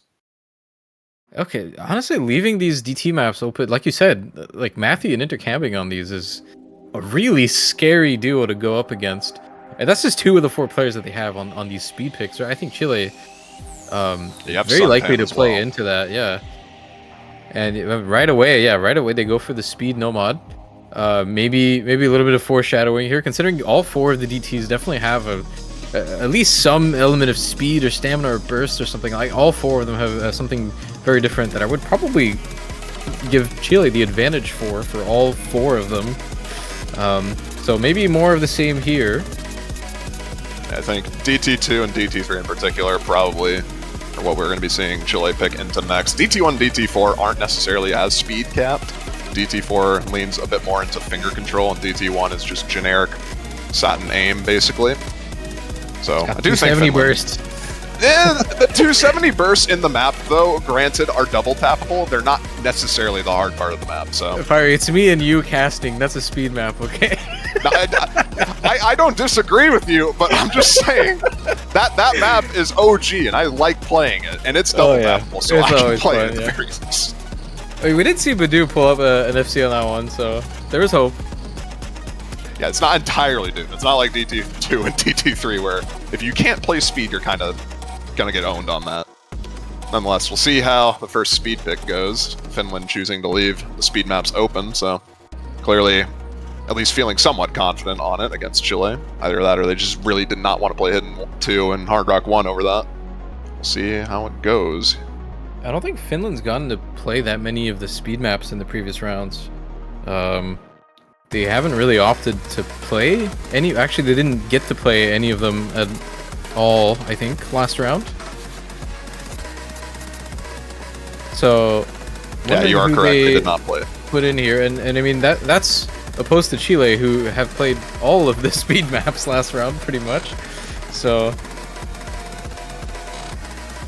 yeah, it's gonna be interesting to say the least. Chile is a very speed-centric team, and I think Finland's a lot more of one of the few free mod-oriented teams, to be honest, remaining in the tournament. So we'll see what happens. I'm very interested to see if they have something planned here.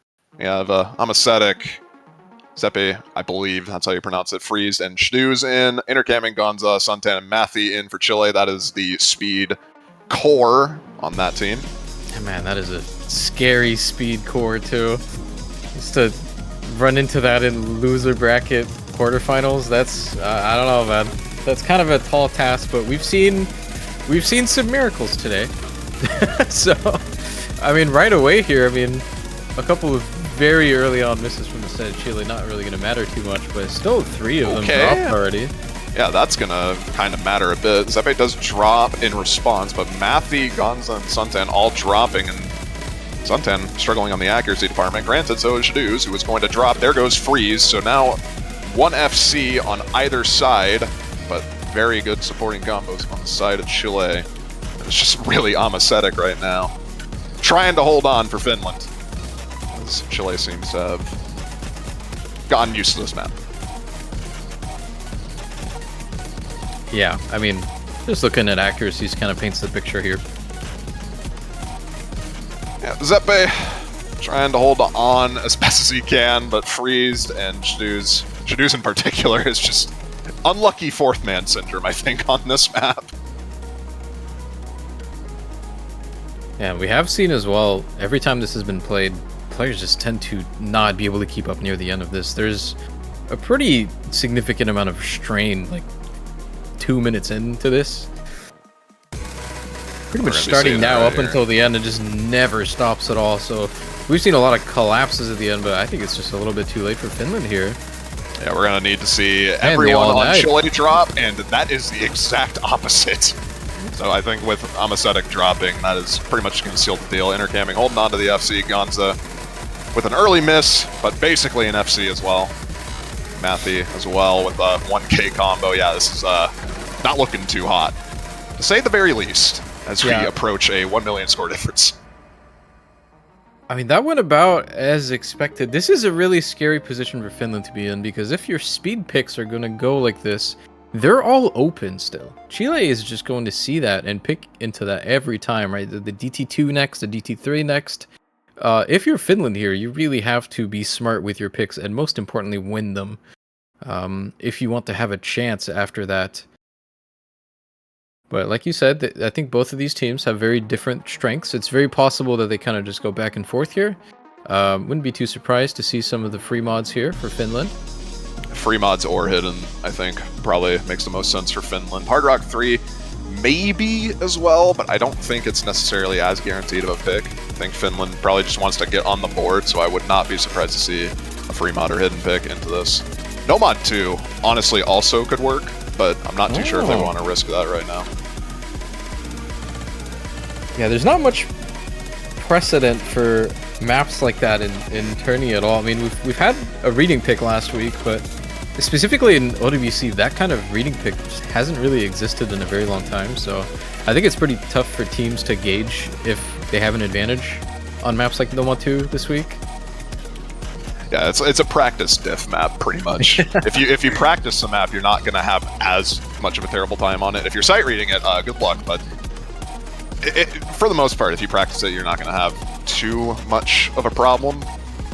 So it's definitely a map that, on paper, reading teams have an advantage on, but if you practice it enough, it's a map that's fairly consistent in its difficulty. And yep, it's going to be a free mod pick. Free mod 2 to start things off here. Yeah, that's probably the one I was eyeing at the most. I didn't really mention it, but this map's got the freeze potential. The freeze difference, as you might say. As this is a free mod, you need 1 hidden and 1 hard rock port per team, rather. You can choose to overmod if you so choose, but I imagine on the side of Chile, at the very least, you're going to be seeing intercamming on the no mod for the guaranteed FC, number 37 for the hidden, as he is the hidden beast. And not too sure who would take hard rock. Maybe Suntan might want to take hard rock. Who knows? But on the side of Finland, definitely going to be seeing freeze on the hidden hard rock. Probably going to be seeing Amacetic or Kalamlu on the hidden, I would imagine. I think it's pretty weird to field a hard rock player for some of these rosters, because this map is not typically. It's so low BPM, you know. It's just like all like very alty. It's not a skill set that's super common to see under hard rock, so I don't know who runs it for Chile. I mean, I think Freeze is going to HHR for Finland's side, but... I think they might just go with Suntan on the Hard Rock and have Matthew with the guaranteed no mod FCs, since this map isn't... I think so too, yeah. This map isn't too difficult, all things considered. It is a 6.4-star map. With mods, obviously, it's a lot harder, but Matthew has a no mod FC on the leaderboard on this map, and Intercamping is more than capable of putting up an FC on this, so... It's more a question of if they're going to overmod or not, or any side going to overmod or not. I don't think so. Well, we'll find out soon enough.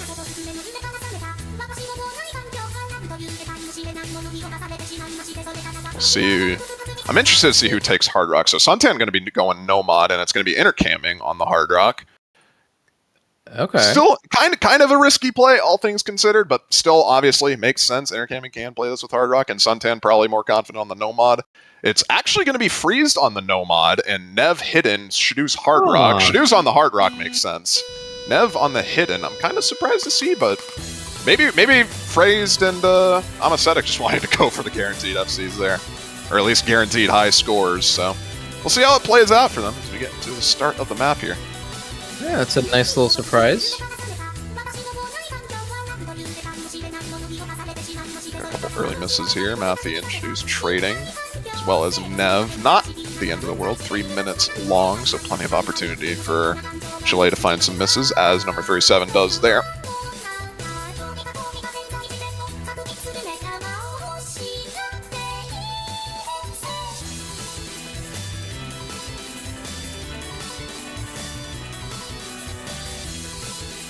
Got another drop as well from Suntan.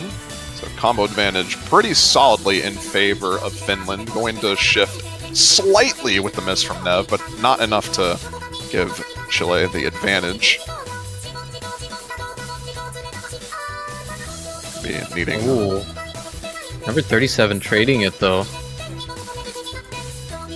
Those are the combos that already did break, so those aren't going to be massive changes in the score lead. Still going to remain relatively close as we get into the first chorus here. There goes Shadoo's. Another pretty big combo.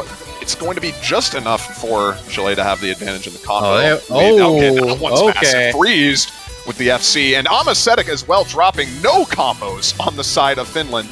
And it's going to be a Chile stomp now as we already approach 100k point difference and climbing. Yeah, I think on a map like this, you really need the no-mod players to show up, and just unfortunate misses at the end of, you know, pretty ordinary section there, but Chile managed to hold through. I mean, intercamming on the Hard Rock. You said his name, so... Yeah, it's okay, it was afterwards. I mean, intercamming on the Hard Rock was doing pretty good, but even with that break, I mean, it doesn't really matter. I mean, they've got the no-mods down. Suntan has recovered very well from the very beginning. And Matthew with the, I think, very early miss. Basically an FC. There's just no one on the side of Finland to counteract that right now, as they have no combos. Suntan does find a slider break, but it's just not going to be enough.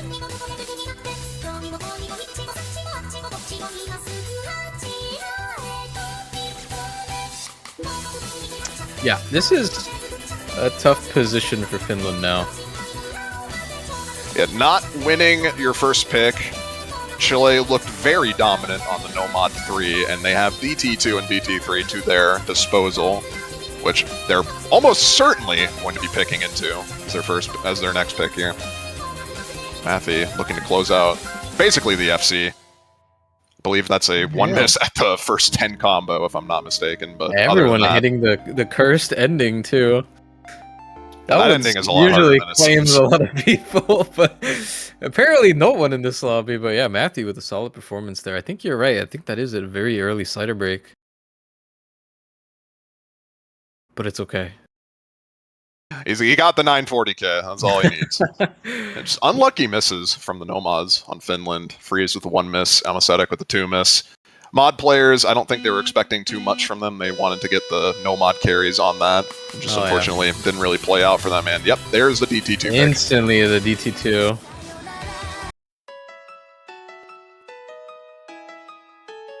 Imagine this is probably going to go similarly to how we saw No Mod 3 go, unfortunately. Oh, maybe they have a different fourth player for this. There's a chance. It is a slightly different map, all things considered. 225 BPM instead of 240, so maybe slightly more accessible in that regard for Finland, but just based on how Nomad 3 went, it's not looking too hot. Yuna going to be coming in for Chile, replacing Gonza on this.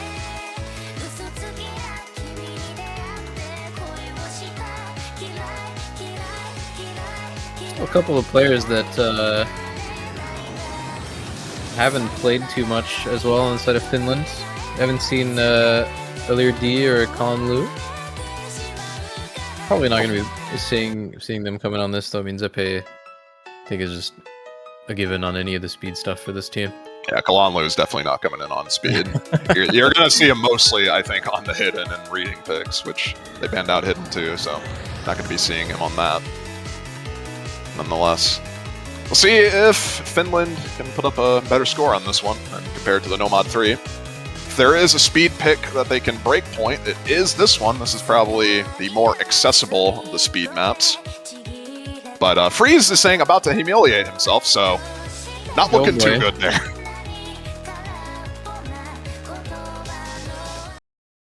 Yeah, I kind of wonder if the speed picks are going to go like Nomad 3 went.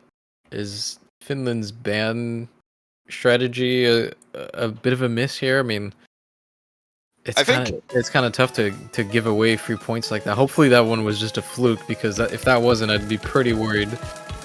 I think Hard Rock 1 still makes sense, granted. I do think Hard Rock 1 is probably the best ban that Finland could have in the Hard Rock pool, but Hidden 2 is kind of surprising to me, at least personally. But we'll see how it goes. So far, beginning of the map, not too bad for Finland, so that's a good start. This is looking much better already. I'm really hoping I'm wrong. Well, we'll see what happens. Nev is going to have some early struggles here, dropping below the 94%. There goes Freeze as well. Suntan the only drop on the side of Chile. It's going to be giving Chile a very noticeable combo advantage early on here. And I think this is another fourth man syndrome, unfortunately, as Nev continues to find breaks and a lot of accuracy drops. There goes Amacetic as well. Okay, I don't know what Freeze was saying about him. He's almost got the top act in the lobby, just one miss. That's not that embarrassing. Doing pretty good. I know, you gotta calm the nerves somehow, you know. Gonna be finding another miss though, so it's Giuseppe on DTFC for Finland right now compared to 3 FCs, all with pretty good accuracy. Matthew, obviously, 99.3. What you'd kind of expect from him. And you're not going to be dropping one of the FCs, so a bit of a possible break. A little bit of breathing room. Oh, a little bit more breathing room. Goes intercamming. Amacetic on the recovery, so it does give Finland a slight advantage. They're going to need a bit more than that, though, and I don't see Matthew missing on these types of speed maps, so hoping that Matthew misses of all people on this. I don't know. Kind of a far-fetched missed, situation. like it's possible. I don't know. They're going to have to be holding on to hope as the map comes to a close now. For 300k though, there's not that much time, even if something does happen. I mean, Zeppe's trying their best, but yeah, I think the window at this point is pretty much closed. Matthew needed to miss right there if anything was going to happen, and unfortunately, Matthew speed. There goes Zeppe as well on one of the fast repeat sliders. Very good performance from him and Amacetic as well with the recovery, but it's not going to be enough to counteract the speed demons that Chile have as they pass a 3 million team score. Okay, that did look a lot better though. Yeah, that was a lot better. That was a lot better. But at least they were in it. But it does, at the very least, give them, I think, some hope for DT3. It's going to at least make Chile think somewhat before picking it. Yeah, but I mean, they still kind of show the same. We've been saying it a little bit, but a little bit of a fourth man syndrome on speed here on the side of Finland. I think Chile is doing well to at least recognize that. I doubt they're picking anything else other than DT3. Yeah, and it's just Finland needs to get on the board here. So what do they decide to pick? Fremont 2 didn't work out. So would you want to go for something like Fremont 1? Keep on with the relatively easy no-mod maps and maybe just have the mods tank them so that they can get the double no-mod FC? Or do you go for something like maybe Hidden 3, for example? Unleash the Freezed on Fremont 3. Let's see it.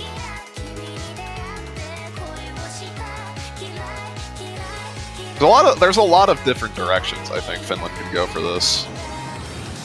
Obviously, just avoid the DT pool, but anything other than that, I think, still could work out well for them. Maybe not No Mod 4, but outside of that, I think they have a decent amount of choices, but it's going to be the Fremont 3, as you said. I'm in their head. Really now?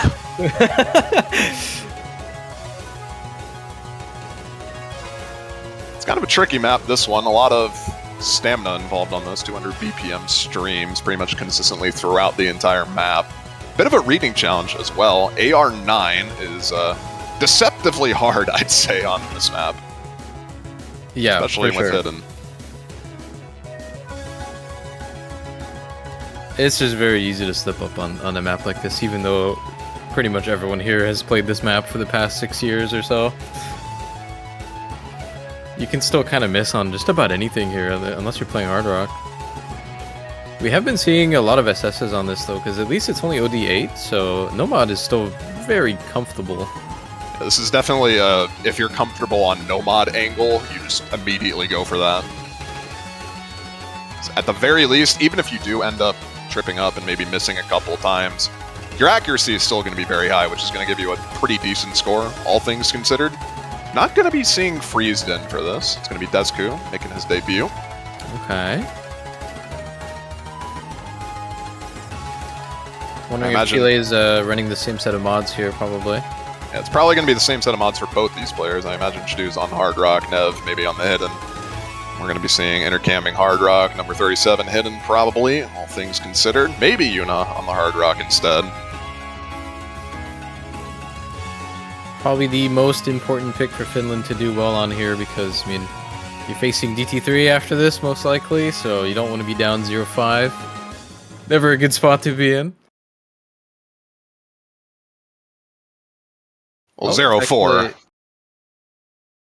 But yeah, it's actually going to be Zeppe on the Hard Rock instead of Shadoo, so Shadoo's taking the no mod, but other than that, oh, over mod on the side of Chile. So Matthew going to be taking Hard Okay. Rock as well. All right, a little bit of spice.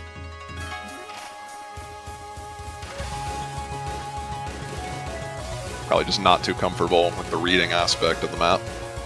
I think you're right. I think for certain players, playing Hard Rock on this is just going to be easier than trying to deal with flat AR9 on a stream map. In the early stages here, we have a Matthew slider break, Zeppe and Nev as well, missing on the mod. So I think Finland is pretty much doing the same strategy they did on Free Mod 2. Just have whoever's the most confident on the mods take the mods, and then have the two no mods go at it. We'll see if it works out for them, as it is a 3FC to 2 right now.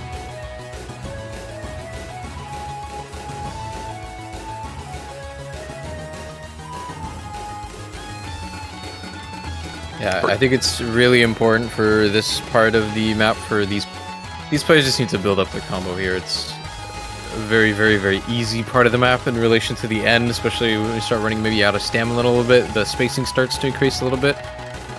Any of these early misses, you could say are super early in the map, but they count a lot. You are dropping so much free combo here, and Finland is just not having it, dropping 3 of their FCs on, you know, a pretty relaxed part of the map here. So Chile going into this easy part here with 2 FCs still, and Matthew recovering from the early miss here. Very good position for them to be in.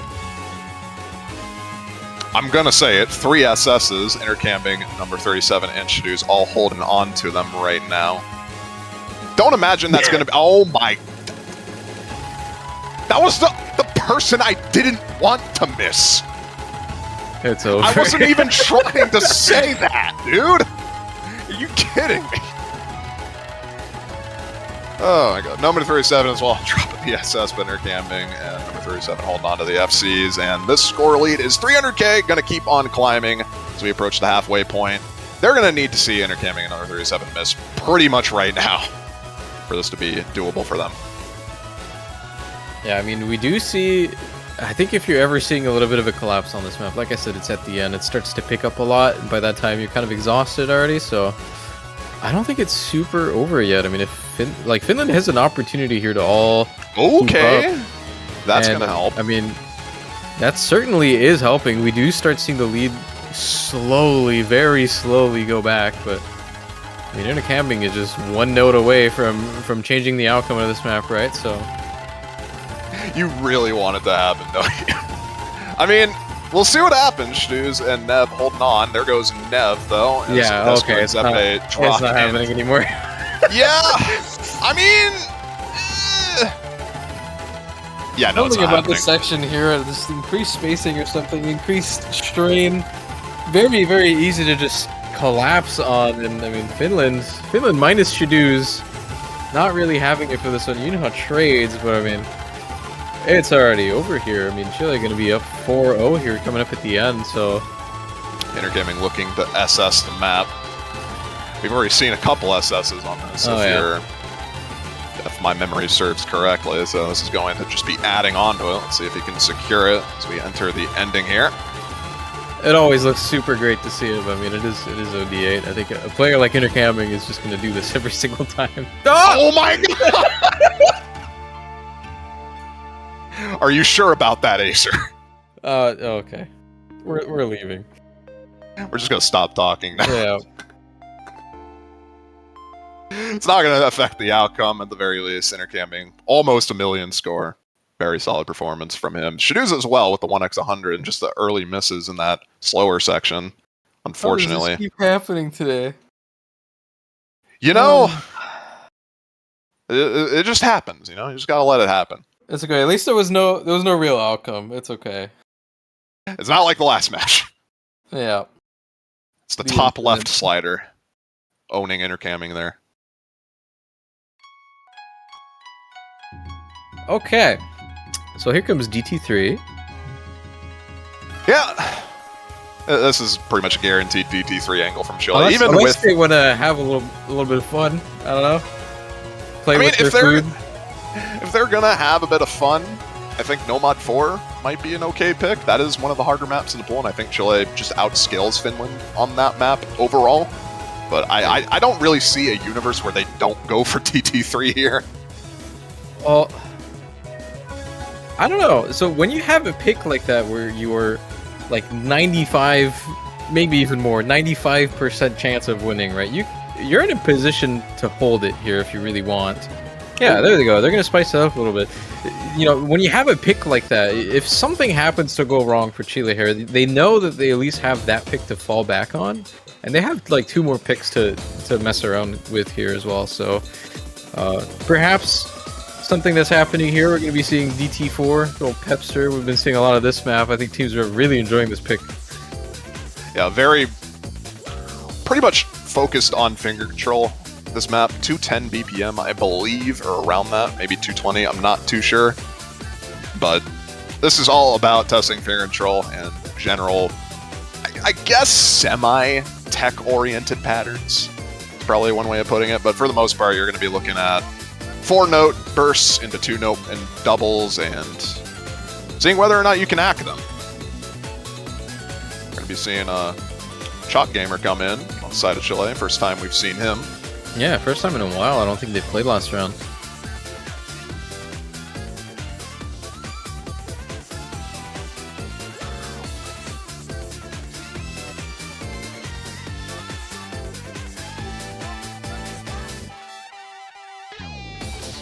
Yeah, I actually think this has been played in every single match.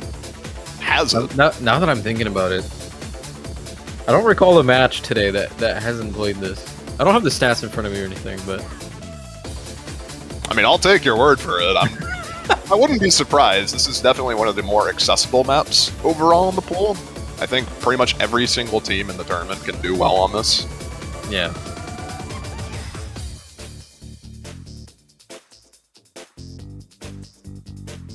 Oh.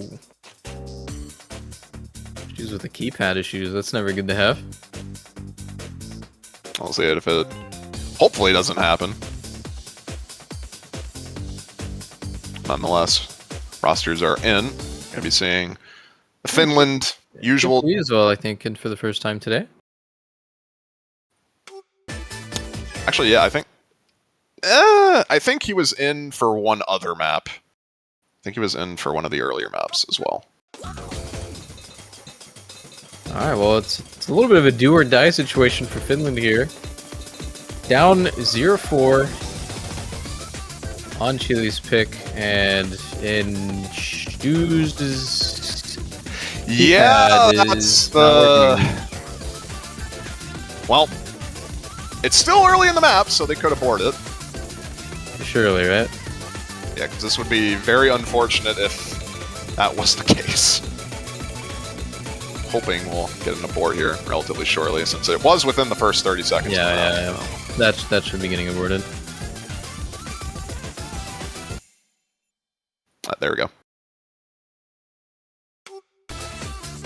Well, they gave us a warning.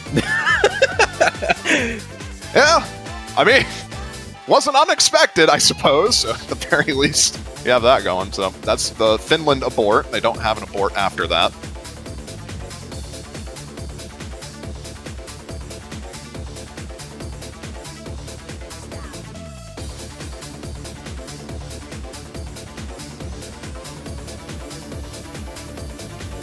Yeah, that was right from the beginning too. It just happened. It didn't even like happen to hit any objects there. So it was just a kind of unlucky situation, I think, for the ref, just aborting a bit late in the map there.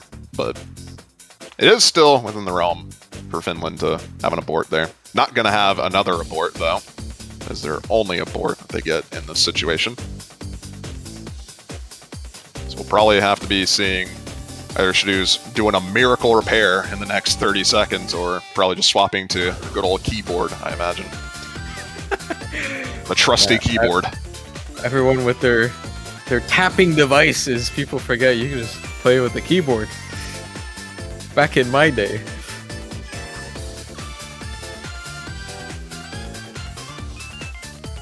Actually, as I have like 4 different keypads. At the very least, you aren't Ryan. you don't got the keyboard chair. Seems like the issue's been solved up, so going to be getting back into the map, and hopefully this time no issues, as we are not going to be able to abort unless Chile has issues. The tapping device has been repaired. Hopefully, because that's their only abort. Gotta hope it works. Yeah. Seems like he's confident in it, at the very least, so going to be getting into it now. We'll see how these teams fare on that. We did see, for the most part, Chile doing very well on the early stages of the map. Freezed as well, having a slider break, I believe, early on, so we'll see if that is a replicated outcome.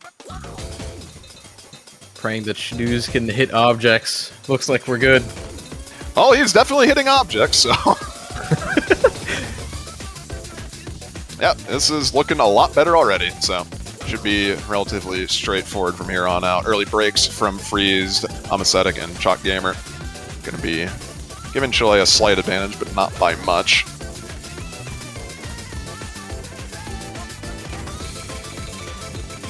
Actually, the Amacetic break wasn't even a break, it was a Bancho break. Thank you! Thank you, Bancho.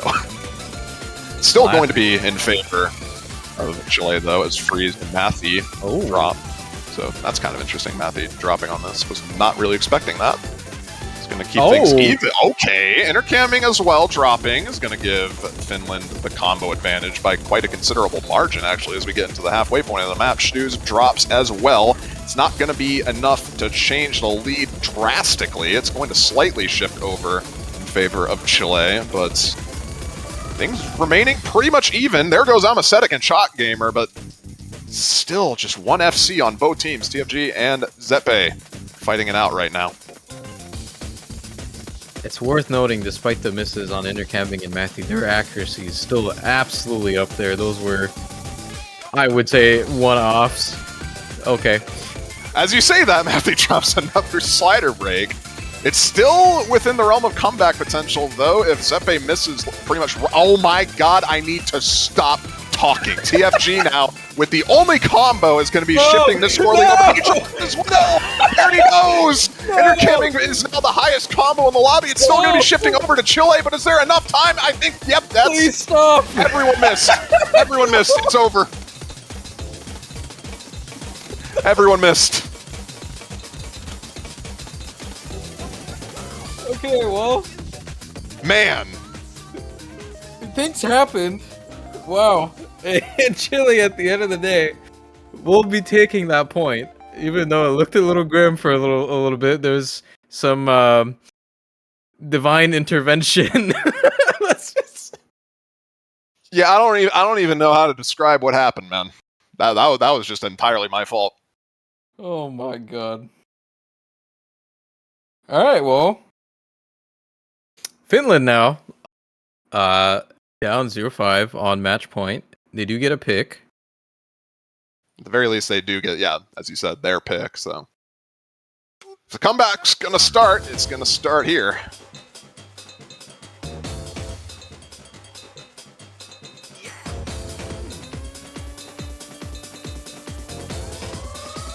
Still do have 2 free mods remaining, but they're probably, I imagine, probably gonna want to go for something else here. Yeah, they might want to spice it up. I don't think the free mods have been really working. So it's been a little close, but I think no I don't mod know, man. too. Like Chile just has, I think, a much deeper mod pool. Just having number 37, just being able to like take the hidden and do well, no matter the map. And seemingly, just anyone else can just take the hard rock. I think it's pretty tough to go against, despite Finland being a pretty good free mod team. I think they've got to start exploring something else. I would like to see the no mod 2 as well. No mod 2. You're losing these. Like you need a curveball. Like throw them the Bob map. The Bob map.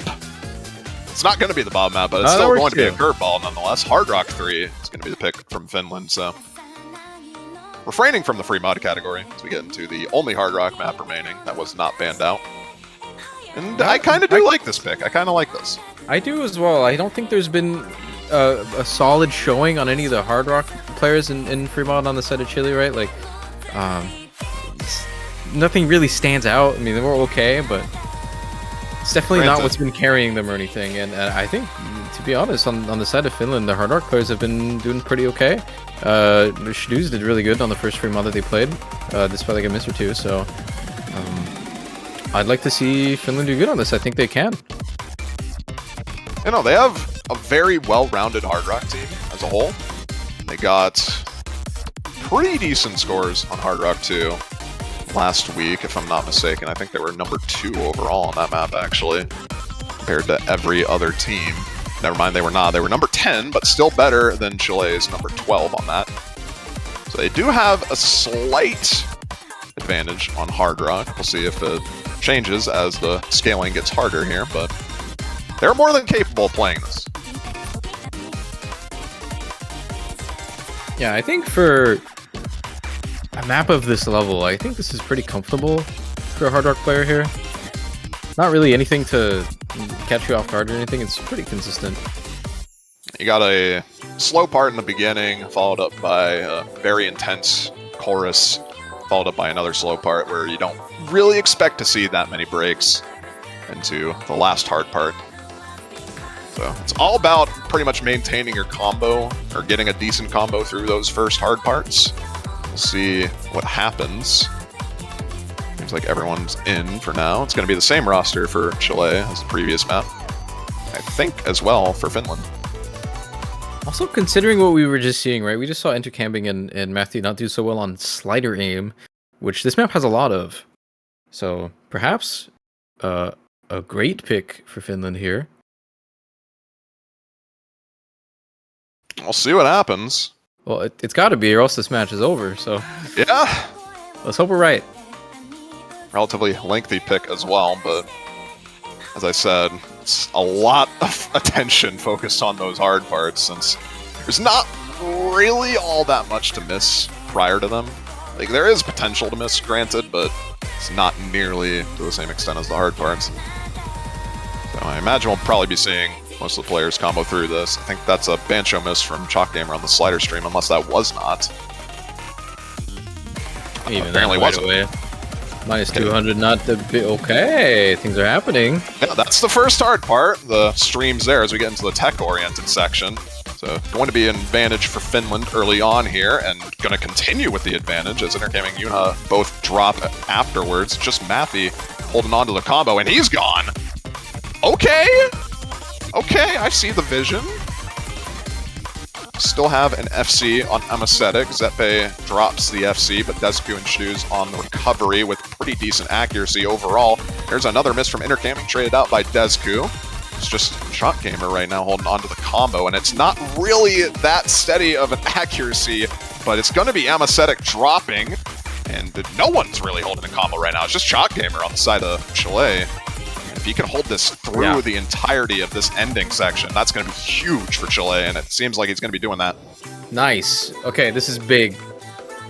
Chalk just gets to carry this combo that no one else has into the slow section that you should hopefully be chewing through with no problem, and they definitely need this to win the pick because they're still down a couple thousand points here. It's slowly going to head back.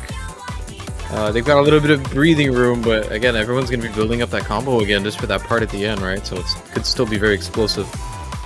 And it's still possible for Chalk Gamer to miss on this section. It's easier than the harder parts, but you've done it's enough. easier than the harder parts, but it's still possible. Doesn't seem like it though. It's going to be tying things up as we get into the next hard part here, pretty much. Bit of a slight Chile lead. Yeah, somehow Finland's still just barely keeping that lead, though. I guess accuracy, but it's a very thin thread. It's going to come down to who holds the combos longer in this next hard part here. As Chile takes the lead. Everyone's got some tokens on the table right now. Everyone built their combo back up. It's essentially just tied, just on Chalk, giving them the advantage, right? So, especially these slider streams here, if they show up again. Seen a couple of misses on them before. No one missing on that pattern. You saw a lot of misses on the side of Chile there, and now here we go into the hard part. Yuna dropping the first miss. Amacetic trades it shortly after. Chalk Gamer needs to hold on right now because he is pretty much their lifeline. If that combo is gone, then there's not much keeping Chile in the lead right now. But so far, everyone looking pretty solid on this second hard part. No misses from anyone outside of those two early misses. A pretty good cushion here for Chile, building up to 90k. I mean, there's like 10 seconds left at this point, even with Yunha missing. That's not the misses they really need here. It's just looking like Chile's going to be taking this one. A clutch combo from Chalk Gamer at the end of that first chorus, basically FCing the map. I think that's a one slider break very early on. Pretty much at 910, wow. And that wraps up a clean sweep for Chile. They're going to be knocking out Finland out of the 2023 World Cup. Very close on that last pick, all things considered. Very impressive showing from Finland, just unfortunately misses at the unlucky opportunities. Chalk Gamer capitalized on that. Matthew Intercamming as well. Solid backing scores, just misses in the first hard part. Yeah, definitely showing up big here for Chalk Gamer, because, I mean, Chile was kind of starting to run out of speed picks here. They only had one left. And you know, the other players on that map did not happen to do as good, so coming in clutch on the map that they really needed someone to. Pretty well done from the side of Chalk Gamer here, and it's going to take Chile into the next stage. Not quite the semifinals, because this is a loser bracket match. So yeah, they're going to be. You've been saying against Brazil tonight, yeah? Yeah, they are going to be facing Brazil in 2 hours. Just about 2 hours. So that's going to be the last match for the Saturday block. The rest of the matches are on Sunday. So Chile going to have to play 2 matches, pretty much back to back. Going to be playing Brazil next. That's coming up, as I said, in 2 hours. Other than that, turns out the humongous bracket of games today is not quite over yet. A little bit of a break, at least, though. Yeah, you get a 2 hour break. You guys can get lunch if you're in the West Coast. you deserve lunch. That's gonna wrap it up, though. We'll also be taking a break and grab some lunch, but yeah, 22 UTC still not over for Chile. They'll be fighting Brazil off very soon. We'll see you guys then.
Hello, everybody. Welcome back to the Oz World Cup 2023. The final match of today, Saturday, is going to be the first of 4 final losers bracket matches for this round. In quarterfinals, Chile versus Brazil. Both of these teams have played a match earlier today, so this is going to be the second match for both of them. Brazil winning 6-2 against Singapore earlier, and Chile winning a clean sweep 6-0 against Finland just a couple hours ago. I'm Fiery Rage, going to be joined by the Marsh for this cast. How's it going? He is going well, my dude. Yeah, really interesting battle between these two teams. Like you said, both of them have already played this weekend, so got a bit of information about what they're likely to, or what they're leaning towards playing into. We know Chile have been very much looking at those speedier maps. But Brazil as well, a very confident speed roster. So it's going to be interesting to see how they perform on those speedy maps. Who is the better speed team? You say that, but Brazil also actually picked into the speed maps against their opponent, Singapore. They were primarily picking into DTs. They had DT1, DT3, and DT4 all picked by them, capitalizing off with a free mod 3 pick. Chile, we saw similarly picking into no mod 3, DT2, DT4. So both of these teams very well rounded in the speed department. I don't really imagine we're going to be seeing speed picked by either team, just kind of respecting the fact that both of these teams are very good at that skill set. I think we're going to be looking more towards what skill sets they're bad at. Brazil, in particular, hasn't been looking too awful strong on hidden, which I think Chile can capitalize off of with number 37, Matthew, and intercamming. And on the side of Brazil, they can capitalize potentially off the hard rock of Chile. And I imagine that's probably what we're going to be seeing these two teams ban. We're going to be seeing Brazil ban hidden and Chile ban on hard rock, most likely. Yeah, I think it's going to be the free mods as well, which will be really interesting.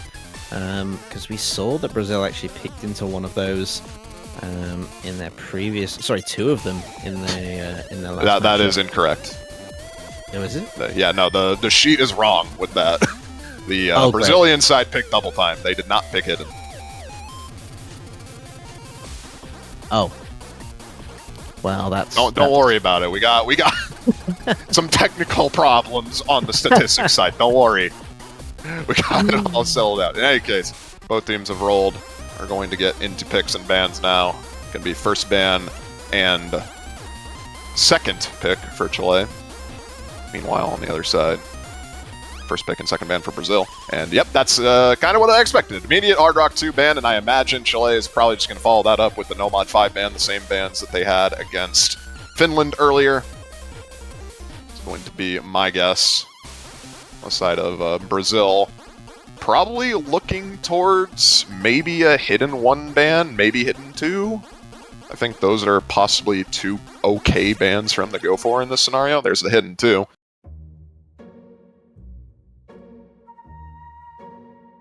Yeah, a real hidden versus hard rock competition here. So both still have 2 of those up.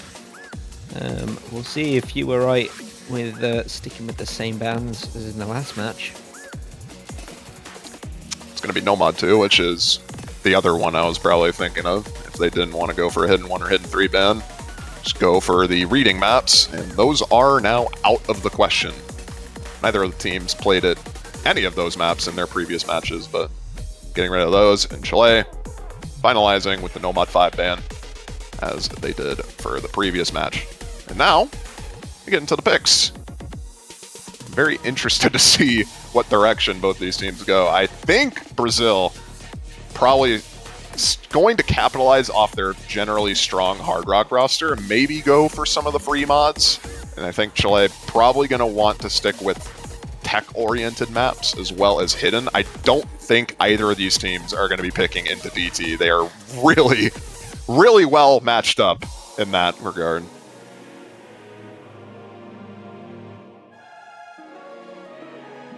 Oh. I ate my own words within the first 2 seconds of this match starting. That is insane. Oh man, I'd never trust players to pick what we think is best for them. They don't listen. They just don't listen. So DT4 up first. I'm actually start. Yeah, I'm actually interested in this pick because Brazil lost this map. If you take their 2 scores that they had previously head-to-head, Chile had around 2.8 million on this, meanwhile Brazil having 2.65 million. It's not a huge difference, all things considered, but it is still somewhat notable. I'm kind of surprised to see this as the first pick for Brazil. like I said, both these teams are very well versed in double time. They can definitely pull out scores, and very good ones at that. I'm just kind of intrigued at this as a first pick, I guess, just based on what we saw in the previous matches.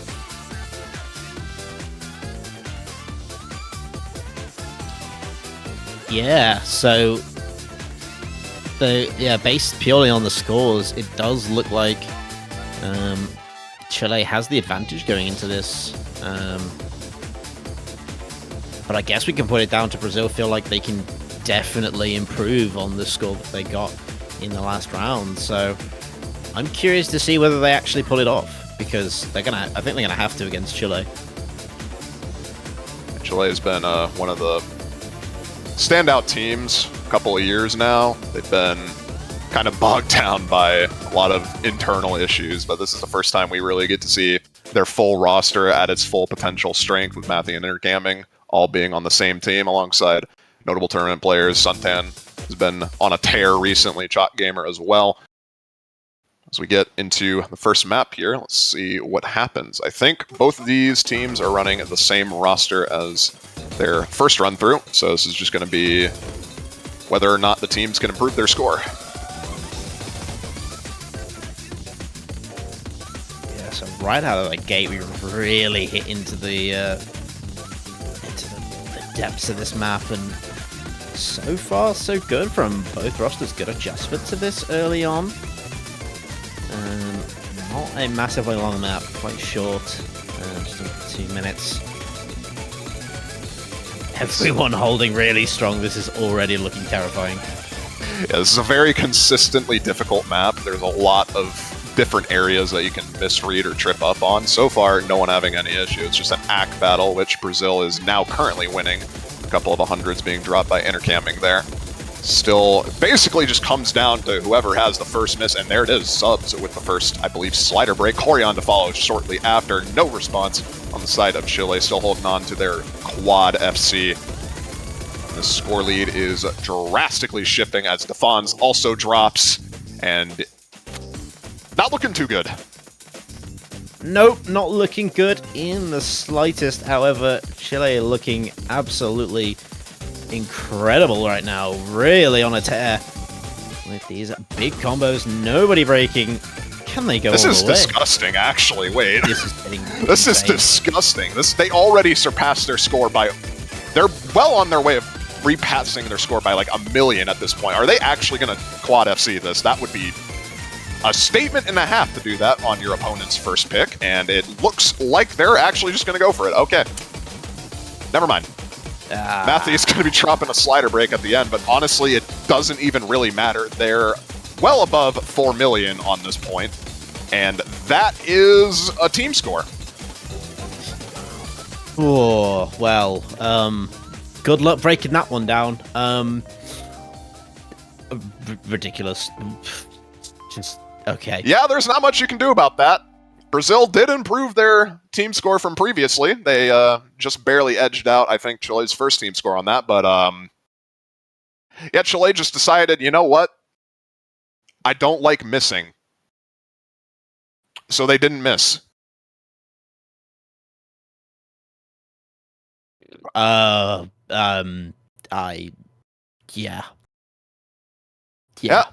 That's a go next. I mean, it's like, you look at the scores and it's like everybody's accuracy is similar. It wasn't like one team was more comfortable on it than the other. Chile just went off on that map. There's not much you can do. Yeah.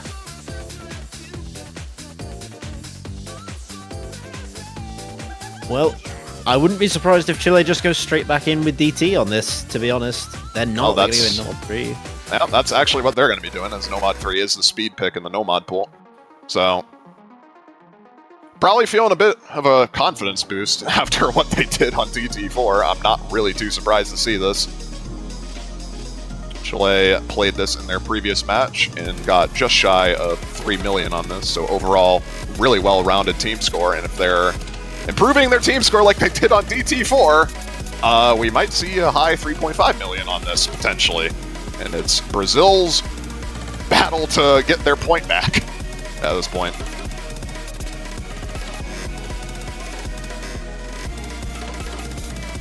Yeah, I mean, Brazil, they've got potential to maybe do this, but yeah, off the back of what we just saw, I don't know how their confidence feels right now. It's in a similar situation to how Finland was performing against Chile. When they left speed open, it kind of opened the floodgates for speed abuse during that. Finland just kind of got fourth man syndrome throughout the entirety of the match because of those speed picks. The same is not going to happen to Brazil.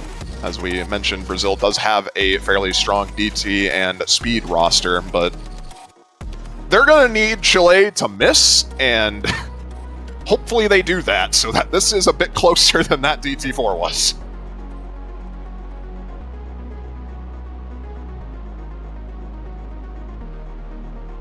Yes, they are definitely going to have to pull out all the stops here and pray for Chile not to four-way. I think that's a reasonable request, right? Surely. Oh, right. 240 BPM streams. Relatively short map as well. 2 minutes, just roughly the exact same length as previous. As we get into it here.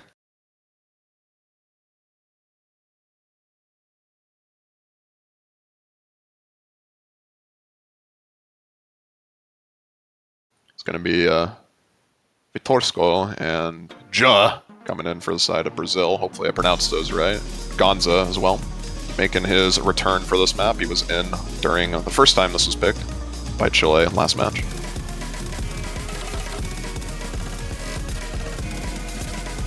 Yeah, so here we go. Never mind. Bancho doing what it does best. Man, how do you cast your curse the connection? That's actually impressive, honestly. I am impressed by that. I don't know. It's an early accolade for Chile. Hopefully we did not get a disconnect. We got a disconnect. That's a problem. This could be a similar situation as to what happened with Thailand, but nope, it's going to be an abort. Oh, never mind. Never mind. It was a similar situation as Thailand. Bancho is just trolling. So give it a few minutes to catch up here. It's quite late, you know. It's been on all day. It's fine. It's fine. You know, just give it a bit. Just gonna get them synced up. Don't worry. The client's working properly. I think. Probably. I'm not too sure, actually. What is going on? What is happening, actually? Why is Vitor just not playing, but he's here? There you go. What's going on? Oh, he's very far behind as well. We have no idea what's going on, but we're over we're nearly through the whole map, I think. We're 2/3 of the way through the map. We just have to wait for Vitor to catch up to everybody else. He's currently halfway through the map. At least you get to see the score shift, I suppose. That's one plus side to it all. Brazil, they're pulling it back. They're pulling it back.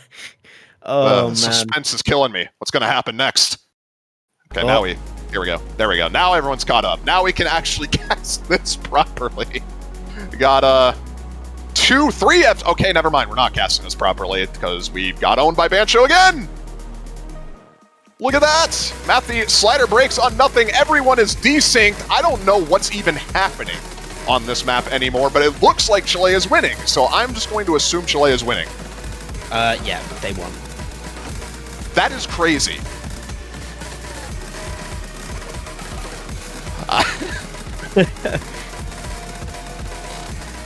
I'm not really sure how you're supposed to cast this. Every player is playing their own. Every player is playing their own map right now. There's no one consistent with how they ended there. It's going to be a Chile point nonetheless. Consolidated break point for them. No FCs on the side of Chile and a worse team score overall, but 3 S ranks to their name. Yeah, that was a map. I hope you enjoyed that. Hopefully that doesn't happen again. But just in case, I'm going to let Fiery do the intro. of the map, and I'll, just in case. Just in case. Yeah, let's hope it doesn't happen again, because that was a Bancho internet moment if I've ever seen one. Nonetheless, though, that was closer than DT4. Nomad 3 being a bit more contested there. 300k points compared to 1.4 million, so Brazil at least has that. Still look pretty confident on speed overall. Definitely think they can contest DT2 and 3 when it comes down to it. Meanwhile, though, they're going to be picking, into Hard Rock. Hard Rock 1. I believe one of the first times we've seen this.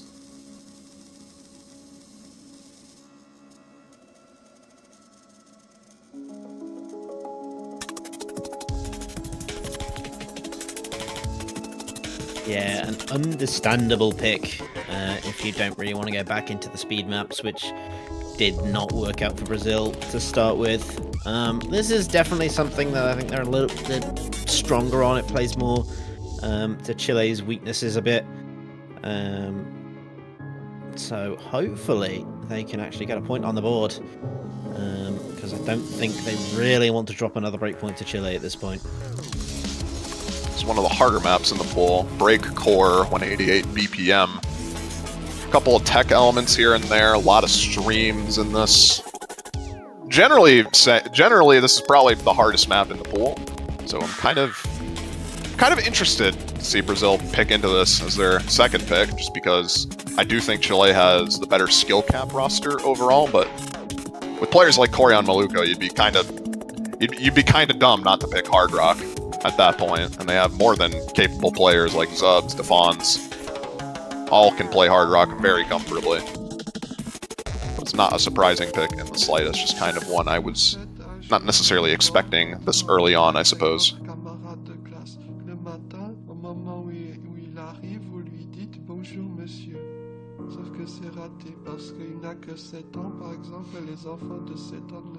So the good looks are out, so we should be getting into this in just a moment.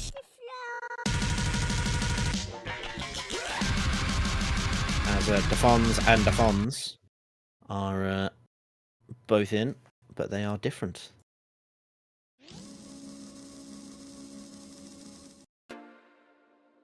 We love name changes.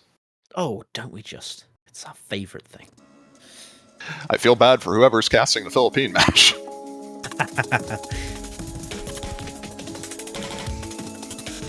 Yeah, there's a lot of cursor control in this as well. You can see a lot of triangles into 1/4 patterns there, and we have several misses from both teams. Corian, Defons, and Matthew all missing in the beginning here, getting their foothold. Suntan as well. It's 2 FCs to 2 in the early stages of this map, and that is probably not going to be the case for long. I don't imagine we're going to be seeing an FC on this, to be honest.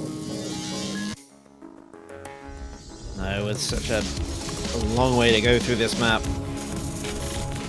Choke game, we're going to be finding a miss, dropping the combo, so all on into camming for Chile at this point.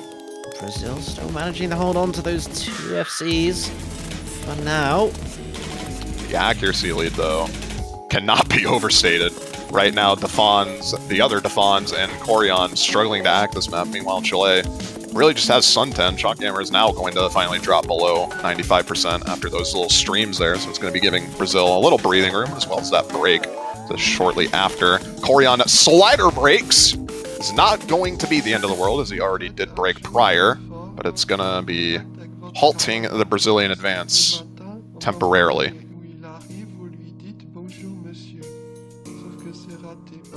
Yeah, they still do have those 2 big combos, so it's going to take a while, but they will eventually get there. Corian Maluco still struggling. Choke Gamer finding a reset. Into camming's gone. That's big for Brazil. The other Defons does drop the full combo, but Zub's still going insane here, halfway through the map, still with the full combo. And very, very nice accuracy. The issue is that they don't have any supporting combo outside of Defons right now.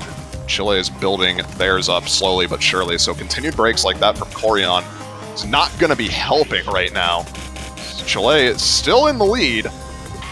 It's going to be growing with those breaks. You need to see another player from Chile break really soon as we get into this little tech-oriented section. A couple 1/3 patterns here and there. Defon's finding a slider break. Not the high combos, granted, but it's still going to be adding up. Center Camming finally drops his. We're going to need a bit more than that. And there goes Subs with the FC. Matthew trades it immediately after. So, Defons versus Suntan now. But is it a little too late, as it's 70k point difference now as we get into the last fourth of the map? Suntan and Defons both need to hold on to this combo, or else this is going to be dicey for either team. Oh my god!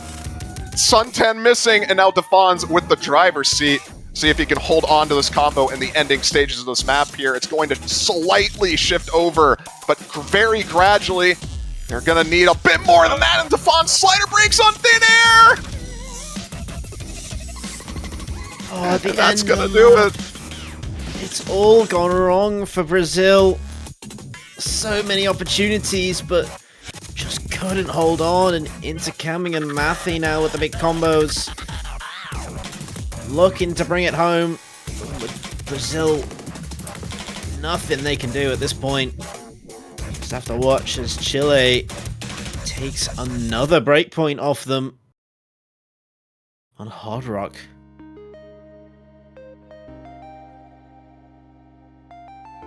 Just unfortunate breaks from both of the teams there. Pretty solid team scores overall. It's just Chile having slightly more consistency on that. Matthew dropping the highest score in the lobby, 600k, 97.5%, which is honestly kind of ridiculous for this map. This map is really hard to act properly. Intercamming not too far behind with 96.5, and it's an immediate hidden one pick, so already changing things up. Chile wanting to go for the hidden weakness that we mentioned earlier with Brazil, rather than focusing on speed.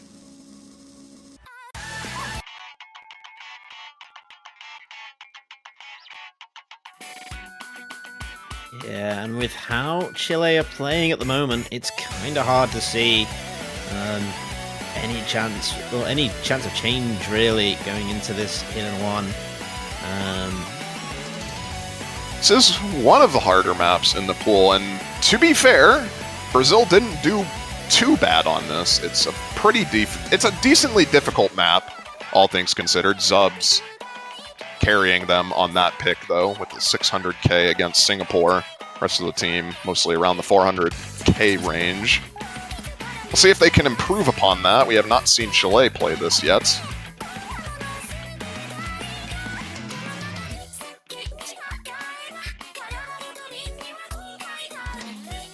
Yeah, well, you've got to hope that they're feeling confident on something like this. To pick it against Brazil, like you said, decent scores in the last round. So we'll see if they can bring the same or even improve on what they did. And they actually might have to if they want to try and break back against Chile here. Yeah, the issue is with hidden on Chile. You have TFG and number 37. Number 37 in particular, pay close attention to him. He is the hidden prodigy on the Chilean side.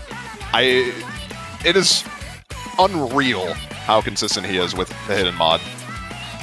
It's a very scary roster, and you have obviously the tournament greats Matthew and Intercamming from Chile on top of that. It's going to be an uphill battle, but see what Brazil can pull out here.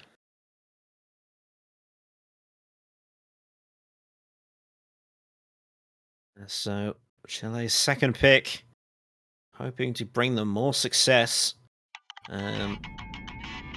Victory here would definitely put them in such a strong position for the rest of this match. Even if Brazil do manage to get some points on the board. But let's see how these two teams get on.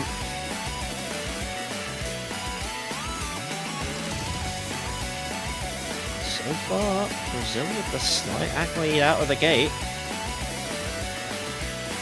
Relatively lengthy map at 4 minutes, so these score leads aren't going to be the end of the world, but all players holding through that first section, no problem. So at the very least, combo is tied for now.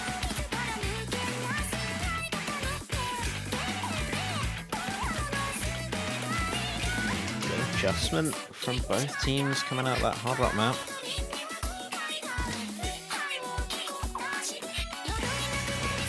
About to ramp up now. The first to break the nerve, it's gonna be Luramin for Brazil. No response on the Chilean side for now. Number 37 still holding on to the SS, and everyone else still holding on to their combo through that section as we get into a little funky... I don't know how to describe this section, but TFG is going to be missing on it, so combo lead, just like that, back over for Brazil. Granted, not by much, but is still a lead nonetheless. If not, another break was going to happen. Brazil would eventually catch up, but something tells me that we're in for a few more breaks. But so many strong performances here. Really good accuracy though from Chile. Can't be understated at this point. Yeah, 6-way FC is quite ridiculous, and here come the streams. Zubs and number 37 going to be dropping as well, TFG. So Brazil actually getting the better hand there. 2 FCs come out of that for both sides. Liramin has the supporting combo. So it's going to be a slight Brazil advantage to get into the second chorus here. Yeah, but Luramin gonna be running into difficulty again. Defon's gonna be going now as well. That's huge. That's one of the FCs. Mathy, though, gonna be trading it up. It's intercamping versus Korea Maluko. And no real combo advantage. Maybe slightly to Brazil, but... Oh my god, intercamping and Corion both miss on nothing at the same time! It's a combo reset from both teams! No one has any combo going into this section, and it's a favor for Chile. As intercamping gets out of that with the remaining 100 combo. Lierman is there to counteract it, but that might have just sealed the deal. 1/4 of the map remaining. We're going to need to see some chain misses on this last chorus for Chile. Still within the realm of possibility, just under or just above at 50k points, and Matthew, Corion, and Learman dropping as well is not going to be helping things. But it's still within the realm as we get into the last chorus. And I need to see the combos on Chile miss real soon, though. You mentioned how difficult this map is. It's really not looking good for Brazil. Defons and Zubs really need to hold strong here. I'd like to see some chain misses from Chile would be nice for Brazil, but they look like they've got through the worst of it. As we approach the climax of this map, Chile holding on. TFG will find a braver soul Defons. So an uneven trade up in favoring Chile. Coming out at the end of this map, as it is their victory. They go up 4-0. All things considered, though, very close. Brazil doing a lot better on that go-around than they did on the first time. But Chile having the more well-rounded hidden roster. No one below 400k on their team for this map, and that's going to be the main difference maker on that. As we get into Brazil's next pick now. 2 consolidated breakpoints for Chile.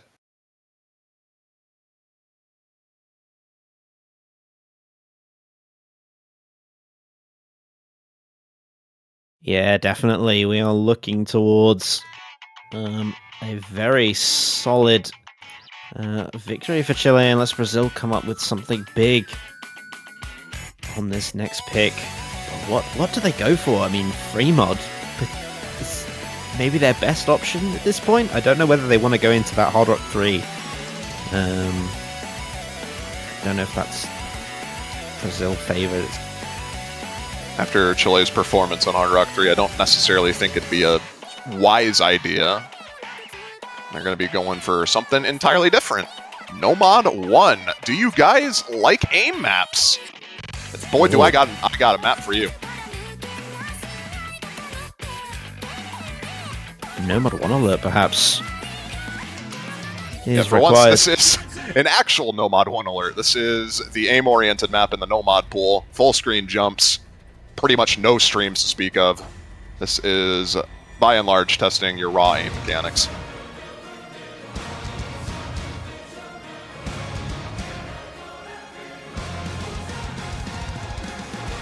And it's a bit of Power Wolf, man. Who doesn't love Power Wolf?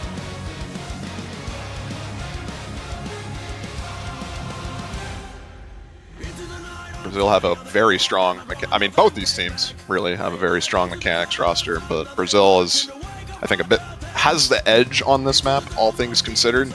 There's not really any tech-oriented elements like you saw with the Hard Rock 1. This is just raw aim through and through, and this is something Zubs and Corian Maluko definitely can pop off on and counteract the intercamping, possible pop-off, as well as Matthew. They just need the supporting scores to do their work, and just like that, it's going to be 4-1. We'll see what happens, though. They're going to need this point, else they're facing down match point, and it's going to be Chile's pick.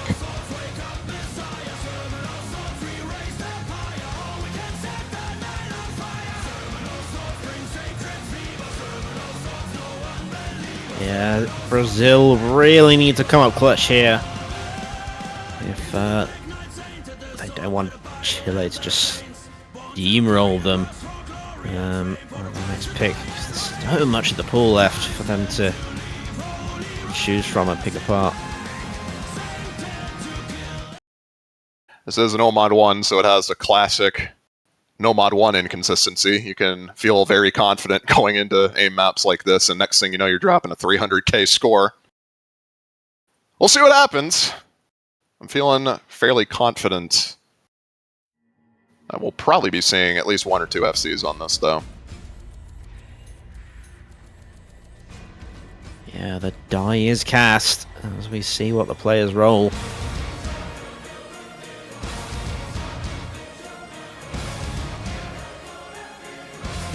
Nice little intro section, really, for them to kick things off. Pretty consistently difficult as well. Sorry. No, carry on. Carry on. Yeah, consistently difficult, which is going to catch out Yunha first. So 4-way FC is still remaining intact for Brazil. No combo breaks so far. 3 minutes long, so it's not going to be the end of the world quite yet. It might be, with Matthew finding a slider break, though. That's 2 FCs already gone. Brazil does trade one of them, granted. It's going to be helped a bit with that. Still a Chile disadvantage, though, as we get past the first fourth of the map.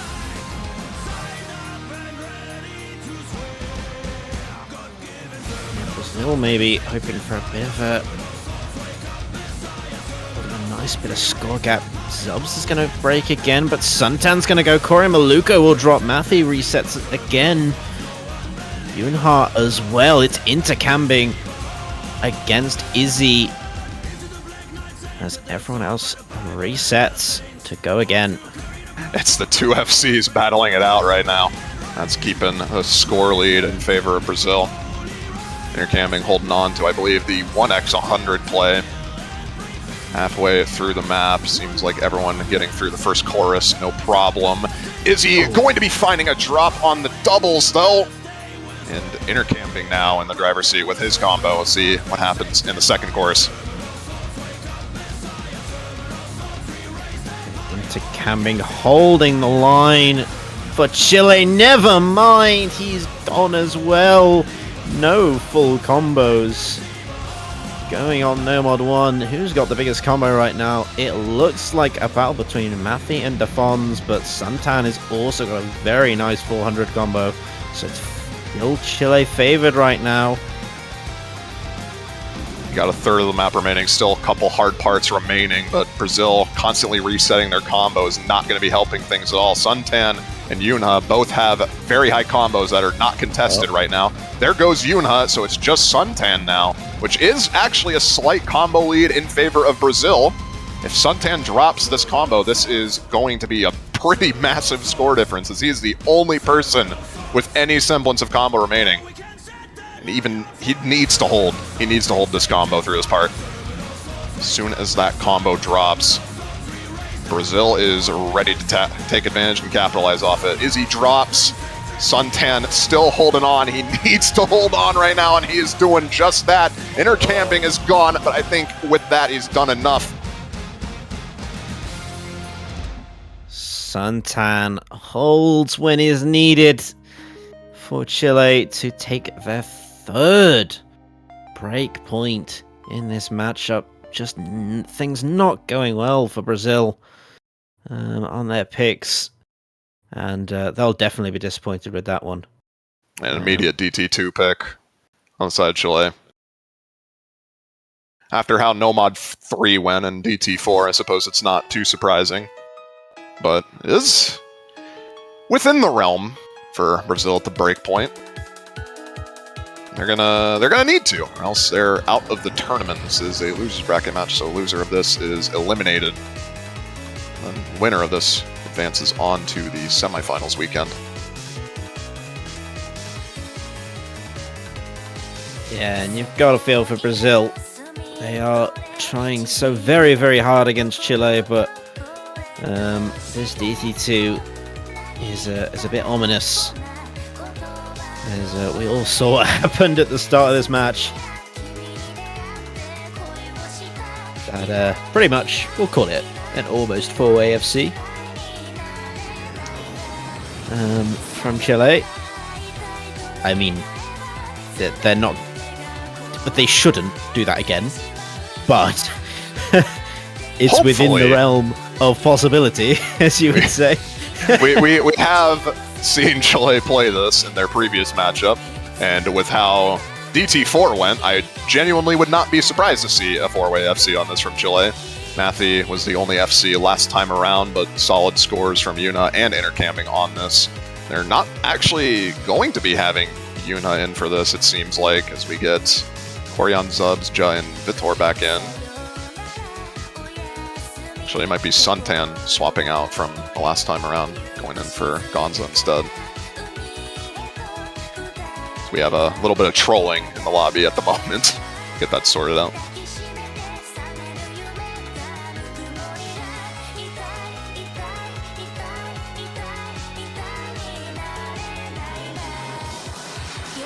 It's going to be Suntan swapping out, so the first time Chile has swapped out players in a map that they have played previously.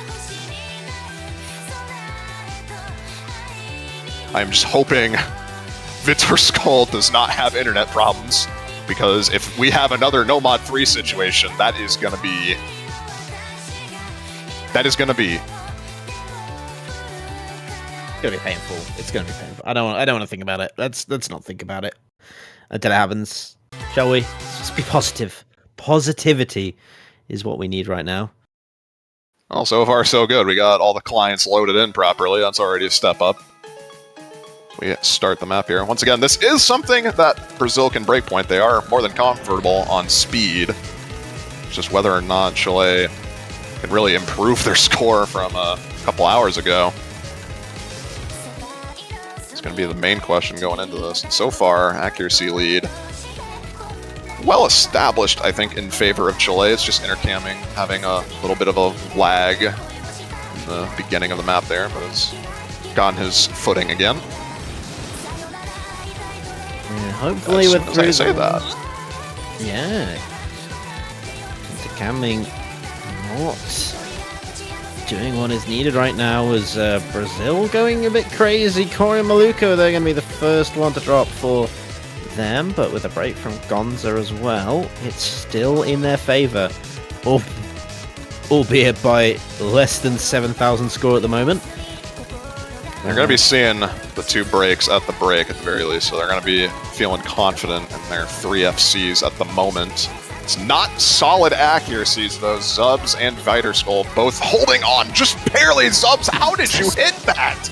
It's going to be a shift on that alone, just by Zubs tanking accuracy on that, but still holding the combo. And that's really what's key here, but he's probably going to be breaking soon, I imagine. His stamina looks like it's running out. There it is. That's going to be a pretty massive advantage for Chile going into this last part here. Zubs looks all worn out, struggling to hit these streams, but his team is doing well. Corey Maluko on the good recovery. An implosion from Chile here would open the floodgates, but there's only a quarter of the map left for that to happen. It's still all to play for Brazil to stay in this. Looking for a Chile break. Please. We're going to need to see one soon. 2 FCs on either side. Okay. The accuracy advantage is well established for Chile. Intercamming as well on a solid recovery despite the accuracy. And I think around this point, it's probably safe to call it, unfortunately, as the combos from Brazil outside of Itter Skull all drop at the end there. 2 FCs still remaining, 1K combos across the board for Chile, and another really scary performance from Chile on this. I think just going to be shy of 4 million. Not much you can do, unfortunately, against that. You have 3 S ranks and 2 99% from Matthew and Gonza, respectively. Vitor Skull trying his best with the FC, but it's not enough to counteract the overall team consistency of Chile on these double time picks. And Chile is going to be advancing uncontested through the quarterfinals losers bracket, 6-0 for both of their matches as they advance into the semifinals. Brazil, this is where we say goodbye to them, unfortunately. Not going to be in the tournament anymore. Yeah, unfortunate after they played so well against Singapore. Chile is just a different beast this year. They are really making quick work of the losers bracket, but next week is where they are going to run into some tough competition from the winners bracket. But that is going to wrap up all of our matches for this Saturday as we look towards tomorrow for our future matches. We have still got some interesting ones to look forward to. Yeah, we got 3 losers bracket matchups, that being Germany, Indonesia, Ukraine, China, and France, Sweden. Those are all going to be happening tomorrow. And we have the 4 winners bracket matches, starting off things with Poland versus Australia, another Malashevsky versus Emrek matchup. You guys will probably want to stay tuned for that. South Korea and the UK battle it out shortly after that. South Korea the favorites to win the World Cup 2023, being number 1 seed overall. Followed up by Russia versus the Philippines, and then culminating in the United States versus Canada in a quarterfinals matchup. That is disgusting. Yeah, well, it was Germany versus Canada last week. We don't talk about it. We don't talk about it. It's fine. It's fine. What's TwitchCon? I don't know about that. But yes, an absolutely stacked Sunday you do not want to miss. Thank you, of course, to Fiery for joining me on this unfortunately one-sided match of Chile versus Brazil. And thank you all so much for joining us at the OS World Cup. We will be back tomorrow with Poland versus Australia. Thank you very much. We will see you again very, very soon. Take care.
Hello, everybody, and welcome back to the 2023 OS World Cup quarterfinals. I'm Dolan, and I'll be joined by T1G for this next matchup: Singapore, Brazil, in the losers bracket. Singapore, Brazil in the losers bracket it is, and this is honestly yet another in a series of really close, really competitive losers bracket matches today. They are all so evenly matched, and I think this is no exception. Very, very excited to see what these two teams have in store for us.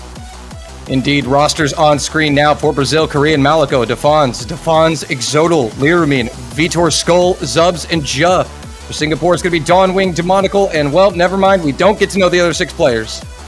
Yeah, Singapore, I have it here. It's Dawnwing, Demonical, Eagle, Emilia, Just Blank, Tebi, Hustronaut.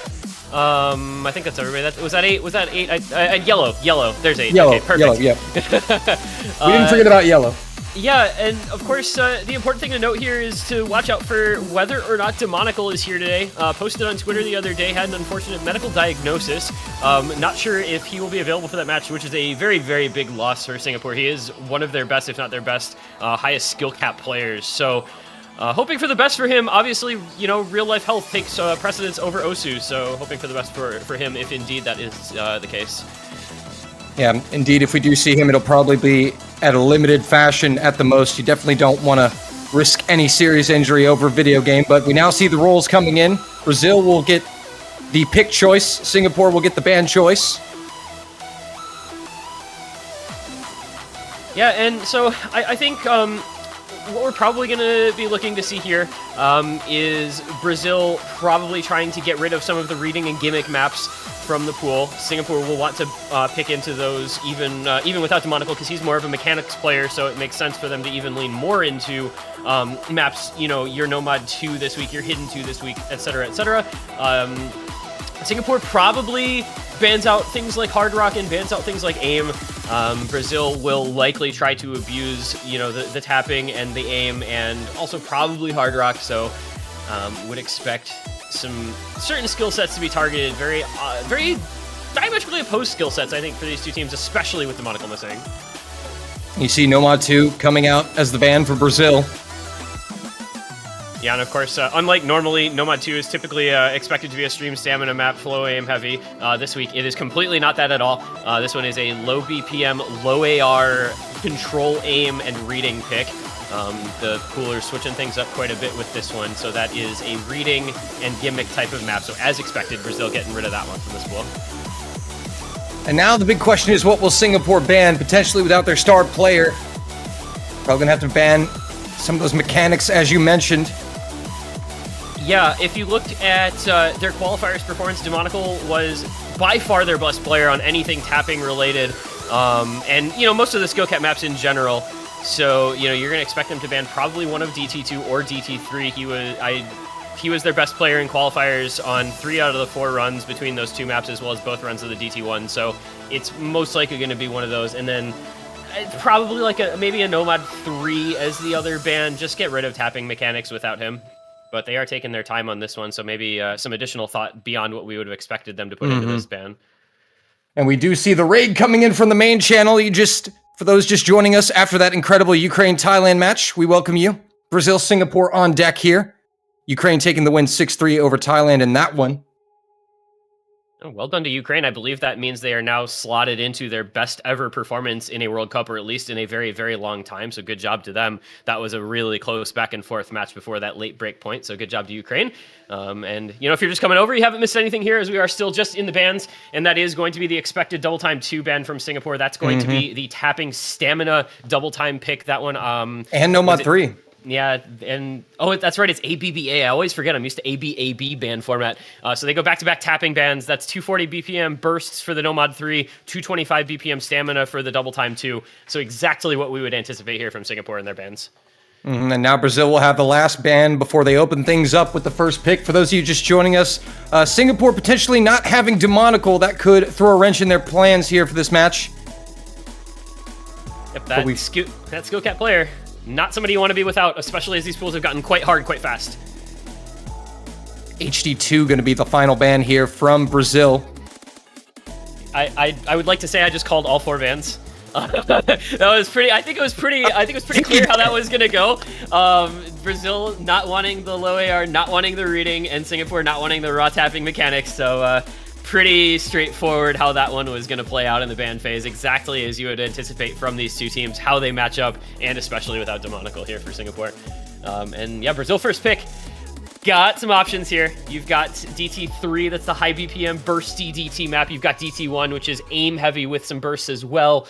I would probably anticipate one of those to be their opener against a team that just double bans speed. Would make sense, but they're taking their time on this one. I think they know something's up. So we'll have to see. We'll have to see how things unfold here. But a critical moment for Singapore.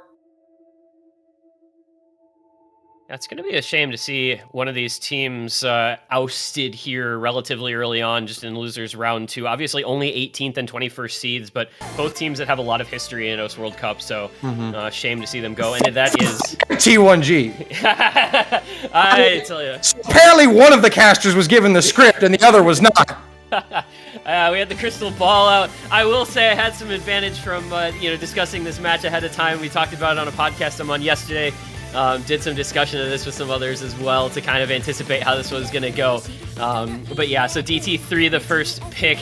That is Endless Story. Insane diff. It's 280 BPM, 2.5 minutes long, and it is all about your high BPM burst. It's a little bit of aim, but it's a fair amount about the tapping, and that's what Brazil is going to look to abuse, especially with two tapping maps banned out by Singapore. They've got to use what remain to their absolute fullest extent.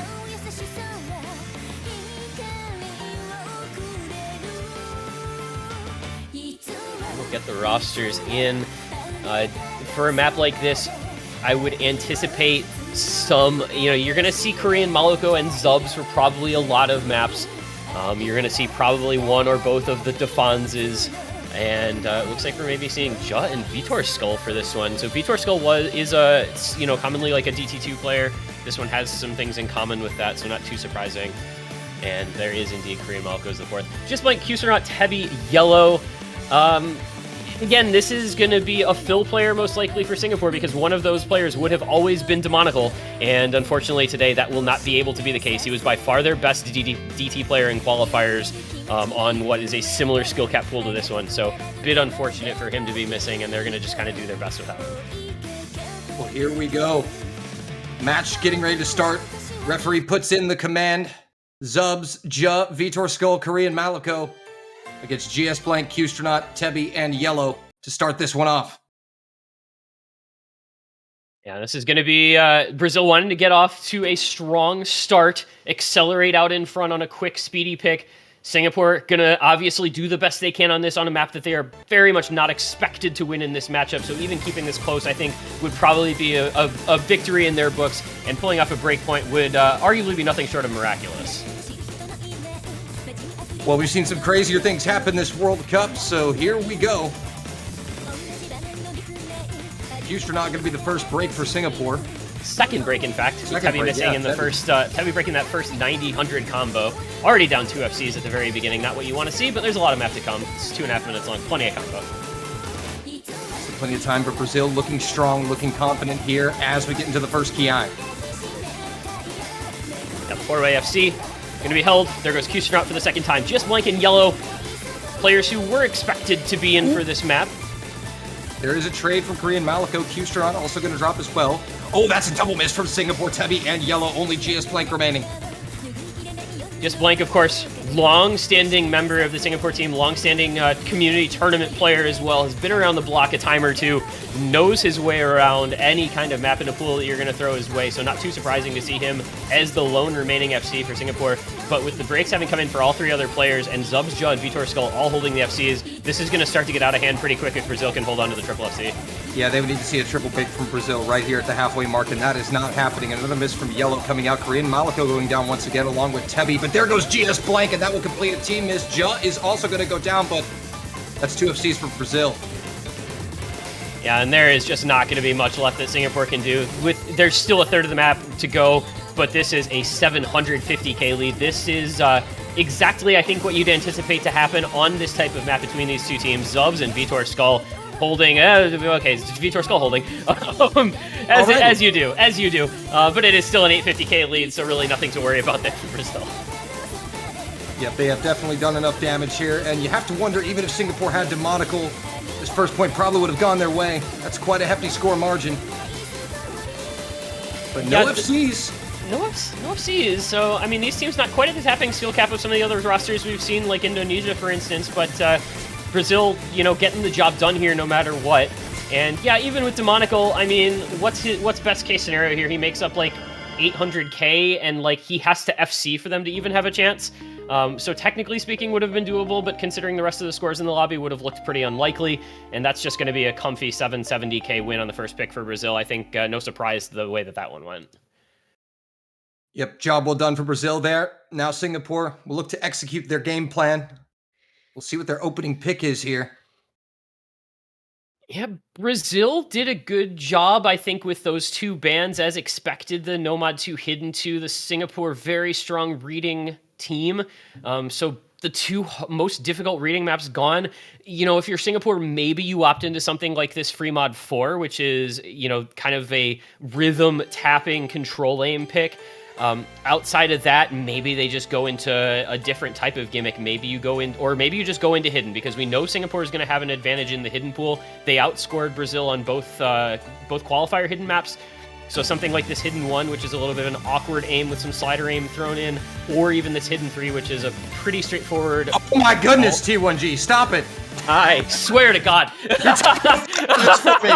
Oh man. Oh, yes, sir. Why didn't you give me the script, bro? This is not fun. So hidden 1 first pick here for Singapore. Like I said, they're anticipated to be the better hidden team in this matchup, and this hidden 1 is a good place to start. It is awkward aim. It's got some slider aim thrown in. It's a pretty tricky map. I like this as a start for Singapore. They are by far the stronger hidden team on paper in this matchup. Very true, very true. I gotta ask though, T1G, what was your pick'ems for this match? Boy, that's a good question. I did my pick'ems a couple days ago, so I don't remember offhand. I think I picked Brazil to win once I found out that Demonical was going to be gone, but I did expect it to be pretty close. I don't know if, we'll see if that ends up being the case. I believe I have Brazil something like 6-4. So I did have some faith in Singapore winning, some of their own picks here, but Brazil finding a break point once Singapore ran out of options. Indeed, it was expected to be a very close match before we knew about Demonical's condition, wishing him the best.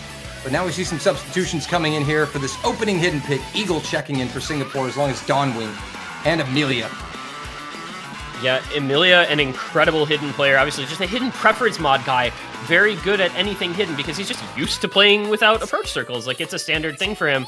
And then, of course, Eagle, Dawnwing, Tebi, pretty common players for these types of maps. Sometimes we've seen Yellow, sometimes we've seen Demonical, but mostly, similar players in for these types of hidden picks for Singapore that are a little bit more about the aim. Brazil, Learman, Zubs, Defans, Korean, Maluko, I think is fine. That's basically what you'd expect for a non-low AR pick. You maybe throw in both Defanses, but otherwise this is an anticipated roster. Zub's really solid at aim. Korean Maluko gonna probably perma lobby, and then Liruman and Defans just good overall players on the hiddens. Well, all right, Singapore's opening pick here, looking to get their best foot forward here to keep up with the Brazilians. Yep, gotta, I think, get a good first pick here if you're Singapore. There are definitely maps that are still in their favor even without Demonical, and I think this is one of them. This is the hidden, like I said, the hidden pool is going to be where they want to go.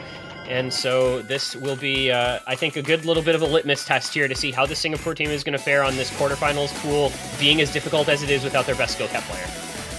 Indeed, it's also quite a lengthy hidden pick, nearly 4 minutes in length. There are several longer maps in this pool, so that consistency going to definitely play a role. Yeah, early double miss coming out from Singapore will hand the lead over to Brazil, but still very early days.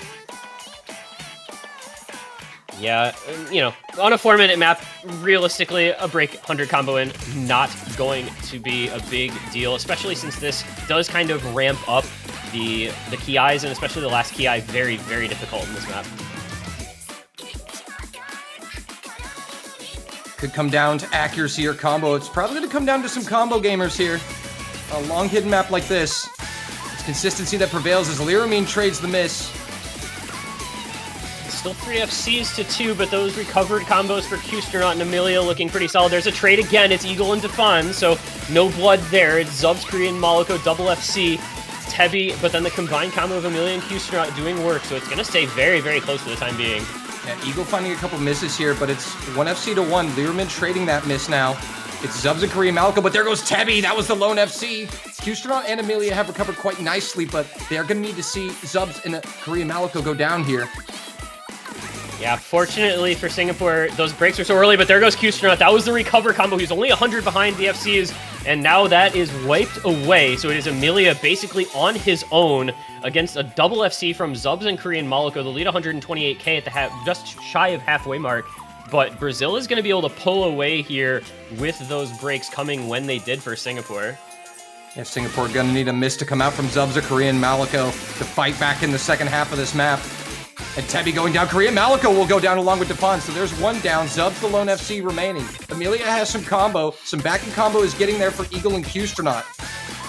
Yeah, those nasty flow aim patterns can really bite you, and that's what happened with Korean Malco, Defans, and Tebi. But that's a fair amount of combo being built up on the side of Singapore. You've got Amelia just 100 combo behind the FCs. You've got Q-Stronaut and Eagle, both, 350, 450 combo. So there goes Zubs. Zub's down, only Lyramine with combo, and now here comes Singapore. 100k, down to 90 just like that. Lyramine goes down, that was the other big combo. Eagle trades, it shouldn't matter. No! Fonz and Amelia and Q-Stronaut going down. All hell is broken loose. Tebi is the only one remaining fighting Korean Malco. They both go down! Oh, this has just turned into an absolute fiesta here. Fonz! What is going on in the last third of this map? I said it ramps up in difficulty, but I didn't know it was going to be quite to this level. We have nothing above 160 combo and a 30k lead. Shrinking! Singapore are slowly pulling it. Lyramine goes down 20k. Singapore need this so bad, and Lyramine is getting caught out. This is desperate moments here for both sides. There goes Q-Stronaut! It won't flip. Wait, the funds! The trades! They're trading like kids at the card shop with the Pokemon cards right now. Amelia, the only combo. It's Amelia at 270. It's Zubs at 200. Does Amelia have enough time? He's got 100 combo lead, but he doesn't have the accuracy. Amelia's still alive. And Zubs is gonna hold him off. This is gonna come down to the last seconds. There goes Eagle. There goes Defans. It's just trades left, right, and center. It's a huge miss. 10k. Eagle. It's all on Zubs and Amelia. It's 8k, 7k. Oh my goodness. Oh my goodness, will we see a miss here? Korean Malco goes down 3k! Tebi trades! Tebi trades! Oh my god! 604 points! Brazil take a huge break point over Singapore! It could be the backbreaker! That What was that? That was the most chaotic map I think I've ever watched in my life, man. That nobody wanted to hold on to anything. Nobody could hold on to any combo for the last third. And Amelia and Zubs just desperately doing what they could and breaks all around them. I mean, my god, the chaos is real. But 1,649 points, you can't ask for anything closer. I know teams have timeouts, but can we, the casters, call a timeout real quick? Holy moly! Oh man, yeah, I need to catch my breath. I don't know what to do. See, T1G can't even believe it, and he has the script! I had the script for Singapore making the last second comeback though, man. They're rewriting it on just right in front of me. I don't know, that writer's strike affecting us all. Oh, buddy. Oh my goodness, I have not seen a map that hype in quite a while. And now Brazil. That's a huge break point. Absolutely massive. Where do they go now? I think it's right back to the speed. Yeah, I think it's just a DT, and it's going to be a DT4, which is not a speed map. We have to note that people will like to refer to this as like a tapping map, which it is, but it's much more about the aim control and the finger control. It's only 210 BPM. It's not about speed. It's about your ability to keep that cursor control through some very awkward Chaos-Lit's mapped patterns, and to just keep up your finger control through the 210 BPM triples, doubles, quads, quints that throw you all over the place at you. Popular song here, Nekabata Master, Spiral 2005. Yeah, this is a fun one, and this is such a good spot for a Chaos-Lit's map too. Very good at this sort. You know, you've seen maps from him like Heart of Night, or oh geez, the diff name is Myriad of Colors, I believe. Goku Saishiki. You know, Chaos-Lit's really known for these kind of finger control-y mid BPM control and finger control types of maps. And man, what a good slot for a map like this. We love to see some nice variety in this DT pool. Indeed. The players also offering some praise in the chat. It's a good song as well. You can't go wrong with some good tunes. This pool is full of bangers. And that's the best part. But now Brazil waiting their fourth. It's going to be the second of the Defanzes. Oh, they're making it difficult for us to commentate. We've got Defans and Defa0 NZ. Zubscreen Maliko, as we said, kind of expected to be permanently in the lobby for Brazil. The two very well-rounded players. I got it, T1G. The zero Defans, we call them Defons. Defons. It's I don't know O. if it's not. Yeah, maybe. But that's also confusing because the other one's a no. I hate this game sometimes. It's confusing no matter what you do. Just be glad we're not casting the Philippines right now. GS Blake, Q-Star, Tebi, Yellow on the other side, so you can kind of see, you know, it's a little bit of an in-between roster, kind of in-between gimmick and mechanics, because you need to have the tapping, but you also need that aim control. So it'll be an interesting one. Brazil looking to defend that breakpoint, consolidate for a 3-0 lead. Yep, and Singapore with a great start here on the accuracy. GS Blank is going to find the first drop, but will still hold the lead off of accuracy. There was an early drop for Korean Maliko as well on Brazil. Yeah, but there go both Q-Star and Yellow, which is not going to start off very well for Singapore. This one not super long, only 2 minutes, so everything's going to happen quite quickly. Not another 4-minute, 3.5 minute long map like some of the others in this pool. And with Zubs, Defans, and Defans both holding the FCs, even with that break from Korean Maliko, Brazil's going to start to build a little bit of lead here with Q-Star and Tebi both breaking once more. Yeah, we're already a quarter of the way through, a third of the way through now, and Brazil is really pouring on the pressure, 200,000 points, and rolling. Defans, Zubs, and Defans with the FCs. Only a miss from Korean Maliko. Singapore are going to need some help, and Q-Star just struggling, trying their best. Yeah, down goes Yellow once again as well. It's GS Blank again, much like on the previous DT pick, doing everything he can to keep his team in touch on this one. There goes Zubs, Defans. Oh, it's a triple miss for Brazil. That was a 6-way miss across the map. The only players holding on, GS Blank and Korean Maliko. Very fortunate for Brazil, though. Already a 475k lead at that point. GS Blank can't pull that back on his own. Yeah, thankfully the damage is done, and it would take a meltdown from Brazil to flip this. Yellow finding yet another miss, but Korean Maliko, and there goes GS Blank, so all hope is now lost for Singapore on this one. That was their only hope for Singapore, was GS Blank to hold on to an FC and to hope for some breaks from Brazil, but now Brazil recovering combo on everyone. Korean Maliko still leading the way, and this one gonna look a lot more out of hand at the end than it did through the first 2/3, but definitely gonna be a solid pick once more for Brazil. These tapping maps, it still does have a lot of that, even with the aim control, working out well for them.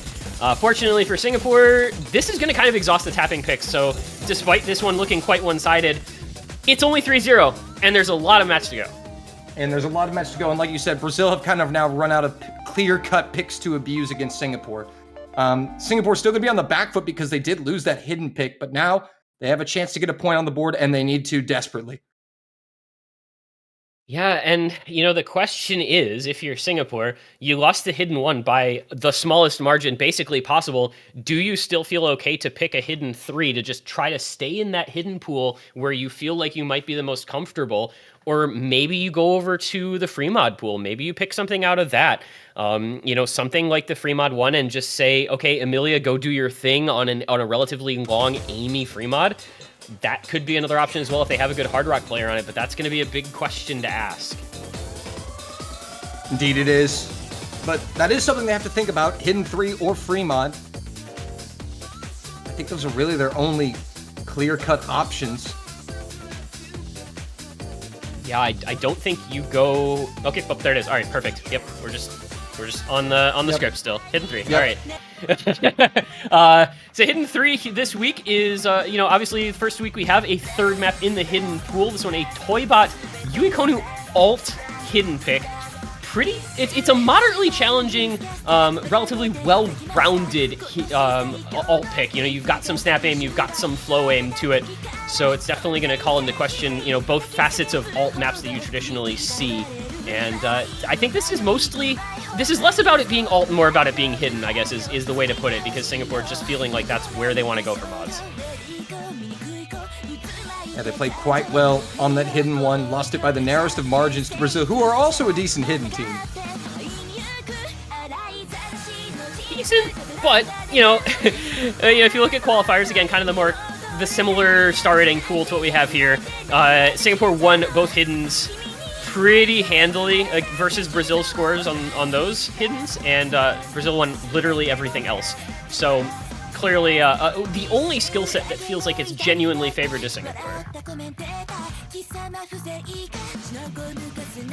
Well, they will exhaust the hidden pool here. Getting the roster set for Brazil to be Liramine, Depons, and Korean Malico, no changes there. Eagle checking in for yellow on the side of Singapore. Notably no Zubs for this pick. He did top score the previous hidden for Brazil. Does not appear that... Oh, he is in for this one. Okay, there he is. He's replacing Learman. Alright, so it is going to be kind of the anticipated rosters here. Yeah, Amelia Cruz, Heavy Eagle. Checking on the hidden rosters here from Singapore qualifiers. Yeah, I mean, they would love to have Demonical, obviously, but with him gone, you keep Amelia, Tebby, and Eagle, and then it's Q-Stronaut coming in just for a fourth player to have in for the map, I think. Looks like we're about to get set. Here come the GLHFs and the start command. Round number 4 about to get underway. Singapore's second pick, hidden 3. And this feels like a little bit of a must-win here for Singapore, right? You're down 3-0. You're down a consolidated breakpoint already. If you drop this, it's 4-0 with Brazil's pick to come. If Brazil win a breakpoint and then their own pick, it's match points the rest of the way through. You don't want to think that far out ahead, but it's very easy to let that mind race a little bit forward in the match. So Singapore got to lock it in here, really need this one, get on the board and stop the bleeding here against a Brazil team that have looked like very strong frontrunners so far. All right, time to buckle up, chat. The last time these two teams played hidden, it went down to the wire. Strap yourselves in, here we go. If this comes anywhere close to the 1,600 point margin that we saw in the first hidden, I think I might have to go to the hospital.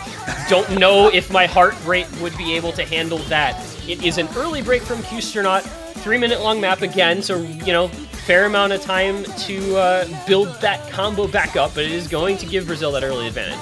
Also an early miss from Tebby as well, so a double miss. Stalling a 100k advantage for Brazil. Depons is going to trade one of them. Still 3 FCs to 2. There goes Eagle, make that 3 FCs to 1, and Amelia, the hidden player, goes as well. It's traded with Zubs, but that's honestly still pretty not good. That's pretty bad for Singapore. It's Korean Malico and Depons holding the double FC against 0 FCs for Singapore. Yeah. And Tebby is the only really big combo on the side of Singapore now, as that score gap has grown to 200k, but where have we seen this before? A large score gap halfway through on a hidden map. Scriptwriters got lazy. Copy-paste. Copy-paste, maybe? Hidden 1 to hidden 3. I would kind of prefer that to the alternative of Brazil just running away with another one here. There goes Zubs and Depons once again. There goes Eagle to trade one of them, but back in combo for Singapore is there. They need breaks from Depons and Korean Malico badly and soon. Oh, and the double miss there is going to really hurt. They needed a miss from Depons or Korean Malico to really stay in it, and now things are looking bleak. Depons will finally go down, but the gap is 300k. They need Korean Malico to also drop, and they need some big combos. Yeah, you're getting into this very tricky part of the map here. Oh, Q-Stronaut, Tebby both go. It's a four-way reset for Brazil. It's a double reset for Singapore on that difficult section at the end of that solo. The slider break from Korean Malico, darn shame there. And with 200 combo on Amelia, 140 combo on Eagle, you're not bringing 300k back with that anytime soon. They got to hold for a long time. There's still a decent amount of map left. The ending does not get any easier, but you've got a slow section in your way. And there they both go. It's over. That just ended it right there. Yep, that will do it. Unfortunately, it won't be a nail-biter on this hidden pick. Brazil looking really strong, really solid in the first half of the map. 400k up with the Fawns and Zubs. Yeah, this has just been a clinic from Brazil in this match through 4 maps now. Singapore has been perfectly countered. I mean, the 1k score gap was even surprising because you anticipate Singapore to be so strong in these hiddens, but Brazil took it anyway. And then a 537k on the remaining hidden. Brazil looking like, just unfortunately for Singapore, the far superior team on the day. Singapore just not able to get the scores they need despite their best efforts. Yep, and it is Korean Malico and Defons putting in the work here. Nearly 700k from Korean Malico, nearly 600k from Defons. That will get the job done 4-0. Brazil with the pick as well.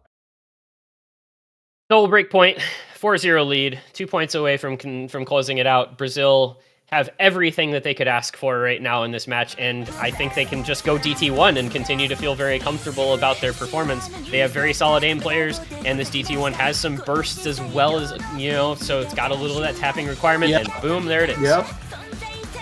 There's no reason to go into Hard Rock. It hasn't been tested. No reason to go into Free Mod. That gives Singapore more flexibility. And like you said, DT1 is just the obvious pick left on the table. And this is a classic. One of the cool things about this map pool has a couple of these throwback picks in it. You've got the DT1 and the Free Mod 3, both some OG map selections that have not been seen in quite some time. Warhite here, 270 BPM, so it is quite fast. It is a lot about the aim, does have the bursts as well. Older style of aim, right? This is, I want to say, a 2012 map. So the aim style is not quite as comfy as we may expect nowadays, but be that as it may, Brazil has some very strong aim players, and they've looked just far superior on, both the preceding DTs in this match, so no reason to expect that to not continue. Also want to let you know, back on the A stream, Romania and France getting set to get underway. That match about to start. That should be a good one, man. Really excited to check that one out after this is over. We'll see how they all do over there. Romania and France, both very strong teams. Surprising to see a losers match like that this early. But such is the way of the bracket this year. The winner of this match will get the winner of Chile-Finland coming up in about an hour and a half from now. Yeah, and if Brazil holds on to win this one and Chile wins against Finland, that means we would add an extra match to this afternoon's slate. Deciding to reschedule one of those potential matches to be on the same day, so we might throw an extra one on the Saturday docket here, depending on the outcome of these 2 matches remaining this afternoon. So keep that in mind on your schedules for what you want to watch this afternoon. But first, Brazil's got to get 2 more points on the board, and they'd definitely like to start that here with the DT1 as we await the 4th member for Singapore, who will be facing off against Zubs, Defons, Izzy, and Korean Malico. Izzy coming in for the first time this match. And it looks like that 4th player is going to be Dawnwing for Singapore, as they're trying to get them in the lobby. Noticed some occasional issues with Singapore getting people into the lobbies. You never know, internet or Bancho connection issues or whatever the case may be. But he should be able to get in here shortly. Yep, was not on the tournament server, so that'll get fixed up. We'll get our 8th member in, joining GS Blank Qstronaut Tebby, who, well, we've seen quite a lot of them. I'm a little surprised. Maybe there's too much tapping in this, but I'm a little surprised not to see Amelia in for this one.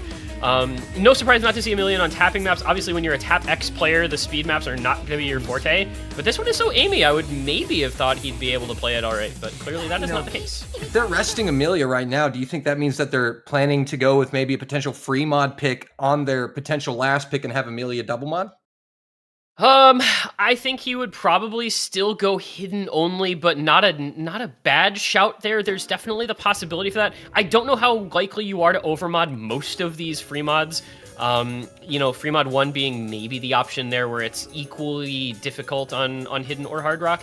But we'll have to wait for a few minutes to see what happens on the other side, I suppose, of this DT1, which, again, you just anticipate Brazil to do well on this. They outscored Singapore by several 100,000 points on both runs of the DT1 and qualifiers. This one more tapping, but still, and it's a double reset on that quick buzz slider. Easy to get caught out on V2, Defons and Dawnwing. Dawnwing did not miss on that, I apologize. So just Defons breaking. Yeah, that was a client lag. Subs also going down, so advantage Singapore here at the start by about 25k. It's a 3-minute map after double time is applied. There goes Izzy as well, so Brazil not starting off well on this one. And, you know, this is a little bit of a change of skill set in this DT pool, as Defons and Izzy both fall again. They're struggling a lot on this pick. Houston out the first break for Singapore. This one a lot more about the aim, as I said. You know, a little less raw tapping requirement, a lot more aim requirement. But there goes, oh, it's a full reset for Singapore, no! Zubs and Izzy are the only ones with combo here, but they don't have FCs. Zubs with 300. Izzy going down now, so it's only Zubs. And that's 100k advantage for Singapore. At the break, they see it. They know they've got a chance. Brazil has left the door open. Yeah, this is a very shocking performance from Brazil compared to their previous picks, not looking nearly as cool, calm, and collected as they had on the other maps that they've selected. There goes Defons once more. It's traded by just, like, there goes up Izzy. Okay. And it's Q-Straut, Dawnwing, and Tebi now with combo. Korean Malico trying to fend them off, but needs some help. 150k for Singapore. Q-Straut's gonna go down once more. Yeah, but it just doesn't even matter because Dawnwing and Tebi are both matching Korean Malico. The backing combo just not quite where it needs to be for Brazil. If Brazil want to make a comeback here, it's 150k. It's got to start soon with only a third of the map to go. And remember, there is that giant long spinner at the end, so there's a lot of dead time where there's no combo.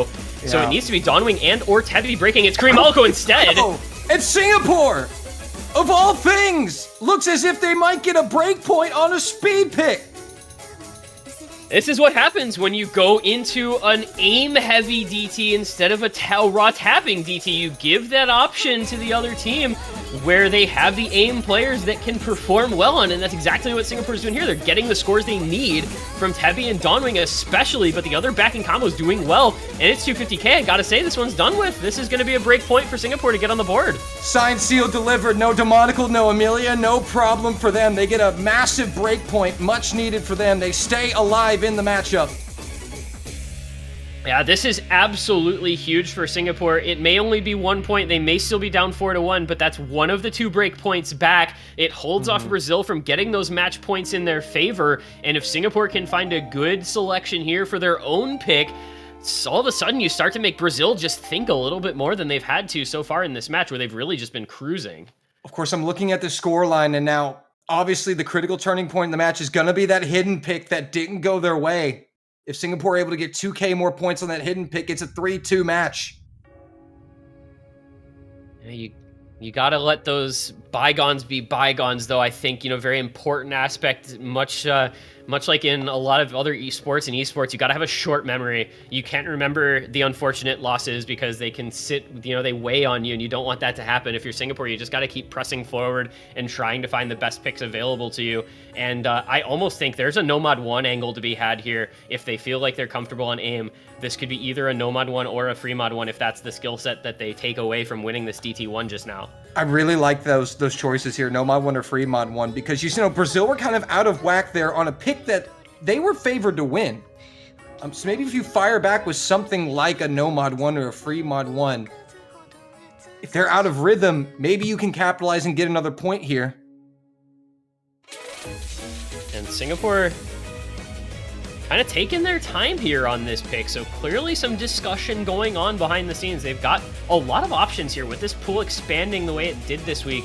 You add in those Free extra Mod options, 1, and indeed, it's going to be that Free Mod 1. I like this selection. It's aimy. It does have some awkward, difficult 1/3 flow aim streams, so you've got to keep an eye out for those about the halfway mark. Some slider aim thrown in as well. This map does a lot of different things, but it's a long, consistency-heavy pick. And importantly, very difficult on Hard Rock, very difficult on Free Mod. There's, you know, it's not like, it's not friendly to one particular mod over the other, I don't feel. So if you're a team that, you know, is relatively balanced or is, you know, maybe lacking in Hard Rock but very good in Hidden, you can be okay with it here. You know, you can, you know, Brazil, the Hard Rock favored team, but Singapore generally, you know, results notwithstanding, generally the Hidden favored team. So I think with the aim pick on DT1 going the way it did, I like this a lot for Singapore here. it definitely frees their roster up, you know. Certain players can play Hidden, certain players can play Hard Rock, and they can go with 2 Nomads if they like. I don't anticipate an overmod here. I think you do run probably Emilia hidden as you would kind of expect, the known hidden player. And then the other being maybe you run like a GS Blank Hard Rock. I personally would rather have GS Blank on Nomad. I think the way he's been playing in this match, so maybe it's like a Dawnwing Hard Rock angle, or you could do the Emilia hidden Hard Rock, Tebby hidden only, something like that if you do want to run that route for the slight overmod. There's options here, like you said. Meanwhile, you know, Brazil, well, probably Defons on hidden. The Defons with an O, not the Defons with a 0. And then Hard Rock could be Defons with a 0, actually. Or maybe Korean Malco even. Well, if there's one thing we know about Brazil on free mod, we know they are not afraid to overmod, as you and I saw in one of their previous matches against France. Yeah, I think the one argument I would make against overmodding is just that this pool has gotten so difficult. Like, this is 7.3 stars no mod, right? Right. Like, this is not easy. This is 7.7 stars with Hard Rock, so it makes the aim very, very challenging. I believe this map with Hard Rock is actually the highest starting in the pool. So that player is going to have a pretty difficult task ahead of them. But as we load in here, wow, where is my stream quality? I can't actually see the mod icons. Emilia is on hidden from what I can see, and I can't really see much Looks of like the mod icons. looks like Emilia hidden Defons with an O on Hard Rock. GS Blank Hard Rock. GS Blank on Hard Rock. I am actually going to have to wait for the official stream to be able to see. Well, you can tell from hit circles, I guess. It's Emilia hidden, and it is Zubs on hidden. Versus Defons with an O on Hard Rock and GS Blank on Hard Rock for Singapore. Everybody else on the Nomad. You do see misses coming out from Tebby and Defons, as well as Izzy. Yeah, a lot of breaks in that early section, some tricky aim in the intro, but things are going to start to stabilize a little bit here once you get a bit into the pick. So hopefully some combos able to be built up here. You can see just this map throws a lot at you. It's got aim, it's got some bursts, obviously not super high BPM, 236, but a lot of the streams in this are a 1/3 or a lower, it's a variable BPM map, so keep that in mind. There's a break from Dawnwing, though. One of the Nomad players going down for Singapore. Brazil now up by 60k. Yeah, Brazil just going to try to run with this lead now. They've got that combo advantage with the Dawnwing break. You've still got GS Blank and Emilia holding, but with Zubs and Defons with a 0 holding, as well as Izzy and Defons backing them up, Brazil's going to be in okay place. Here's where things are going to get tricky, though. You've got these 1/3 flow patterns in here that can really throw people off, especially on the hidden or the Hard Rock. And they do catch GS Blank. Nobody else dropping, though. Yeah, Dawnwing had broken a little before, so he is a bit behind. GS Blank breaking on that section as well. But that's going to be a pretty notable advantage for Brazil, as you've got all 4 players holding. But there go Izzy and Zubs, but Emilia trades. That is in favor of Singapore, but they're down by 300k at the halfway mark, so Zubs and Izzy just got score capped, as well as Emilia. And Emilia riding the GGs. It's over.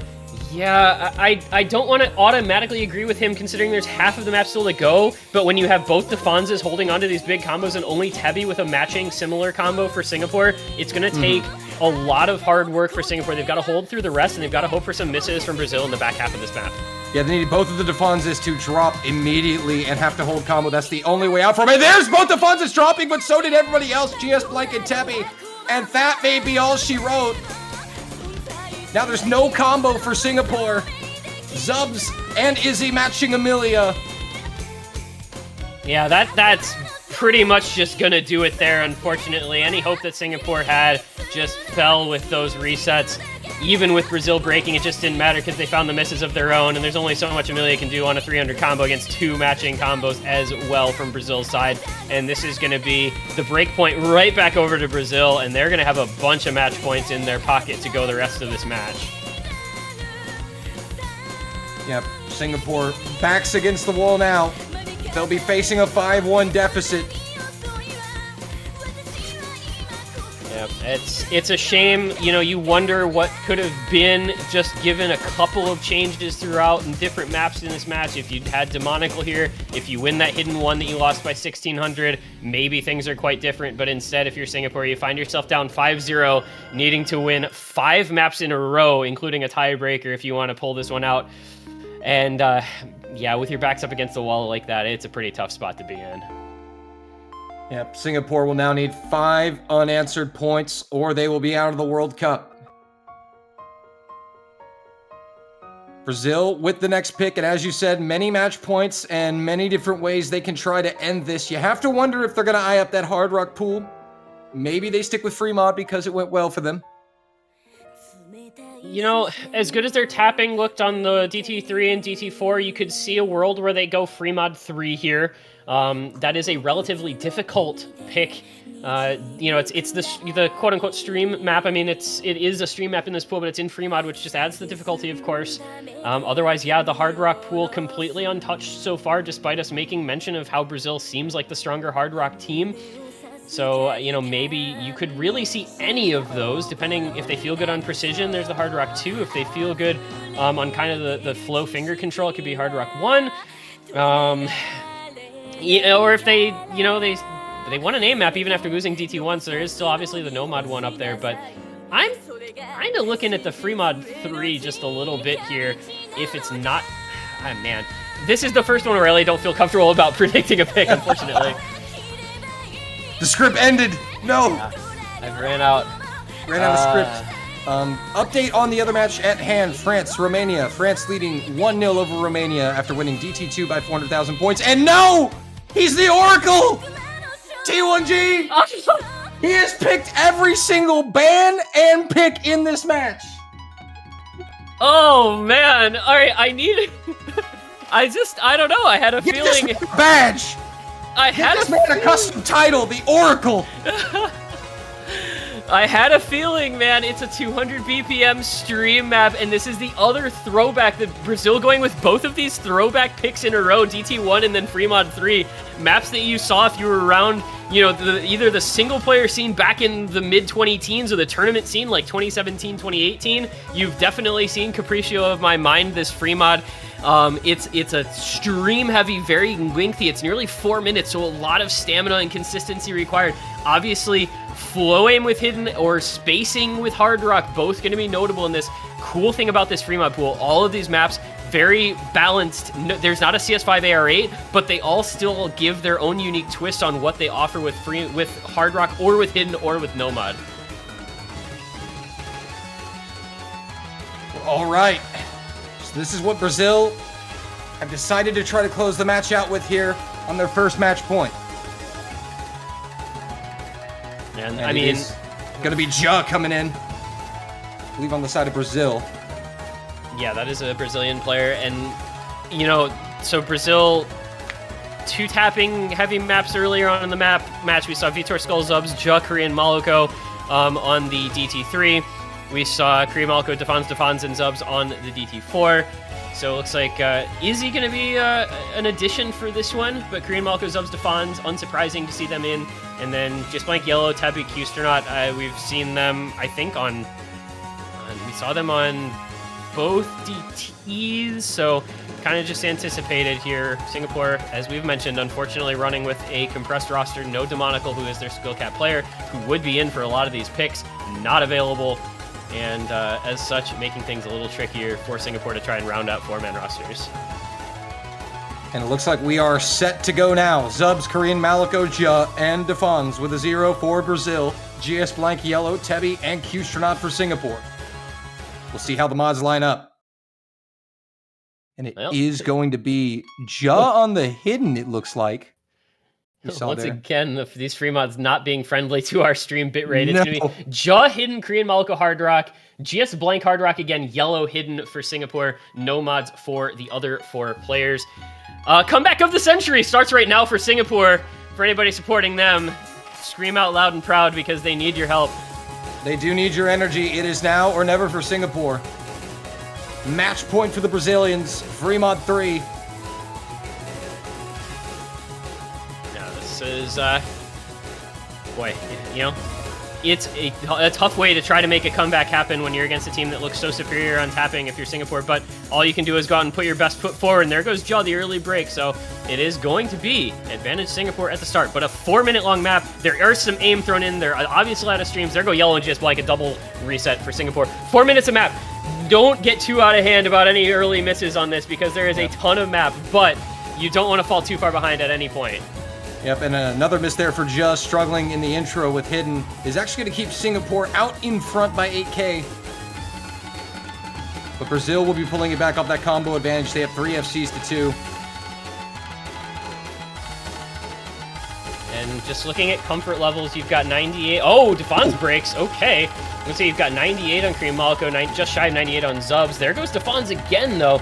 You know, these older style streams, it kind of, there's some big reminiscence to like Freedom Dive, for instance, where you have kind of these awkward linked streams, so you actually do have to pay attention to finger control a little bit more than you might on a standard Nomad 2 type of map. Yellow with that break, it was traded with Defon, so what do we have? We have Korean Malco, we have Zubs, we have Tebi, we have Qsternaut, and then we have Jaw and GS Blank, so this is staying pretty even. The 50k lead for Singapore gonna hold steady for now. Slowly growing for Singapore, but at a very slow rate as we approach that halfway mark. Things are looking good so far. Yeah, but there's still a lot of map. Yeah, exactly what I was going to say. There's a ton of map to go. There goes Qsternaut. That's an FC gone. Not what you want if you're Singapore. This lead's going to come down pretty quickly, even with a ton of map to go. This is where things could start to change. Oh! Idra! A double trade here. Well. Just now like that is such a big combo lead now. FC traded for FC. It's only Tebi and Zubs now. No mod FCs for the respective teams. GS Blank with an excellent recovery on that Hard Rock. And it is Yellow who is just slightly outperforming Judd. They're actually even in score. Yeah, Yellow's going to start to pull that back, though, with this big combo lead over his opposite number. And still a third of the map to go. This one just keeps on going. It feels endless, this map, both to watch and I'm sure to play. And so you've got to keep that concentration up. You've got to keep that stamina up, and things just get more and more difficult. The spacing increases, and here we it gets go. more challenging. This flow is not easy at all. And Oh, there GS goes GS Blank. Judd trades, Qsternaut too. Singapore not out of the woods just yet. GS Blank going down again. The score gap is getting eaten alive very quickly. 130k and shrinking. Zubs and Defon's trade. That will seal it. Singapore with a point they desperately needed. That was the hope for Brazil, was to try to bring that back at the end with Zubs and Defons, but it just is not going to happen. And Yellow and Tebi absolutely doing work. Yellow does break, but it doesn't even match. A triple reset from Brazil. And with, okay, there is a break from Tebi. Green Malco's got a 770 combo, but with 250k, it's all going to be for naught here for Brazil coming into the ending. Singapore doing their job, getting another break point. Is this 3 straight break points, 4 straight break points now in this match? I can't even keep track anymore. There's been a lot of break points in this one. But Singapore, compliments of Tebi, will get another one on the board and stay alive, and they will have at least one more pick in this match. It's 5-2. Yeah. Well, and not necessarily the expected outcome on that one, but you can't overlook how strong Tebi can be on some of these streamy maps. Maybe not on his best day for some of the DTs, but certainly on his best day for this one when Singapore needed it most. That 822k, topping the lobby by 120k, topping his team by 240k. And when the margin of the victory ends up being 272k, that's very, very important. Pick over to Singapore, 5-2 down, but they stay alive. They have a little bit of life here. And if they can get a point here on their pick, they can maybe generate a little momentum. But there's no hidden. There's no double time. It's only no mod, hard rock, and free mod left in the pool. Well, Singapore already picked Hidden 3, so free mod 2 is kind of the logical continuation of that one. You go from Hidden only alt that has some snap aim to free mod flow aim alt. I think that's a possible pick here. Obviously, the Hidden 3 didn't go super great for them, but it is still a map that they probably feel like is pretty decent for them. Free mod 4. No! Oh, no! The streak is gone. over. Oh, I'm so sad. That was amazing, though. What is that? 7 correct picks in a row, and you got all the bans. 11 man. for 12. That's pretty good. It was, and I mean, it was gonna be a free mod anyway. I think like that part was I think I was confident in, but free mod 2 versus free mod 4. So this is of course the shortest map in the pool. It's 1 minute and 38 seconds, and it is what we used to have the slot for Nomad 6 for, where you had some cursor control, but a lot of rhythm changing, tapping finger control. That is what this one is all about, and that is what makes this one challenging. And of course, you got to be ready because it throws you right into it, and it's just 1.5 minutes nonstop of this low BPM kind of awkward style of map, which coming out of a 200 BPM 4.5 minute long stream or 4 minute long stream map is quite a big change. And I like the game plan here. Look at how short this map is. 138 or 1 minute and 38 seconds. 138 seconds. Nice job, Dolan. Reading is hard. 98 seconds if we want to go that route. Let's see. That is 98,000, of course, milliseconds. We could keep going with this if we wanted to. Are we gonna break it down? I don't think we are. I don't think we are. This is an interesting one because we really haven't seen anything all that comparable. There isn't really another map in this pool like this other than arguably the Nomad 2, but that one leans more into the reading, whereas this one leans a little more into the tapping and rhythm. So this is going to be a pretty big change. I guess you can draw certain little tiny parallels to DT4, but only if you kind of take a step back and squint at it. And Amelia is going to be checking back in for Singapore along with Eagle. Still waiting for that fourth player from Brazil. And again, this is just something you don't have anything to compare to, so it makes it harder to predict the rosters, harder to predict the results. You know, Korean Moloko on the hard rock, maybe, you know, I don't know who's going to be on hidden now that we don't have Ja in, or yeah, we don't have Ja in like we did last time. Could be Zubs on the hidden. And then just blank Eagle. That's going to stay. That's going to stay there. It's going to be Lyramine on the hidden with Defans on hard rock. GS blank and Eagle. Oh, okay. Defans, okay. So this is Brazil putting their best players on Nomad.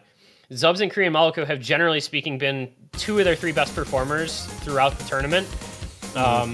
Meanwhile, Singapore has GS Blank, who's been their best player, I would say, on Hard Rock, and Eagle, who is probably just in for the hidden. Amelia overmodding on hidden as the hidden comfort player. So those 2 are just both hidden comfort players if they're going to double hidden. And not starting off great there with the early break from Eagle. It's going to be advantage Brazil to start. I like this gamble here from Singapore, though. They got to go big or go home, and a miss coming out from Amelia. So both hidden players are down for Singapore, but only a 50k lead for Brazil. Yeah, the gap's not going to be huge, but there's okay. Well, what we were saying? Yeah, there goes Eagle, there goes Amelia, it's GS Blank and Tabby, there goes GS Blank. Singapore is seeing their hopes of staying alive. Another map in this OWC slip through their fingers. They need a quad miss from Brazil right here at the halfway point. They need 2 or 3 players to drop here, and they're holding quad FCs. Not what Singapore needs. Yeah, this was absolutely the throw caution to the wind type of pick here. There wasn't a ton of hope for Singapore, I don't think, the way this match has been going so far. And so they said, screw it, let's just pick the free mod 4 and hope for the best. It is a double break from Korean Moloko and Defans. With Zubs and Lyramine still holding on, that 600k lead is going to look pretty darn insurmountable.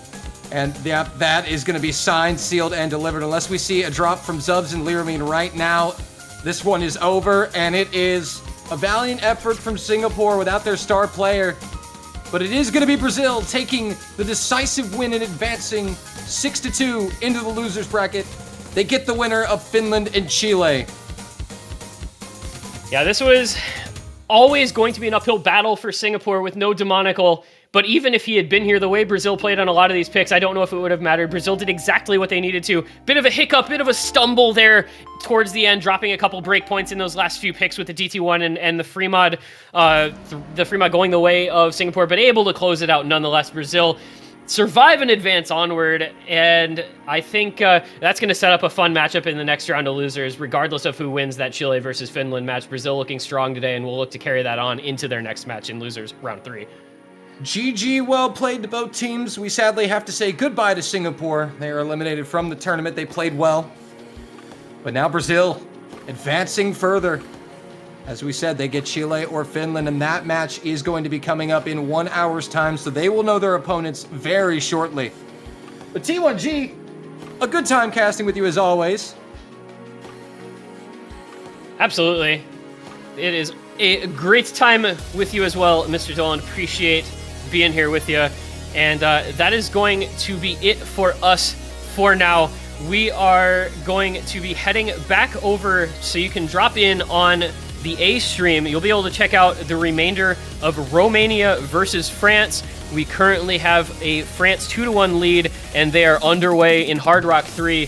So I believe with no further ado, we're going to thank everybody for being here on the secondary stream, and we're going to head right on over to check in on the other ongoing match. Thank you for being here. Congratulations to Brazil. Commiserations to Singapore, and we'll see you on the other stream for Romania versus France.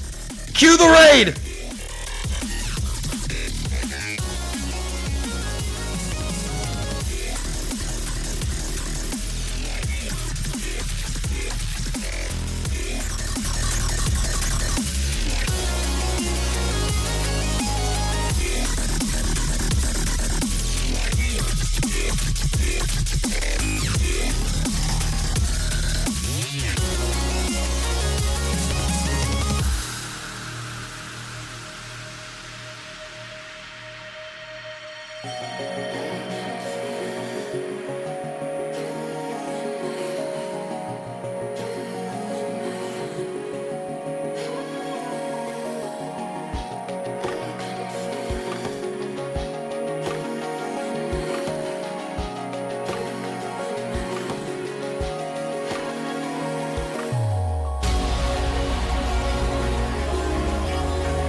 Hello everybody, what is going on? Welcome back to the Osu World Cup 2023.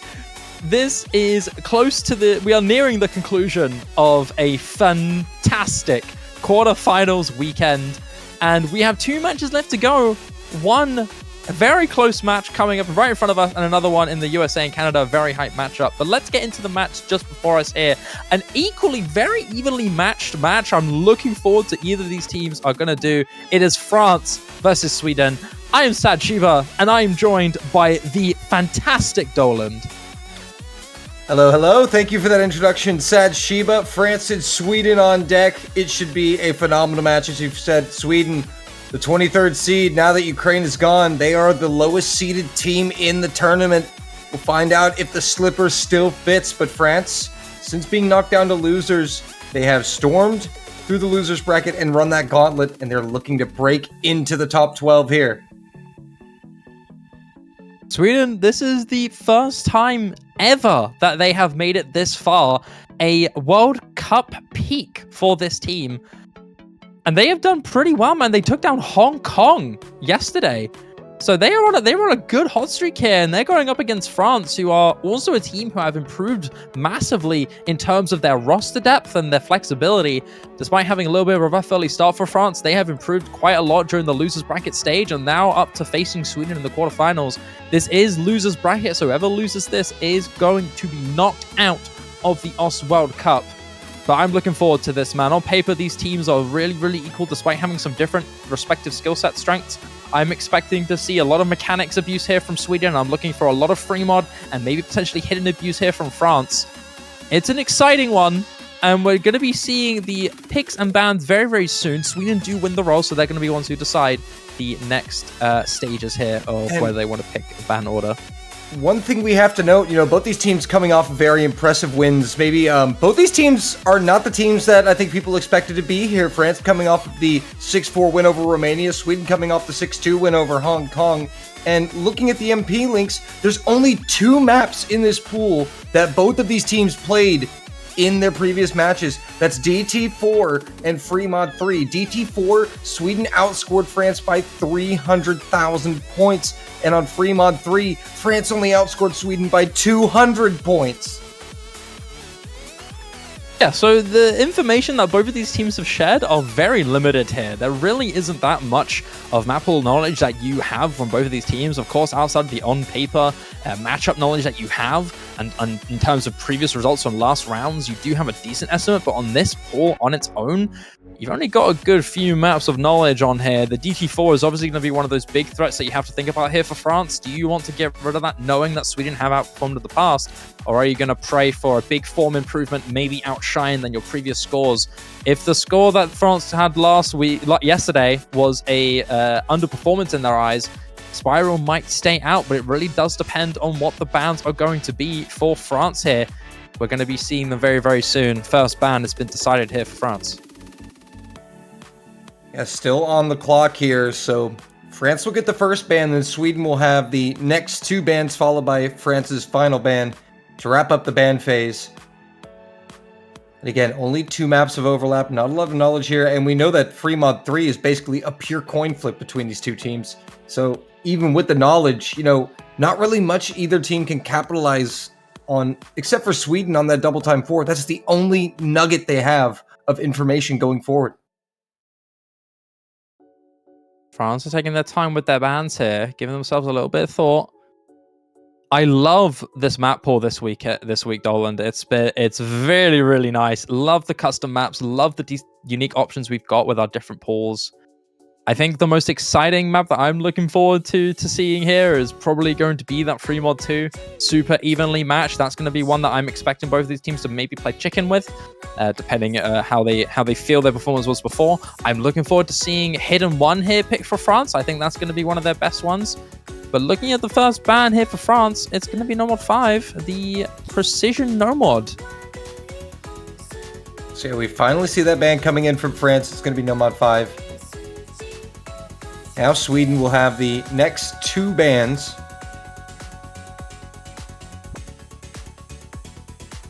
And again, you have to wonder where Sweden are going to go with these bans, because these teams have no intel. So it's just going to be off of pretty much their own weaknesses, and maybe a perceived weakness or strength of the opponent. Maybe France ban double time 4. What I'm thinking here for Sweden is that you want to get rid of that one of the free mods here. Maybe not Free Mod 2, as that was really close, but maybe a different one. Maybe the control heavy one of the Free Mod 3. Also, you got to think about the hidden gimmick here. Sweden don't really have a major strong reading team.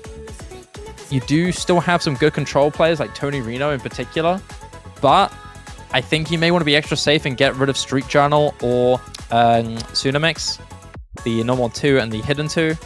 Both very gimmick heavy in reading maps, and when you have a player like Ekura around for France, along with other decent hidden well-rounded players like Musty and Flaste, I think those are the 2 big threats to look out for that you may want to ban out straight away. You do also have Hidden 1, which is the very awkward aim heavy map, which, sure, Sweden do have some good aim players, but overall, this Hidden is kind of awkward. You could still think that Sweden could do well here with Skilla around, but I don't know. The Hidden pool overall, maybe outside of Hidden 3, is going to be pretty scary. And wow, the teams are taking quite a long time to ban here, and the official now giving a warning.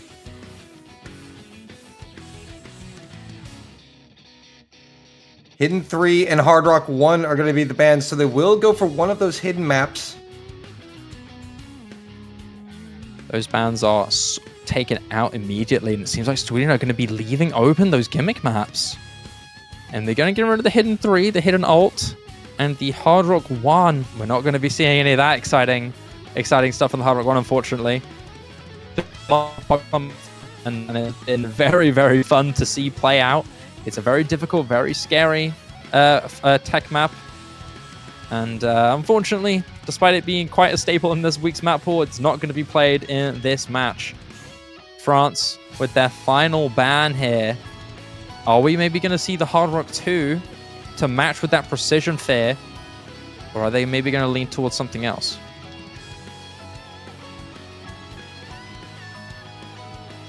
I mean, immediately what comes to mind to me here is the DT4. It has to be. That's the best information that they have. They might be more afraid of the tapping stamina here. Sweden have some great tapping mechanics teams. DT3 and DT2 were one of the better scores that Sweden set up against Hong Kong. In fact, that was kind of one of the themes with their matches, that Sweden was able to mechanics abuse a lot. But whoa, France are banning No More 2? Am I weird for thinking that's not the pick that I expected at all? I mean, it's definitely a popular ban. Nomad 2 has been banned quite a lot this weekend, but I'm definitely shocked that France went for Nomad 2 as their second ban here. I definitely thought Double Time 4 was going to be one of those bans for sure. But maybe it was just an underperformance that they feel on the French roster on DT4. They just had a bad run. They can do better. Surely there are better maps you could have banned, though. No. Okay, I might just be not as educated on the teams. Maybe that might be the case. But I'm very surprised to see the number 2 here banned from France. I think this is. I mean, they literally have one of the best gimmick players in the game in Ekoro, and you are not leading into that. Instead, taking it away. That's a little surprising for me. I'm gonna let it go because maybe there's some different thoughts about it that might be something that I'm not aware of or that I'm ignorant of. So I'm gonna leave it at that. But yeah, I'm very surprised about that one. In terms of their picks now, it's France's first entry pick. And yeah, what are you thinking here, Dolan? What are your thoughts? What do you think they're going to be the first pick? I think the bans have been a bit of a surprise. Do you think the bans are going to reflect what France might lean into in the first pick? Well, I definitely think France are probably going to lean into Hard Rock or Double Time, the kind of speedy picks. You know, they want to stay away from the gimmick and reading. That those are things that Sweden have always historically been very good at when you look at their core players that they've had over the years. And it is going to be Double Time too, onto Paranoia. Now, I believe this was played in a previous match for one of these two teams.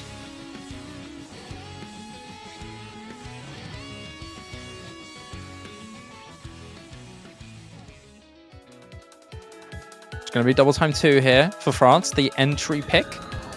They've got some phenomenal mechanics players for this. Flavin and Mbappe in particular are going to be two players that I'm looking out for here for France. Sorry, Hifkill as well.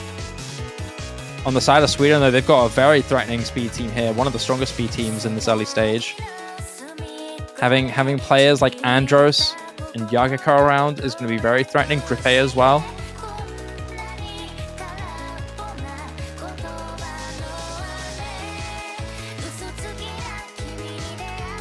Okay, so looking at the MP links for the previous match, this was played in Hong Kong versus Sweden, and Sweden came away with the point on a team score of 2.5 million. So France feel like they can best that.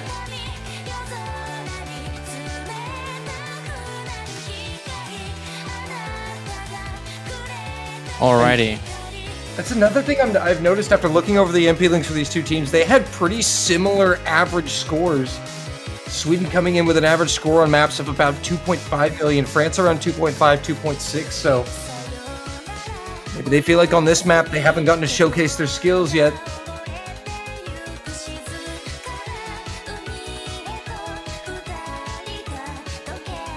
Seems like both these teams are solidified with their teams rosters here. Ekoro, Flaster, Hifkill, and Flavin for France. Reed, Cat, Andros, Yagako, and Grippe for Sweden. Very predictable lineup here. Let the games begin. Round 1.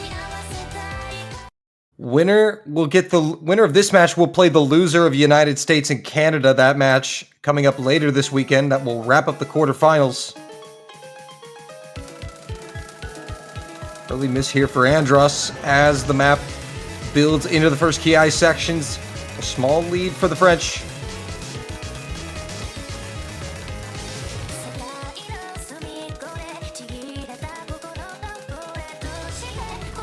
So far, so good. You're looking pretty good. Yeah, looking pretty good in this early stage. You only have that early drop from Andros there, and another break from there, but there's the first little death stream section. Ooh, Yagako, Flavin, and Akoro going down, so now it's 2 versus 2. But more supporting combo on France as these misses are coming out now from Recat, Yagako, and Flavin. It's only Grippa for the Swedes. And France really putting on the pressure now. Flasta and Hifkill doing damage. There goes Grippa, and now things are out of control for Sweden. Going into that break, you have the information shared. So many drops for Sweden going into the start of this here. No real full combos left here for Sweden, whereas France have 2 really good ones in both Flasta and Hifkill, just holding onto those full combos. Even if Flavin and Ekaro can continue dropping, you've still got those 2 full combos that completely outshine the rest of Sweden. Well, of course, going down. It's only Hifkill now for France, as some combos are now building up on the side of Sweden. Andros and Reedcat, along with Grippa now. Hifkill is the only one holding Sweden at bay here halfway through the map into the final third.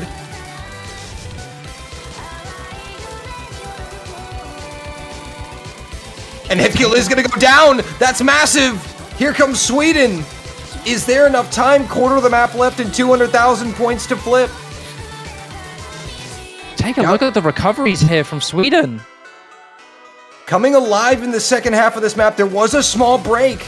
So they know they've got a chance, 150k and shrinking fast. Oh, it's going to come down to the wire here, Shiba. There's only a quarter of the map left here, and you've still got those really good recoveries from both Andros and Reedcat, but France. Double miss! Falling apart. Near full reset, that will flip it. Sweden maintaining the consistency in the second half of the map. It's all falling apart for France. Reedcat and Hifkill trading. Only Flasta with combo for France. And it's Andros with the massive recovery on the early miss. Reverse choke. Grippa and Yagako finding form. Such a great comeback there from Sweden. Unfortunate early start there, struggling on that little death stream section with several drops there, especially from, just general overall, just a big struggle there from Yagako and Grippa at the start. But overall, man, Andros and Reedcat get such a good recovery. We get with a very special score, only 1 miss there from him. Such a good recovery there from Sweden. On top of that, just the unfortunate fall apart from France towards the end. There were so many drops that just couldn't keep up for them. The late stage stamina, unfortunately, France could not keep up with, despite the good effort there from both Vlaste and Nekaro to bring it back. You look at those scores from Sweden. You got a 7-2-7 and you've got double 420s. I mean, that's not that's legendary right there. Come on, let's just appreciate some funny number moments. But Sweden now at the opening break point. They have the next pick, and I mean, it seems like they just played DT2. You might as well go to DT4. I feel like that has to be a pick that they're going to be using here, at least in their first 2 picks.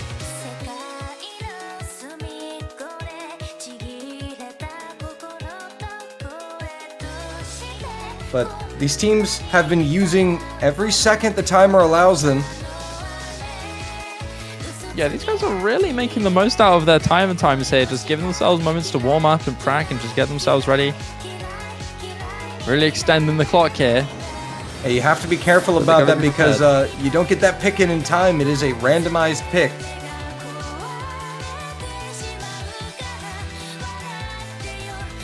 But now Sweden. Also, we remind you, Sweden are the lowest seeded team remaining in the tournament. Ukraine was eliminated in the same round. Just a while ago, the 24th seed. Sweden are the 23rd seed. It is going to be free mod 2. This is a bold one here from Sweden. Seemingly aware of the history, but still leaking into it, still going for it. This is a very scary free mod map. It's got lots of... It's deceptively difficult. I think that's the TLDR with this map, is that it is flow aim, but it's very deceptive in how hard it is. The aim control is quite important here because some of these aim patterns are really, really snappy and really scary. Flow aim control with some very precise stream patterns that have some cuts and turns which can easily lead to a drop if you're not prepared, especially if you are the no model hidden players where you got to add a little bit of reading onto that as well. The Hard Rock is a little bit easier, but that Floam just gets more and more spaced, and that's where the difficulty comes in if you're a Hard Rock player. The key eyes more consist of the biggest flowing patterns here, with some difficulty ramp up towards the ending, which is going to be the biggest part to look out for here. And in comes Musty for France, Scylla and Phelan for Sweden. They're gonna await some teammates, and we're gonna see how the mods line up. It's always the question. I don't think we're gonna be seeing any overmods here from either of these teams this early in the match, at this stage in the tournament.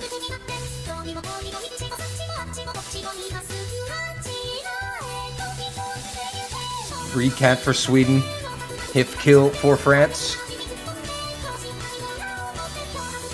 And this is kind of a bold pick, as you said, Sheba. It's not double time 4, but if they're able to convert this, you know, France will just be aware of a looming DT4 pick in Sweden's back pocket. But there also is a risk to that. If they don't convert this point, it's 1-1. And France have the pick. It's going to be a little bounce here back and forth. Sweden winning that entry break point is really, really huge for them. They're going to be able to bring something back for them if they get this win.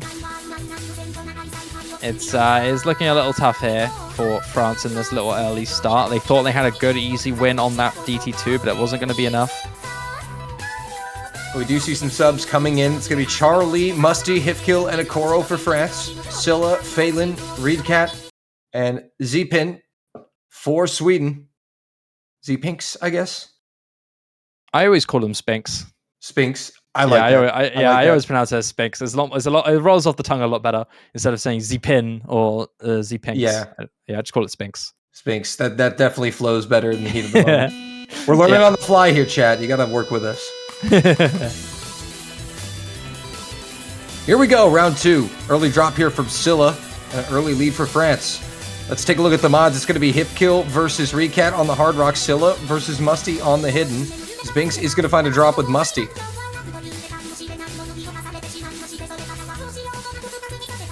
Yeah, as mentioned before, this Floam is really, really precise and quite dangerous. You can see the cuts and turns here, which makes this really difficult.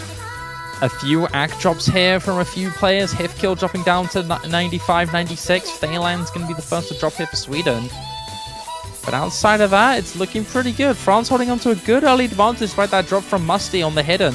A really consistent player for France on this Hidden, always playing Hidden in the free mods here. Keeping it going. Quarter of the way through this one, 45 seconds in the books. And it's a 40k lead for Sweden as Scylla goes down on Hidden. So both HD players down, and now Sweden will find themselves in a precarious spot. France still look on that near 4-way full combo. Only one drop from Musty as Phelan goes down once again.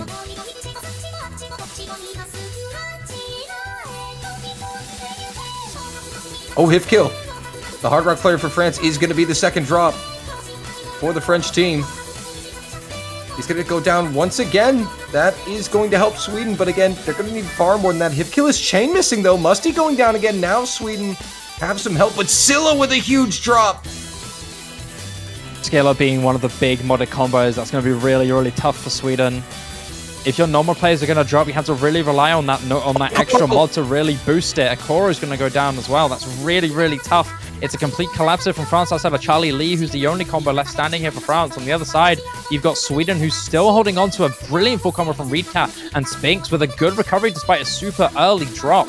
The combo advantage does remain in favor of Sweden, but those few chain misses there from Phelan and Skilla are going to slowly start inching it out. France are at the back foot, but the lead is still in their favor. If Reedcat and Spinks are to drop really soon, this could get really bad, but the flip is going to start establishing after that drop from Charlie Lee. And it's all over. The scorebar flying to the right now. As long as Sweden can hold for just a little bit longer, 5 to 10 more seconds here, it's going to be all she wrote. We're approaching the final sections of this one. France had a chance there. Once again, the same song and dance.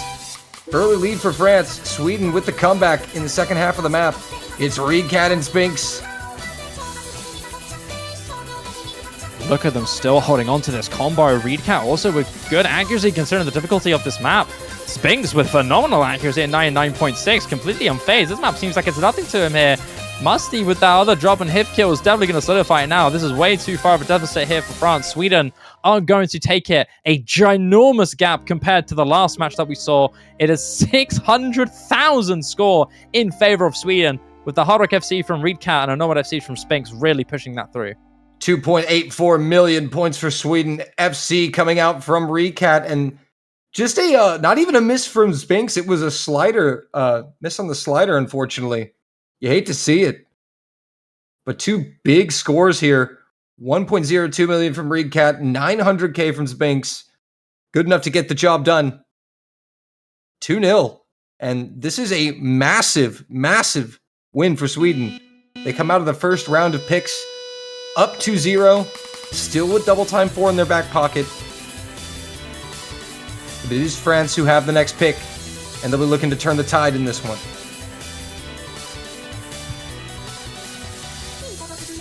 France trying to get something on the board with their next pick.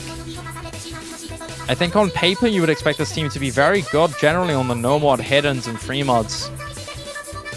They're quite flexible in that regard. I always saw this match on paper as Sweden being a much stronger on the mechanics side and France being that hidden no mod strength team. But maybe the upgrades from this year, especially in the addition of players like Mbappe, Hifkill, improving a lot more on that mechanics and hard rock, maybe France becoming a bit more of a well-rounded threat. Got to think about it here. What could they go for? You could maybe see the hiddens being picked here finally. Yes, we will be. It's going to be Street Journal, the hidden 2 AR8 hidden. Now this is a pick that I expected France to lean into. Yeah, they're going to switch things up as much as possible.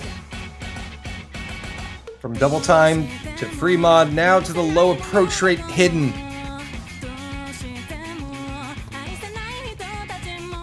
Street Journal, CS4, AR8, 2.5 minutes long. It is a very typical hidden 2. This is one of those maps that's very similar to its original slot. I know World Cup pools have been quite different with the slots recently, but this map stays in its role, stays in its own lane. It is awkward hidden density reading. Most of the map is kind of the same consistently here. You've got those like intro sequences that kind of keep repeating themselves after the choruses. Stop and go burst with awkward aim in between. It kind of keeps that way throughout the map until the ending kind of starts ramping up in difficulty with more spacing and more difficulty in the jumps and the bursts. But I think this is a perfect map for France. The header and comfort is really important in this. Having players like Flashday, Musty, and of course Ekura around is going to be really helpful here. Yeah, Ekura has been one of the better players for France throughout the tournament so far. One of their aces for sure. It'll be Grippa checking in for Sweden alongside Scylla. But wait as they get some friends to join them. You see, it's all fun and games until somebody picks the low approach rate hidden.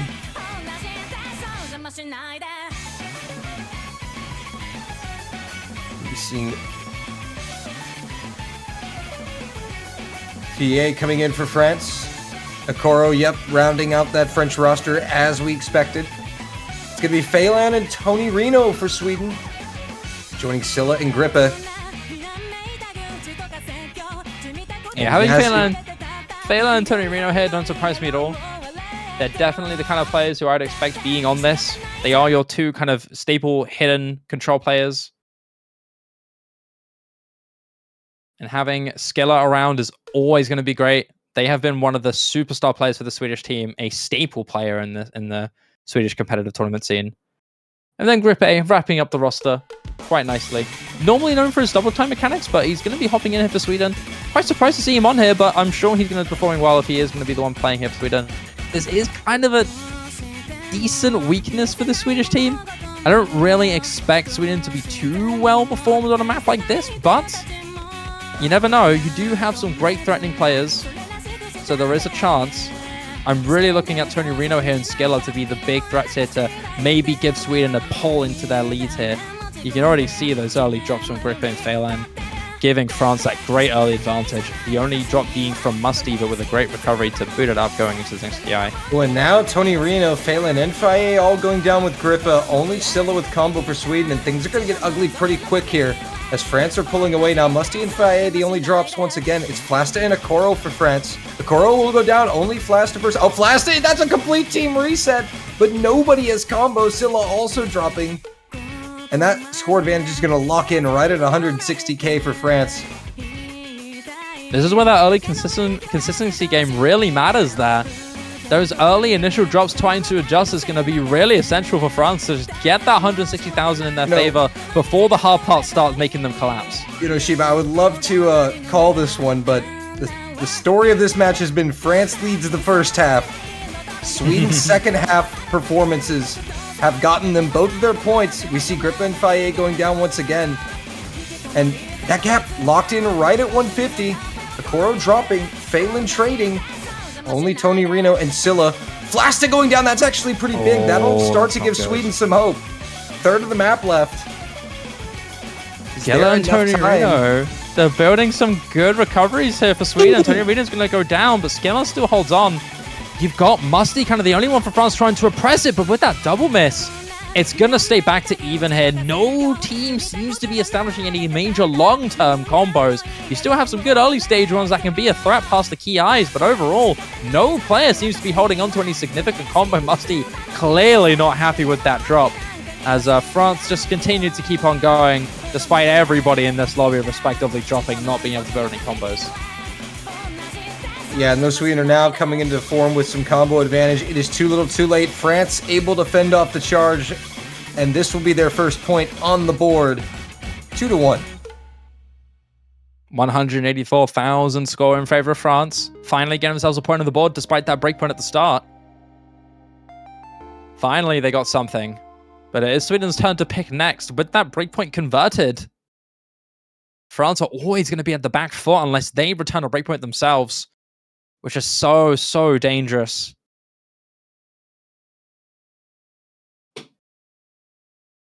There were some great efforts, though, from both Scylla and Tony Reno.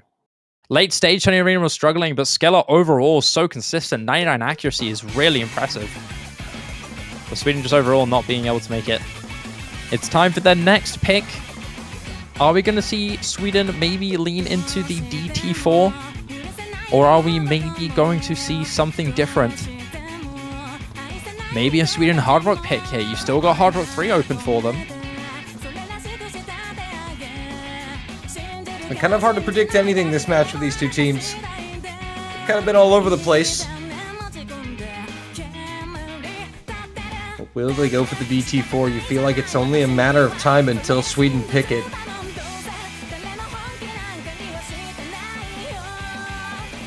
It's going to be double time 3, though. Endless story. There we go. This is the pick that I expect Sweden to go into generally.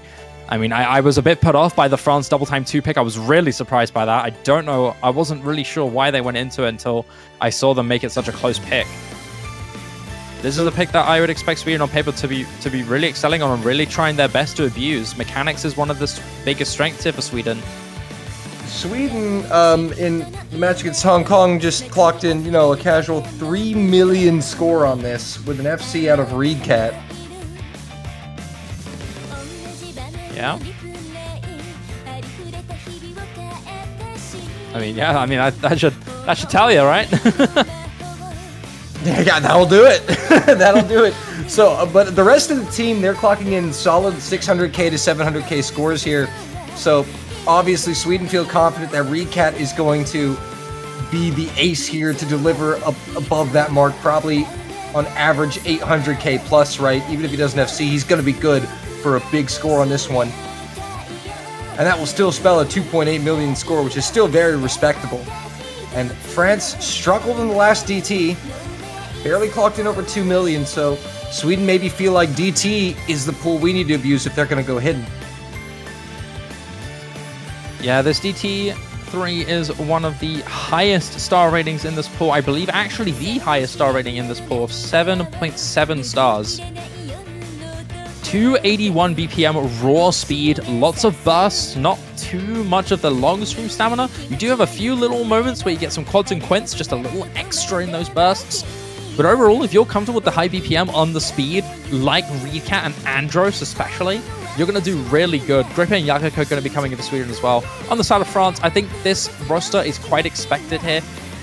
No Mbappe, which moved Justman. Maybe Justman could have been put into this, but honestly, I'm not too upset about this roster from France. I still think they've got a great lineup. Flavin and Charlie Lee, Ekoro and Flaste. Yep. And this is the exact 4-player roster Sweden went on this map against Hong Kong with. So makes sense. We'll see if they can get the job done and clock in another 3 million. But anything can happen here in the OS World Cup, as we have seen this weekend. This has been the pool to bring the chaos as Ekoro finds a very early miss, as well as Charlie. Some early round adjust here for both of these players. They immediately switching on from the last map all the way into this. Yep, Grippa also found a very early drop. Andros dropping a lot of accuracy, but holding the combo, and that's a slight lead for France. That score is right in the center. Here we go, into the first Ki. Now things get tricky. We'll see who gets caught out here. It's Sweden taking a slight ACK advantage as Andros and Flavin trade. Flasta also going down, Grippa trades. That's going to favor Sweden slightly as Andros goes down once again. Only 10k advantage for Sweden. Flavin dropping once again. It's Ekoro and Charlie for France. There's Yagako as well. He's going to drop. Sweden only have one FC now, back with Reedcat.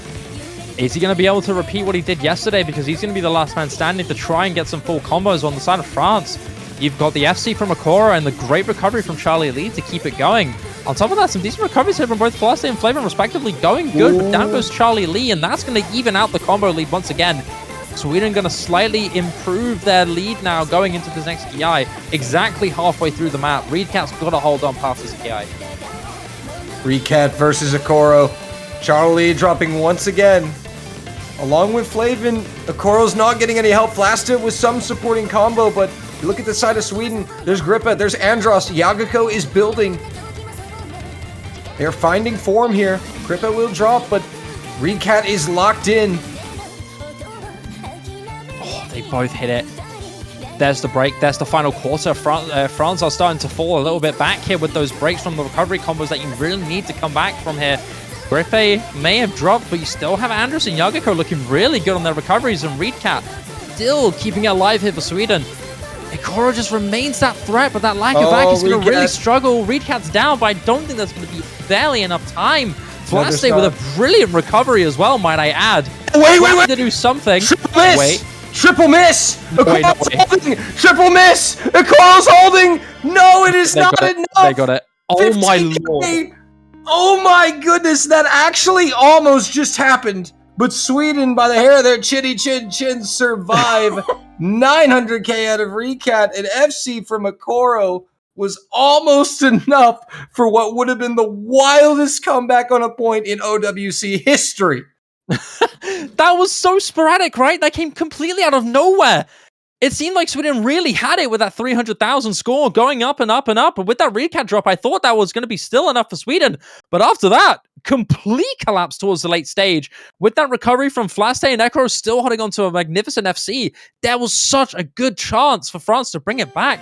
It was just a tiny bit of timing that got it off for them. If Reedcat broke just a little bit earlier, it could have been decided. We saw 185,000 points just eaten up in an instant. That was a 200k lead and it ended in a 15k gap. All right, so I'm awake. Good morning. Good morning, Dolan. All right. Consider DT3 your coffee for the day, because that definitely made me wake up a little bit. That was a very hype ending. And Sweden are going to be 3-1 up now. France are going to get themselves a chance to go into this next pick. Are they going to lean into the hidden once again? It proved successful for them on hidden 2. Maybe you'll see hidden 1. Maybe you'll see a free mod.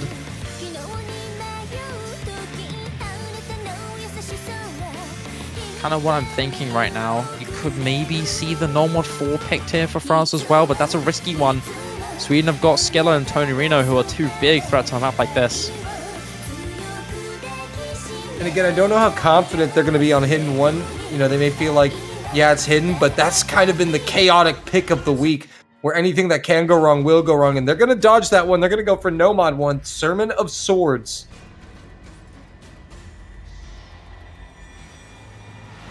This Nomad 1 is pretty cool, and it's quite difficult. The style is quite distinct as well. This is generally aim, but it does have a small caveat of how the jumps are done. It's wide angle 1-2 jump consistency with a few hits of awkwardness here and there as well. Also a slightly higher CS 4.4. It's nothing major, no hard rock or precision levels of CS increase, but still a slight adjustment that might lead to a little discomfort from a few players here and there. AR 9.7, pretty comfortable approach rate, but it's the real mapping style of the jumps, especially how they get progressively harder by the key eyes.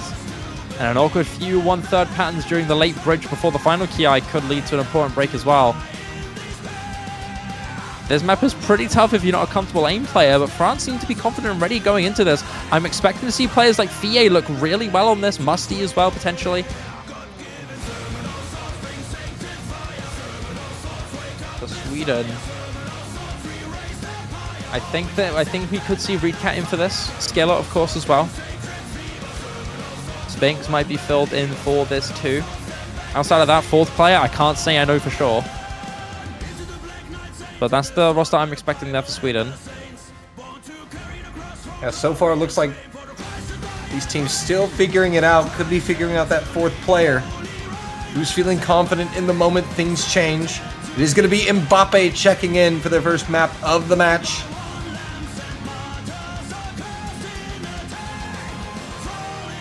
Recat, Scylla, Spinks, Tony Reno for Sweden. Musty, Mbappe, Faye, and Hifkill for France.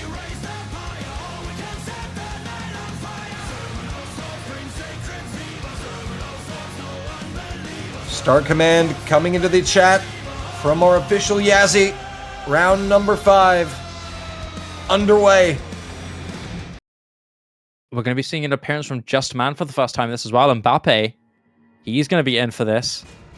And I'm not surprised. Honestly, seeing Hifkill Mbappe in this as well with Vio Musty is going to look really good. France do have a decently threatening roster here.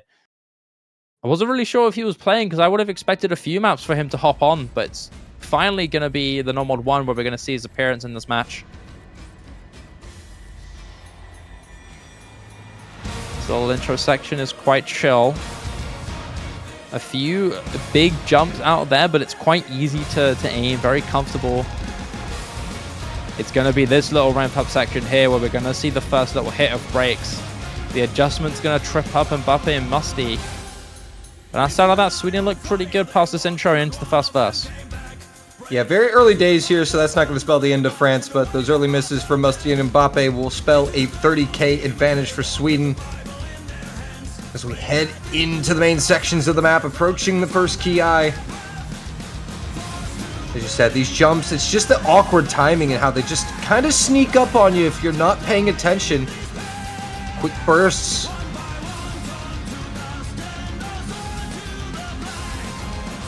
Yeah, these jumps get really tough during that little build-up before the key eye.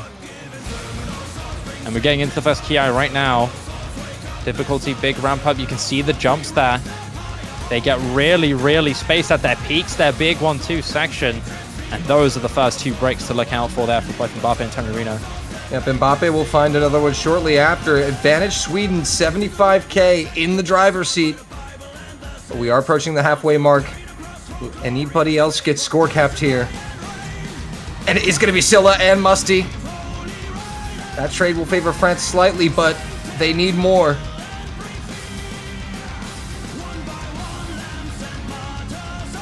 And Faye is going down. That will not help the French cause. Sweden looking good here.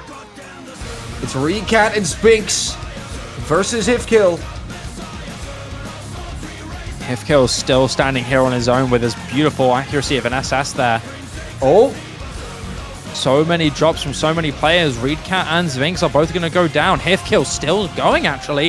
Hold on a second. And now there's a big Hifkill, threat here. Hifkill has a chance to solo this. Needs some help from his teammates, but has a chance to solo this. Towards the late stages here, he's still holding on to FC with really good AC. He's going to be able to build this up. The longer this map runs, the more score he's going to gain as long as he keeps his FC. This is really good for France. Big 1/3 jumps and down he goes. He goes down right as he brings the score bar back to center, but it immediately jumps back out to the right. 40, 50k, make it 60. Into the final sections. Tony Reno is there with Recat to seal the deal. If they can just make it through this final section without a complete collapse, they will have a 4-1 lead. This Mbappe and Recat trade. Unfortunate, Hipkill had the chance, still will put in a brilliant score, over 700,000 points. Will be the MVP of the lobby, but it'll be Sweden taking the point, 4-1.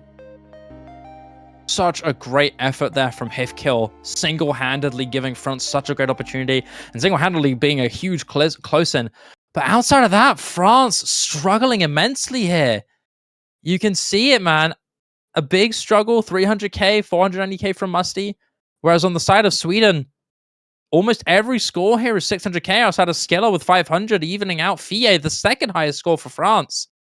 Just an overall consistency improvement there from Sweden, just keeping it alive.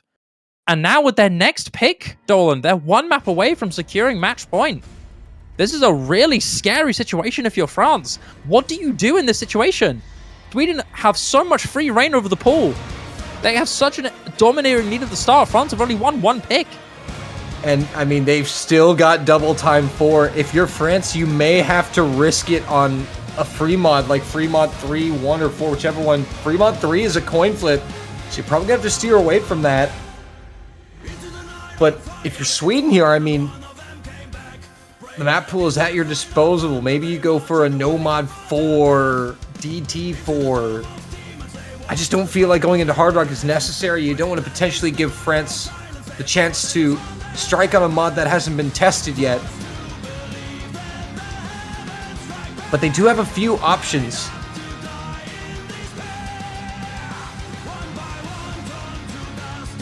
I think they're going to stick with that tab mechanics. It's been successful both times now, and they're going to be going for it. No mod 3 picked here for Sweden. This is the first time we're going to be seeing our custom, one of our US originals here, custom song by Sidosis, Wondered. Subject difficulty mapped by Alden. This one is a huge tapping mechanics test.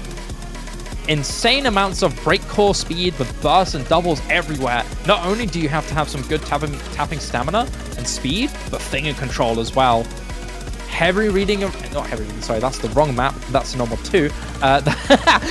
Raw 240 BPM, consistent break speed control. Lots of high BPM bursts and doubles, tricky finger control sections. And yeah, it's just, it's a map that I would perfectly see Sweden picking into here. This is one of their better strengths for Sweden. They're quite flexible, but very good on the speed, tap mechanics, double time, and aim. And those have been the strengths that we have seen shine the most here from this Swedish team. And they're going to be looking really good into this. Reedcat and Andros have performed really well for Sweden on these tapping maps. I'm expecting to see them in full here for Sweden. Grippe as well. On the side of France, so far we only see Charlie Lee, but I'm definitely expecting Ekaro to come in here. He has done really well for France in the tapping maps. He performed great on the DT3. Flavin is also going to be in here, Flask here as well. Seems like both teams are going to be solidified here. I'm very unsurprised by these lineups. But Sweden on paper looks so much better. CS4 9.6, 240 BPM. It's a tough map. Consistently difficult until the half, well, like just the last third of the map, where you get a little bit of a slowdown section before the map hits you with the hardest parts. Longer and longer streams towards the ending as well. So if we see a close start, a close first 2/3 of the map, that last final section with the streams basically nearly double in length every now and again, that's why we're going to see the biggest tests. But overall, it's looking pretty good for Sweden in terms of history in this match. Here we go. I can't help but favor this a little bit in Sweden, but France, they picked DT2 earlier. They're clearly confident on this. So there's a chance that they could bring this back. Here we go into the bottom of the third here. Round number 6. Sweden's third pick. Looking to advance to match point. To get one step closer to completing the Cinderella story. Flavin and Ekaro are going to drop early, traded by Grippe. 3v2 in the FC department. Advantage Sweden. The accuracy, the French accuracy is keeping them from running away with it. Andros goes down, as well as Grippe. France in the lead. Quarter of the map is gone. It's a quick one. 20k for France. One miss changes everything. Flasta and Charlie hanging on. Flavik goes down. Sweden recovering. It's Scylla and Reedcat. But Charlie and Flasta, Akoro, the supporting combo with the early miss, is making the difference. Here's a little rotating control section here. Could lead to a few drops, some really scary doubles in there. But France seems to have been building really, really well. Early drop from Akoro is not going to phase him at all. He's been holding on throughout the rest of the map. That's a giant stream section that's not going to trip up anybody. Sweden are building up some really threatening recoveries though, but France, past this first 2/3 set of the map, are going to be gaining this advantage, but only by a little bit. And the hardest part is yet to come. They've been very slowly gaining. That score bar has been stuck at about 70,000, 75,000 points. So Sweden are hunting them down with precision accuracy here. But if France can combo game their way through these next few sections, Flavin goes down. A chance for Sweden, but double miss from Scylla Grippa.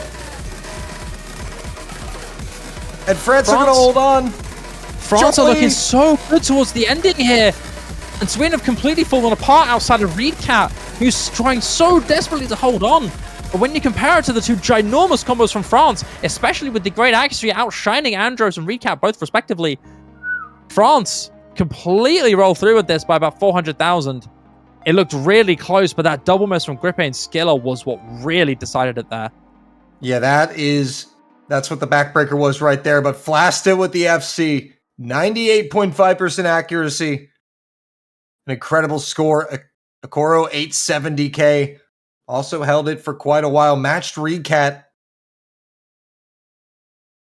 And France needed that badly. 4-2 they trailed. Now they have a pick. Chance to cut the lead in half here. But where do you go? If you're France here, is it Hidden One, the chaotic pick? Or do you go for the free mod? France with that breakpoint, they got a chance to fully convert it. The question is, what do they really want to go for? It's clear that they're no slouches against Tavern Mechanics, but there's no Tavern Mechanics left outside of the DT4, but that was not really on the stamina speed. It's more on the finger control. And Sweden have won on that one before. I don't know if they want to keep the momentum, because if they want to rock that momentum and keep it going in the tapping, they're going to want to pick that DT4, but I don't know if you want to risk it. Sweden outperformed them massively yesterday. You've still got the DT1 open as well. War Height, more of a comfortable old-style double time with a few tapping bits here and there, but it's mostly double time aim that you want to look out for in that one. But they're going to go for it. They're going to go for it. He said, you outscored us by 300k, but you haven't picked it yet. Something's up. France making the bold move. And if they can convert this against Sweden, that will be massive. We could have a match on our hands. This double time 4 is extremely control heavy. It's tapping mechanics in its own different way. This is a very scary DT finger control, tons of doubles into quads, consistently difficult. Probably one of the more consistent maps in this pool that just literally doesn't leave you alone. I don't think there's even a slow part in this at all. Those statistics are not correct on the normal, so don't look at that one. Listen to my voice and let me explain you to the stats. 210 BPM, 2 minutes exactly, 4.2 CS AR10, OD 9.8. So in terms of the speedy reading, it's not really a thing to take into account. It's pure control and pure tapping without the stamina and speed part. Really doesn't let you go. But France clearly feel comfortable on it. They clearly like the fact that they took away that normal 3. So they're looking into it despite yesterday's disadvantage. It appears that France are going to bench Mbappe for the football map. An interesting decision. We'll have to interview the manager after the match. Sweden rounding out their roster. They've got Reedcat, Grippa, and Scylla in, waiting for a fourth. It's going to be Spinks.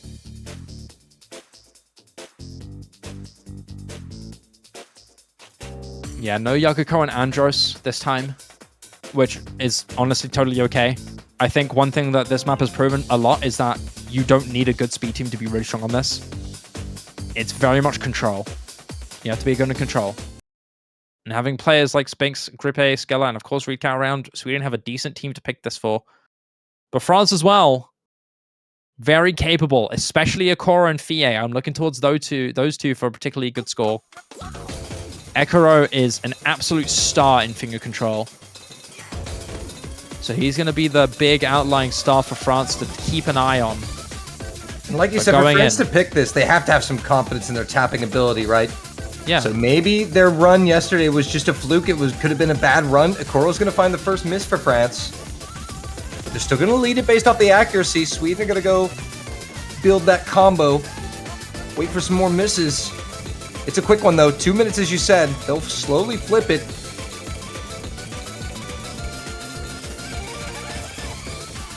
Oh, recap. Oh, there's recap. That's the first big drop to look out for. The only other drop is Fie. Ekaro, but there's Fie. That's an immediate flip back in favor of Sweden. Those trains back and forth really coming in Sweden's favor. That small drop from Ekaro is going to really punish France there. Fie, Recat, hip kill, and Ekoro. It's only Flasta and Scylla now, the lone FCs. It's the 30k gap. It's still anyone's game. Spinks going down with hip kill. The trades are coming in like mad. Teammates for Sweden. It's Ekoro and Fie with some combo. 200 apiece. They'll slowly drag it over to their end. Half of the map is left, though, and it's still anyone's game.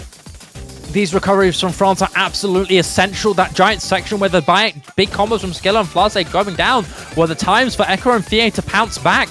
They're starting to build and gain more and more. France are establishing a great lead, and with that drop from Grippe, it's looking really, really tough for Sweden to come back at all. No. This late stage gets really difficult, more and more spacing as well. What can Sweden do? France have been brilliant in their recoveries. And France find form in the second half.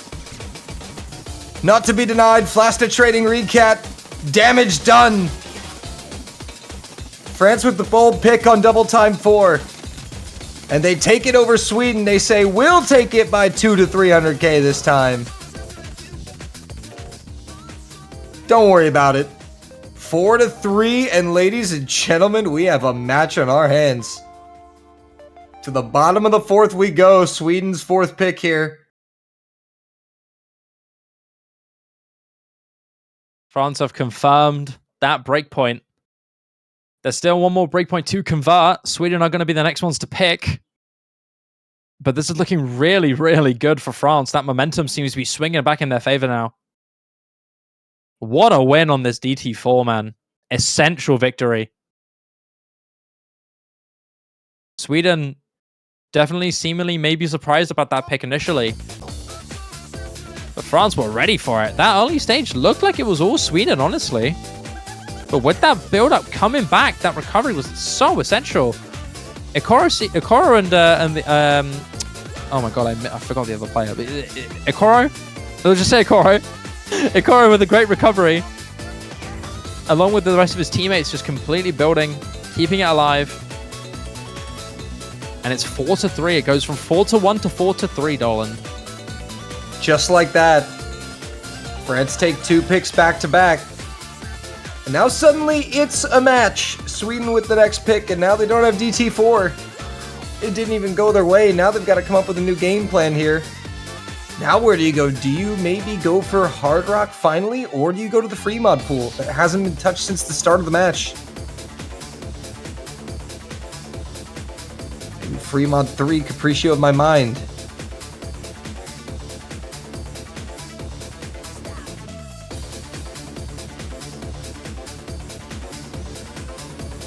Game plan's kind of gone out the window. Hey, look at that! T1G's rubbing off on me. The Oracle. But no, I mean, it's just, where else do you go? I mean, Hard Rock, they banned Hard Rock. So they're not gonna go headfirst into Hard Rock. They've been getting kind of destroyed on the speed and tapping picks as of late. They started strong, but then France turned the tables on them. So now they're gonna switch it up and go to free mod here.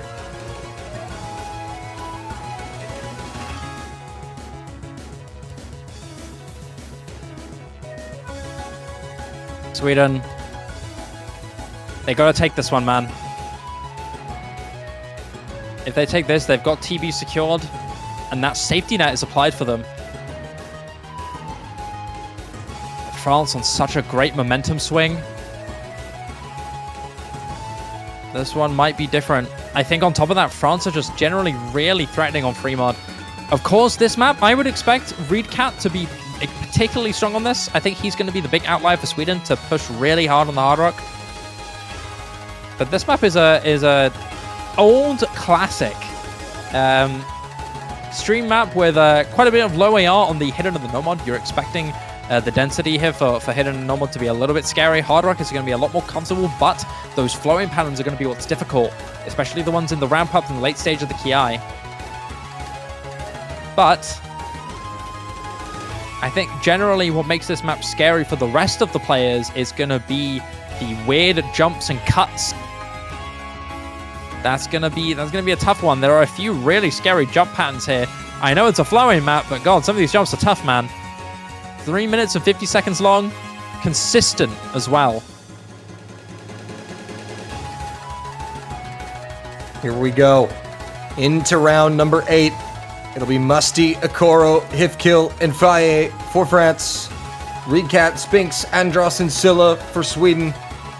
And we'll see how the mods stack up.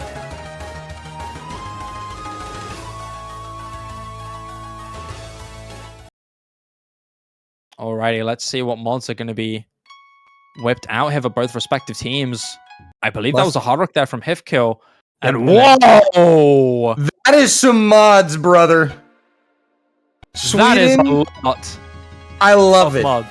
I also love the strat. Go big or go home. They are the 23rd seed. They're the underdogs. They find themselves up. They want to secure that tiebreaker. Scylla on the hidden. Everybody else will take hard rock for Sweden. On the side of France, it is Musty, hidden, Hifkill, hard rock. Faye and Akoro will be on the nomad, and they could be the difference maker. But no misses spells a combo advantage. Big square jumps. Those are one of the first big aim patterns that's going to trip up Andros. But look at that. France can't even run away with it because of the mod advantage that Sweden is getting. It's only 4K for France, and Sweden's actually pulling it back. It's going down. It's going down, not up. Wait a minute. Oh, wait, no, never mind. It's going up now. There's more combo building up. It's starting to climb back now in favor of Sweden, in favor of France. But that's Hifkill. And that is going to change things slowly. The hard rock player for France going down to 3 FCs on the side of Sweden. Although France's accuracy has kept them in this. Look at these beautiful accuracies out of Akoro and Faye as Andros finds another miss. Musty as well on a beautiful run right now for France. They are Act Gaming and it is keeping them in it. We have Act Gaming versus Combo Gaming. I think even then, though, Sweden still have some really good acts. It is just Andros being the outlier there, dropping a lot during the stream section here, dropping down to about just under 97%. On the other side, you do have Hifkill struggling the most with France, but VA, that's a ginormous drop. Traded by Reedcat. So that's going to halt things. But it's Scylla and Spinks. Coral going down. Scylla and Spinks now doing damage. Musty and Hifkill trying to stop the bleeding halfway through, but now the dam has given way. Sweden is now banking some score advantage off the mods with combo. Reedcat going down is going to give France a shot. It's two FCs in a recovery versus one in a recovery, but there's Spinks. It's still not going to be too detrimental. It's going to slowly start shifting France due to the overall combo, but it's not too detrimental. But there's Andros. That's a big drop. Now France have the advantage. Akoro, despite dropping, still holding on to great accuracy, and Musty being the undisputed star for this French team. Phenomenal accuracy on this hidden. It is the supporting combos making the difference right now for France as they build their first lead of the map. Final quarter of the map. Can they seal the deal? Spinks going down. France now, when it matters most with combo. A bit of a velocity ramp up here. Scylla going down is going to seal the deal. No FCs for Sweden. It would take a meltdown of the French roster to flip this back. Musty will drop. But Hifkill is there with Faye and Akoro. Look at these massive combos. I mean, Musty may have dropped, but that doesn't really matter. You've got some incredible support there from France. Piff kill completely recovering like nothing happened, man. He may have finally dropped, but that 300,000 score is way too deep there for Sweden to come back. Yeah, the damage has been done. Unfortunately for Sweden, the risk of that overmod is not going to come to fruition. The Hard Rock scores along with the hidden from Skilla is not going to be enough. France just so much more consistent with the no mods and the hidden. You gotta give Sweden credit, though, for a solid attempt on that overmod. A bold move, and it was working for them. Until it wasn't. 360,000 points, and France have leveled this match at 4-all. Into the 5th and final round of picks we go. Top of the 5th, France with a chance to have their first lead of the match. It's back to even grounds. France with a fantastic comeback. Bringing it back to 4-4. And it's their pick as well, Doland. They've got options. I can't help but think maybe the hidden one's their next best pick. Weenie Walker is still open. Doesn't it feel like it has to be that? But what is it, hidden one or double time one? That's the big question, because France have been good on both hidden and double time. But I think you're right, Sheba. I think they have to go the hidden route. They know that is Sweden's weakness, and if they don't pick hidden one and lose this match, they'll be kicking themselves afterwards. Yeah, France have always been known to be a really strong no-mod and hidden team. They have a quite flexible set of rosters in that regard, having some really good mainstay hidden tournament players. And I think Winnie Walker is one of those perfect maps for them. You've got that hidden comfort, awkward aim, quite high spacing and sharp linear jumps. Seems like one of the good maps for France to lean into, but France have been really unique with what they've gone for, and it's going to be no 4 instead. I was going to say, though, you know, despite the fact you call it comfortable, Hidden One has been anything but comfortable for anyone that's played it this weekend. It has produced the most chaotic results so far of the weekend, but in theory, it was a good pick for him. But yeah, I wasn't trying to say the map in and of itself is comfortable. I more mean like because France are a really good hidden team, the awkwardness of this map isn't going to be as difficult for them, which may be a good reason for them to lean into it. But no, it seems like it's going to be No Mod 4 instead. A custom OS original here in the No Mod 4. Miyuki Mac Roger mapped by Foe. This is an amazingly fun kind of techie control map. I know Aza said that he doesn't think this is as techie as people say it is. It's more on the aim control side with a few flowy and cut stream sections with a good cut of kind of cut sliders and some 1/3s as well. That makes this map really tough. It's a beautiful, beautiful map and really, really fun. I'm glad to see this banger picked, regardless of who did it. I'm happy that this is being played. Well, France are going to put their hopes into this pick here. Their final pick of the match. Looking to convert and guarantee that tiebreaker. It's going to be Musty, Faye, and Flasta waiting a fourth. For Sweden, it is Phelan, Spinks, and Scylla waiting for the fourth. What a match this has been, Sheba. It's honestly been great. France had an unfortunate early start, but bringing it back this well is really exciting. Sweden have performed really, really well, and they've done great in this match, but France are starting to wake up now. And they're starting to bring it back and make this intense. Tiebreaker is a possibility, depending on the result of this match, map here. Both teams plugging in their aces into the final slots here. Okoro, who has been one of the best players overall throughout the tournament so far for France. Checking in here. Recat, the veteran, looking to carry his team to new heights, to the top 12. 2 maps at least we know will be played before we have a winner in this, and potentially a tiebreaker after that. Into round number 9. I think Sweden do have a great team here. I'm a little surprised to not see Tony Reno in this. He's been really good in terms of the tech and control here for France. Not for France, sorry, for Sweden. But Still, the Swedish team is still really, really good. Recat, Sphinx, Skella, and Phelan. And on the side of France, I think you've got this roster that's very expected here. Musty, Fie, Flash, and Okoro for France. Early stages here looking really good. That's one of the first really tough sections of the map with that slided stream. And that's going to lead to a few drops here. Sphinx, Phelan, and Recat all dropping in this TI. And that's a full reset for Sweden. Yep, all combos gone for Sweden. Now only one drop on the side of France. And now they're cooking. Dealing damage. Musty will go down, but it's still Fie and Flasta. Just Fie now. Flasta goes down. 1 FC left. But still some damage done. 80k, 90k. Fie looking really good in this, man. He's been a big outlier for this French team, along with the lobby overall. This overlap little slider section could lead to a trip if the reading is not too right, but Fie seems to be really clean on this. Keeping France in this lead by about 100,000. But aside from that, the rest of the lobby are struggling to build combos. Recat the biggest combo in the lobby outside of Fie's FC.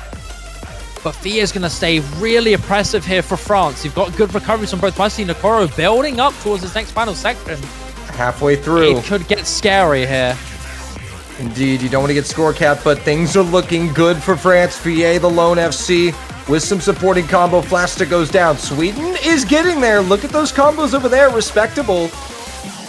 If Fie goes, Sweden's there. Where the supporting combos go, it could get hairy. Into that Ki, Musty goes. There's both and Okoro. The supporting combos are gone. It is only Fie for France. Fie, no. He's gone. Oh my goodness. But there's a double miss there from Sweden. It's Scylla. It's all on Scylla. It is only Scylla. I don't know if there's going to be enough time, though. It's starting to slowly close in a little bit. There's the double miss from France. Here comes Sweden. This happens. Oh my god. Flip it. Phelan trades. Sphinx trades. Okoro and Flasta trade, but Scylla holds. We'll give it up, but the damage has been done. And Sweden will take a break point. A huge break point if they can close this out. And they do. This is so huge for Sweden. Absolutely ginormous breakpoint there. You saw the early stage fall apart there for Sweden, trying to bring something back with the recovery in the midway. Fie was so threatening on that. But the late stage, France just fell apart. They couldn't get any combos. Okoro and Flash, they couldn't get over 400k. Whereas on the other side is Sweden. Skilla, big MVP, holding on to nearly everything towards the late stage, complimenting Sweden's benefit after that double miss from Flash and Okoro. You know, that is such a tragic drop there for France. And that breakpoint is going to give Sweden match point. These teams are putting up a masterclass of what it is to recover after a miss. You've seen it from France. You've seen it from Sweden. It's all about these recovery combos. It's not been about the FCs necessarily. They've been few and far between. But these recovery combos have paid dividends for these teams and produced an absolutely beautiful match. Into the bottom of the fifth, Sweden, the final pick of the match. Either this decides it, or tiebreaker will. Sweden, the ball is in their court. They've got the choice to go with something. The question is what? France have taken multiple breakpoints from this team, I believe 2. I could be a little bit wrong. I might need to be corrected there, but I believe France have taken 2 breakpoints there from Sweden. And Sweden are going to lean to the Hard Rock 2. This is... I mean, the rest of these maps here are honestly a little bit of a toss-up. I can't really tell you which ones are certain outside of maybe the hidden one. Every other map is a little scary here, but this Hard Rock 2 is very comfortable. The one thing I can tell you about this Hard Rock 2 is that it's 6.53.5 minutes long. Geometric patterning precision. It's very aim-focused overall. Barely any tapping mechanics required in this. It's almost exclusively aim. And if you're comfortable on this high CS, CS 6.5 precision, you're going to do really well on this. And Sweden seem to be the confident team to lean into this. And now they're going to really put France in a tough spot here. The first Hard Rock map of the match. And the funny thing is, you know, Sweden have actually played more Hard Rock in this match because of that overmod on the free mod. Yeah, that's what I'm thinking, right? So, I mean, Sweden have to be the more comfortable team. France definitely have capable Hard Rock players, but can they adapt and adjust quickly? Okay, here's one thing for certain is that France do have a good duo of Hard Rock players in both Flavin and Justman. I'm looking at those two to maybe do something good. Granted, this is precision. This isn't just Hard Rock comfort. It's not just that. Mbappe checking in with Flasta and Musty waiting for the third.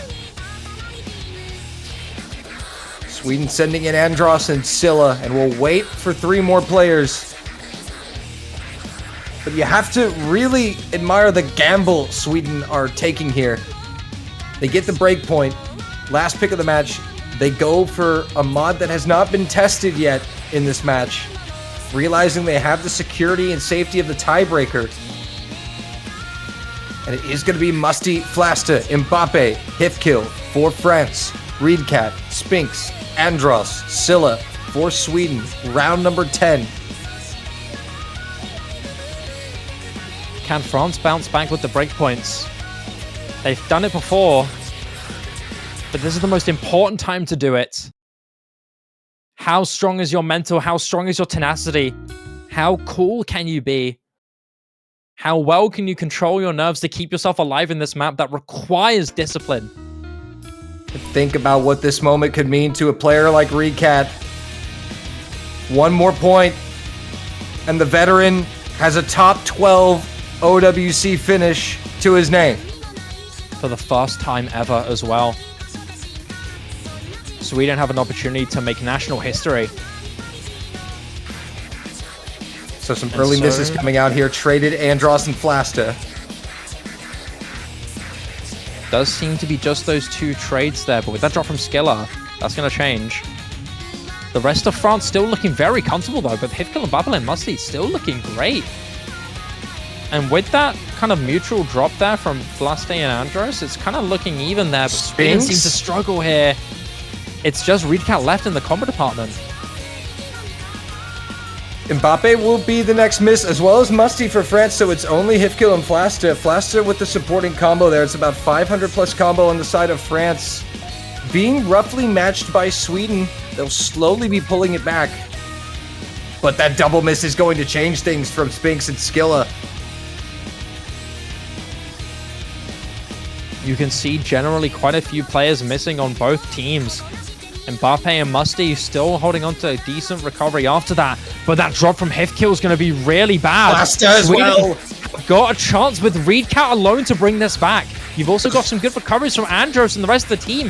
Skilla may drop, but that's not the one you want.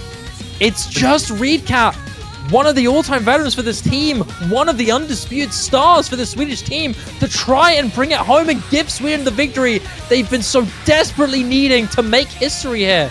Flasta and Hifkill were the 2 biggest combos at the time of that double miss, so that's huge. Musty going down. Flasta, Mbappe. That's a near complete reset for France, even though Reedcat dropped.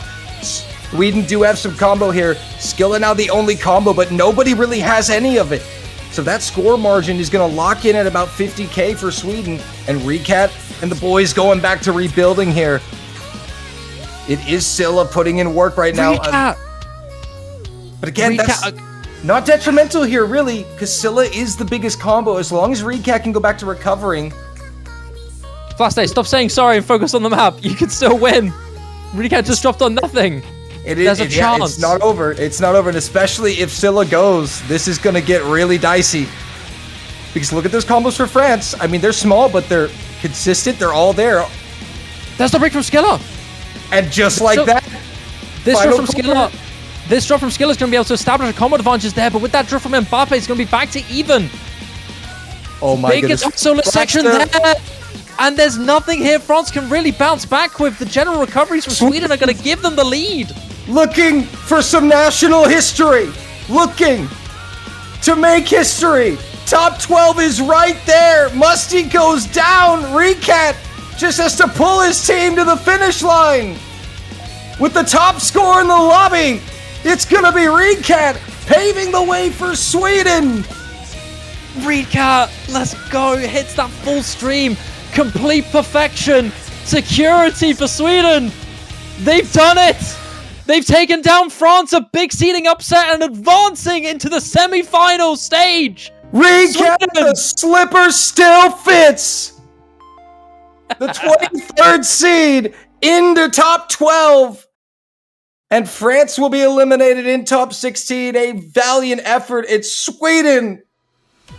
Have their best finish yet. Qualify for semifinals. They will see another map pool, and they will get the loser of United States, Canada. So they will have a stalwart opponent to challenge next week. But I'm sure right now it is all jubilation and elation for the Swedes. A well-fought, hard-earned victory for Andros, Phelan, Grippa, Yagako, Reedcat, Scylla, Tony Reno, and Spinks. Well done.